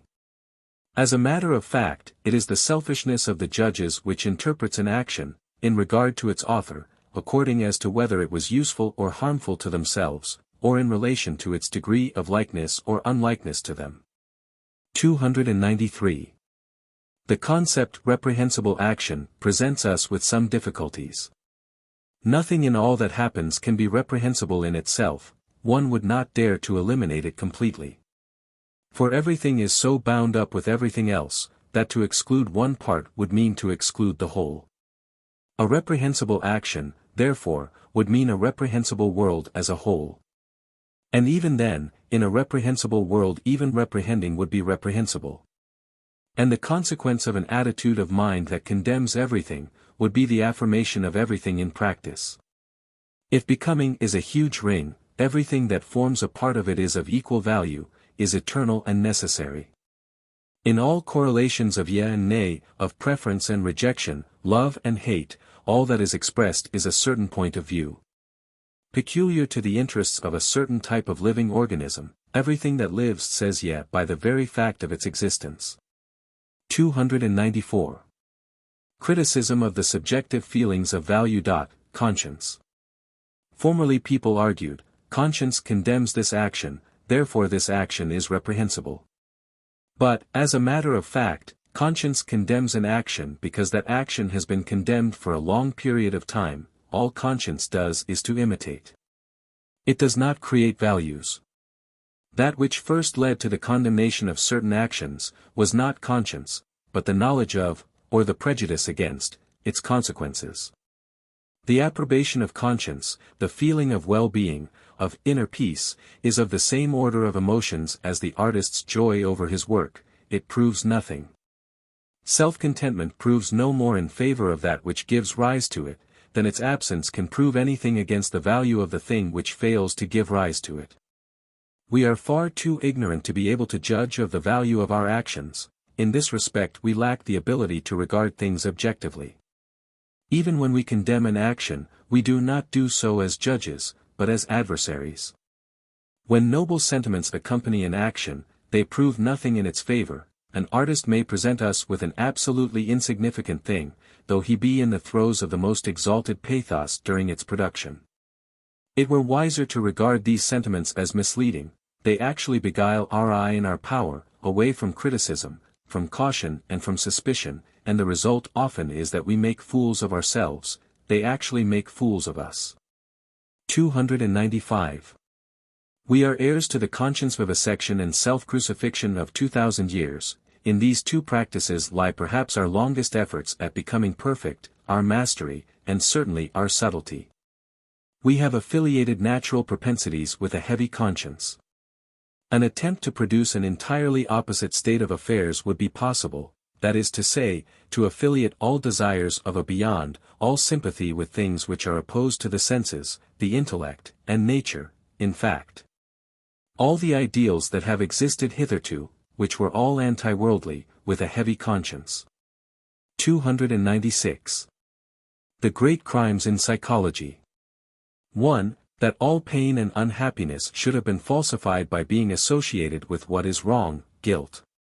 Thus pain was robbed of its innocence. 2. That all strong emotions, wantonness, voluptuousness, triumph, pride, audacity, knowledge, assurance, and happiness in itself, were branded as sinful, as seductive, and as suspicious. 3. That feelings of weakness, inner acts of cowardice, lack of personal courage, should have decked themselves in the most beautiful words, and have been taught as desirable in the highest degree. 4. That greatness in man should have been given the meaning of disinterestedness, self-sacrifice for another's good, for other people. That even in the scientist and the artist, the elimination of the individual personality is presented as the cause of the greatest knowledge and ability. 5. That love should have been twisted round to mean submission, and altruism, whereas it is in reality an act of appropriation or of bestowal, resulting in the last case from a superabundance in the wealth of a given personality. Only the wholest people can love. The disinterested ones, the objective ones, are the worst lovers. Just ask the girls. This principle also applies to the love of God or of the home country. A man must be able to rely absolutely upon himself. Egotism may be regarded as the preeminence of the ego, altruism as the preeminence of others. 6. Life regarded as a punishment, happiness as a means of seduction. the passions regarded as devilish, confidence in oneself as godless. The whole of psychology is a psychology of obstacles, a sort of barricade built out of fear. On the one hand we find the masses, the botched and bungled, the mediocre, defending themselves, by means of it, against the strong, and finally destroying them in their growth. On the other hand, we find all the instincts with which these classes are best able to prosper, sanctified and alone held in honor by them. Let anyone examine the Jewish priesthood. 297. The vestiges of the depreciation of nature through moral transcendence, the value of disinterestedness, the cult of altruism, the belief in a reward in the play of natural consequences. The belief in goodness and in genius itself, as if the one, like the other, were the result of disinterestedness, the continuation of the Church's sanction of the life of the citizen. The absolutely deliberate misunderstanding of history, as a means of educating up to morality, or pessimism in the attitude taken up towards history, the latter is just as much a result of the depreciation of nature, as is that pseudo-justification of history, that refusal to see history as the pessimist sees it. 298. Morality for its own sake, this is an important step in the denaturalization of morals, in itself it appears as a final value. In this phase religion has generally become saturated with it, as, for instance, in the case of Judaism. It likewise goes through a phase in which it separates itself from religion, and in which no God is moral enough for it, it then prefers the impersonal ideal. This is how the case stands at present. Art for art's sake, this is a similarly dangerous principle. By this means a false contrast is lent to things, it culminates in the slander of reality, idealizing into the hateful. When an ideal is severed from reality, the latter is debased, impoverished, and calumniated. Beauty for beauty's sake, truth for truth's sake, goodness for goodness' sake, these are three forms of the evil eye for reality. Art, knowledge, and morality are means. Instead of recognizing a life-promoting tendency in them, they have been associated with the opposite of life, with God. They have also been regarded as revelations of a higher world, which here and there transpires through them. Beautiful and ugly, true and false, good and evil, these things are distinctions and antagonisms which betray the preservative and promotive measures of life, not necessarily of man alone, but of all stable and enduring organisms which take up a definite stand against their opponents. The war which thus ensues is the essential factor, it is a means of separating things, leading to stronger isolation. 299.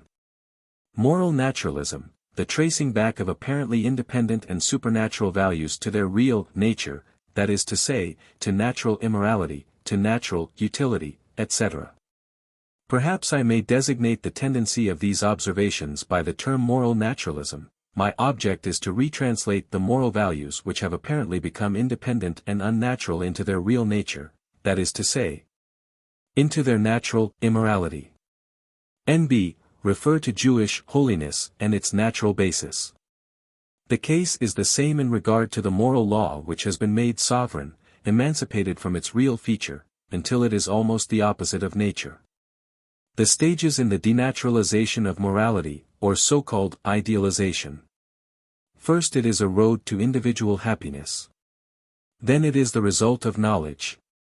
Then it is a categorical imperative. Then it is a way to salvation.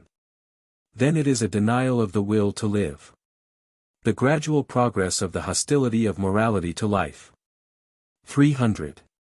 The suppressed and effaced heresy in morality. Concepts, paganism, master morality, virtue. 301. My problem, what harm has mankind suffered hitherto from morals, as also from its own morality? Intellectual harm, etc. 302. Why are not human values once more deposited nicely in the rut to which they alone have a right, as rutinary values? Many species of animals have already become extinct. Supposing man were also to disappear, nothing would be lacking on earth. A man should be enough of a philosopher to admire even this nothing, nil admirari. 303. Man, a small species of very excitable animals, which, fortunately, has its time. Life in general on earth is a matter of a moment, an incident, an exception that has no consequence, something which is of no importance whatever to the general character of the earth. The earth itself is, like every star, a hiatus between two nonentities, an event without a plan, without reason, will, or self-consciousness, the worst kind of necessity, foolish necessity. Something in us rebels against this view. The serpent vanity whispers to our hearts, all this must be false because it is revolting. Could not all this be appearance? And man in spite of all, to use Kant's words. 4. How virtue is made to dominate. 304. Concerning the ideal of the moralist. In this treatise we wish to speak of the great politics of virtue. We wrote it for the use of all those who are interested, not so much in the process of becoming virtuous as in that of making others virtuous, in how virtue is made to dominate. I even intend to prove that in order to desire this one thing, the dominion of virtue, the other must be systematically avoided, that is to say, one must renounce all hopes of becoming virtuous. This sacrifice is great, but such an end is perhaps a sufficient reward for such a sacrifice. And even greater sacrifices. And some of the most famous moralists have risked as much. For these, indeed, had already recognized and anticipated the truth which is to be revealed for the first time in this treatise, that the dominion of virtue is absolutely attainable only by the use of the same means which are employed in the attainment of any other dominion. In any case not by means of virtue itself. As I have already said, this treatise deals with the politics of virtue, it postulates an ideal of these politics, it describes it as it ought to be, if anything at all can be perfect on this earth. Now, no philosopher can be in any doubt as to what the type of perfection is in politics, it is, of course, Machiavellianism. But Machiavellianism which is sans mélange, cru, vert, don tout esse force, don tout son apprête, is superhuman, divine, transcendental, and can never be achieved by man, the most he can do is to approximate it. Even in this narrower kind of politics, in the politics of virtue, the ideal never seems to have been realized. Plato, too, only bordered upon it. Granted that one have eyes for concealed things, one can discover, even in the most guileless and most conscious moralists, and this is indeed the name of these moral politicians and of the founders of all newer moral forces. Traces showing that they too paid their tribute to human weakness. They all aspired to virtue on their own account, at least in their moments of weariness, and this is the leading and most capital error on the part of any moralist, whose duty it is to be an immoralist in deeds. That he must not exactly appear to be the latter, is another matter.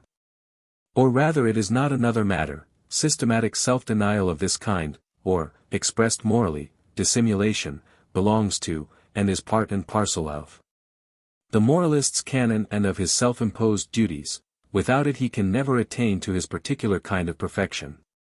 Freedom from morality and from truth when enjoyed for that purpose which rewards every sacrifice, for the sake of making morality dominate, that is the canon. Moralists are in need of the attitudes of virtue, as also of the attitudes of truth. Their error begins when they yield to virtue, when they lose control of virtue, when they themselves become moral or true. A great moralist is, among other things, necessarily a great actor. His only danger is that his pose may unconsciously become a second nature, just like his ideal, which is to keep his esse and his operaria apart in a divine way. Everything he does must be done sub specie boni, a lofty, remote, and exacting ideal. A divine ideal. And, as a matter of fact, they say that the moralist thus imitates a model which is no less than God himself, God, the greatest immoralist in deeds that exists, but who nevertheless understands how to remain what he is, the good God. 305. The dominion of virtue is not established by means of virtue itself. With virtue itself, one renounces power, one loses the will to power. 306. The victory of a moral ideal is achieved by the same immoral means as any other victory: violence, lies, slander, injustice. 307. He who knows the way fame originates will be suspicious even of the fame virtue enjoys. 308. Morality is just as immoral as any other thing on earth. Morality is in itself a form of immorality. The great relief which this conviction brings. The contradiction between things disappears, the unity of all phenomena is saved. 309. There are some who actually go in search of what is immoral. When they say, "This is wrong," they believe it ought to be done away with or altered. On the other hand, I do not rest until I am quite clear concerning the immorality of any particular thing which happens to come under my notice. When I discover it, I recover my equanimity. 310. A. The ways which lead to power, the presentation of the new virtue under the name of an old one, the awakening of interest concerning it, happiness declared to be its reward, and vice versa, artistic slandering of all that stands in its way. The exploitation of advantages and accidents with the view of glorifying it, the conversion of its adherents into fanatics by means of sacrifices and separations, symbolism on a grand scale. B. Power attained, 1. Means of constraint of virtue, 2. Seductive means of virtue, 3. The court etiquette of virtue. 311. By what means does a virtue attain to power? With precisely the same means as a political party: slander, suspicion, the undermining of opposing virtues that happen to be already in power, the changing of their names, systematic persecution and scorn. In short, by means of acts of general immorality. How does a desire behave towards itself in order to become a virtue? A process of rechristening, systematic denial of its intentions, practice in misunderstanding itself. Alliance with established and recognized virtues, ostentatious enmity towards its adversaries. If possible, too, the protection of sacred powers must be purchased, people must also be intoxicated and fired with enthusiasm. Idealistic humbug must be used, and a party must be won, which either triumphs or perishes. One must be unconscious and naïf. 312. Cruelty has become transformed and elevated into tragic pity, so that we no longer recognize it as such. The same has happened to the love of the sexes, which has become a more passion. The slavish attitude of mind appears as Christian obedience, wretchedness becomes humility. The disease of the nervus sympathicus, for instance, is eulogized as pessimism, Pascalism, or Carlylism, etc. 313. We should begin to entertain doubts concerning a man if we heard that he required reasons in order to remain respectable. We should, in any case, certainly avoid his society. The little word "for" in certain cases may be compromising. Sometimes a single "for" is enough to refute one. If we should hear, in course of time, that such and such an aspirant for virtue was in need of bad reasons in order to remain respectable, it would not conduce to increasing our respect for him. But he goes further, he comes to us, and tells us quite openly, "You disturb my morality, with your disbelief, Mr. Skeptic, so long as you cannot believe in my bad reasons, that is to say, in my God, in a disciplinary beyond, in free will, etc. You put obstacles in the way of my virtue." Moral skeptics must be suppressed, they prevent the moralization of the masses. 314. Our most sacred convictions, those which are permanent in us concerning the highest values, are judgments emanating from our muscles. 315. Morality in the valuation of races and classes. In view of the fact that the passions and fundamental instincts in every race and class express the means which enable the latter to preserve themselves, or at least the means which have enabled them to live for the longest period of time. To call them virtuous practically means that they change their character, shed their skins, and blot out their past. It means that they should cease from differentiating themselves from others. It means that they are getting to resemble each other in their needs and aspirations, or, more exactly, that they are declining. It means that the will to one kind of morality is merely the tyranny of the particular species, which is adapted to that kind of morality. Over other species, it means a process of annihilation or general leveling in favor of the prevailing species, whether it be to render the non-prevailing species harmless, or to exploit them. The abolition of slavery, a so-called tribute to human dignity, in truth, the annihilation of a fundamentally different species, the undermining of its values and its happiness. The qualities which constitute the strength of an opposing race or class are declared to be the most evil and pernicious things it has, for by means of them it may be harmful to us, its virtues are slandered and rechristened. When a man or a people harm us, their action constitutes an objection against them, but from their point of view we are desirable, because we are such as can be useful to them. The insistence upon spreading humaneness, which guilelessly starts out with the assumption that it is in possession of the formula, what is human, is all humbug. Beneath the cover of which a certain definite type of man strives to attain to power, or, more precisely, a very particular kind of instinct, the gregarious instinct. The equality of men, this is what lies concealed behind the tendency of making ever more and more men alike as men. The interested nature of the morality of ordinary people. The trick was to elevate the great passions for power and property to the positions of protectors of virtue. To what extent do all kinds of businessmen and money grabbers, all those who give and take credit, find it necessary to promote the leveling of all characters and notions of value? The commerce and the exchange of the world leads to, and almost purchases, virtue. The state exercises the same influence, as does also any sort of ruling power at the head of officials and soldiers. Science acts in the same way, in order that it may work in security and economize its forces.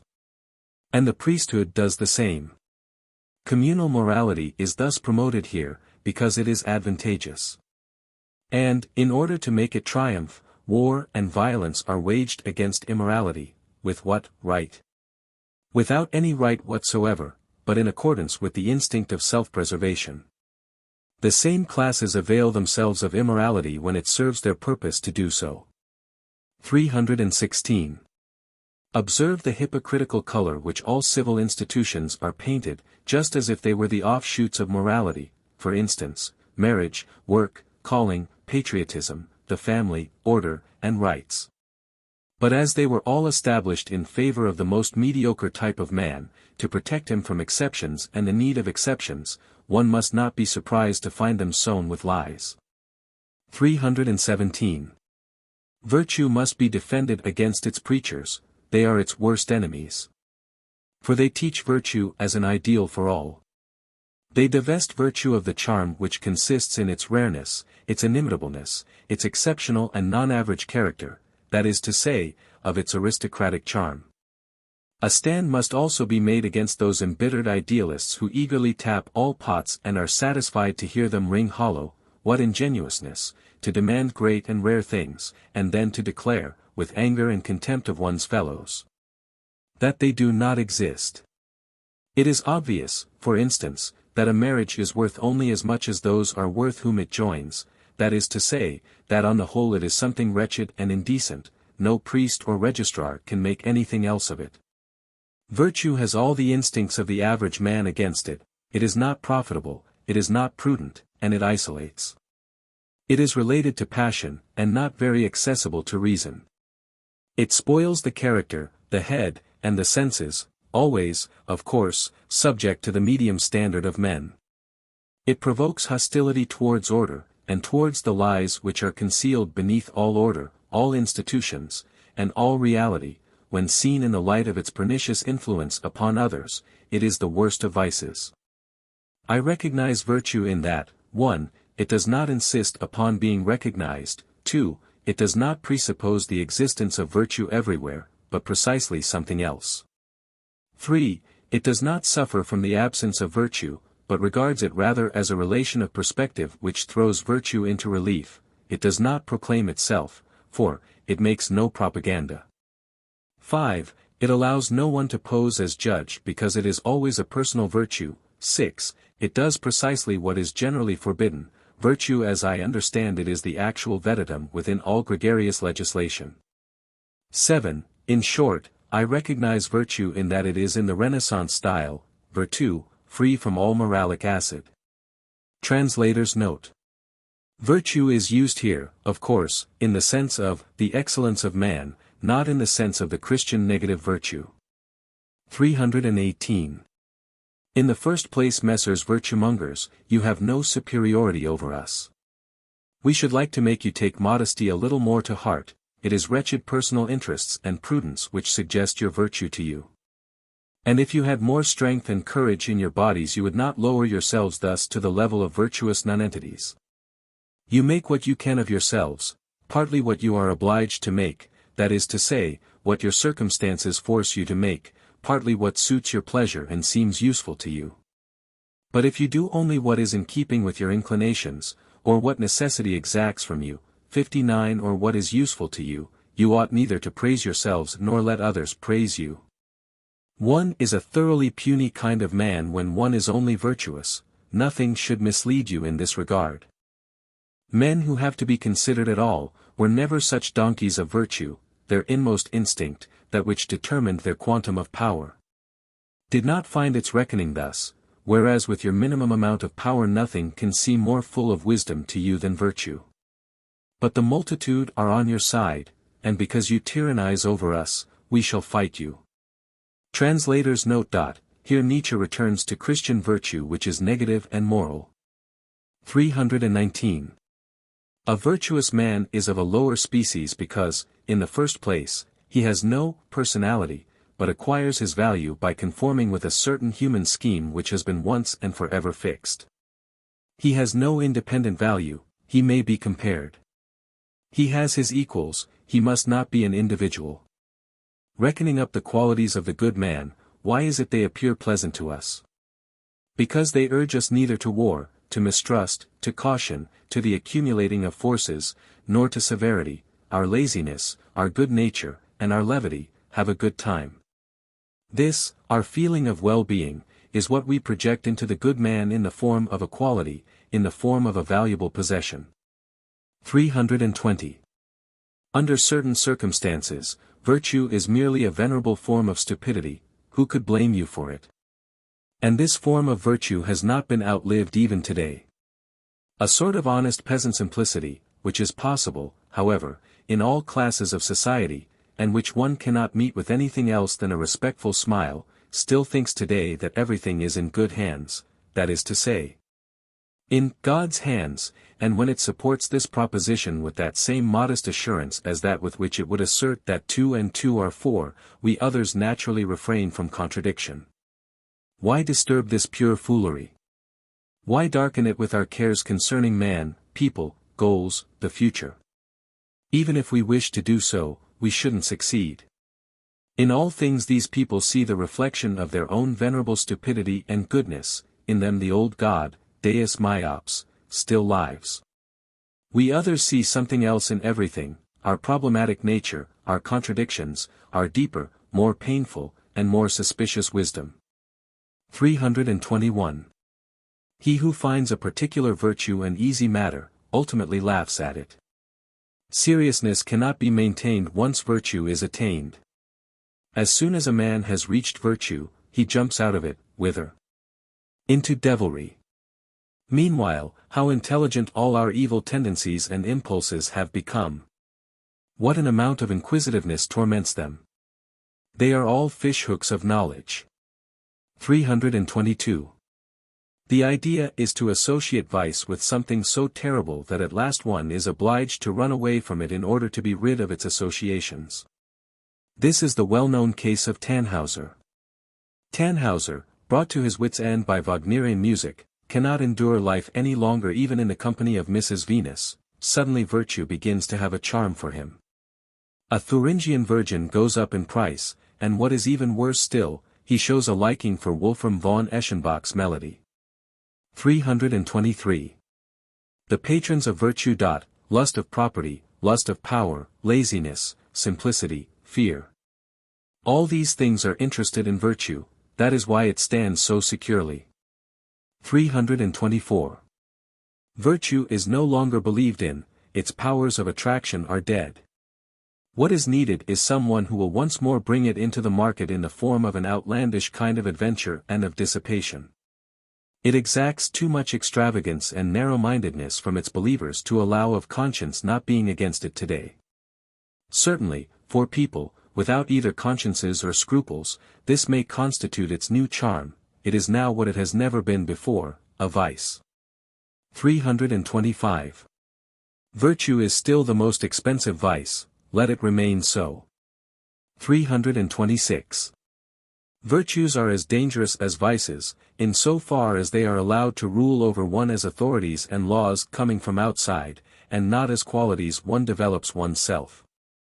The latter is the only right way. They should be the most personal means of defense and most individual needs, the determining factors of precisely our existence and growth, which we recognize and acknowledge independently of the question whether others grow with us with the help of the same or of different principles. This view of the danger of the virtue which is understood as impersonal and objective also holds good of modesty. Through modesty many of the choicest intellects perish. The morality of modesty is the worst possible softening influence for those souls for which it is preeminently necessary that they become hard betimes. 327. The domain of morality must be reduced and limited step by step. The names of the instincts which are really active in this sphere must be drawn into the light of day and honored, after have lain all this time in the concealment of hypocritical names of virtue. Out of respect for one's honesty, which makes itself heard ever more and more imperiously, one ought to unlearn the shame which makes one deny and explain away all natural instincts. The extent to which one can dispense with virtue is the measure of one's strength, and a height may be imagined where the notion virtue is understood in such a way as to be reminiscent of virtu, the virtue of the Renaissance, free from moralic acid. But for the moment, how remote this ideal seems. The reduction of the domain of morality is a sign of its progress. Wherever, hitherto, thought has not been guided by causality, thinking has taken a moral turn. 328. After all, what have I achieved? Let us not close our eyes to this wonderful result. I have lent new charms to virtue, it now affects one in the same way as something forbidden. It has our most subtle honesty against it, it is salted in the cum grano salis of the scientific pang of conscience. It savors of antiquity and of old fashion, and thus it is at last beginning to draw refined people and to make them inquisitive. In short, it affects us like a vice. Only after we have once recognized that everything consists of lies and appearance, shall we have again earned the right to uphold this most beautiful of all fictions, virtue. There will then remain no further reason to deprive ourselves of it. Only when we have shown virtue to be a form of immorality do we again justify it. It then becomes classified, and likened, in its fundamental features, to the profound and general immorality of all existence, of which it is then shown to be a part. It appears as a form of luxury of the first order, the most arrogant, the dearest and rarest form of vice. We have robbed it of its grimaces and divested it of its drapery, we have delivered it from the importunate familiarity of the crowd. We have deprived it of its ridiculous rigidity, its empty expression, its stiff false hair, and its hieratic muscles. 329. And is it supposed that I have thereby done any harm to virtue? Just as little as anarchists do to princes. Only since they have been shot at, have they once more sat securely on their thrones. For thus it has always been and will ever be, one cannot do a thing a better service than to persecute it and to run it to earth. This, I have done. 5. The moral ideal. A criticism of ideals. 330. It were the thing to begin this criticism in such wise as to do away with the word ideal, a criticism of desiderata. 331. Only the fewest amongst us are aware of what is involved, from the standpoint of desirability, in every, thus should it be, but it is not. Or even, thus it ought to have been, such expressions of opinion involve a condemnation of the whole course of events. For there is nothing quite isolated in the world, the smallest thing bears the largest on its back, on thy small injustice the whole nature of the future depends. The whole is condemned by every criticism which is directed at the smallest part of it. Now granting that the moral norm, even as Kant understood it, is never completely fulfilled, and remains like a sort of beyond hanging over reality without ever falling down to it. Then morality would contain in itself a judgment concerning the whole, which would still, however, allow of the question, whence does it get the right thereto? How does the part come to acquire this judicial position relative to the whole? And if, as some have declared, this moral condemnation of, and dissatisfaction with, reality, is an ineradicable instinct, is it not possible that this instinct may perhaps belong to the ineradicable stupidities and immodesties of our species? But in saying this, we are doing precisely what we deprecate.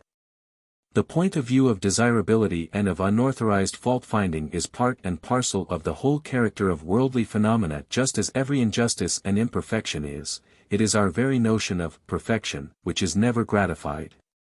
Every instinct which desires to be indulged gives expression to its dissatisfaction with the present state of things. How?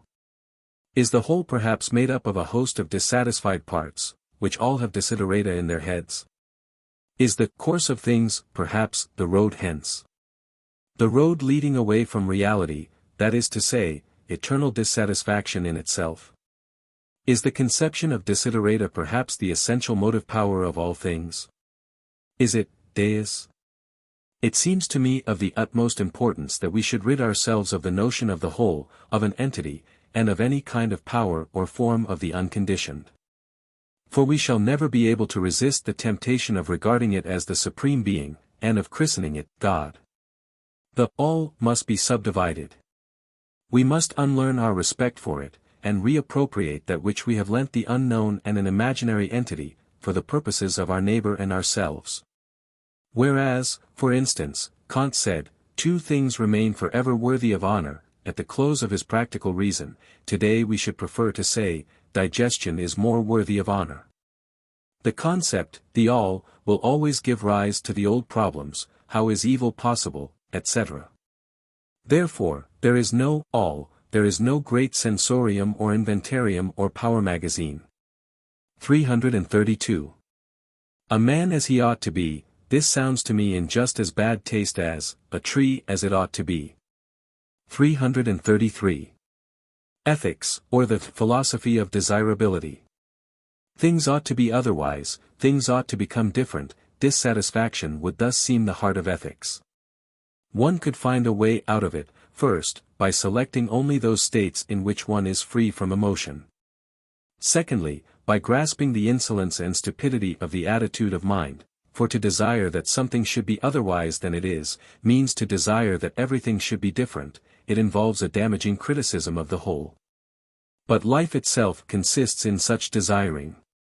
To ascertain what exists, how it exists seems an ever so much higher and more serious matter than every, thus should it be, because the latter, as a piece of human criticism and arrogance, appears to be condemned as ludicrous from the start.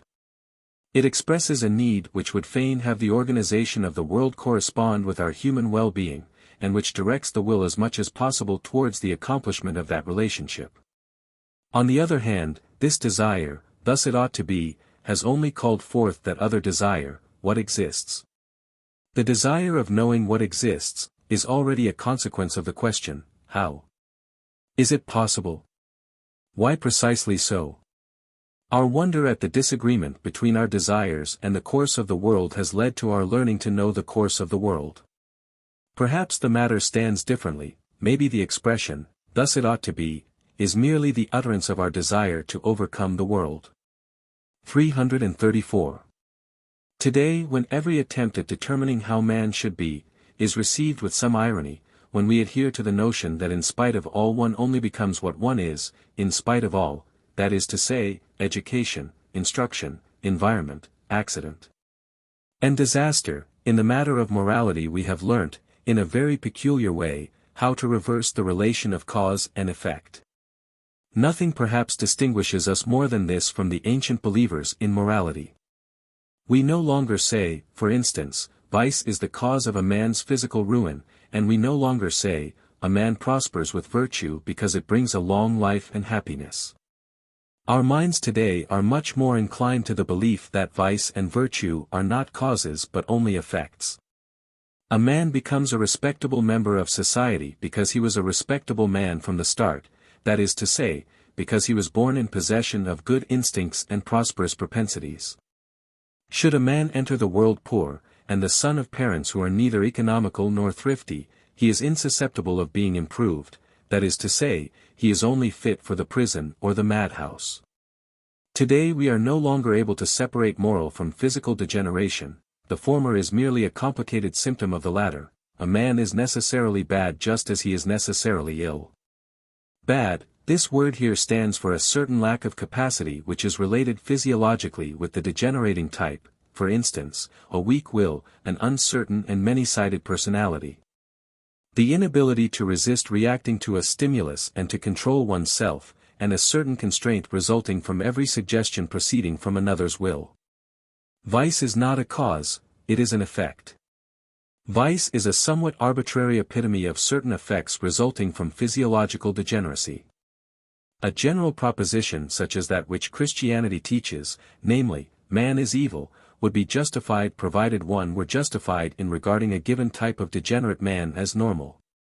But this may be an exaggeration.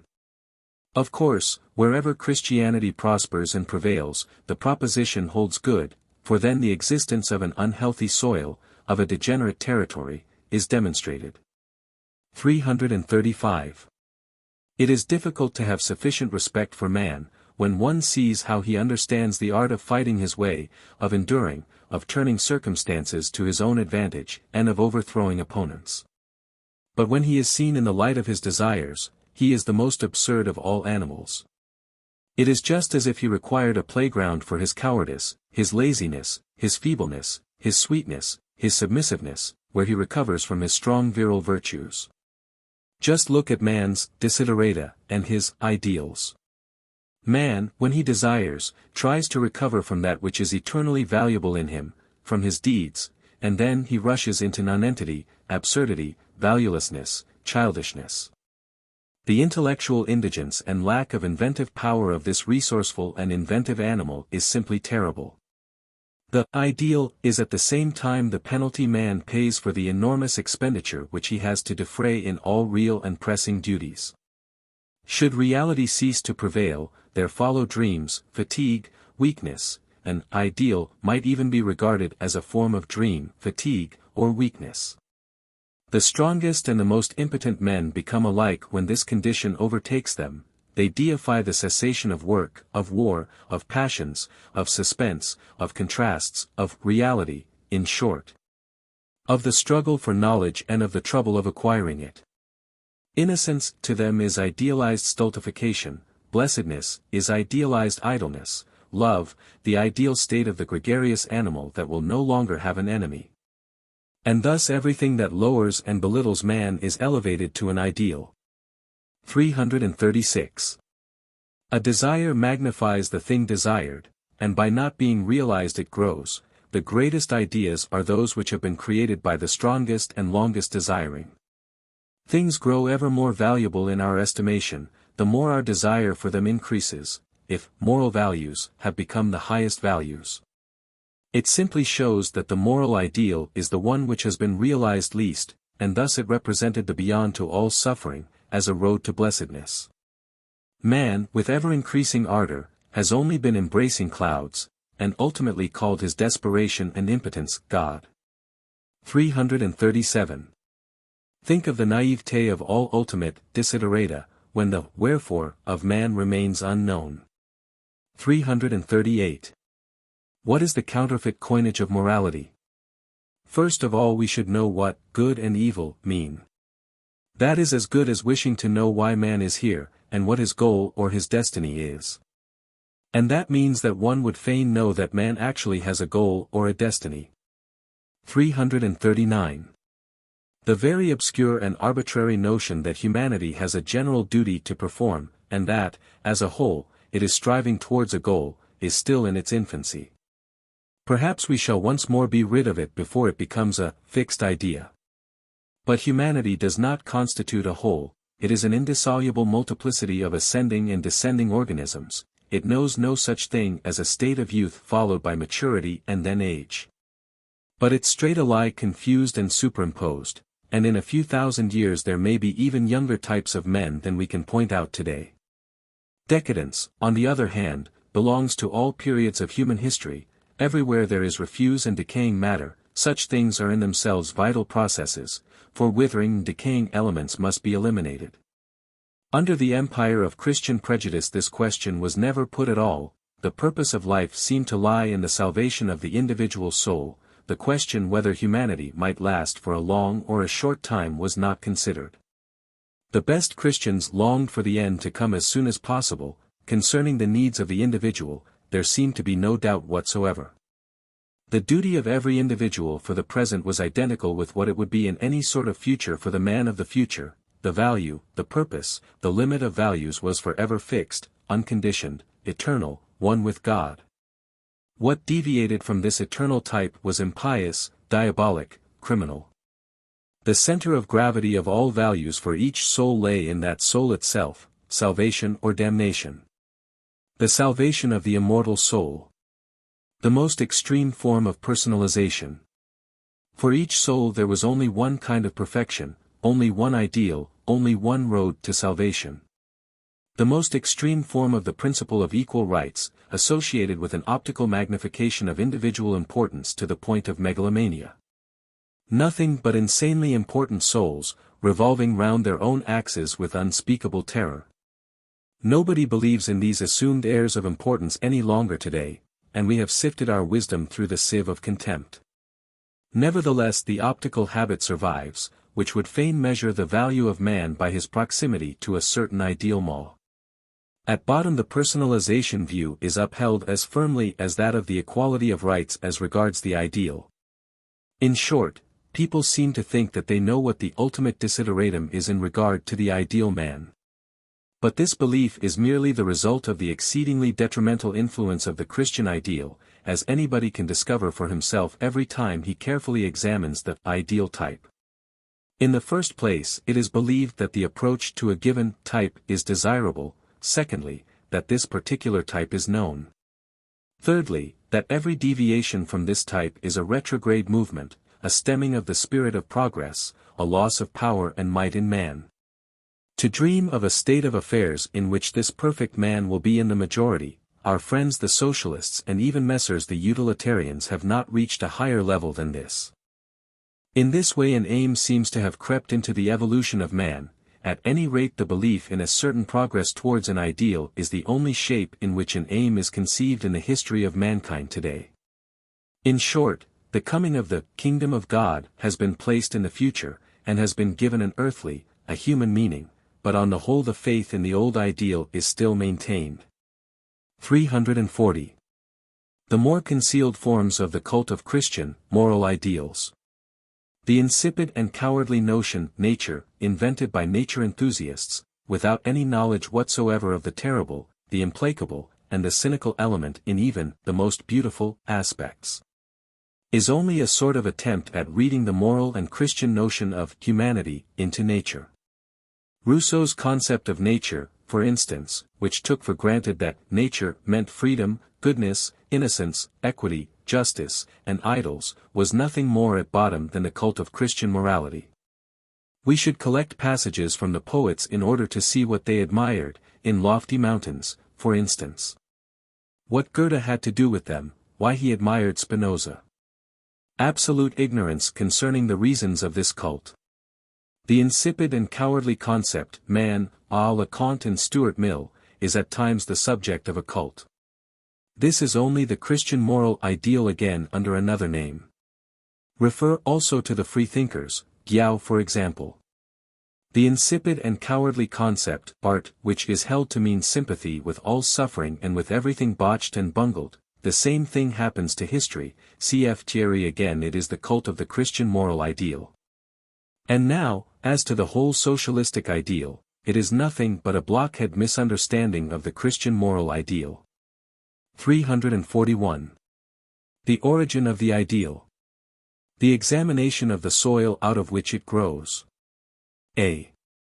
Starting out from those aesthetic, mental states during which the world seems rounder, fuller, and more perfect, we have the pagan ideal with its dominating spirit of self-affirmation, people give of their abundance. The highest type, the classical ideal, regarded as an expression of the successful nature of all the more important instincts. In this classical ideal we find the grand style as the highest style. An expression of the will to power itself. The instinct which is most feared dares to acknowledge itself. b.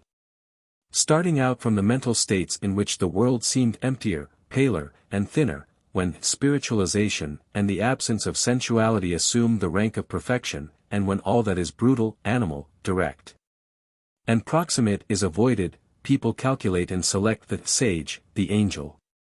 Priestliness equals virginity equals ignorance, are the physiological ideals of such idealists, the anemic ideal.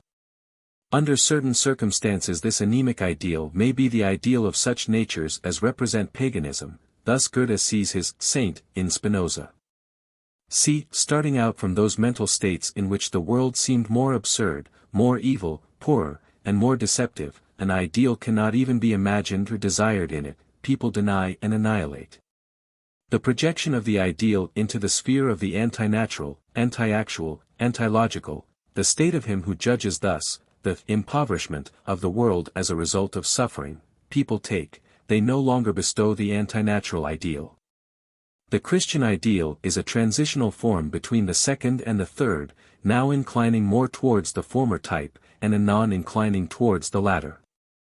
The three ideals, a. Either a strengthening of life, paganism, or b. An impoverishment of life, anemia, or c. A denial of life, antinaturalism. The state of beatitude in A, is the feeling of extreme abundance, in B, it is reached by the most fastidious selectiveness, in C. It is the contempt and the destruction of life.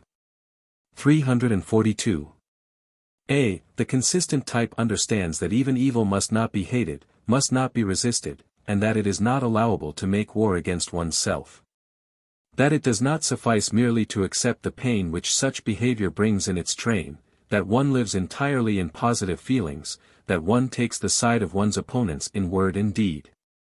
That by means of a superfoetation of peaceful, kindly, conciliatory, helpful, and loving states, one impoverishes the soil of the other states, that one is in need of unremitting practice. What is achieved thereby? The Buddhistic type, or the perfect cow. This point of view is possible only where no moral fanaticism prevails, that is to say, when evil is not hated on its own account, but because it opens the road to conditions which are painful, unrest, work, care, complications, dependence. This is the Buddhistic point of view. There is no hatred of sin, the concept sin, in fact, is entirely lacking. b. The inconsistent type. War is waged against evil. There is a belief that war waged for goodness' sake does not involve the same moral results or affect character in the same way as war generally does, and owing to which tendencies it is detested as evil. As a matter of fact, a war of this sort carried on against evil is much more profoundly pernicious than any sort of personal hostility. And generally, it is the person which reassumes, at least in fancy, the position of opponent, the devil, evil spirits, etc. The attitude of hostile observation and spying in regard to everything which may be bad in us, or hail from a bad source, culminates in a most tormented and most anxious state of mind, thus, miracles, rewards, ecstasy, and transcendental solutions of the earth riddle now became desirable. The Christian type, or the perfect bigot. C. The Stoical type. Firmness, self-control, imperturbability, peace in the form of the rigidity of a will long active, profound quiet, the defensive state, the fortress, the mistrust of war, firmness of principles, the unity of knowledge and will, great self-respect. The type of the anchorite. The perfect blockhead. 343. An ideal which is striving to prevail or to assert itself endeavors to further its purpose, a. By laying claim to a spurious origin. b. By assuming a relationship between itself and the powerful ideals already existing, c. By means of the thrill produced by mystery, as though an unquestionable power were manifesting itself, d. By the slander of its opponent's ideals. e. By a lying teaching of the advantages which follow in its wake, for instance, happiness, spiritual peace, general peace, or even the assistance of a mighty God, etc., contributions to the psychology of the idealists. Carlyle, Schiller, Michelet. Supposing all the means of defense and protection, by means of which an ideal survives, are discovered, is it thereby refuted? It has merely availed itself of the means of which everything lives and grows, they are all immoral.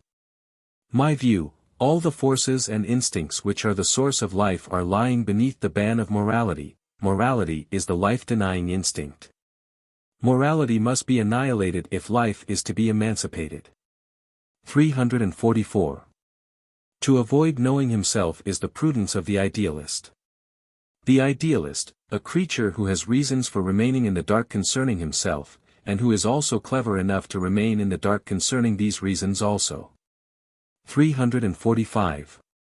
The tendency of moral evolution that, everyone's desire is that there should be no other teaching and valuation of things than those by means of which he himself succeeds. Thus the fundamental tendency of the weak and mediocre of all times, has been to enfeeble the strong and to reduce them to the level of the weak. Their chief weapon in this process was the moral principle. The attitude of the strong towards the weak is branded as evil, the highest states of the strong become bad bywords. The struggle of the many against the strong, of the ordinary against the extraordinary, of the weak against the strong, meets with one of its finest interruptions in the fact that the rare, the refined, the more exacting, present themselves as the weak, and repudiate the coarser weapons of power. 346. 1. The so-called pure instinct for knowledge of all philosophers is dictated to them by their moral truths, and is only seemingly independent. 2. The moral truths, thus shall things be done, are mere states of consciousness of an instinct which has grown tired, thus and thus are things done by us.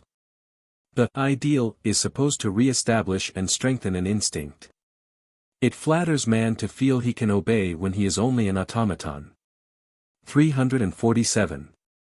Morality as a means of seduction that, nature is good, for a wise and good God is its cause. Who, therefore, is responsible for the corruption of man? Tyrants and seducers and the ruling classes are responsible, they must be wiped out. This is Rousseau's logic, compare with Pascal's logic, which concludes by an appeal to original sin. Refer also to Luther's logic, which is similar. In both cases a pretext is sought for the introduction of an insatiable lust of revenge as a moral and religious duty. The hatred directed against the ruling classes tries to sanctify itself. The sinfulness of Israel is the basis of the priest's powerful position. Compare this with Paul's logic, which is similar. It is always under the cover of God's business that these reactions appear, under the cover of what is right, or of humanity, etc. In the case of Christ the rejoicings of the people appear as the cause of his crucifixion. It was an anti-priestly movement from the beginning. Even in the anti-Semitic movement we find the same trick, the opponent is overcome with moral condemnations, and those who attack him pose as retributive justice. 348. The incidents of the fight, the fighter tries to transform his opponent into the exact opposite of himself, imaginatively, of course. He tries to believe in himself to such an extent that he may have the courage necessary for the good cause, as if he were the good cause, as if reason, taste, and virtue were being assailed by his opponents. The belief of which he is most in need, as the strongest means of defense and attack, is the belief in himself, which, however, knows how to misinterpret itself as a belief in one God. He never pictures the advantages and the uses of victory, but only understands victory for the sake of victory, for God's sake. Every small community, or individual, finding itself involved in a struggle, strives to convince itself of this: good taste, good judgment, and virtue are ours. War urges people to this exaggerated self-esteem. 349. Whatever kind of eccentric ideal one may have, whether as a Christian, free spirit, an immoralist, or a German imperialist, one should try to avoid insisting upon its being the ideal. For, by so doing, it is deprived of all its privileged nature. One should have an ideal as a distinction, one should not propagate it, and thus level one's self down to the rest of mankind. How is it, that in spite of this obvious fact, the majority of idealists indulge in propaganda for their ideal, just as if they had no right to it unless the majority acquiesced therein. For instance, all those plucky and insignificant girls behave in this way, who claim the right to study Latin and mathematics. What is it urges them to do this? I fear it is the instinct of the herd, and the terror of the herd. They fight for the emancipation of woman, because they are best able to achieve their own private little distinction by fighting for it under the cover of a charitable movement. Under the banner bearing the device, for others. The cleverness of idealists consists in their persistently posing as the missionaries and representatives of an ideal. They thus beautify themselves in the eyes of those who still believe in disinterestedness and heroism. Whereas real heroism consists, not in fighting under the banner of self-sacrifice, submission, and disinterestedness, but in not fighting at all. I am thus, I will be thus, and you can go to the devil. 350. Every ideal assumes love, hate, reverence, and contempt. Either positive feeling is theprimum mobile, or negative feeling is. Hatred and contempt are the primum mobile in all the ideals which proceed from resentment. b. A criticism of the good man, of the saint, etc. 351. The good man, or hemiplegia of virtue. In the opinion of every strong and natural man, love and hate, gratitude and revenge, goodness and anger, affirmative and negative action, belong to each other. A man is good on condition that he knows how to be evil. A man is evil, because otherwise he would not know how to be good. Whence comes the morbidness and ideological unnaturalness which repudiates these compounds, which teaches a sort of one-sided efficiency as the highest of all things? Whence this hemiplegia of virtue, the invention of the good man? The object seems to be to make man amputate those instincts which enable him to be an enemy, to be harmful, to be angry, and to insist upon revenge. This unnaturalness, then, corresponds to that dualistic concept of a wholly good and of a wholly bad creature. God, spirit, man, in the first are found all the positive, in the second all the negative forces, intentions, and states. This method of valuing thus believes itself to be idealistic. It never doubts that in its concept of the good man, it has found the highest desideratum. When aspiring to its zenith it fancies a state in which all evil is wiped out, and in which only good creatures have actually remained over. It does not therefore regard the mutual dependence of the opposites good and evil as proved. On the contrary, the latter ought to vanish, and the former should remain. The first has a right to exist, the second ought not to be with us at all. What, as a matter of fact, is the reason of this desire? In all ages, and particularly in the Christian age, much labor has been spent in trying to reduce men to this one-sided activity, and even today, among those who have been deformed and weakened by the Church. People are not lacking who desire precisely the same thing with their humanization generally, or with their will of God, or with their salvation of the soul. The principal injunction behind all these things is, that man should no longer do anything evil, that he should under no circumstances be harmful or desire harm. The way to arrive at this state of affairs is to amputate all hostile tendencies, to suppress all the instincts of resentment, and to establish spiritual peace as a chronic disease. This attitude of mind, in which a certain type of man is bred, starts out with this absurd hypothesis: good and evil are postulated as realities which are in a state of mutual contradiction, not as complementary values, which they are. People are advised to take the side of the good, and it is insisted upon that a good man resists and forswears evil until every trace of it is uprooted, but with this valuation life is actually denied. For in all its instincts life has both yea and nay. But far from understanding these facts, this valuation dreams rather of returning to the wholeness, oneness, and strengthfulness of life. It actually believes that a state of blessedness will be reached when the inner anarchy and state of unrest which result from these opposed impulses is brought to an end. It is possible that no more dangerous ideology, no greater mischief in the science of psychology, has ever yet existed, as this will to good. The most repugnant type of man has been reared, the man who is not free, the bigot. It was taught that only in the form of a bigot could one tread the path which leads to God, and that only a bigot's life could be a godly life. And even here, life is still in the right, life that knows not how to separate yea from nay. What is the good of declaring with all one's might that war is an evil, that one must harm no one, that one must not act negatively? One is still waging a war even in this, it is impossible to do otherwise. The good man who has renounced all evil, and who is afflicted according to his desire with the hemiplegia of virtue, does not therefore cease from waging war, or from making enemies, or from saying nay, and doing nay. The Christian, for instance, hates sin, and what on earth is there which he does not call sin?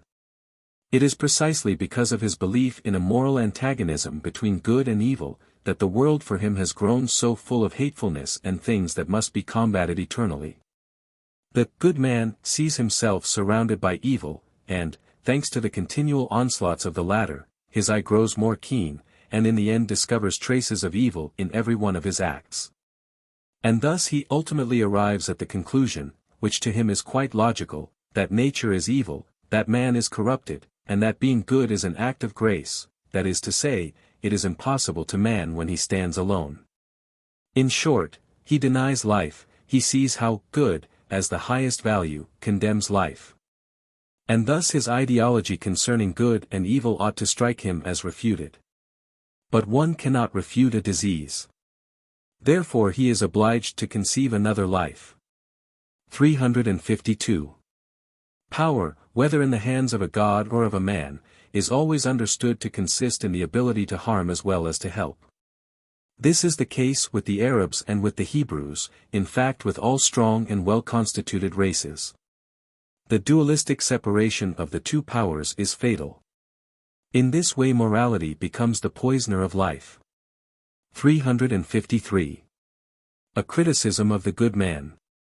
Honesty, dignity, dutifulness, justice, humanity, loyalty, uprightness, clean conscience, is it really supposed that, by means of these fine-sounding words, the qualities they stand for are approved and affirmed for their own sake?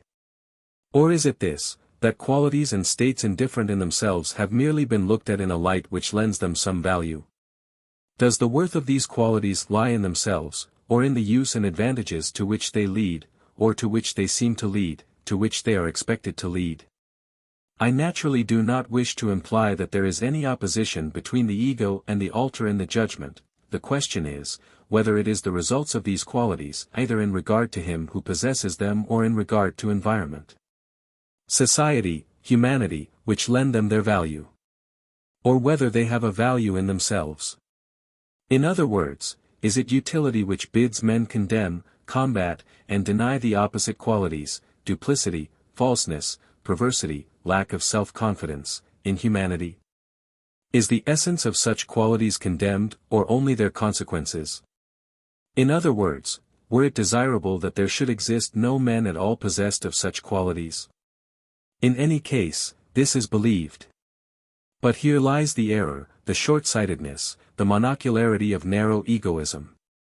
Expressed otherwise, would it be desirable to create circumstances in which the whole advantage would be on the side of the just, so that all those with opposite natures and instincts would be discouraged and would slowly become extinct? At bottom, this is a question of taste and of aesthetics. Should we desire the most honorable types of men, that is to say, the greatest bores, alone to subsist? The rectangular, the virtuous, the upright, the good-natured, the straightforward, and the blockheads? If one can imagine the total suppression of the huge number constituting the others, even the just man himself ceases from having a right to exist, he is, in fact, no longer necessary. And in this way it is seen that coarse utility alone could have elevated such an insufferable virtue to a place of honor. Desirability may lie precisely on the other side. It might be better to create conditions in which the just man would be reduced to the humble position of a useful instrument, an ideal gregarious animal, or at best a herdsman, in short. Conditions in which he would no longer stand in the highest sphere, which requires other qualities. 354. The good man, as a tyrant, mankind has always repeated the same error, it has always transformed a mere vital measure into the measure and standard of life. Instead of seeking the standard in the highest ascent of life, in the problem of growth and exhaustion, it takes the preservative measures of a very definite kind of life, and uses them to exclude all other kinds of life. And even to criticize life itself and to select from among its forms. That is to say, man ultimately forgets that measures are a means to an end, and gets to like them for themselves. They take the place of a goal in his mind, and even become the standard of goals to him, that is to say, a given species of man regards his means of existence as the only legitimate means, as the means which ought to be imposed upon all, as truth, goodness, perfection. The given species, in fact, begins to tyrannize. It is a form of faith, of instinct, when a certain species of man does not perceive that his kind has been conditioned, when he does not understand his relation to other species.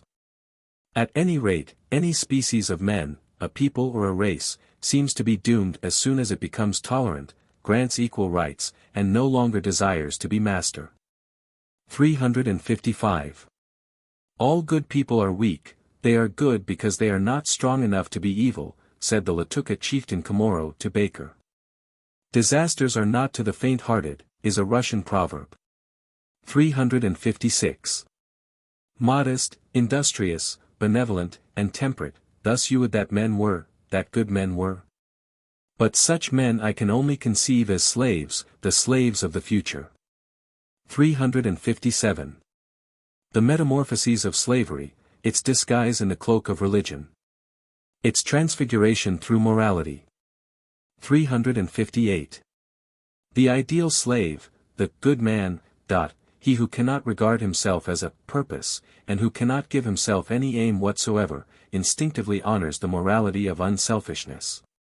Everything urges him to this morality, his prudence, his experience, and his vanity. And even faith is a form of self-denial. Atavism, delightful feeling, to be able to obey unconditionally for once. Industry, modesty, benevolence, temperance, are just so many obstacles in the way of sovereign sentiments, of great ingenuity, of an heroic purpose, of noble existence for oneself. It is not a question of going ahead, to that end all that is required is to be at best a herdsman, that is to say, the prime need of the herd, it is rather a matter of getting along alone, of being able to be another. 359. We must realize all that has been accumulated as the result of the highest moral idealism, how almost all other values have crystallized round it. This shows that it has been desired for a very long time and with the strongest passions, and that it has not yet been attained, otherwise it would have disappointed everybody, that is to say, it would have been followed by a more moderate valuation. The saint as the most powerful type of man, this ideal it is which has elevated the value of moral perfection so high. One would think that the whole of science had been engaged in proving that the moral man is the most powerful and most godly. The conquest of the senses and the passions, everything inspired terror, the unnatural seemed to the spectators to be supernatural and transcendental. 360. Francis of Assisi, amorous and popular, a poet who combats the order of rank among souls, in favor of the lowest. The denial of spiritual hierarchy, all alike before God. Popular ideals, the good man, the unselfish man, the saint, the sage, the just man. O Marcus Aurelius. 361. I have declared war against the anemic Christian ideal, together with what is closely related to it, not because I want to annihilate it, but only to put an end to its tyranny and clear the way for other ideals, for more robust ideals. The continuance of the Christian ideal belongs to the most desirable of desiderata, if only for the sake of the ideals which wish to take their stand beside it and perhaps above it, they must have opponents, and strong ones too, in order to grow strong themselves.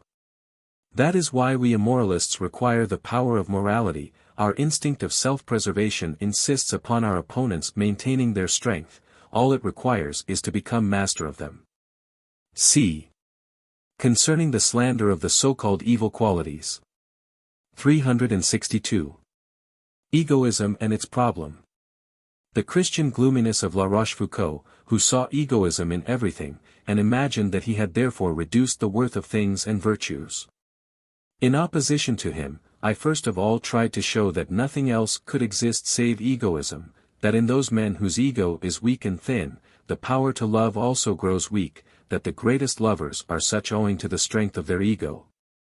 That love is an expression of egoism, etc. As a matter of fact, the false valuation aims at the interest of those who find it useful, whom it helps, in fact, the herd. It fosters a pessimistic mistrust towards the basis of life. It would fain undermine the most glorious and most well-constituted men, out of fear. It would assist the lowly to have the upper hand of their conquerors. It is the cause of universal dishonesty, especially in the most useful type of men. 363. Man is an indifferent egoist. Even the cleverest regards his habits as more important than his advantage. 364. Egoism. But no one has yet asked, what is the ego like? Everybody is rather inclined to see all egos alike. This is the result of the slave theory, of universal suffrage, and of equality. 365. The behavior of a higher man is the result of a very complex set of motives. Any word such as pity betrays nothing of this complexity.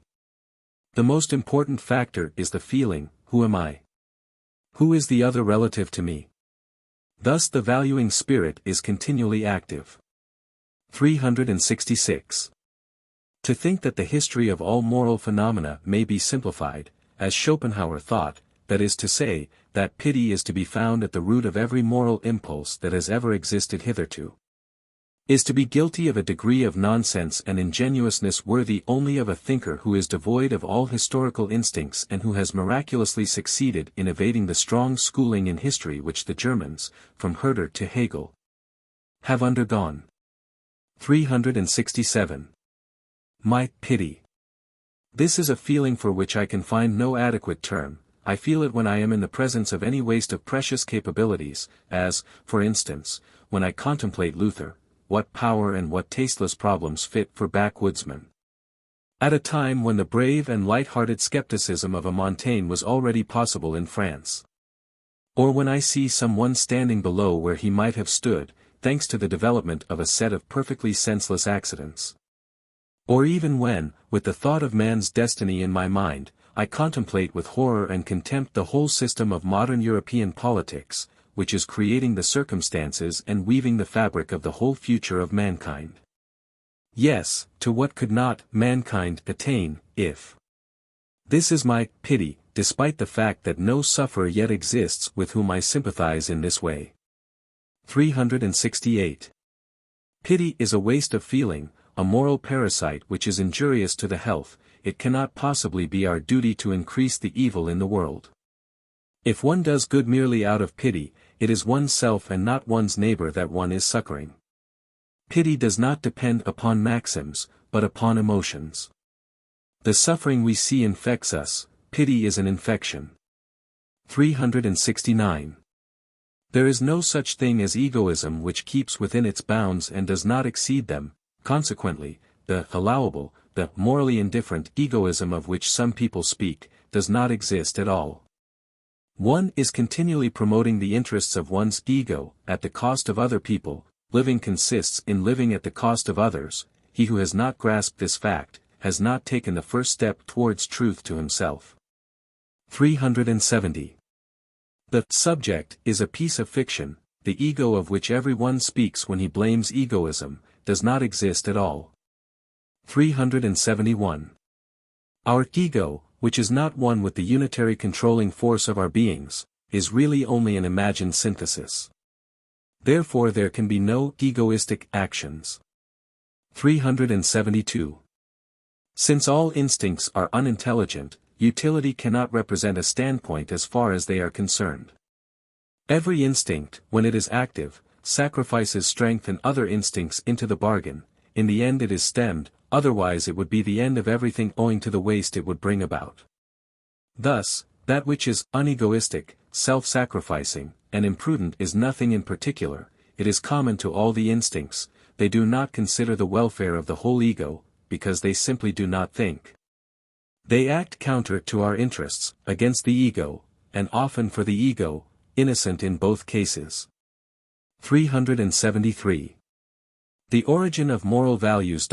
Selfishness has as much value as the physiological value of him who possesses it.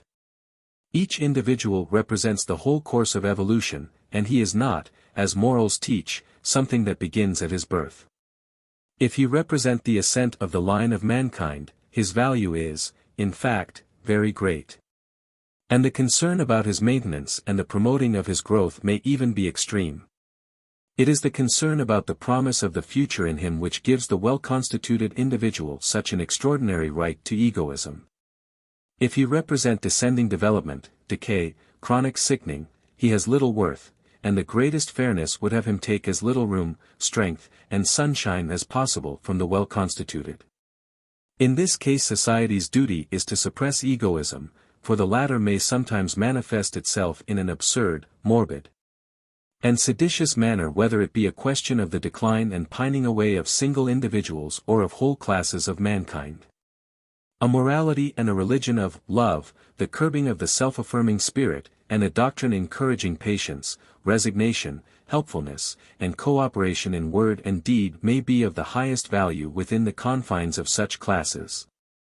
Even in the eyes of their rulers, for it restrains the feelings of rivalry, of resentment, and of envy, feelings which are only too natural in the bungled and the botched, and it even deifies them under the ideal of humility, of obedience, of slave life, of being ruled, of poverty, of illness, and of lowliness. This explains why the ruling classes, or races, and individuals of all ages have always upheld the cult of unselfishness, the gospel of the lowly and of God on the cross. The preponderance of an altruistic way of valuing is the result of a consciousness of the fact that one is botched and bungled. Upon examination, this point of view turns out to be, I am not worth much, simply a psychological valuation. More plainly still, it is the feeling of impotence, of the lack of the great self-asserting impulses of power, in muscles, nerves, and ganglia.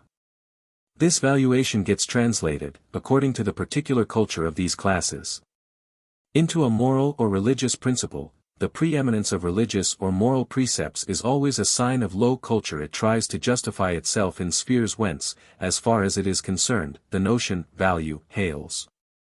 The interpretation by means of which the Christian sinner tries to understand himself is an attempt at justifying his lack of power and of self-confidence. He prefers to feel himself a sinner rather than feel bad for nothing.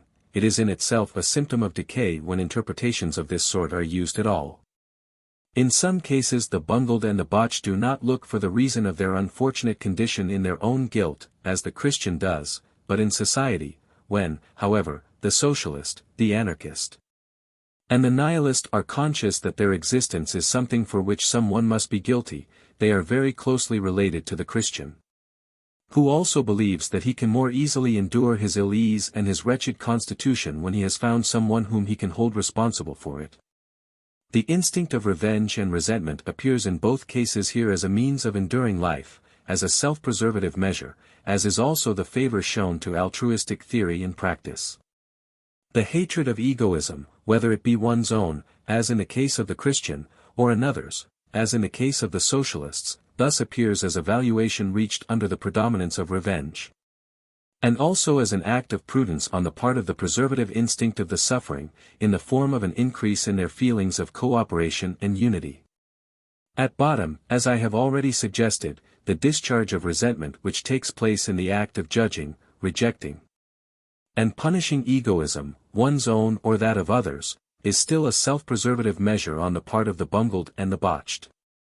In short, the cult of altruism is merely a particular form of egoism, which regularly appears under certain definite physiological circumstances. When the socialist, with righteous indignation, cries for justice, rights, equal rights, it only shows that he is oppressed by his inadequate culture, and is unable to understand why he suffers. He also finds pleasure in crying. If he were more at ease he would take jolly good care not to cry in that way. In that case he would seek his pleasure elsewhere. The same holds good of the Christian. He curses, condemns, and slanders the world, and does not even accept himself. But that is no reason for taking him seriously. In both cases we are in the presence of invalids who feel better for crying, and who find relief in slander. 374. Every society has a tendency to reduce its opponents to caricatures, at least in its own imagination, as also to starve them. As an example of this sort of caricature we have our criminal. In the midst of the Roman and aristocratic order of values, the Jew was reduced to a caricature. Among artists, Mrs. Grundy and the bourgeois become caricatures, while among pious people it is the heretics, and among aristocrats, the plebeian. Among immoralists it is the moralist. Plato, for instance, in my books becomes a caricature. 375. All the instincts and forces which morality praises, seem to me to be essentially the same as those which it slanders and rejects, for instance, justice as will to power, will to truth as a means in the service of the will to power. 376. The turning of man's nature inwards.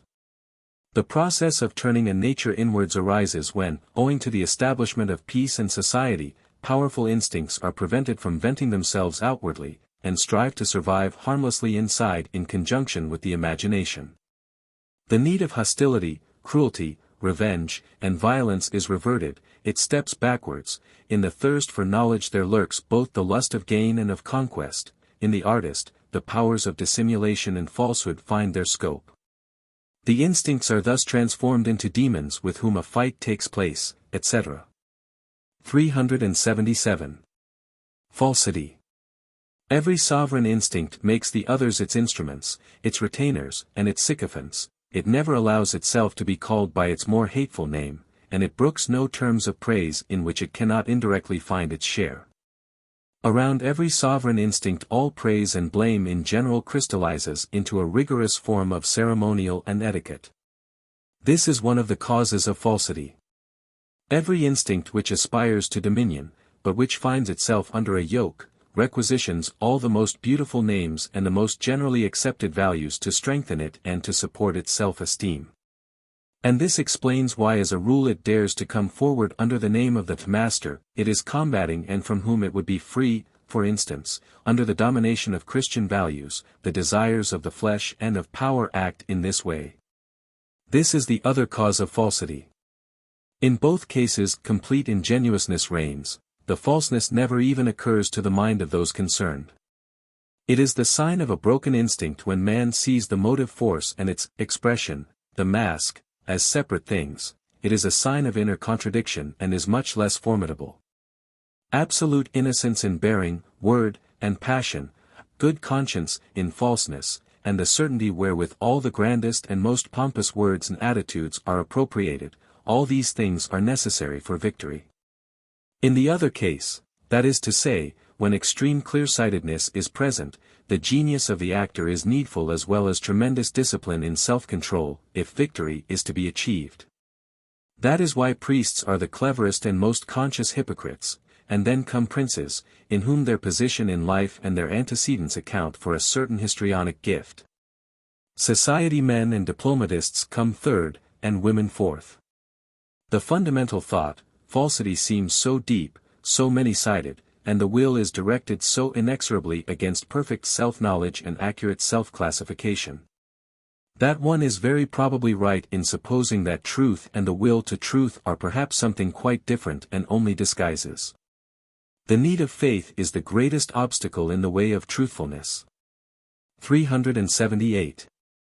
Thou shalt not tell a falsehood, people insist upon truthfulness. But the acknowledgement of facts, the refusal to allow oneself to be lied to, has always been greatest with liars. They actually recognize the reality of this popular truthfulness. There is too much or too little being said continually. To insist upon people's exposing themselves with every word they say, is a piece of naivete. People say what they think, they are truthful. But only under certain circumstances, that is to say, provided they be understood, inter pares, and understood with goodwill into the bargain, once more inter pares. One conceals oneself in the presence of the unfamiliar, and he who would attain to something, says what he would fain have people think about him, but not what he thinks. The powerful man is always a liar. 379. The great counterfeit coinage of nihilism concealed beneath an artful abuse of moral values. A. Love regarded as self-effacement, as also pity. B. The most impersonal intellect, the philosopher, can know the truth, the true essence and nature of things. C. Genius, great men are great, because they do not strive to further their own interests, the value of man increases in proportion as he effaces himself. D. Art as the work of the pure free-willed subject, misunderstanding of objectivity. E. Happiness as the object of life, virtue as a means to an end.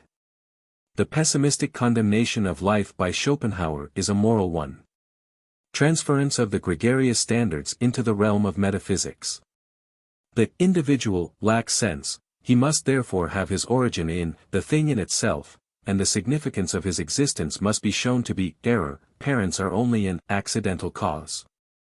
The mistake on the part of science in considering the individual as the result of all past life instead of the epitome of all past life, is now becoming known.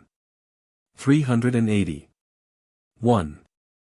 Systematic falsification of history, so that it may present a proof of the moral valuation. A. The decline of a people and corruption. B. The rise of a people and virtue. C. The zenith of a people, its culture, regarded as the result of high moral excellence.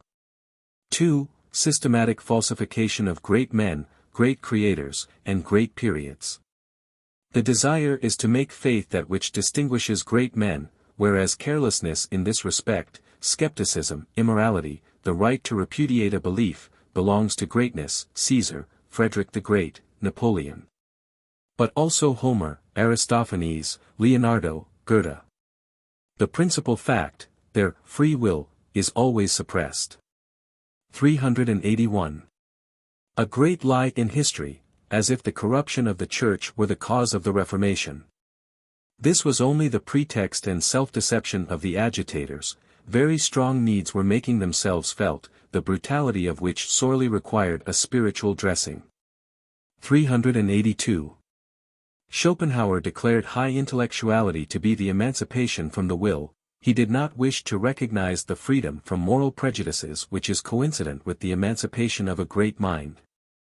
He refused to see what is the typical immorality of genius. He artfully contrived to set up the only moral value he honored, self-effacement, as the one condition of highest intellectual activity, objective contemplation. Truth, even in art, only manifests itself after the withdrawal of the will. Through all moral idiosyncrasies I see a fundamentally different valuation. Such absurd distinctions as genius and the world of will, of morality and immorality, I know nothing about at all. The moral is a lower kind of animal than the immoral, he is also weaker. Indeed, he is a type in regard to morality, but he is not a type of his own.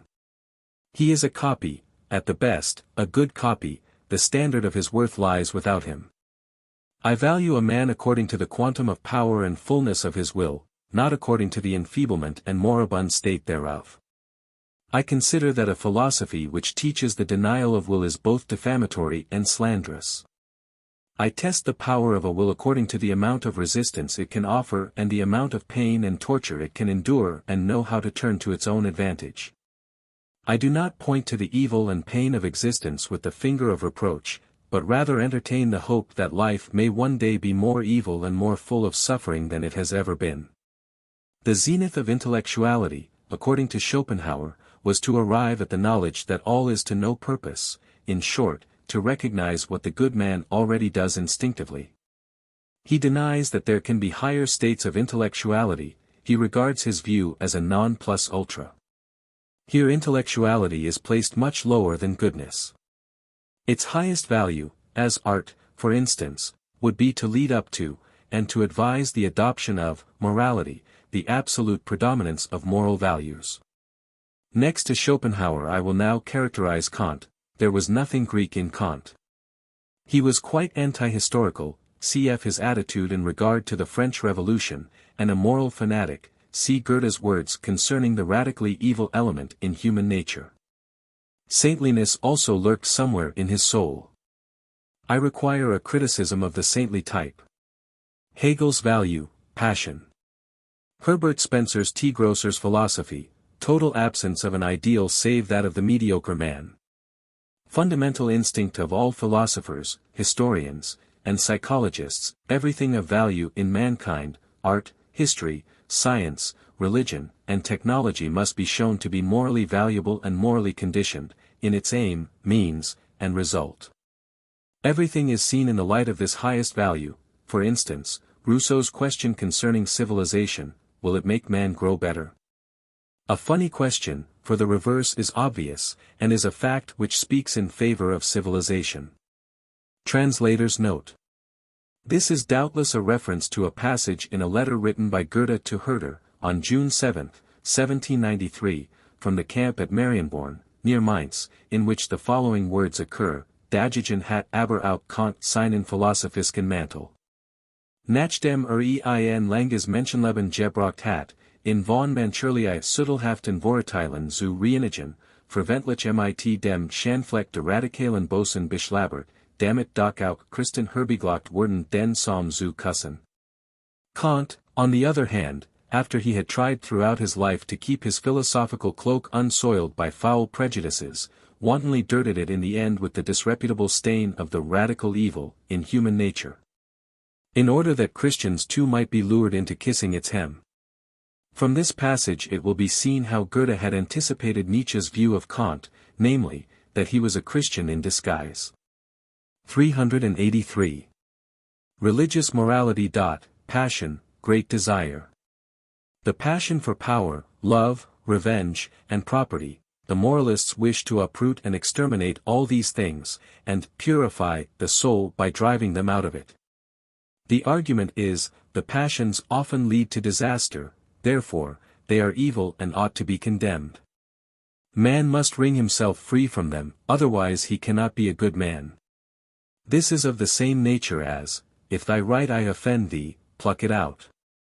In this particular case when, with that bucolic simplicity, the founder of Christianity recommended a certain practice to his disciples, in the event of sexual excitement, the result would not be only the loss of a particular member, but the actual castration of the whole of the man's character.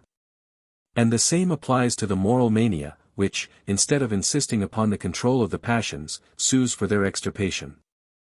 Its conclusion always is, only the emasculated man is a good man. Instead of making use of and of economizing the great sources of passion, those torrents of the soul which are often so dangerous, overwhelming, and impetuous. Morality, this most short-sighted and most corrupted of mental attitudes, would fain make them dry up. 384. Conquest over the passions? No, not if this is to mean their enfeeblement and annihilation. They must be enlisted in our service, and to this end it may be necessary to tyrannize them a good deal, not as individuals, but as communities, races, etc. At length we should trust them enough to restore their freedom to them. They love us like good servants, and willingly go wherever our best interests lie. 385. Intolerance on the part of morality is a sign of man's weakness. He is frightened of his own immorality, he must deny his strongest instincts, because he does not yet know how to use them. Thus the most fruitful quarters of the globe remain uncultivated longest, the power is lacking that might become master here. 386. There are some very simple peoples and men who believe that continuous fine weather would be a desirable thing. They still believe today in rebus moralibus, that the good man alone and nothing else than the good man is to be desired. And that the ultimate end of man's evolution will be that only the good man will remain on earth, and that it is only to that end that all efforts should be directed. This is in the highest degree an uneconomical thought. As we have already suggested, it is the very acme of simplicity, and it is nothing more than the expression of the agreeableness which the good man creates. He gives rise to no fear, he permits of relaxation, he gives what one is able to take. With a more educated eye one learns to desire exactly the reverse, that is to say, an ever greater dominion of evil, man's gradual emancipation from the narrow and aggravating bonds of morality. The growth of power around the greatest forces of nature, and the ability to enlist the passions in one's service. 387. The whole idea of the hierarchy of the passions, as if the only right and normal thing were to be led by reason, whereas the passions are abnormal, dangerous, half-animal, and moreover, in so far as their end is concerned, nothing more than desires for pleasure. Passion is deprived of its dignity, 1, as if it only manifested itself in an unseemly way and were not necessary and always the motive force, 2, inasmuch as it is supposed to aim at no high purpose, merely at pleasure. The misinterpretation of passion and reason, as if the latter were an independent entity, and not a state of relationship between all the various passions and desires, and as though every passion did not possess its quantum of reason. 388. How it was that, under the pressure of the dominion of an ascetic and self-effacing morality, it was precisely the passions, love, goodness, pity, even justice, generosity, and heroism, which were necessarily misunderstood. It is the richness of a personality, the fullness of it, its power to flow over and to bestow, its instinctive feeling of ease, and its affirmative attitude towards itself, that creates great love and great sacrifices. These passions proceed from strong and godlike personalism as surely as do the desire to be master, to obtrude, and the inner certainty that one has a right to everything. The opposite views, according to the most accepted notions, are indeed common views. And if one does not stand firmly and bravely on one's legs, one has nothing to give, and it is perfectly useless to stretch out one's hand either to protect or to support others. How was it possible to transform these instincts to such an extent that man could feel that to be of value which is directed against himself, so that he could sacrifice himself for another self? Oh, the psychological baseness and falseness which hitherto has laid down the law in the Church and in Church-infected philosophy. If man is thoroughly sinful, then all he can do is to hate himself. As a matter of fact, he ought not to regard even his fellows otherwise than he does himself. The love of man requires a justification, and it is found in the fact that God commanded it. From this it follows that all the natural instincts of man, to love, etc., appear to him to be, in themselves, prohibited, and that he reacquires a right to them only after having denied them as an obedient worshipper of God. Pascal, the admirable logician of Christianity, went as far as this. Let any one examine his relations to his sister. Not to make one's self loved, seemed Christian to him. 389. Let us consider how dearly a moral canon such as this, an ideal, makes us pay. Its enemies are, well, the egoists. The melancholy astuteness of self-abasement in Europe, Pascal, La Rochefoucauld, inner enfeeblement, discouragement, and self-consumption of the non-gregarious man. The perpetual process of laying stress upon mediocre qualities as being the most valuable, modesty in rank and file, nature converted into an instrument. Pangs of conscience associated with all that is self-glorifying and original, thus follows the unhappiness, the gloominess of the world from the standpoint of stronger and better constituted men. Gregarious consciousness and timorousness transferred to philosophy and religion. Let us leave the psychological impossibility of a purely unselfish action out of consideration. 390. My ultimate conclusion is, that the real man represents a much higher value than the desirable man of any ideal that has ever existed hitherto. That all desiderata in regard to mankind have been absurd and dangerous dissipations by means of which a particular kind of man has sought to establish his measures of preservation and of growth as a law for all. That every desideratum of this kind which has been made to dominate has reduced man's worth, his strength, and his trust in the future. That the indigence and mediocre intellectuality of man becomes most apparent, even today, when he reveals a desire. That man's ability to fix values has hitherto been developed too inadequately to do justice to the actual, not merely to the desirable, worth of man. That, up to the present, ideals have really been the power which has most slandered man and power, the poisonous fumes which have hung over reality, and which have seduced men to yearn for nonentity. D. A criticism of the words, improving, perfecting, elevating. 391. The standard according to which the value of moral valuations is to be determined. The fundamental fact that has been overlooked, the contradiction between becoming more moral, and the elevation and the strengthening of the type man. Homo natura, the will to power. 392. Moral values regarded as values of appearance and compared with physiological values. 393. Reflecting upon generalities is always retrograde. The last of the desiderata concerning men, for instance, have never been regarded as problems by philosophers.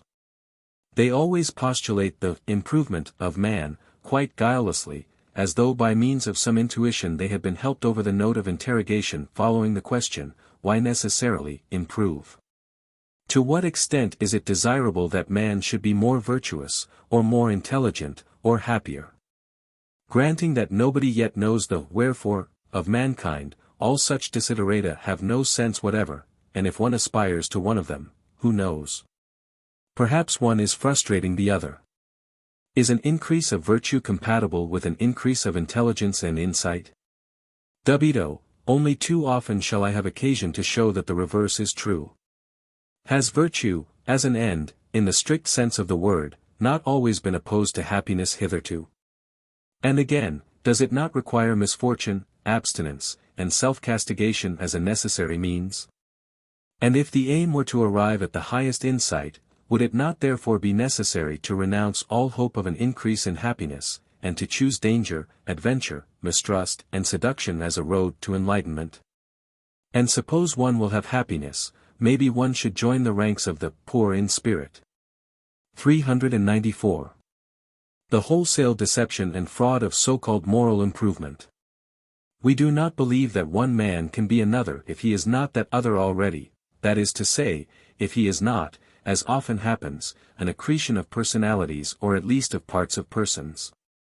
In this case it is possible to draw another set of actions from him into the foreground, and to drive back the older man. The man's aspect is altered, but not his actual nature. It is but the merest factum brutum that any one should cease from performing certain actions, and the fact allows of the most varied interpretations. Neither does it always follow therefrom that the habit of performing a certain action is entirely arrested, nor that the reasons for that action are dissipated. He whose destiny and abilities make him a criminal never unlearns anything, but is continually adding to his store of knowledge, and long abstinence acts as a sort of tonic on his talent. Certainly, as far as society is concerned, the only interesting fact is that someone has ceased from performing certain actions. And to this end society will often raise a man out of those circumstances which make him able to perform those actions. This is obviously a wiser course than that of trying to break his destiny and his particular nature. The Church, which has done nothing except to take the place of, and to appropriate, the philosophic treasures of antiquity, starting out from another standpoint and wishing to secure a soul or the salvation of a soul, believes in the expiatory power of punishment, as also in the obliterating power of forgiveness, both of which supposed processes are deceptions due to religious prejudice. Punishment expiates nothing, forgiveness obliterates nothing. What is done cannot be undone. Because someone forgets something, it by no means proves that something has been wiped out. An action leads to certain consequences, both among men and away from men, and it matters not whether it has met with punishment, or whether it has been expiated, forgiven, or obliterated. It matters not even if the Church meanwhile canonizes the man who performed it. The Church believes in things that do not exist, it believes in souls, it believes in influences that do not exist, in divine influences. It believes in states that do not exist, in sin, redemption, and spiritual salvation. In all things it stops at the surface and is satisfied with signs, attitudes, words, to which it lends an arbitrary interpretation. It possesses a method of counterfeit psychology which is thought out quite systematically. 395. Illness makes men better, this famous assumption which is to be met with in all ages, and in the mouth of the wizard quite as often as in the mouth and maw of the people, really makes one ponder. In view of discovering whether there is any truth in it, one might be allowed to ask whether there is not perhaps a fundamental relationship between morality and illness. Regarded as a whole, could not the improvement of mankind, that is to say, the unquestionable softening, humanizing, and taming which the European has undergone within the last 2 centuries, be regarded as the result of a long course of secret and ghastly suffering, failure, abstinence, and grief? Has illness made Europeans better? Or, put into other words, is not our modern soft-hearted European morality, which could be likened to that of the Chinese, perhaps an expression of physiological deterioration?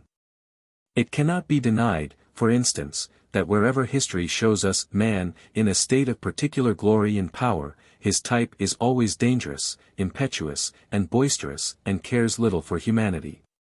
And perhaps, in those cases in which it seems otherwise, all that was required was the courage or subtlety to see sufficiently below the surface in psychological matters, in order even in them to discover the general proposition: the more healthy, strong, rich, fruitful, and enterprising a man may feel, the more immoral he will be as well.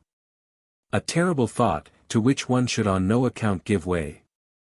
Provided, however, that one take a few steps forward with this thought, how wondrous does the future then appear! What will then be paid for more dearly on earth, than precisely this very thing which we are all trying to promote, by all means in our power, the humanizing, the improving, and the increased civilization of man? Nothing would then be more expensive than virtue, for by means of it the world would ultimately be turned into a hospital, and the last conclusion of wisdom would be, everybody must be everybody else's nurse. Then we should certainly have attained to the peace on earth, so long desired. But how little joy we should find in each other's company!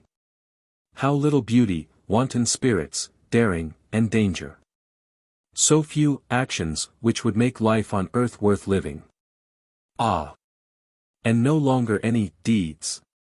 But have not all the great things and deeds which have remained fresh in the memory of men, and which have not been destroyed by time, been immoral in the deepest sense of the word? 396. The priests, and with them the half-priests or philosophers of all ages, have always called that doctrine true, the educating influence of which was a benevolent one, or at least seemed so, that is to say, tended to improve. In this way they resemble an ingenuous plebeian empiric and miracle worker who, because he had tried a certain poison as a cure, declared it to be no poison. By their fruits ye shall know them, that is to say, by our truths.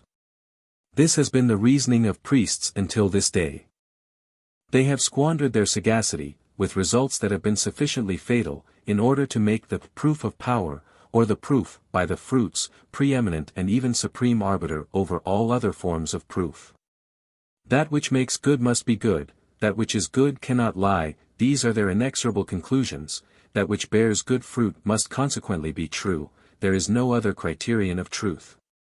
But to the extent to which improving acts as an argument, deteriorating must also act as a refutation. The error can be shown to be an error, by examining the lives of those who represent it; a false step, a vice can refute. This indecent form of opposition, which comes from below and behind, the dog-like kind of attack, has not died out either. Priests, as psychologists, never discovered anything more interesting than spying out the secret vices of their adversaries. They prove Christianity by looking about for the world's filth. They apply this principle more particularly to the greatest on earth. To the geniuses, readers will remember how Goethe has been attacked on every conceivable occasion in Germany. Klopstock and Herder were among the first to give a good example, in this respect. Birds of a feather flock together. 397. One must be very immoral in order to make people moral by deeds. The moralist's means are the most terrible that have ever been used. He who has not the courage to be an immoralist in deeds may be fit for anything else, but not for the duties of a moralist. Morality is a menagerie. It assumes that iron bars may be more useful than freedom, even for the creatures it imprisons. It also assumes that there are animal tamers about who do not shrink from terrible means, and who are acquainted with the use of red-hot iron. This terrible species, which enters into a struggle with the wild animal, is called priests. Man, incarcerated in an iron cage of errors, has become a caricature of man. He is sick, emaciated, ill-disposed towards himself, filled with a loathing of the impulses of life, filled with a mistrust of all that is beautiful and happy in life. In fact, he is a wandering monument of misery. How shall we ever succeed in vindicating this phenomenon, this artificial, arbitrary, and recent miscarriage, the sinner, which the priests have bred on their territory? In order to think fairly of morality, we must put two biological notions in its place, the taming of the wild beasts, and the rearing of a particular species. The priests of all ages have always pretended that they wished to improve. But we, of another persuasion, would laugh if a lion tamer ever wished to speak to us of his improved animals. As a rule, the taming of a beast is only achieved by deteriorating it. Even the moral man is not a better man. He is rather a weaker member of his species. But he is less harmful. 398. What I want to make clear, with all the means in my power, is a. That there is no worse confusion than that which confounds rearing and taming, and these two things have always been confused. Rearing, as I understand it, is a means of husbanding the enormous powers of humanity in such a way that whole generations may build upon the foundations laid by their progenitors, not only outwardly, but inwardly, organically, developing from the already existing stem and growing stronger. b. That there is an exceptional danger in believing that mankind as a whole is developing and growing stronger, if individuals are seen to grow more feeble and more equally mediocre. Humanity, mankind, is an abstract thing. The object of rearing, even in regard to the most individual cases, can only be the strong man. The man who has no breeding is weak, dissipated, and unstable. 6. Concluding remarks concerning the criticism of morality. 399. These are the things I demand of you, however badly they may sound in your ears, that you subject moral valuations themselves to criticism. That you should put a stop to your instinctive moral impulse, which in this case demands submission and not criticism, with the question, why precisely submission? That this yearning for a why? For a criticism of morality should not only be your present form of morality, but the sublimest of all moralities, and an honor to the age you live in. That your honesty, your will, may give an account of itself, and not deceive you, why not? Before what tribunal? 400. The three postulates. All that is ignoble is high, the protest of the vulgar man. All that is contrary to nature is high, the protest of the physiologically botched. All that is of average worth is high, the protest of the herd, of the mediocre. Thus in the history of morality a will to power finds expression, by means of which either the slaves, the oppressed, the bungled and the botched, those that suffer from themselves, or the mediocre, attempt to make those valuations prevail which favor their existence. From a biological standpoint, therefore, the phenomenon morality is of a highly suspicious nature. Up to the present, morality has developed at the cost of the ruling classes and their specific instincts, the well-constituted and beautiful natures, the independent and privileged classes in all respects. Morality, then, is a sort of counter-movement opposing nature's endeavors to arrive at a higher type. Its effects are mistrust of life in general, in so far as its tendencies are felt to be immoral, hostility towards the senses, inasmuch as the highest values are felt to be opposed to the higher instincts. Degeneration and self-destruction of higher natures, because it is precisely in them that the conflict becomes conscious. 401. Which values have been paramount hitherto? Morality as the leading value in all phases of philosophy, even with the skeptics. Result, this world is no good, a true world must exist somewhere. What is it that here determines the highest value? What, in sooth, is morality? The instinct of decadence. It is the exhausted and the disinherited who take their revenge in this way and play the masters. Historical proof. Philosophers have always been decadents and always in the pay of nihilistic religions. The instinct of decadence appears as the will to power. The introduction of its system of means. Its means are absolutely immoral. General aspect. The values that have been highest hitherto have been a special instance of the will to power. Morality itself is a particular instance of immorality. Why the antagonistic values always succumbed. 1. How was this actually possible? Question. Why did life and physiological well-constitutedness succumb everywhere? Why was there no affirmative philosophy, no affirmative religion? The historical signs of such movements, the pagan religion. Dionysus versus the Christ. The Renaissance. Art. 2. The strong and the weak, the healthy and the sick, the exception and the rule. There is no doubt as to who is the stronger. General view of history. Is man an exception in the history of life on this account, an objection to Darwinism? The means wherewith the weak succeed in ruling have become, instincts, humanity, institutions. 3. The proof of this rule on the part of the weak is to be found in our political instincts, in our social values, in our arts, and in our science. The instincts of decadence have become master of the instincts of ascending life. The will to nonentity has prevailed over the will to life. Is this true? Is there not perhaps a stronger guarantee of life and of the species in this victory of the weak and the mediocre? Is it not perhaps only a means in the collective movement of life, a mere slackening of the pace, a protective measure against something even more dangerous? Suppose the strong were masters in all respects, even in valuing, let us try and think what their attitude would be towards illness, suffering, and sacrifice. Self-contempt on the part of the weak would be the result. They would do their utmost to disappear and to extirpate their kind. And would this be desirable? Should we really like a world in which the subtlety, the consideration, the intellectuality, the plasticity, in fact, the whole influence of the weak, was lacking? We have seen two wills to power at war. In this special case we had a principle, that of agreeing with the one that has hitherto succumbed. And of disagreeing with the one that has hitherto triumphed. We have recognized the real world as a world of lies, and morality as a form of immorality. We do not say, the stronger is wrong. We have understood what it is that has determined the highest values hitherto, and why the latter should have prevailed over the opposite value. It was numerically the stronger. If we now purify the opposite value of the infection, the half-heartedness, and the degeneration, with which we identify it, we restore nature to the throne, free from moralic acid. Translator's note.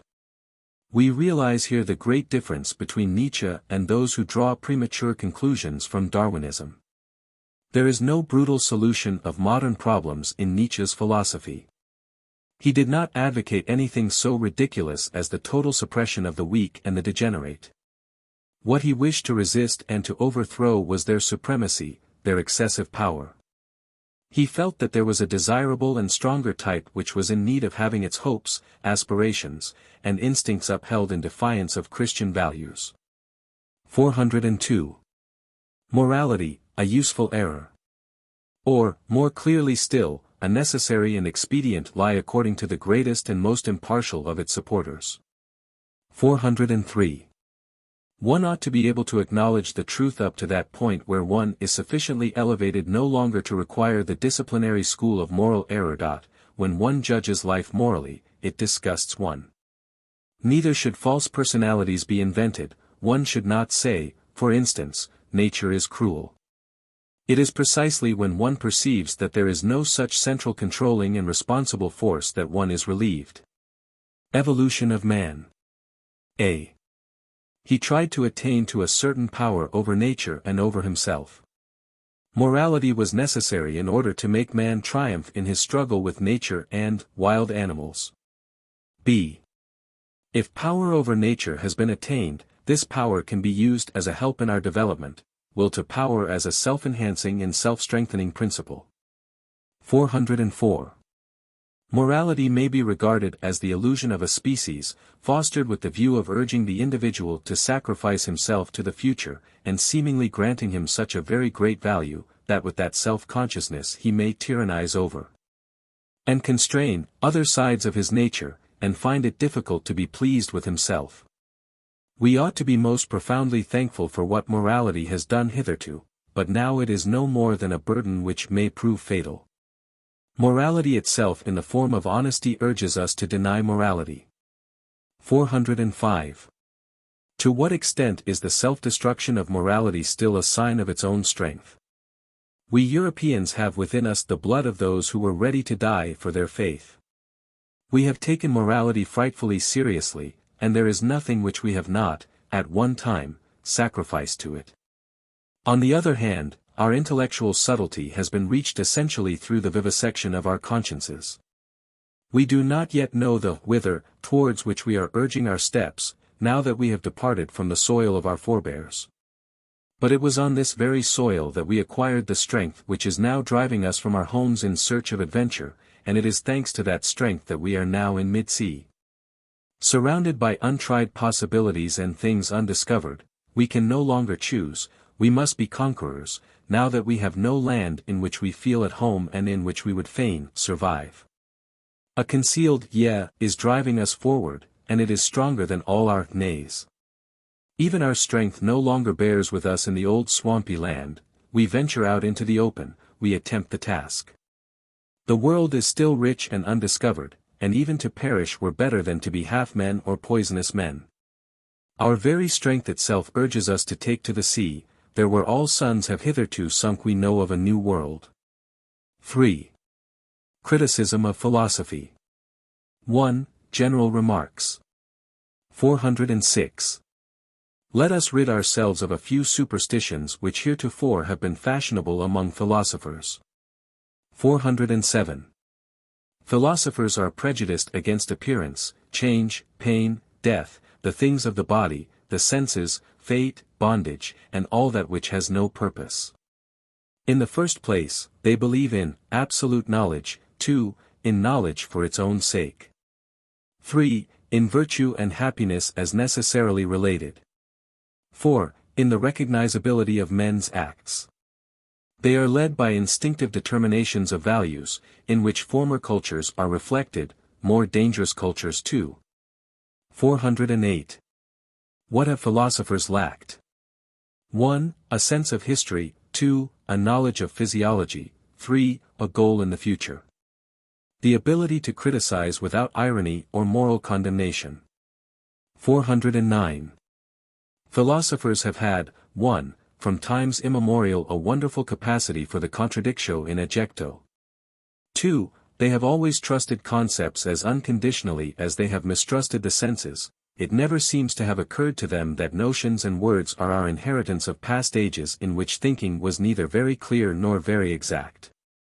What seems to dawn upon philosophers last of all, that they must no longer allow themselves to be presented with concepts already conceived, nor must they merely purify and polish up those concepts.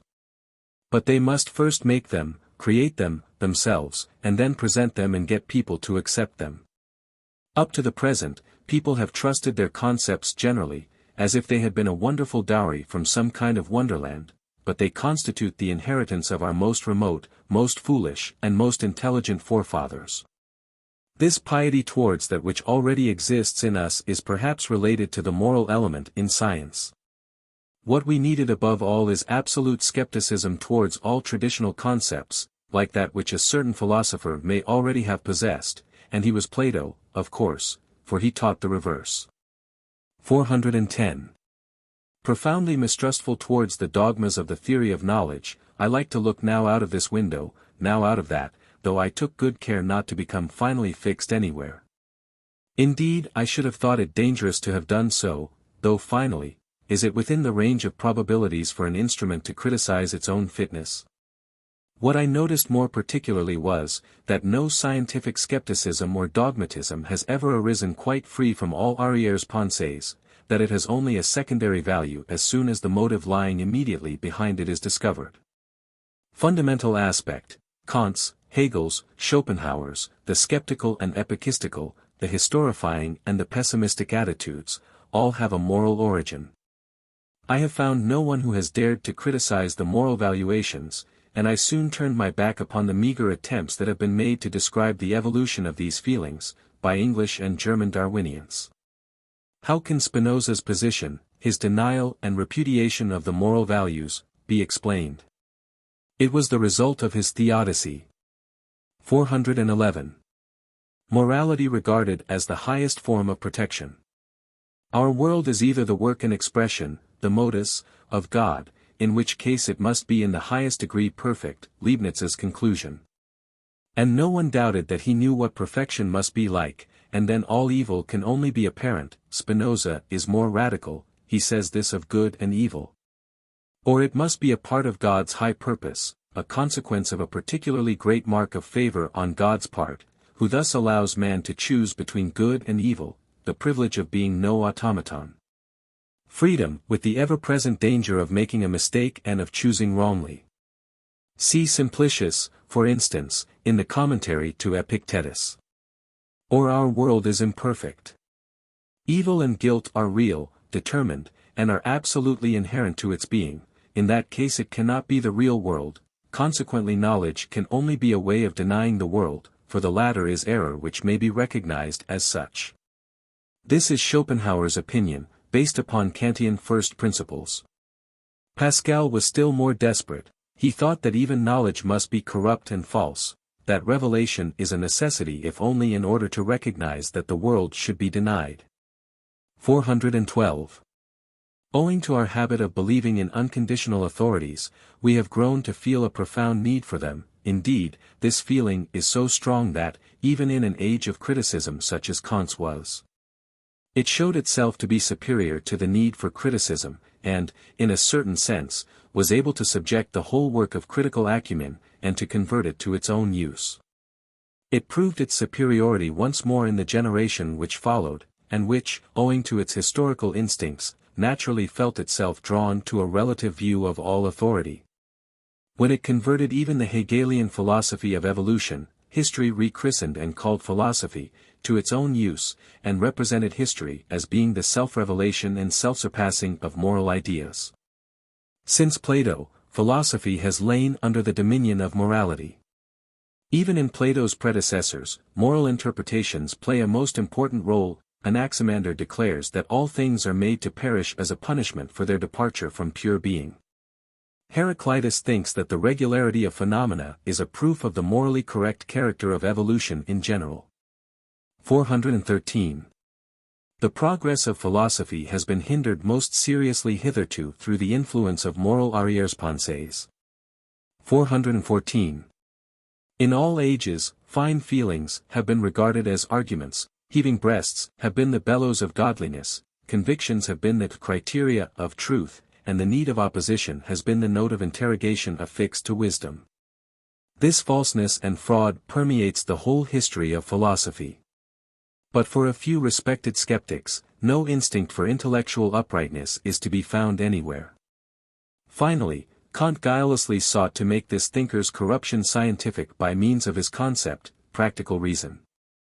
He expressly invented a reason which, in certain cases, would allow one not to bother about reason, that is to say, in cases where the heart's desire, morality, or duty, are the motive power.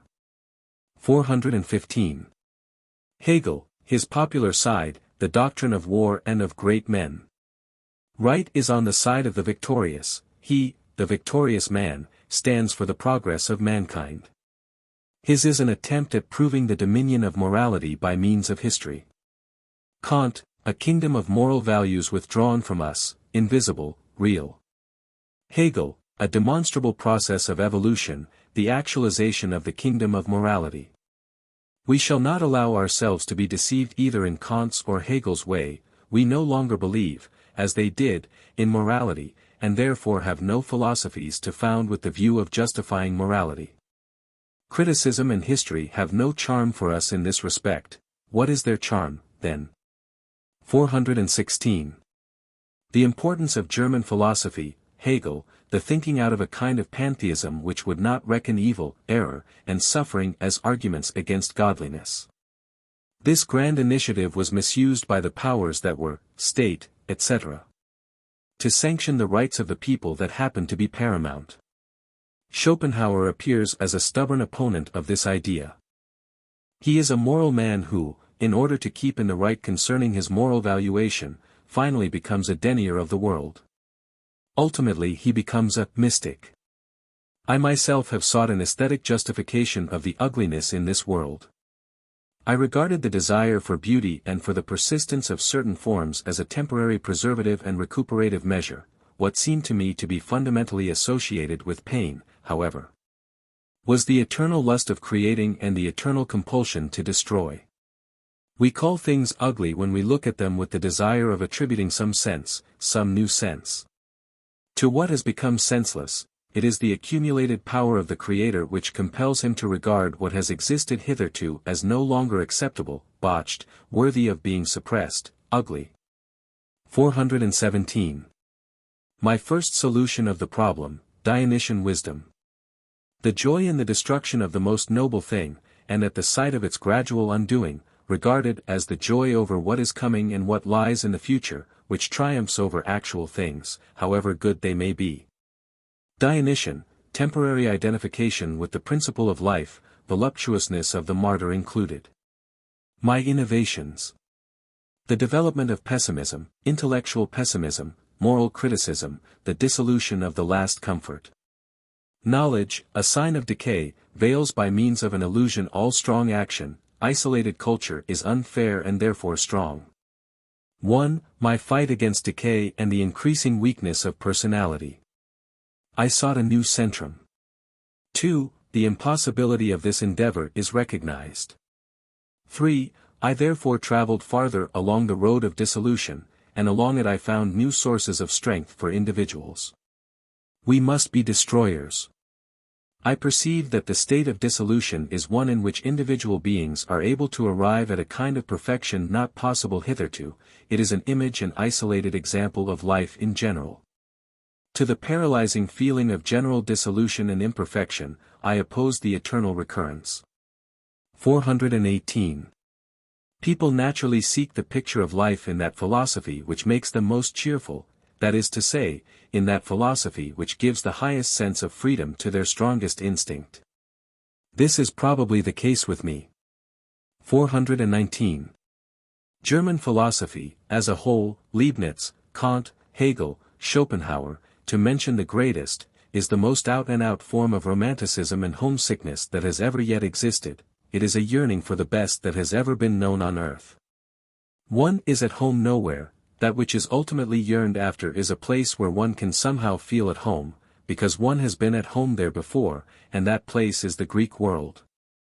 But it is precisely in that direction that air bridges are broken down, save, of course, the rainbow of concepts. And the latter lead everywhere, to all the homes and fatherlands that ever existed for Greek souls. Certainly, one must be very light and thin in order to cross these bridges. But what happiness lies even in this desire for spirituality, almost for ghostliness. With it, how far one is from the press and bustle, and the mechanical boorishness of the natural sciences, how far from the vulgar din of modern ideas. One wants to get back to the Greeks via the fathers of the Church, from north to south, from formulae to forms. The passage out of antiquity, Christianity, is still a source of joy as a means of access to antiquity, as a portion of the old world itself, as a glistening mosaic of ancient concepts and ancient valuations. Arabesques, scrollwork, rococo of scholastic abstractions, always better, that is to say, finer and more slender, than the peasant and plebeian reality of Northern Europe. And still a protest on the part of higher intellectuality against the peasant war and insurrection of the mob which have become master of the intellectual taste of Northern Europe. And which had its leader in a man as great and unintellectual as Luther. In this respect German philosophy belongs to the Counter-Reformation. It might even be looked upon as related to the Renaissance, or at least to the will to Renaissance. The will to get ahead with the discovery of antiquity, with the excavation of ancient philosophy, and above all of pre-Socratic philosophy, the most thoroughly dilapidated of all Greek temples. Possibly, in a few hundred years, people will be of the opinion that all German philosophy derived its dignity from this fact, that step by step it attempted to reclaim the soil of antiquity. And that therefore all demands for originality must appear both petty and foolish when compared with Germany's higher claim to having refastened the bonds which seemed forever rent, the bonds which bound us to the Greeks. The highest type of men ever evolved hitherto. Today we are once more approaching all the fundamental principles of the cosmogony which the Greek mind in Anaximander, Heraclitus, Parmenides, Empedocles, Democritus, and Anaxagoras, was responsible for. Day by day we are growing more Greek. At first, as is only natural, the change remains confined to concepts and valuations, and we hover around like greasing spirits, but it is to be hoped that some day our body will also be involved. Here lies, and has always lain, my hope for the German nation. 420. I do not wish to convert anybody to philosophy. It is both necessary and perhaps desirable that the philosopher should be a rare plant. Nothing is more repugnant to me than the scholarly praise of philosophy which is to be found in Seneca and Cicero. Philosophy has not much in common with virtue. I trust one may be allowed to say that even the scientific man is a fundamentally different person from the philosopher. What I most desire is, that the genuine notion, philosopher, should not completely perish in Germany. There are so many incomplete creatures in Germany already who would fain conceal their ineptitude beneath such noble names. 421. I must set up the highest ideal of a philosopher. Learning is not everything. The scholar is the sheep in the kingdom of learning. He studies because he is told to do so, and because others have done so before him. 422. The superstition concerning philosophers, they are confounded with men of science. As if the value of things were inherent in them and required only to be held on to tightly. To what extent are their researches carried on under the influence of values which already prevail, their hatred of appearance of the body, etc. Schopenhauer concerning morality, scorn of utilitarianism. Ultimately the confusion goes so far that Darwinism is regarded as philosophy, and thus at the present day power has gone over to the men of science. Even Frenchmen like Taine prosecute research, or mean to prosecute research, without being already in possession of a standard of valuation. Prostration before facts of a kind of cult. As a matter of fact, they destroy the existing valuations. The explanation of this misunderstanding. The man who is able to command is a rare phenomenon, he misinterprets himself. What one wants to do, above all, is to disclaim all authority and to attribute it to circumstances. In Germany the critics' estimations belong to the history of awakening manhood. Lessing, etc., Napoleon concerning Goethe. As a matter of fact, the movement is again made retrograde owing to German Romanticism, and the fame of German philosophy relies upon it as if it dissipated the danger of skepticism and could demonstrate faith. Both tendencies culminate in Hegel. At bottom, what he did was to generalize the fact of German criticism and the fact of German Romanticism, a kind of dialectical fatalism, but to the honor of intellectuality. With the actual submission of the philosopher to reality. The critic prepares the way, that is all. With Schopenhauer the philosopher's mission dawns. It is felt that the object is to determine values, still under the dominion of eudaimonism. The ideal of pessimism. 423. Theory and practice. This is a pernicious distinction, as if there were an instinct of knowledge, which, without inquiring into the utility or harmfulness of a thing, blindly charged at the truth. And then that, apart from this instinct, there were the whole world of practical interests. In contradiction of this, I try to show what instincts are active behind all these pure theorists, and how the latter, as a whole, under the dominion of their instincts, fatally make for something which to their minds is truth. To their minds and only to their minds. The struggle between systems, together with the struggle between epistemological scruples, is one which involves very special instincts, forms of vitality, of decline, of classes, of races, etc. The so-called thirst for knowledge may be traced to the lust of appropriation and of conquest. In obedience to this lust the senses, memory, and the instincts, etc., were developed. The quickest possible reduction of the phenomena, economy, the accumulation of spoil from the world of knowledge, i.e. that portion of the world which has been appropriated and made manageable. Morality is therefore such a curious science, because it is in the highest degree practical. The purely scientific position, scientific uprightness, is thus immediately abandoned, as soon as morality calls for replies to its questions. Morality says, I require certain answers, reasons, arguments, scruples may come afterwards, or they may not come at all. How must one act? If one considers that one is dealing with a supremely evolved type, a type which has been dealt with for countless thousands of years, and in which everything has become instinct, expediency, automatism, fatality. The urgency of this moral question seems rather funny. How must one act? Morality has always been a subject of misunderstanding.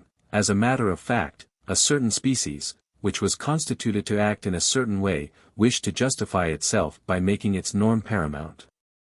How must one act? This is not a cause, but an effect. Morality follows, the ideal comes first.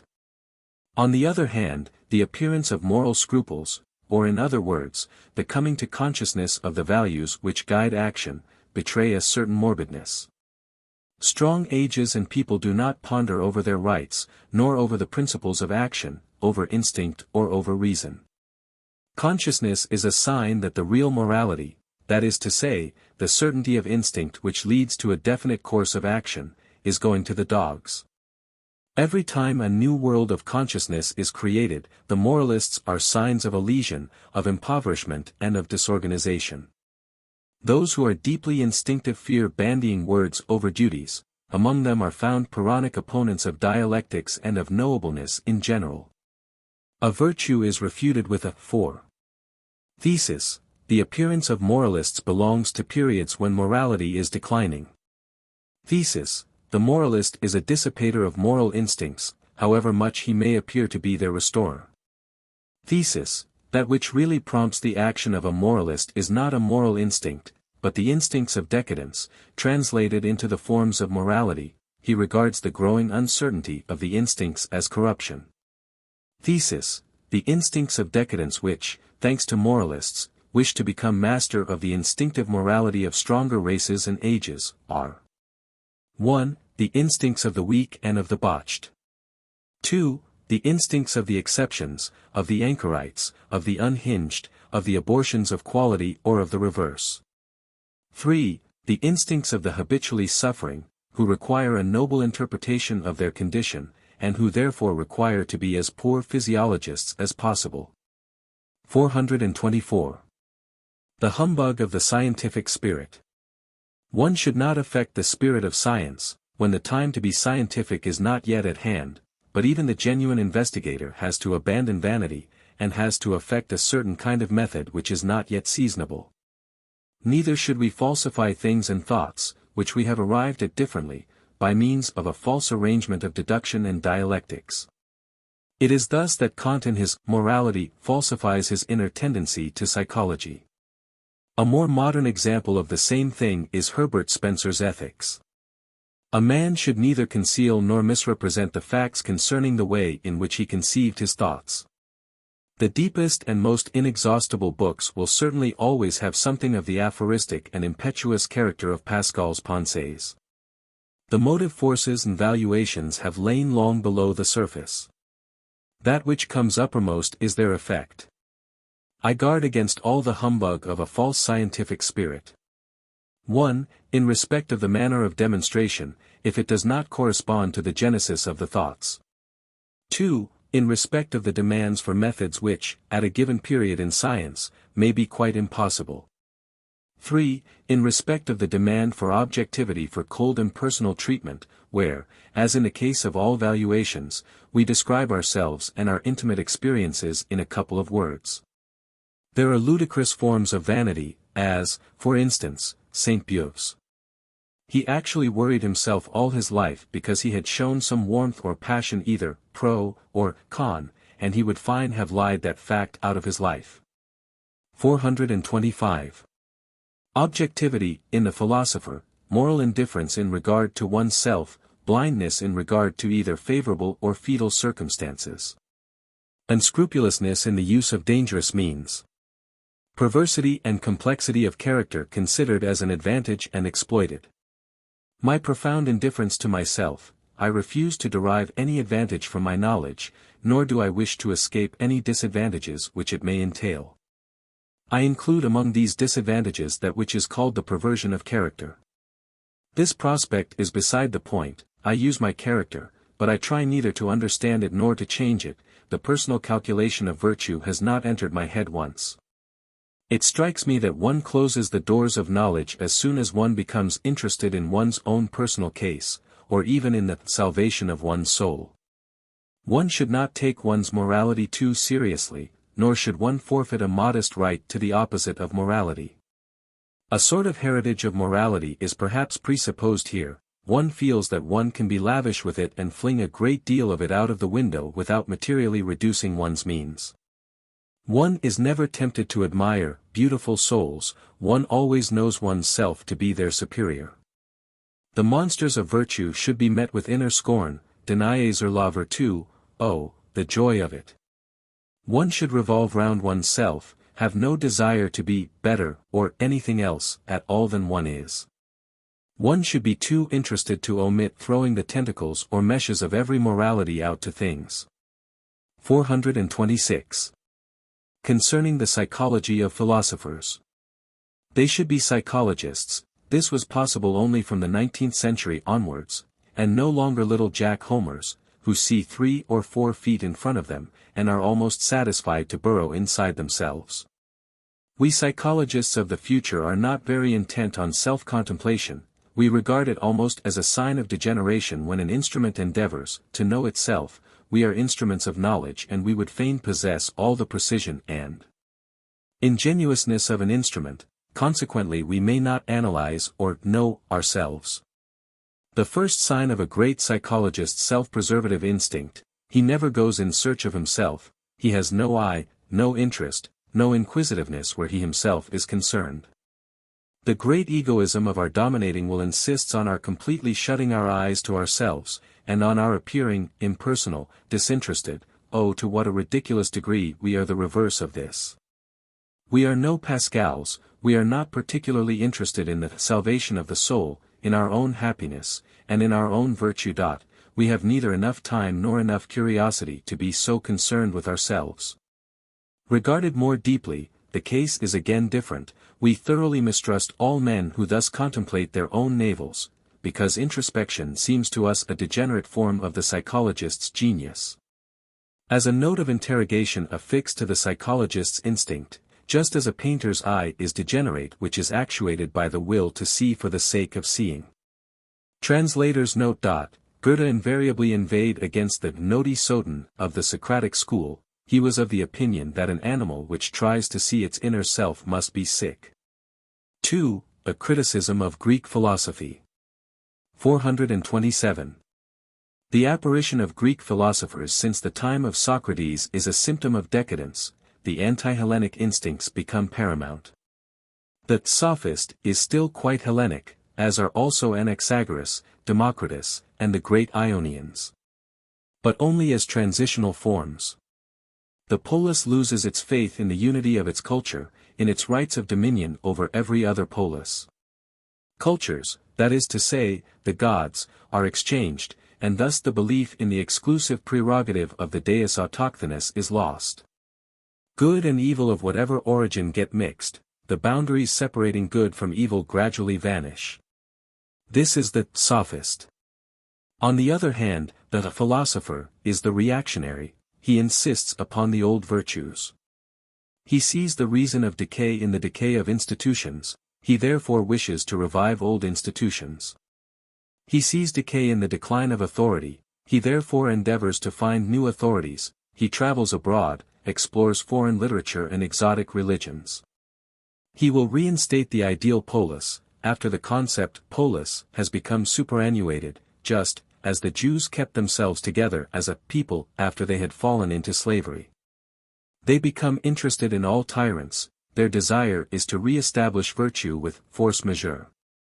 Gradually everything genuinely Hellenic is held responsible for the state of decay, and Plato is just as ungrateful to Pericles, Homer, tragedy, and rhetoric as the prophets are to David and Saul.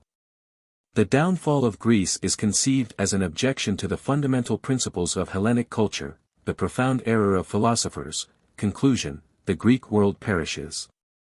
The cause thereof: Homer, mythology, ancient morality, etc. The anti-Hellenic development of philosophers' valuations, the Egyptian influence, life after death, made into law. The Semitic influence, the dignity of the sage, the sheikh. The Pythagorean influence, the subterranean cults, silence, means of terrorization consisting of appeals to a beyond, mathematics, the religious valuation consisting of a sort of intimacy with a cosmic entity. The sacerdotal, ascetic, and transcendental influences, the dialectical influence. I am of opinion that even Plato already betrays revolting and pedantic meticulousness in his concepts. Decline of good intellectual taste, the hateful noisiness of every kind of direct dialectics seems no longer to be felt. The two decadent tendencies and extremes run side by side, a. the luxuriant and more charming kind of decadence which shows a love of pomp and art, and b. the gloomy kind, with its religious and moral pathos, its stoical self-hardening tendency.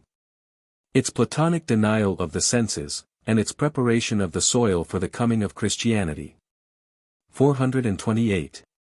To what extent psychologists have been corrupted by the moral idiosyncrasy. Not one of the ancient philosophers had the courage to advance the theory of the non-free will, that is to say, the theory that denies morality. Not one had the courage to identify the typical feature of happiness, of every kind of happiness, pleasure, with the will to power, for the pleasure of power was considered immoral.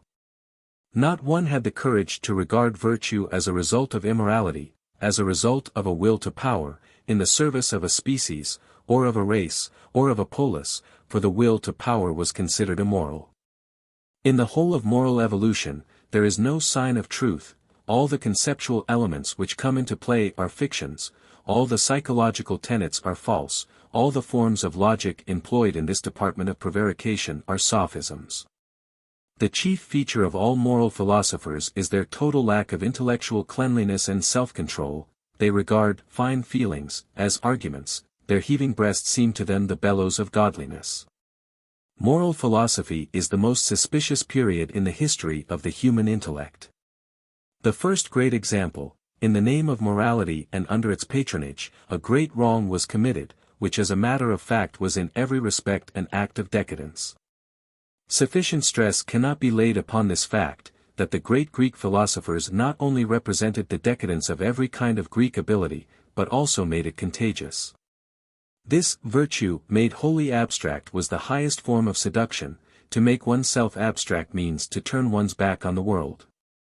The moment is a very remarkable one. The sophists are within sight of the first criticism of morality, the first knowledge of morality. They classify the majority of moral valuations, in view of their dependence upon local conditions, together. They lead one to understand that every form of morality is capable of being upheld dialectically, that is to say.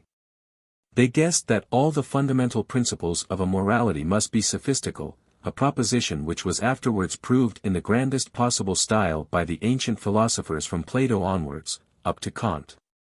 They postulate the primary truth that there is no such thing as a moral per se, a good per se, and that it is madness to talk of truth in this respect. Wherever was intellectual uprightness to be found in those days?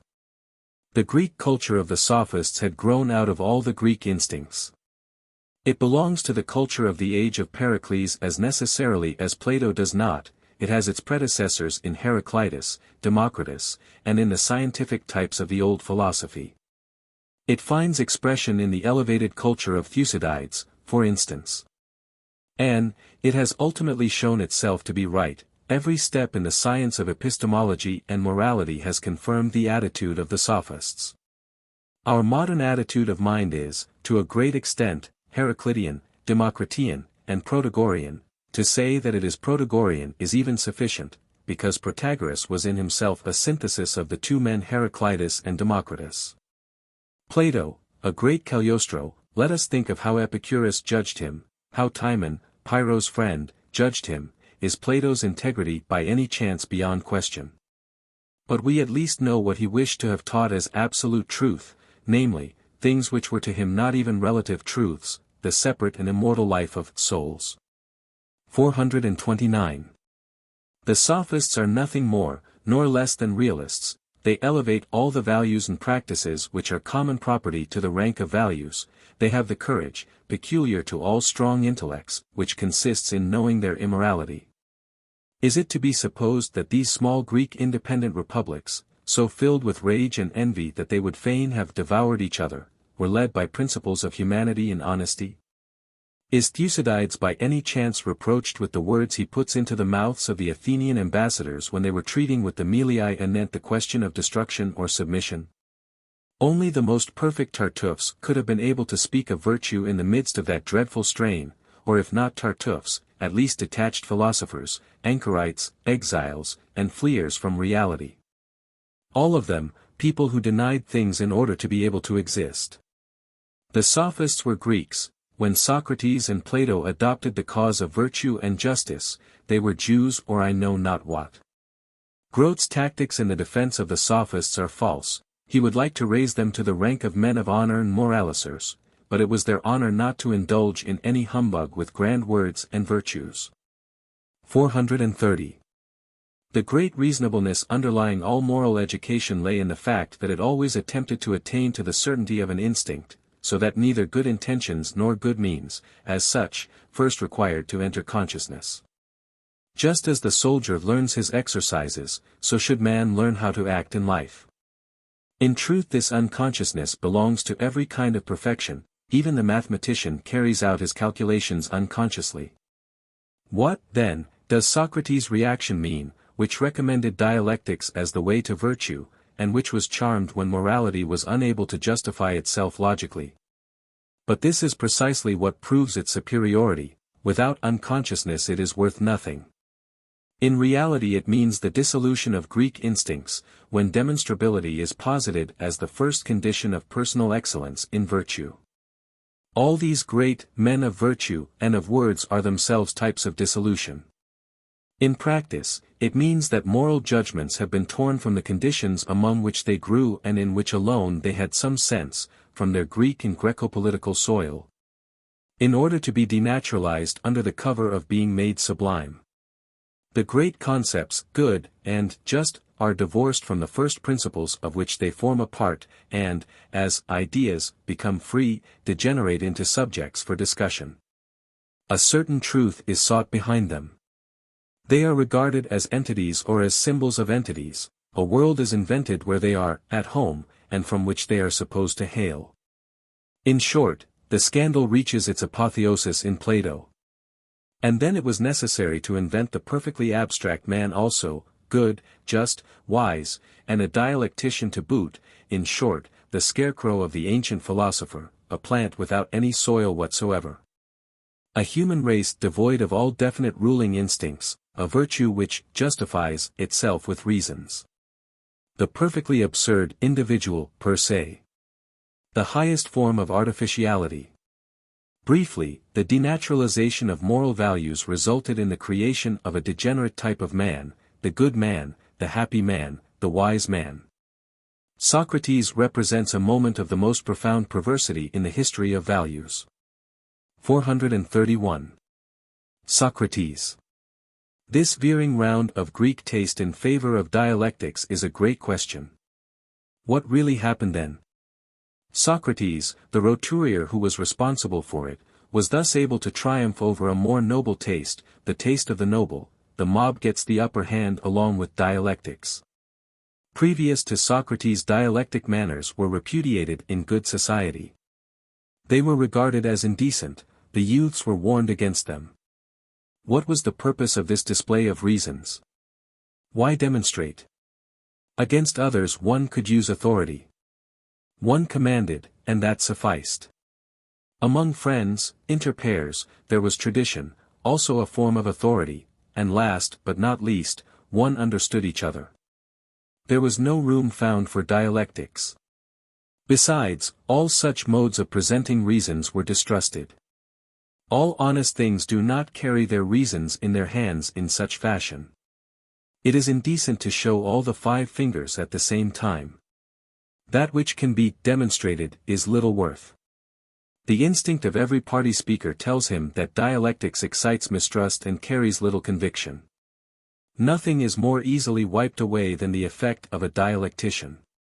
It can only be a last defense. One must be in an extremity. It is necessary to have to extort one's rights, otherwise one makes no use of dialectics. That is why the Jews were dialecticians, Reynard the Fox was a dialectician, and so was Socrates. As a dialectician, a person has a merciless instrument in his hand, he can play the tyrant with it, he compromises when he conquers. The dialectician leaves it to his opponent to demonstrate that he is not an idiot. He is made furious and helpless, while the dialectician himself remains calm and still possessed of his triumphant reasoning powers, he paralyzes his opponent's intellect. The dialectician's irony is a form of mob revenge, the ferocity of the oppressed lies in the cold knife cuts of the syllogism.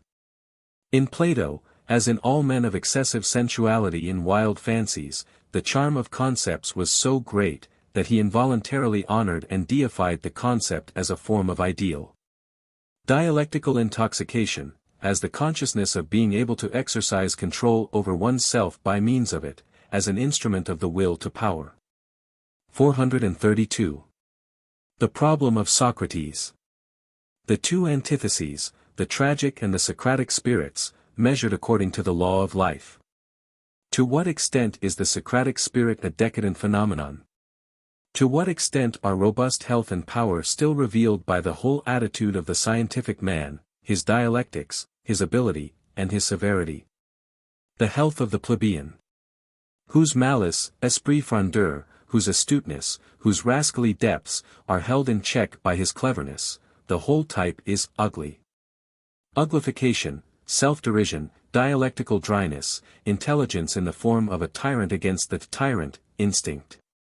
Everything in Socrates is exaggeration, eccentricity, caricature, he is a buffoon with the blood of Voltaire in his veins.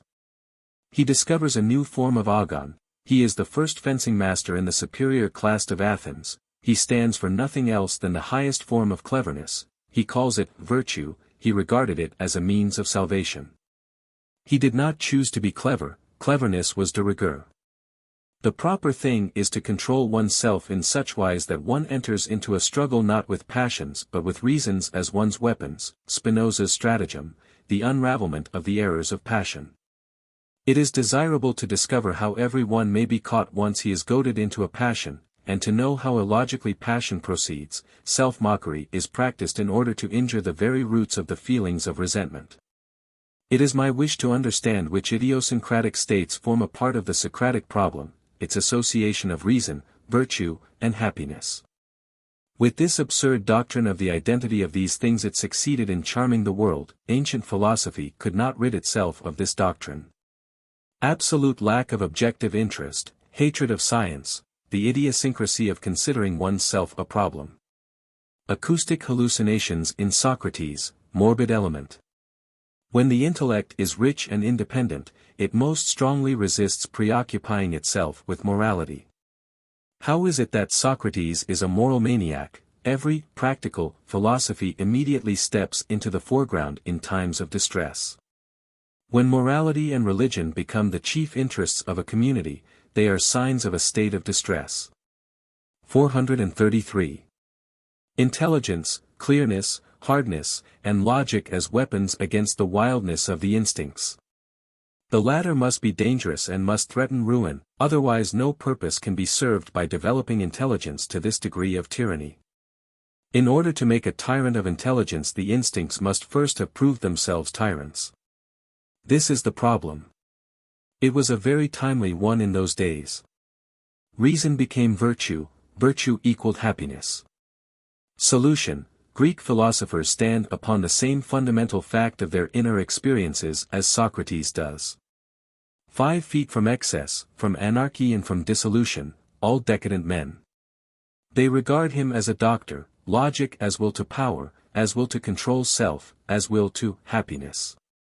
The wildness and anarchy of Socrates' instincts is a sign of decadence, as is also the superfoetation of logic and clear reasoning in him. Both are abnormities, each belongs to the other. Criticism. Decadence reveals itself in this concern about happiness, i.e. about the salvation of the soul, i.e. to feel that one's condition is a danger. Its fanatical interest in happiness shows the pathological condition of the subconscious self. It was a vital interest. The alternative which faced them all was, to be reasonable or to perish. The morality of Greek philosophers shows that they felt they were in danger. 434. Why everything resolved itself into mummery. Rudimentary psychology, which only considered the conscious lapses of men, as causes, which regarded consciousness as an attribute of the soul, and which sought a will behind every action, i.e. an intention, could only answer happiness to the question, what does man desire? It was impossible to answer power, because that would have been immoral. Consequently, behind all men's actions there is the intention of attaining to happiness by means of them. Secondly, if man as a matter of fact does not attain to happiness, why is it? Because he mistakes the means thereto. What is the unfailing means of acquiring happiness? Answer, virtue. Why virtue? Because virtue is supreme rationalness, and rationalness makes mistakes in the choice of means impossible. Virtue in the form of reason is the way to happiness. Dialectics is the constant occupation of virtue, because it does away with passion and intellectual cloudiness. As a matter of fact, man does not desire happiness. Pleasure is a sensation of power. If the passions are excluded, those states of the mind are also excluded which afford the greatest sensation of power and therefore of pleasure. The highest rationalism is a state of cool clearness, which is very far from being able to bring about that feeling of power which every kind of exaltation involves. The ancient philosophers combat everything that intoxicates and exalts, everything that impairs the perfect coolness and impartiality of the mind. They were consistent with their first false principle, that consciousness was the highest, the supreme state of mind, the prerequisite of perfection, whereas the reverse is true. Any kind of action is imperfect in proportion as it has been willed or conscious. The philosophers of antiquity were the greatest duffers in practice, because they condemned themselves, theoretically, to dufferdom. In practice everything resolved itself into theatricalness, and he who saw through it, as Pyrrho did, for instance, thought as everybody did, that is to say, that in goodness and uprightness, paltry people were far superior to philosophers. All the deeper natures of antiquity were disgusted at the philosophers of virtue. All people saw in them was brawlers and actors. This was the judgment passed on Plato by Epicurus and Pyrrho. Result, in practical life, in patience, goodness, and mutual assistance, paltry people were above them. This is something like the judgment Dostoevsky or Tolstoy claims for his moujiks. They are more philosophical in practice. They are more courageous in their way of dealing with the exigencies of life. 435. A criticism of the philosopher. Philosophers and moralists merely deceive themselves when they imagine that they escape from decadence by opposing it. That lies beyond their wills, and however little they may be aware of the fact, it is generally discovered, subsequently, that they were among the most powerful promoters of decadence. Let us examine the philosophers of Greece. Plato, for instance. He it was who separated the instincts from the polis, from the love of contest, from military efficiency, from art, beauty, the mysteries, and the belief in tradition and in ancestors. He was the seducer of the nobles. He himself seduces through the roturier Socrates. He denied all the first principles of the noble Greek of sterling worth.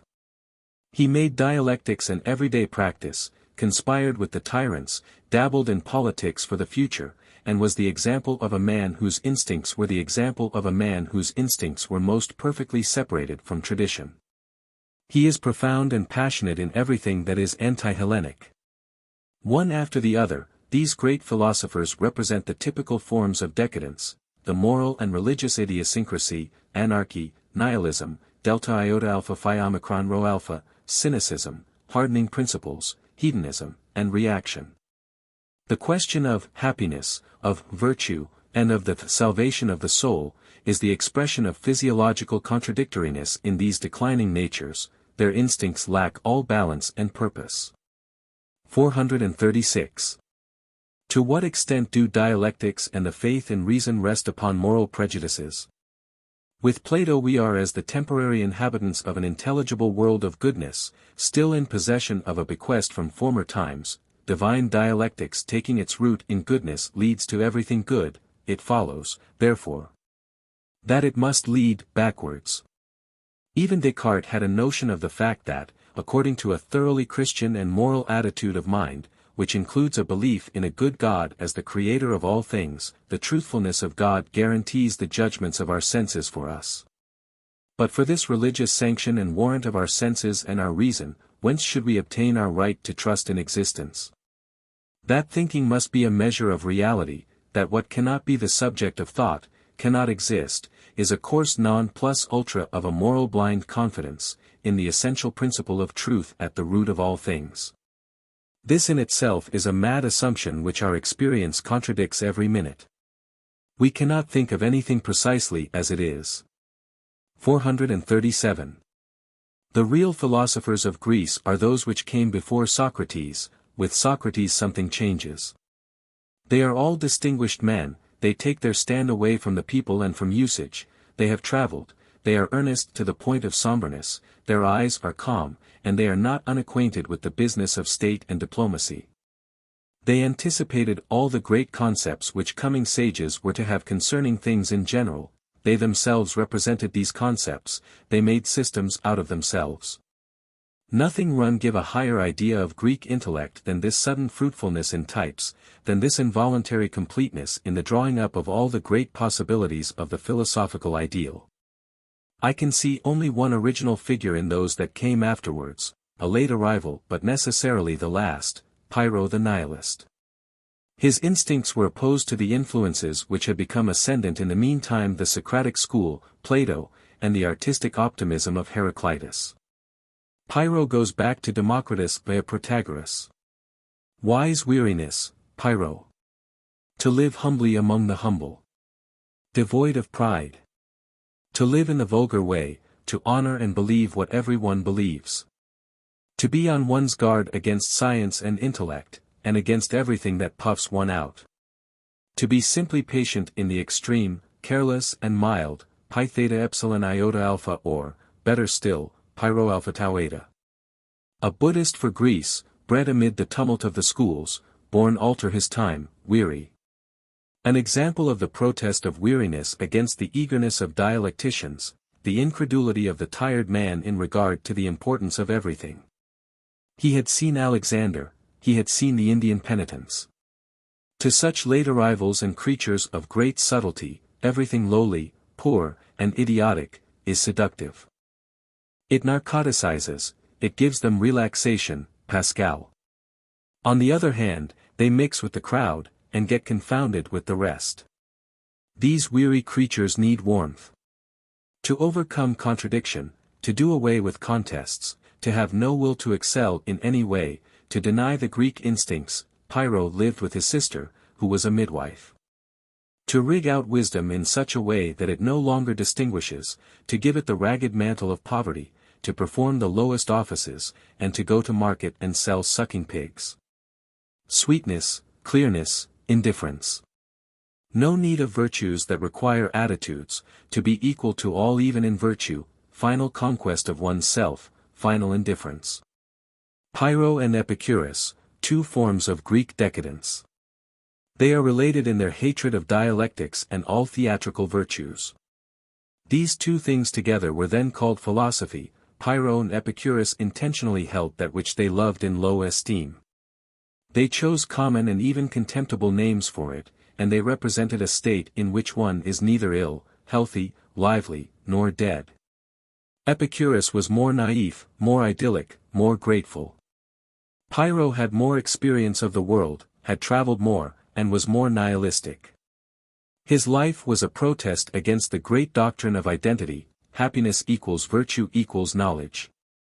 The proper way of living is not promoted by science, wisdom does not make wise. The proper way of living does not desire happiness, it turns away from happiness. 438.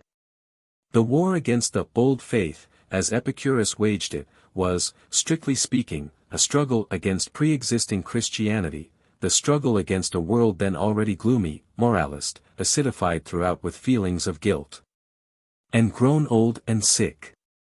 Not the moral corruption of antiquity, but precisely its moral infectedness was the prerequisite which enabled Christianity to become its master. Moral fanaticism, in short, Plato, destroyed paganism by transvaluing its values and poisoning its innocence. We ought at last to understand that what was then destroyed was higher than what prevailed. Christianity grew on the soil of psychological corruption, and could only take root in rotten ground. 439. Science, as a disciplinary measure or as an instinct, I see a decline of the instincts in Greek philosophers, otherwise they could not have been guilty of the profound error of regarding the conscious state as the more valuable state. The intensity of consciousness stands in the inverse ratio to the ease and speed of cerebral transmission. Greek philosophy upheld the opposite view, which is always the sign of weakened instincts. We must, in sooth, seek perfect life there where it is least conscious, that is to say, there where it is least aware of its logic, its reasons, its means, its intentions, and its utility. The return to the facts of common sense, the facts of the common man and of paltry people. Honesty and intelligence stored up for generations of people who are quite unconscious of their principles, and who even have some fear of principles. It is not reasonable to desire a reasoning virtue. A philosopher is compromised by such a desire. 440. When morality, that is to say, refinement, prudence, bravery, and equity, have been stored up in the same way, thanks to the moral efforts of a whole succession of generations. The collective power of this hoard of virtue projects its rays even into that sphere where honesty is most seldom present, the sphere of intellect. When a thing becomes conscious, it is the sign of a state of ill-ease in the organism. Something new has got to be found, the organism is not satisfied or adapted, it is subject to distress, suspense, and it is hypersensitive. Precisely all this is consciousness. Genius lies in the instincts, goodness does too. One only acts perfectly when one acts instinctively. Even from the moral point of view, all thinking which is conscious is merely a process of groping, and in the majority of cases an attack on morality. Scientific honesty is always sacrificed when a thinker begins to reason. Let anyone try the experiment, put the wisest man in the balance, and then let him discourse upon morality. It could also be proved that the whole of a man's conscious thinking shows a much lower standard of morality than the thoughts of the same man would show if they were led by his instincts. 441. The struggle against Socrates, Plato, and all the Socratic schools, proceeds from the profound instinct that man is not made better when he is shown that virtue may be demonstrated or based upon reason. This in the end is the niggardly fact, it was the agonal instinct in all these born dialecticians, which drove them to glorify their personal abilities as the highest of all qualities, and to represent every other form of goodness as conditioned by them. The anti-scientific spirit of all this philosophy, it will never admit that it is not right. 442. This is extraordinary. From its very earliest beginnings, Greek philosophy carries on a struggle against science with the weapons of a theory of knowledge, especially of skepticism, and why is this? It is always in favor of morality. Physicists and medical men are hated. Socrates, Aristippus, the Megarian school, the Cynics, Epicurus and Pyrrho, a general onslaught upon knowledge in favor of morality. Hatred of dialectics also. There is still a problem to be solved, they approach sophistry in order to be rid of science. On the other hand, the physicists are subjected to such an extent that, among their first principles, they include the theory of truth and of real being, for instance, the atom, the four elements, juxtaposition of being, in order to explain its multiformity and its transformations. Contempt of objectivity in interests is taught, return to practical interest, and to the personal utility of all knowledge. The struggle against science is directed at, 1. Its pathos, objectivity, 2. Its means, that is to say, at its utility. 3. Its results, which are considered childish. It is the same struggle which is taken up later on by the Church in the name of piety. The Church inherited the whole arsenal of antiquity for her war with science. The theory of knowledge played the same part in the affair as it did in Kant's or the Indian's case.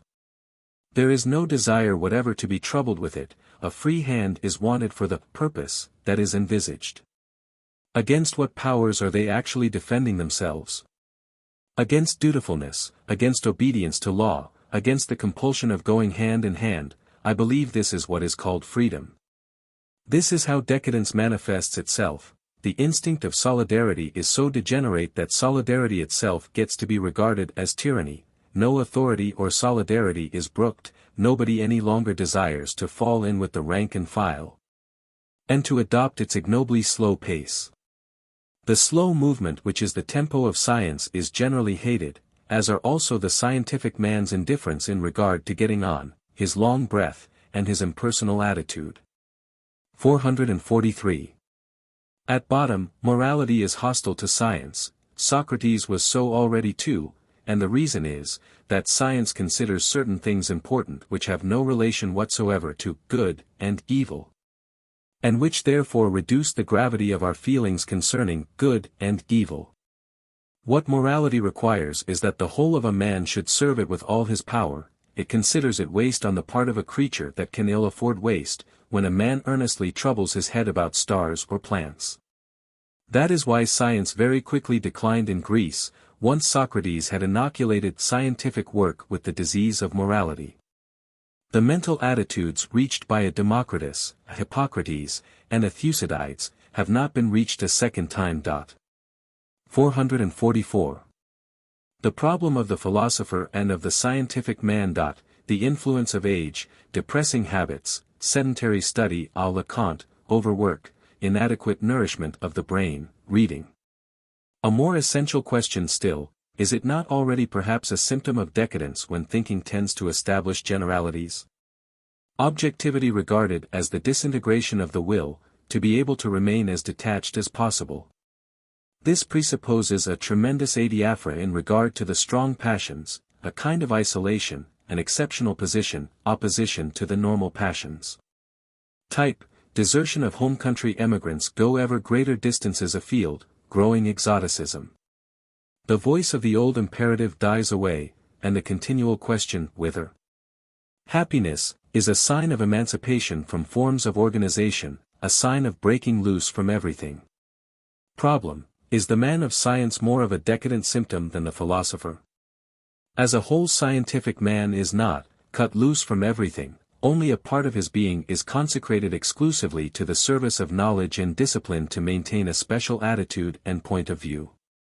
In his department he is in need of all the virtues of a strong race, of robust health, of great severity, manliness and intelligence. He is rather a symptom of the great multiformity of culture than of the effeteness of the latter. The decadent scholar is a bad scholar, whereas the decadent philosopher has always been reckoned hitherto as the typical philosopher. 445.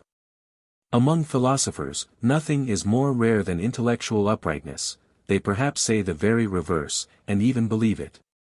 But the prerequisite of all their work is, that they can only admit of certain truths, they know what they have to prove. And the fact that they must be agreed as to these truths is almost what makes them recognize one another as philosophers. There are, for instance, the truths of morality. But belief in morality is not a proof of morality. There are cases, and the philosopher's case is one in point, when a belief of this sort is simply a piece of immorality. 446. What is the retrograde factor in a philosopher? He teaches that the qualities which he happens to possess are the only qualities that exist, that they are indispensable to those who wish to attain to the highest good, for instance, dialectics with Plato. He would have all men raise themselves, graded him, to his type as the highest. He despises what is generally esteemed, by him a gulf is cleft between the highest priestly values and the values of the world. He knows what is true, who God is, what everyone's goal should be, and the way thereto. The typical philosopher is thus an absolute dogmatist. If he requires skepticism at all, it is only in order to be able to speak dogmatically of his principal purpose. 447. When the philosopher is confronted with his rival, science, for instance, he becomes a skeptic. Then he appropriates a form of knowledge which he denies to the man of science. He goes hand in hand with the priest so that he may not be suspected of atheism or materialism. He considers an attack made upon himself as an attack upon morals, religion, virtue, and order. He knows how to bring his opponents into ill repute by calling them seducers and underminers. Then he marches shoulder to shoulder with power. The philosopher at war with other philosophers, he does his best to compel them to appear like anarchists, disbelievers, opponents of authority. In short, when he fights exactly like a priest and like the priesthood. 3. The truths and errors of philosophers. 448. Philosophy defined by Kant, the science of the limitations of reason. 449. According to Aristotle, philosophy is the art of discovering truth. On the other hand, the Epicureans, who availed themselves of Aristotle's sensual theory of knowledge, retorted in ironical opposition to the search for truth: philosophy is the art of life. 450. The three great naïvetés. Knowledge as a means of happiness, as if. Knowledge as a means to virtue, as if. Knowledge as a means to the denial of life, inasmuch as it leads to disappointment, as if. 451. As if there were a truth, which one could by some means approach. 452. Error and ignorance are fatal. That the assumption that truth has been found and that ignorance and error are at an end, constitutes one of the most seductive thoughts in the world. Granted that it be generally accepted, it paralyzes the will to test, to investigate, to be cautious, and to gather experience. It may even be regarded as criminal, that is to say, as a doubt concerning truth. Truth is therefore more fatal than error and ignorance, because it paralyzes the forces which lead to enlightenment and knowledge. The passion for idleness now stands up for truth. Thought is pain and misery. As also do order, rule, the joy of possession, the pride of wisdom, in fact, vanity. It is easier to obey than to examine. It is more gratifying to think, I possess the truth, than to see only darkness in all directions. But, above all, it is reassuring, it lends confidence, and alleviates life. It improves the character inasmuch as it reduces mistrust. Spiritual peace, a quiet conscience, these things are inventions which are only possible provided truth be found. By their fruits ye shall know them. Truth is the truth because it makes men better. The process goes on, all goodness and all success is placed to the credit of truth. This is the proof by success, the happiness, contentment, and the welfare of a community or of an individual, are now understood to be the result of the belief in morality.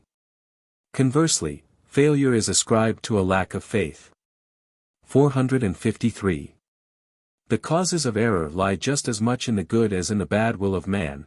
In an incalculable number of cases he conceals reality from himself, he falsifies it, so that he may not suffer from his good or bad will. God, for instance, is considered the shaper of man's destiny. He interprets his little lot as though everything were intentionally sent to him for the salvation of his soul. This act of ignorance in philology, which to a more subtle intellect would seem unclean and false, is done, in the majority of cases, with perfect good faith. Goodwill, noble feelings, and lofty states of the soul, are just as underhand and deceptive in the means they use as are the passions love, hatred, and revenge, which morality has repudiated and declared to be egotistic. Errors are what mankind has had to pay for most dearly, and taking them all in all, the errors which have resulted from goodwill are those which have wrought the most harm. The illusion which makes people happy is more harmful than the illusion which is immediately followed by evil results. The latter increases keenness and mistrust, and purifies the understanding, the former merely narcoticizes. Fine feelings and noble impulses ought, speaking physiologically, to be classified with the narcotics. Their abuse is followed by precisely the same results as the abuse of any other opiate: weak nerves. 454. Error is the most expensive luxury that man can indulge in, and if the error happen to be a physiological one, it is fatal to life. What has mankind paid for most dearly hitherto? For its truths, for every one of these were errors in physiologicis greater than. 455. Psychological confusions. The desire for belief is confounded with the will to truth, for instance, in Carlyle. But the desire for disbelief has also been confounded with the will to truth, a need of ridding oneself of a belief for 100 reasons, in order to carry one's point against certain believers. What is it that inspires skeptics? The hatred of dogmatists, or a need of repose, weariness as in Pyrrho's case. The advantages which were expected to come from truth, were the advantages resulting from a belief in it, for, in itself, truth could have been thoroughly painful, harmful, and even fatal. Likewise truth was combated only on account of the advantages which a victory over it would provide, for instance, emancipation from the yoke of the ruling powers. The method of truth was not based upon motives of truthfulness, but upon motives of power, upon the desire to be superior. How is truth proved? By means of the feeling of increased power, by means of utility, by means of indispensability, in short, by means of its advantages, that is to say, hypotheses concerning what truth should be like in order that it may be embraced by us. But this involves prejudice. It is a sign that truth does not enter the question at all. What is the meaning of the will to truth, for instance in the Goncourts? And in the naturalists, a criticism of objectivity. Why should we know, why should we not prefer to be deceived? But what was needed was always belief, and not truth. Belief is created by means which are quite opposed to the method of investigation, it even depends upon the exclusion of the latter. 456. A certain degree of faith suffices today to give us an objection to what is believed, it does more, it makes us question the spiritual healthiness of the believer. 457. Martyrs. To combat anything that is based upon reverence, opponents must be possessed of both daring and recklessness, and be hindered by no scruples. Now, if one considers that for thousands of years man has sanctified as truths only those things which were in reality errors, and that he has branded any criticism of them with the hallmark of badness, one will have to acknowledge, however reluctantly, that a goodly amount of immoral deeds were necessary in order to give the initiative to an attack, I mean to reason. That these immoralists have always posed as the martyrs of truth should be forgiven them. The truth of the matter is that they did not stand up and deny owing to an instinct for truth, but because of a love of dissolution, criminal skepticism, and the love of adventure. In other cases it is personal rancor which drives them into the province of problems. They only combat certain points of view in order to be able to carry their point against certain people. But, above all, it is revenge which has become scientifically useful, the revenge of the oppressed, those who, thanks to the truth that happens to be ruling, have been pressed aside and even smothered. Truth, that is to say the scientific method, was grasped and favored by such as recognized that it was a useful weapon of war, an instrument of destruction. In order to be honored as opponents, they were moreover obliged to use an apparatus similar to that used by those whom they were attacking. They therefore brandished the concept truth as absolutely as their adversaries did. They became fanatics at least in their poses, because no other pose could be expected to be taken seriously. What still remained to be done was left to persecution, to passion, and the uncertainty of the persecuted. Hatred waxed great, and the first impulse began to die away and to leave the field entirely to science. Ultimately all of them wanted to be right in the same absurd way as their opponents. The word, conviction, faith, the pride of martyrdom, these things are most unfavorable to knowledge. The adversaries of truth finally adopt the whole subjective manner of deciding about truth, that is to say, by means of poses, sacrifices, and heroic resolutions, and thus prolong the dominion of the anti-scientific method. As martyrs they compromise their very own deed. 458. The dangerous distinction between theoretical and practical, in Kant for instance, but also in the ancient philosophers, they behave as if pure intellectuality presented them with the problems of science and metaphysics. They behave as if practice should be judged by a measure of its own, whatever the judgment of theory may be. Against the first tendency I set up my psychology of philosophers. Their strangest calculations and intellectuality are still but the last pallid impress of a physiological fact. Spontaneity is absolutely lacking in them, everything is instinct, everything is intended to follow a certain direction from the first. Against the second tendency I put my question, whether we know another method of acting correctly, besides that of thinking correctly. The last case is action. The first presupposes thought. Are we possessed of a means whereby we can judge of the value of a method of life differently from the value of a theory, through induction or comparison?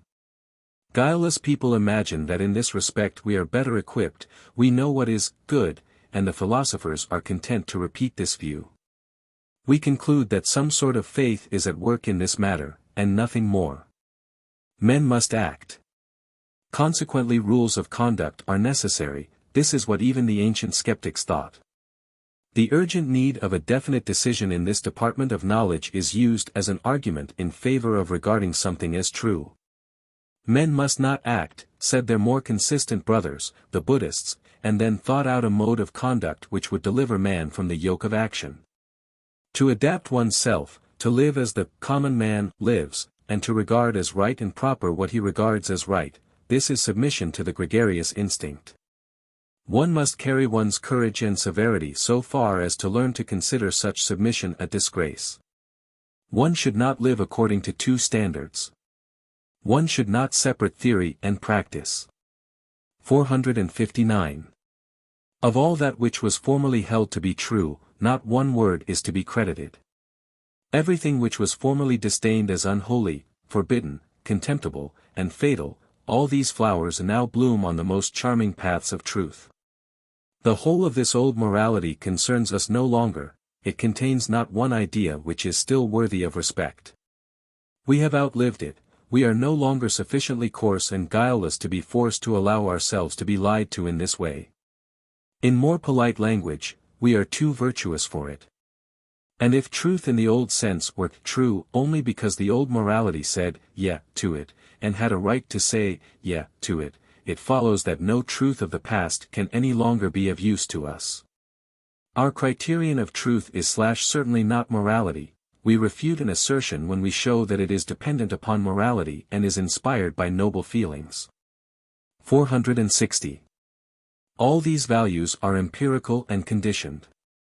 But he who believes in them and who honors them, refuses to acknowledge this aspect of them. All philosophers believe in these values, and one form their reverence takes is the endeavor to make a priori truths out of them. The falsifying nature of reverence. Reverence is the supreme test of intellectual honesty, but in the whole history of philosophy there is no such thing as intellectual honesty, but the love of goodness.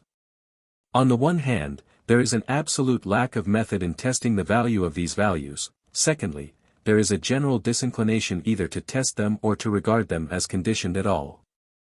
All anti-scientific instincts assembled round moral values in order to keep science out of this department. 4. Concluding remarks in the criticism of philosophy. 461. Why philosophers are slanderers. The artful and blind hostility of philosophers towards the senses, what an amount of mob and middle-class qualities lie in all this hatred. The crowd always believes that an abuse of which it feels the harmful results, constitutes an objection to the thing which happens to be abused. All insurrectionary movements against principles, whether in politics or agriculture, always follow a line of argument suggested by this ulterior motive: the abuse must be shown to be necessary to, and inherent in, the principle. It is a woeful history. Mankind looks for a principle, from the standpoint of which he will be able to contemn man. He invents a world in order to be able to slander and throw mud at this world, as a matter of fact. He snatches every time at nothing, and construes this nothing as God, as truth, and, in any case, as judge and detractor of this existence. If one should require a proof of how deeply and thoroughly the actually barbarous needs of man, even in his present state of tameness and civilization, still seek gratification, One should contemplate the leitmotifs of the whole of the evolution of philosophy, a sort of revenge upon reality, a surreptitious process of destroying the values by means of which men live. A dissatisfied soul to which the conditions of discipline is one of torture, and which takes a particular pleasure in morbidly severing all the bonds that bind it to such a condition. The history of philosophy is the story of a secret and mad hatred of the prerequisites of life, of the feelings which make for the real values of life, and of all partisanship in favor of life. Philosophers have never hesitated to affirm a fanciful world, provided it contradicted this world, and furnished them with a weapon wherewith they could calumniate this world. Up to the present, philosophy has been the grand school of slander, and its power has been so great, that even today our science, which pretends to be the advocate of life, has accepted the fundamental position of slander. And treats this world as appearance, and this chain of causes as though it were only phenomenal. What is the hatred which is active here? I fear that it is still the Circe of philosophers, morality, which plays them the trick of compelling them to be ever slanderers. They believed in moral truths, in these they thought they had found the highest values. What alternative had they left, save that of denying existence ever more emphatically the more they got to know about it? For this life is immoral. And it is based upon immoral first principles, and morality says nay to life. Let us suppress the real world, and in order to do this, we must first suppress the highest values current hitherto, morals. It is enough to show that morality itself is immoral, in the same sense as that in which immorality has been condemned heretofore. If an end be thus made to the tyranny of the former values, if we have suppressed the real world, a new order of values must follow of its own accord. The world of appearance and the world of lies, this constitutes the contradiction. The latter hitherto has been the real world, truth, God. This is the one which we still have to suppress. The logic of my conception. 1. Morality as the highest value, it is master of all the phases of philosophy, even of the skeptics. Result, this world is no good, it is not the real world. 2. What is it that determines the highest value here? What, in sooth, is morality? It is the instinct of decadence. It is the means whereby the exhausted and the degenerate revenge themselves. Historical proof, philosophers have always been decadents, in the service of nihilistic religions. 3. It is the instinct of decadence coming to the fore as will to power. Proof, the absolute immorality of the means employed by morality throughout its history. General aspect, the values which have been highest hitherto constitute a specific case of the will to power, morality itself is a specific case of immorality. 462. The principal innovations, instead of moral values, nothing but naturalistic values. Naturalization of morality. In the place of sociology, a doctrine of the forms of dominion. In the place of society, the complex whole of culture, which is my chief interest, whether in its entirety or in parts. In the place of the theory of knowledge, a doctrine which laid down the value of the passions, to this a hierarchy of the passions would belong, the passions transfigured, their superior rank, their spirituality. In the place of metaphysics and religion, the doctrine of eternal recurrence, this being regarded as a means to the breeding and selection of men. 463. My precursors, Schopenhauer. To what extent I deepened pessimism, and first brought its full meaning within my grasp, by means of its most extreme opposite.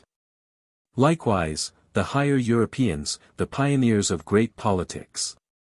Likewise, the Greeks and their Genesis. 464. I have named those who were unconsciously my workers and precursors. But in what direction may I turn with any hope of finding my particular kind of philosophers themselves, or at least my yearning for new philosophers? In that direction, alone, where a noble attitude of mind prevails, an attitude of mind which believes in slavery and in manifold orders of rank, as the prerequisites of any high degree of culture. In that direction, alone, where a creative attitude of mind prevails, an attitude of mind which does not regard the world of happiness and repose, the Sabbath of Sabbaths, as an end to be desired, and which, even in peace, honors the means which lead to new wars. An attitude of mind which would prescribe laws for the future, which for the sake of the future would treat everything that exists today with harshness and even tyranny. A daring and immoral attitude of mind, which would wish to see both the good and the evil qualities in man develop to their fullest extent, because it would feel itself able to put each in its right place, that is to say, in that place in which each would need the other. But what prospect has he of finding what he seeks, who goes in search of philosophers today? Is it not probable that, even with the best Diogenes lantern in his hand, he will wander about by night and day in vain? This age is possessed of the opposite instincts. What it wants, above all, is comfort. Secondly, it wants publicity and the deafening din of actors' voices, the big drum which appeals to its bank holiday tastes. Thirdly, that every one should lie on his belly in utter subjection before the greatest of all lies, which is, the equality of men, and should honor only those virtues which make men equal and place them in equal positions.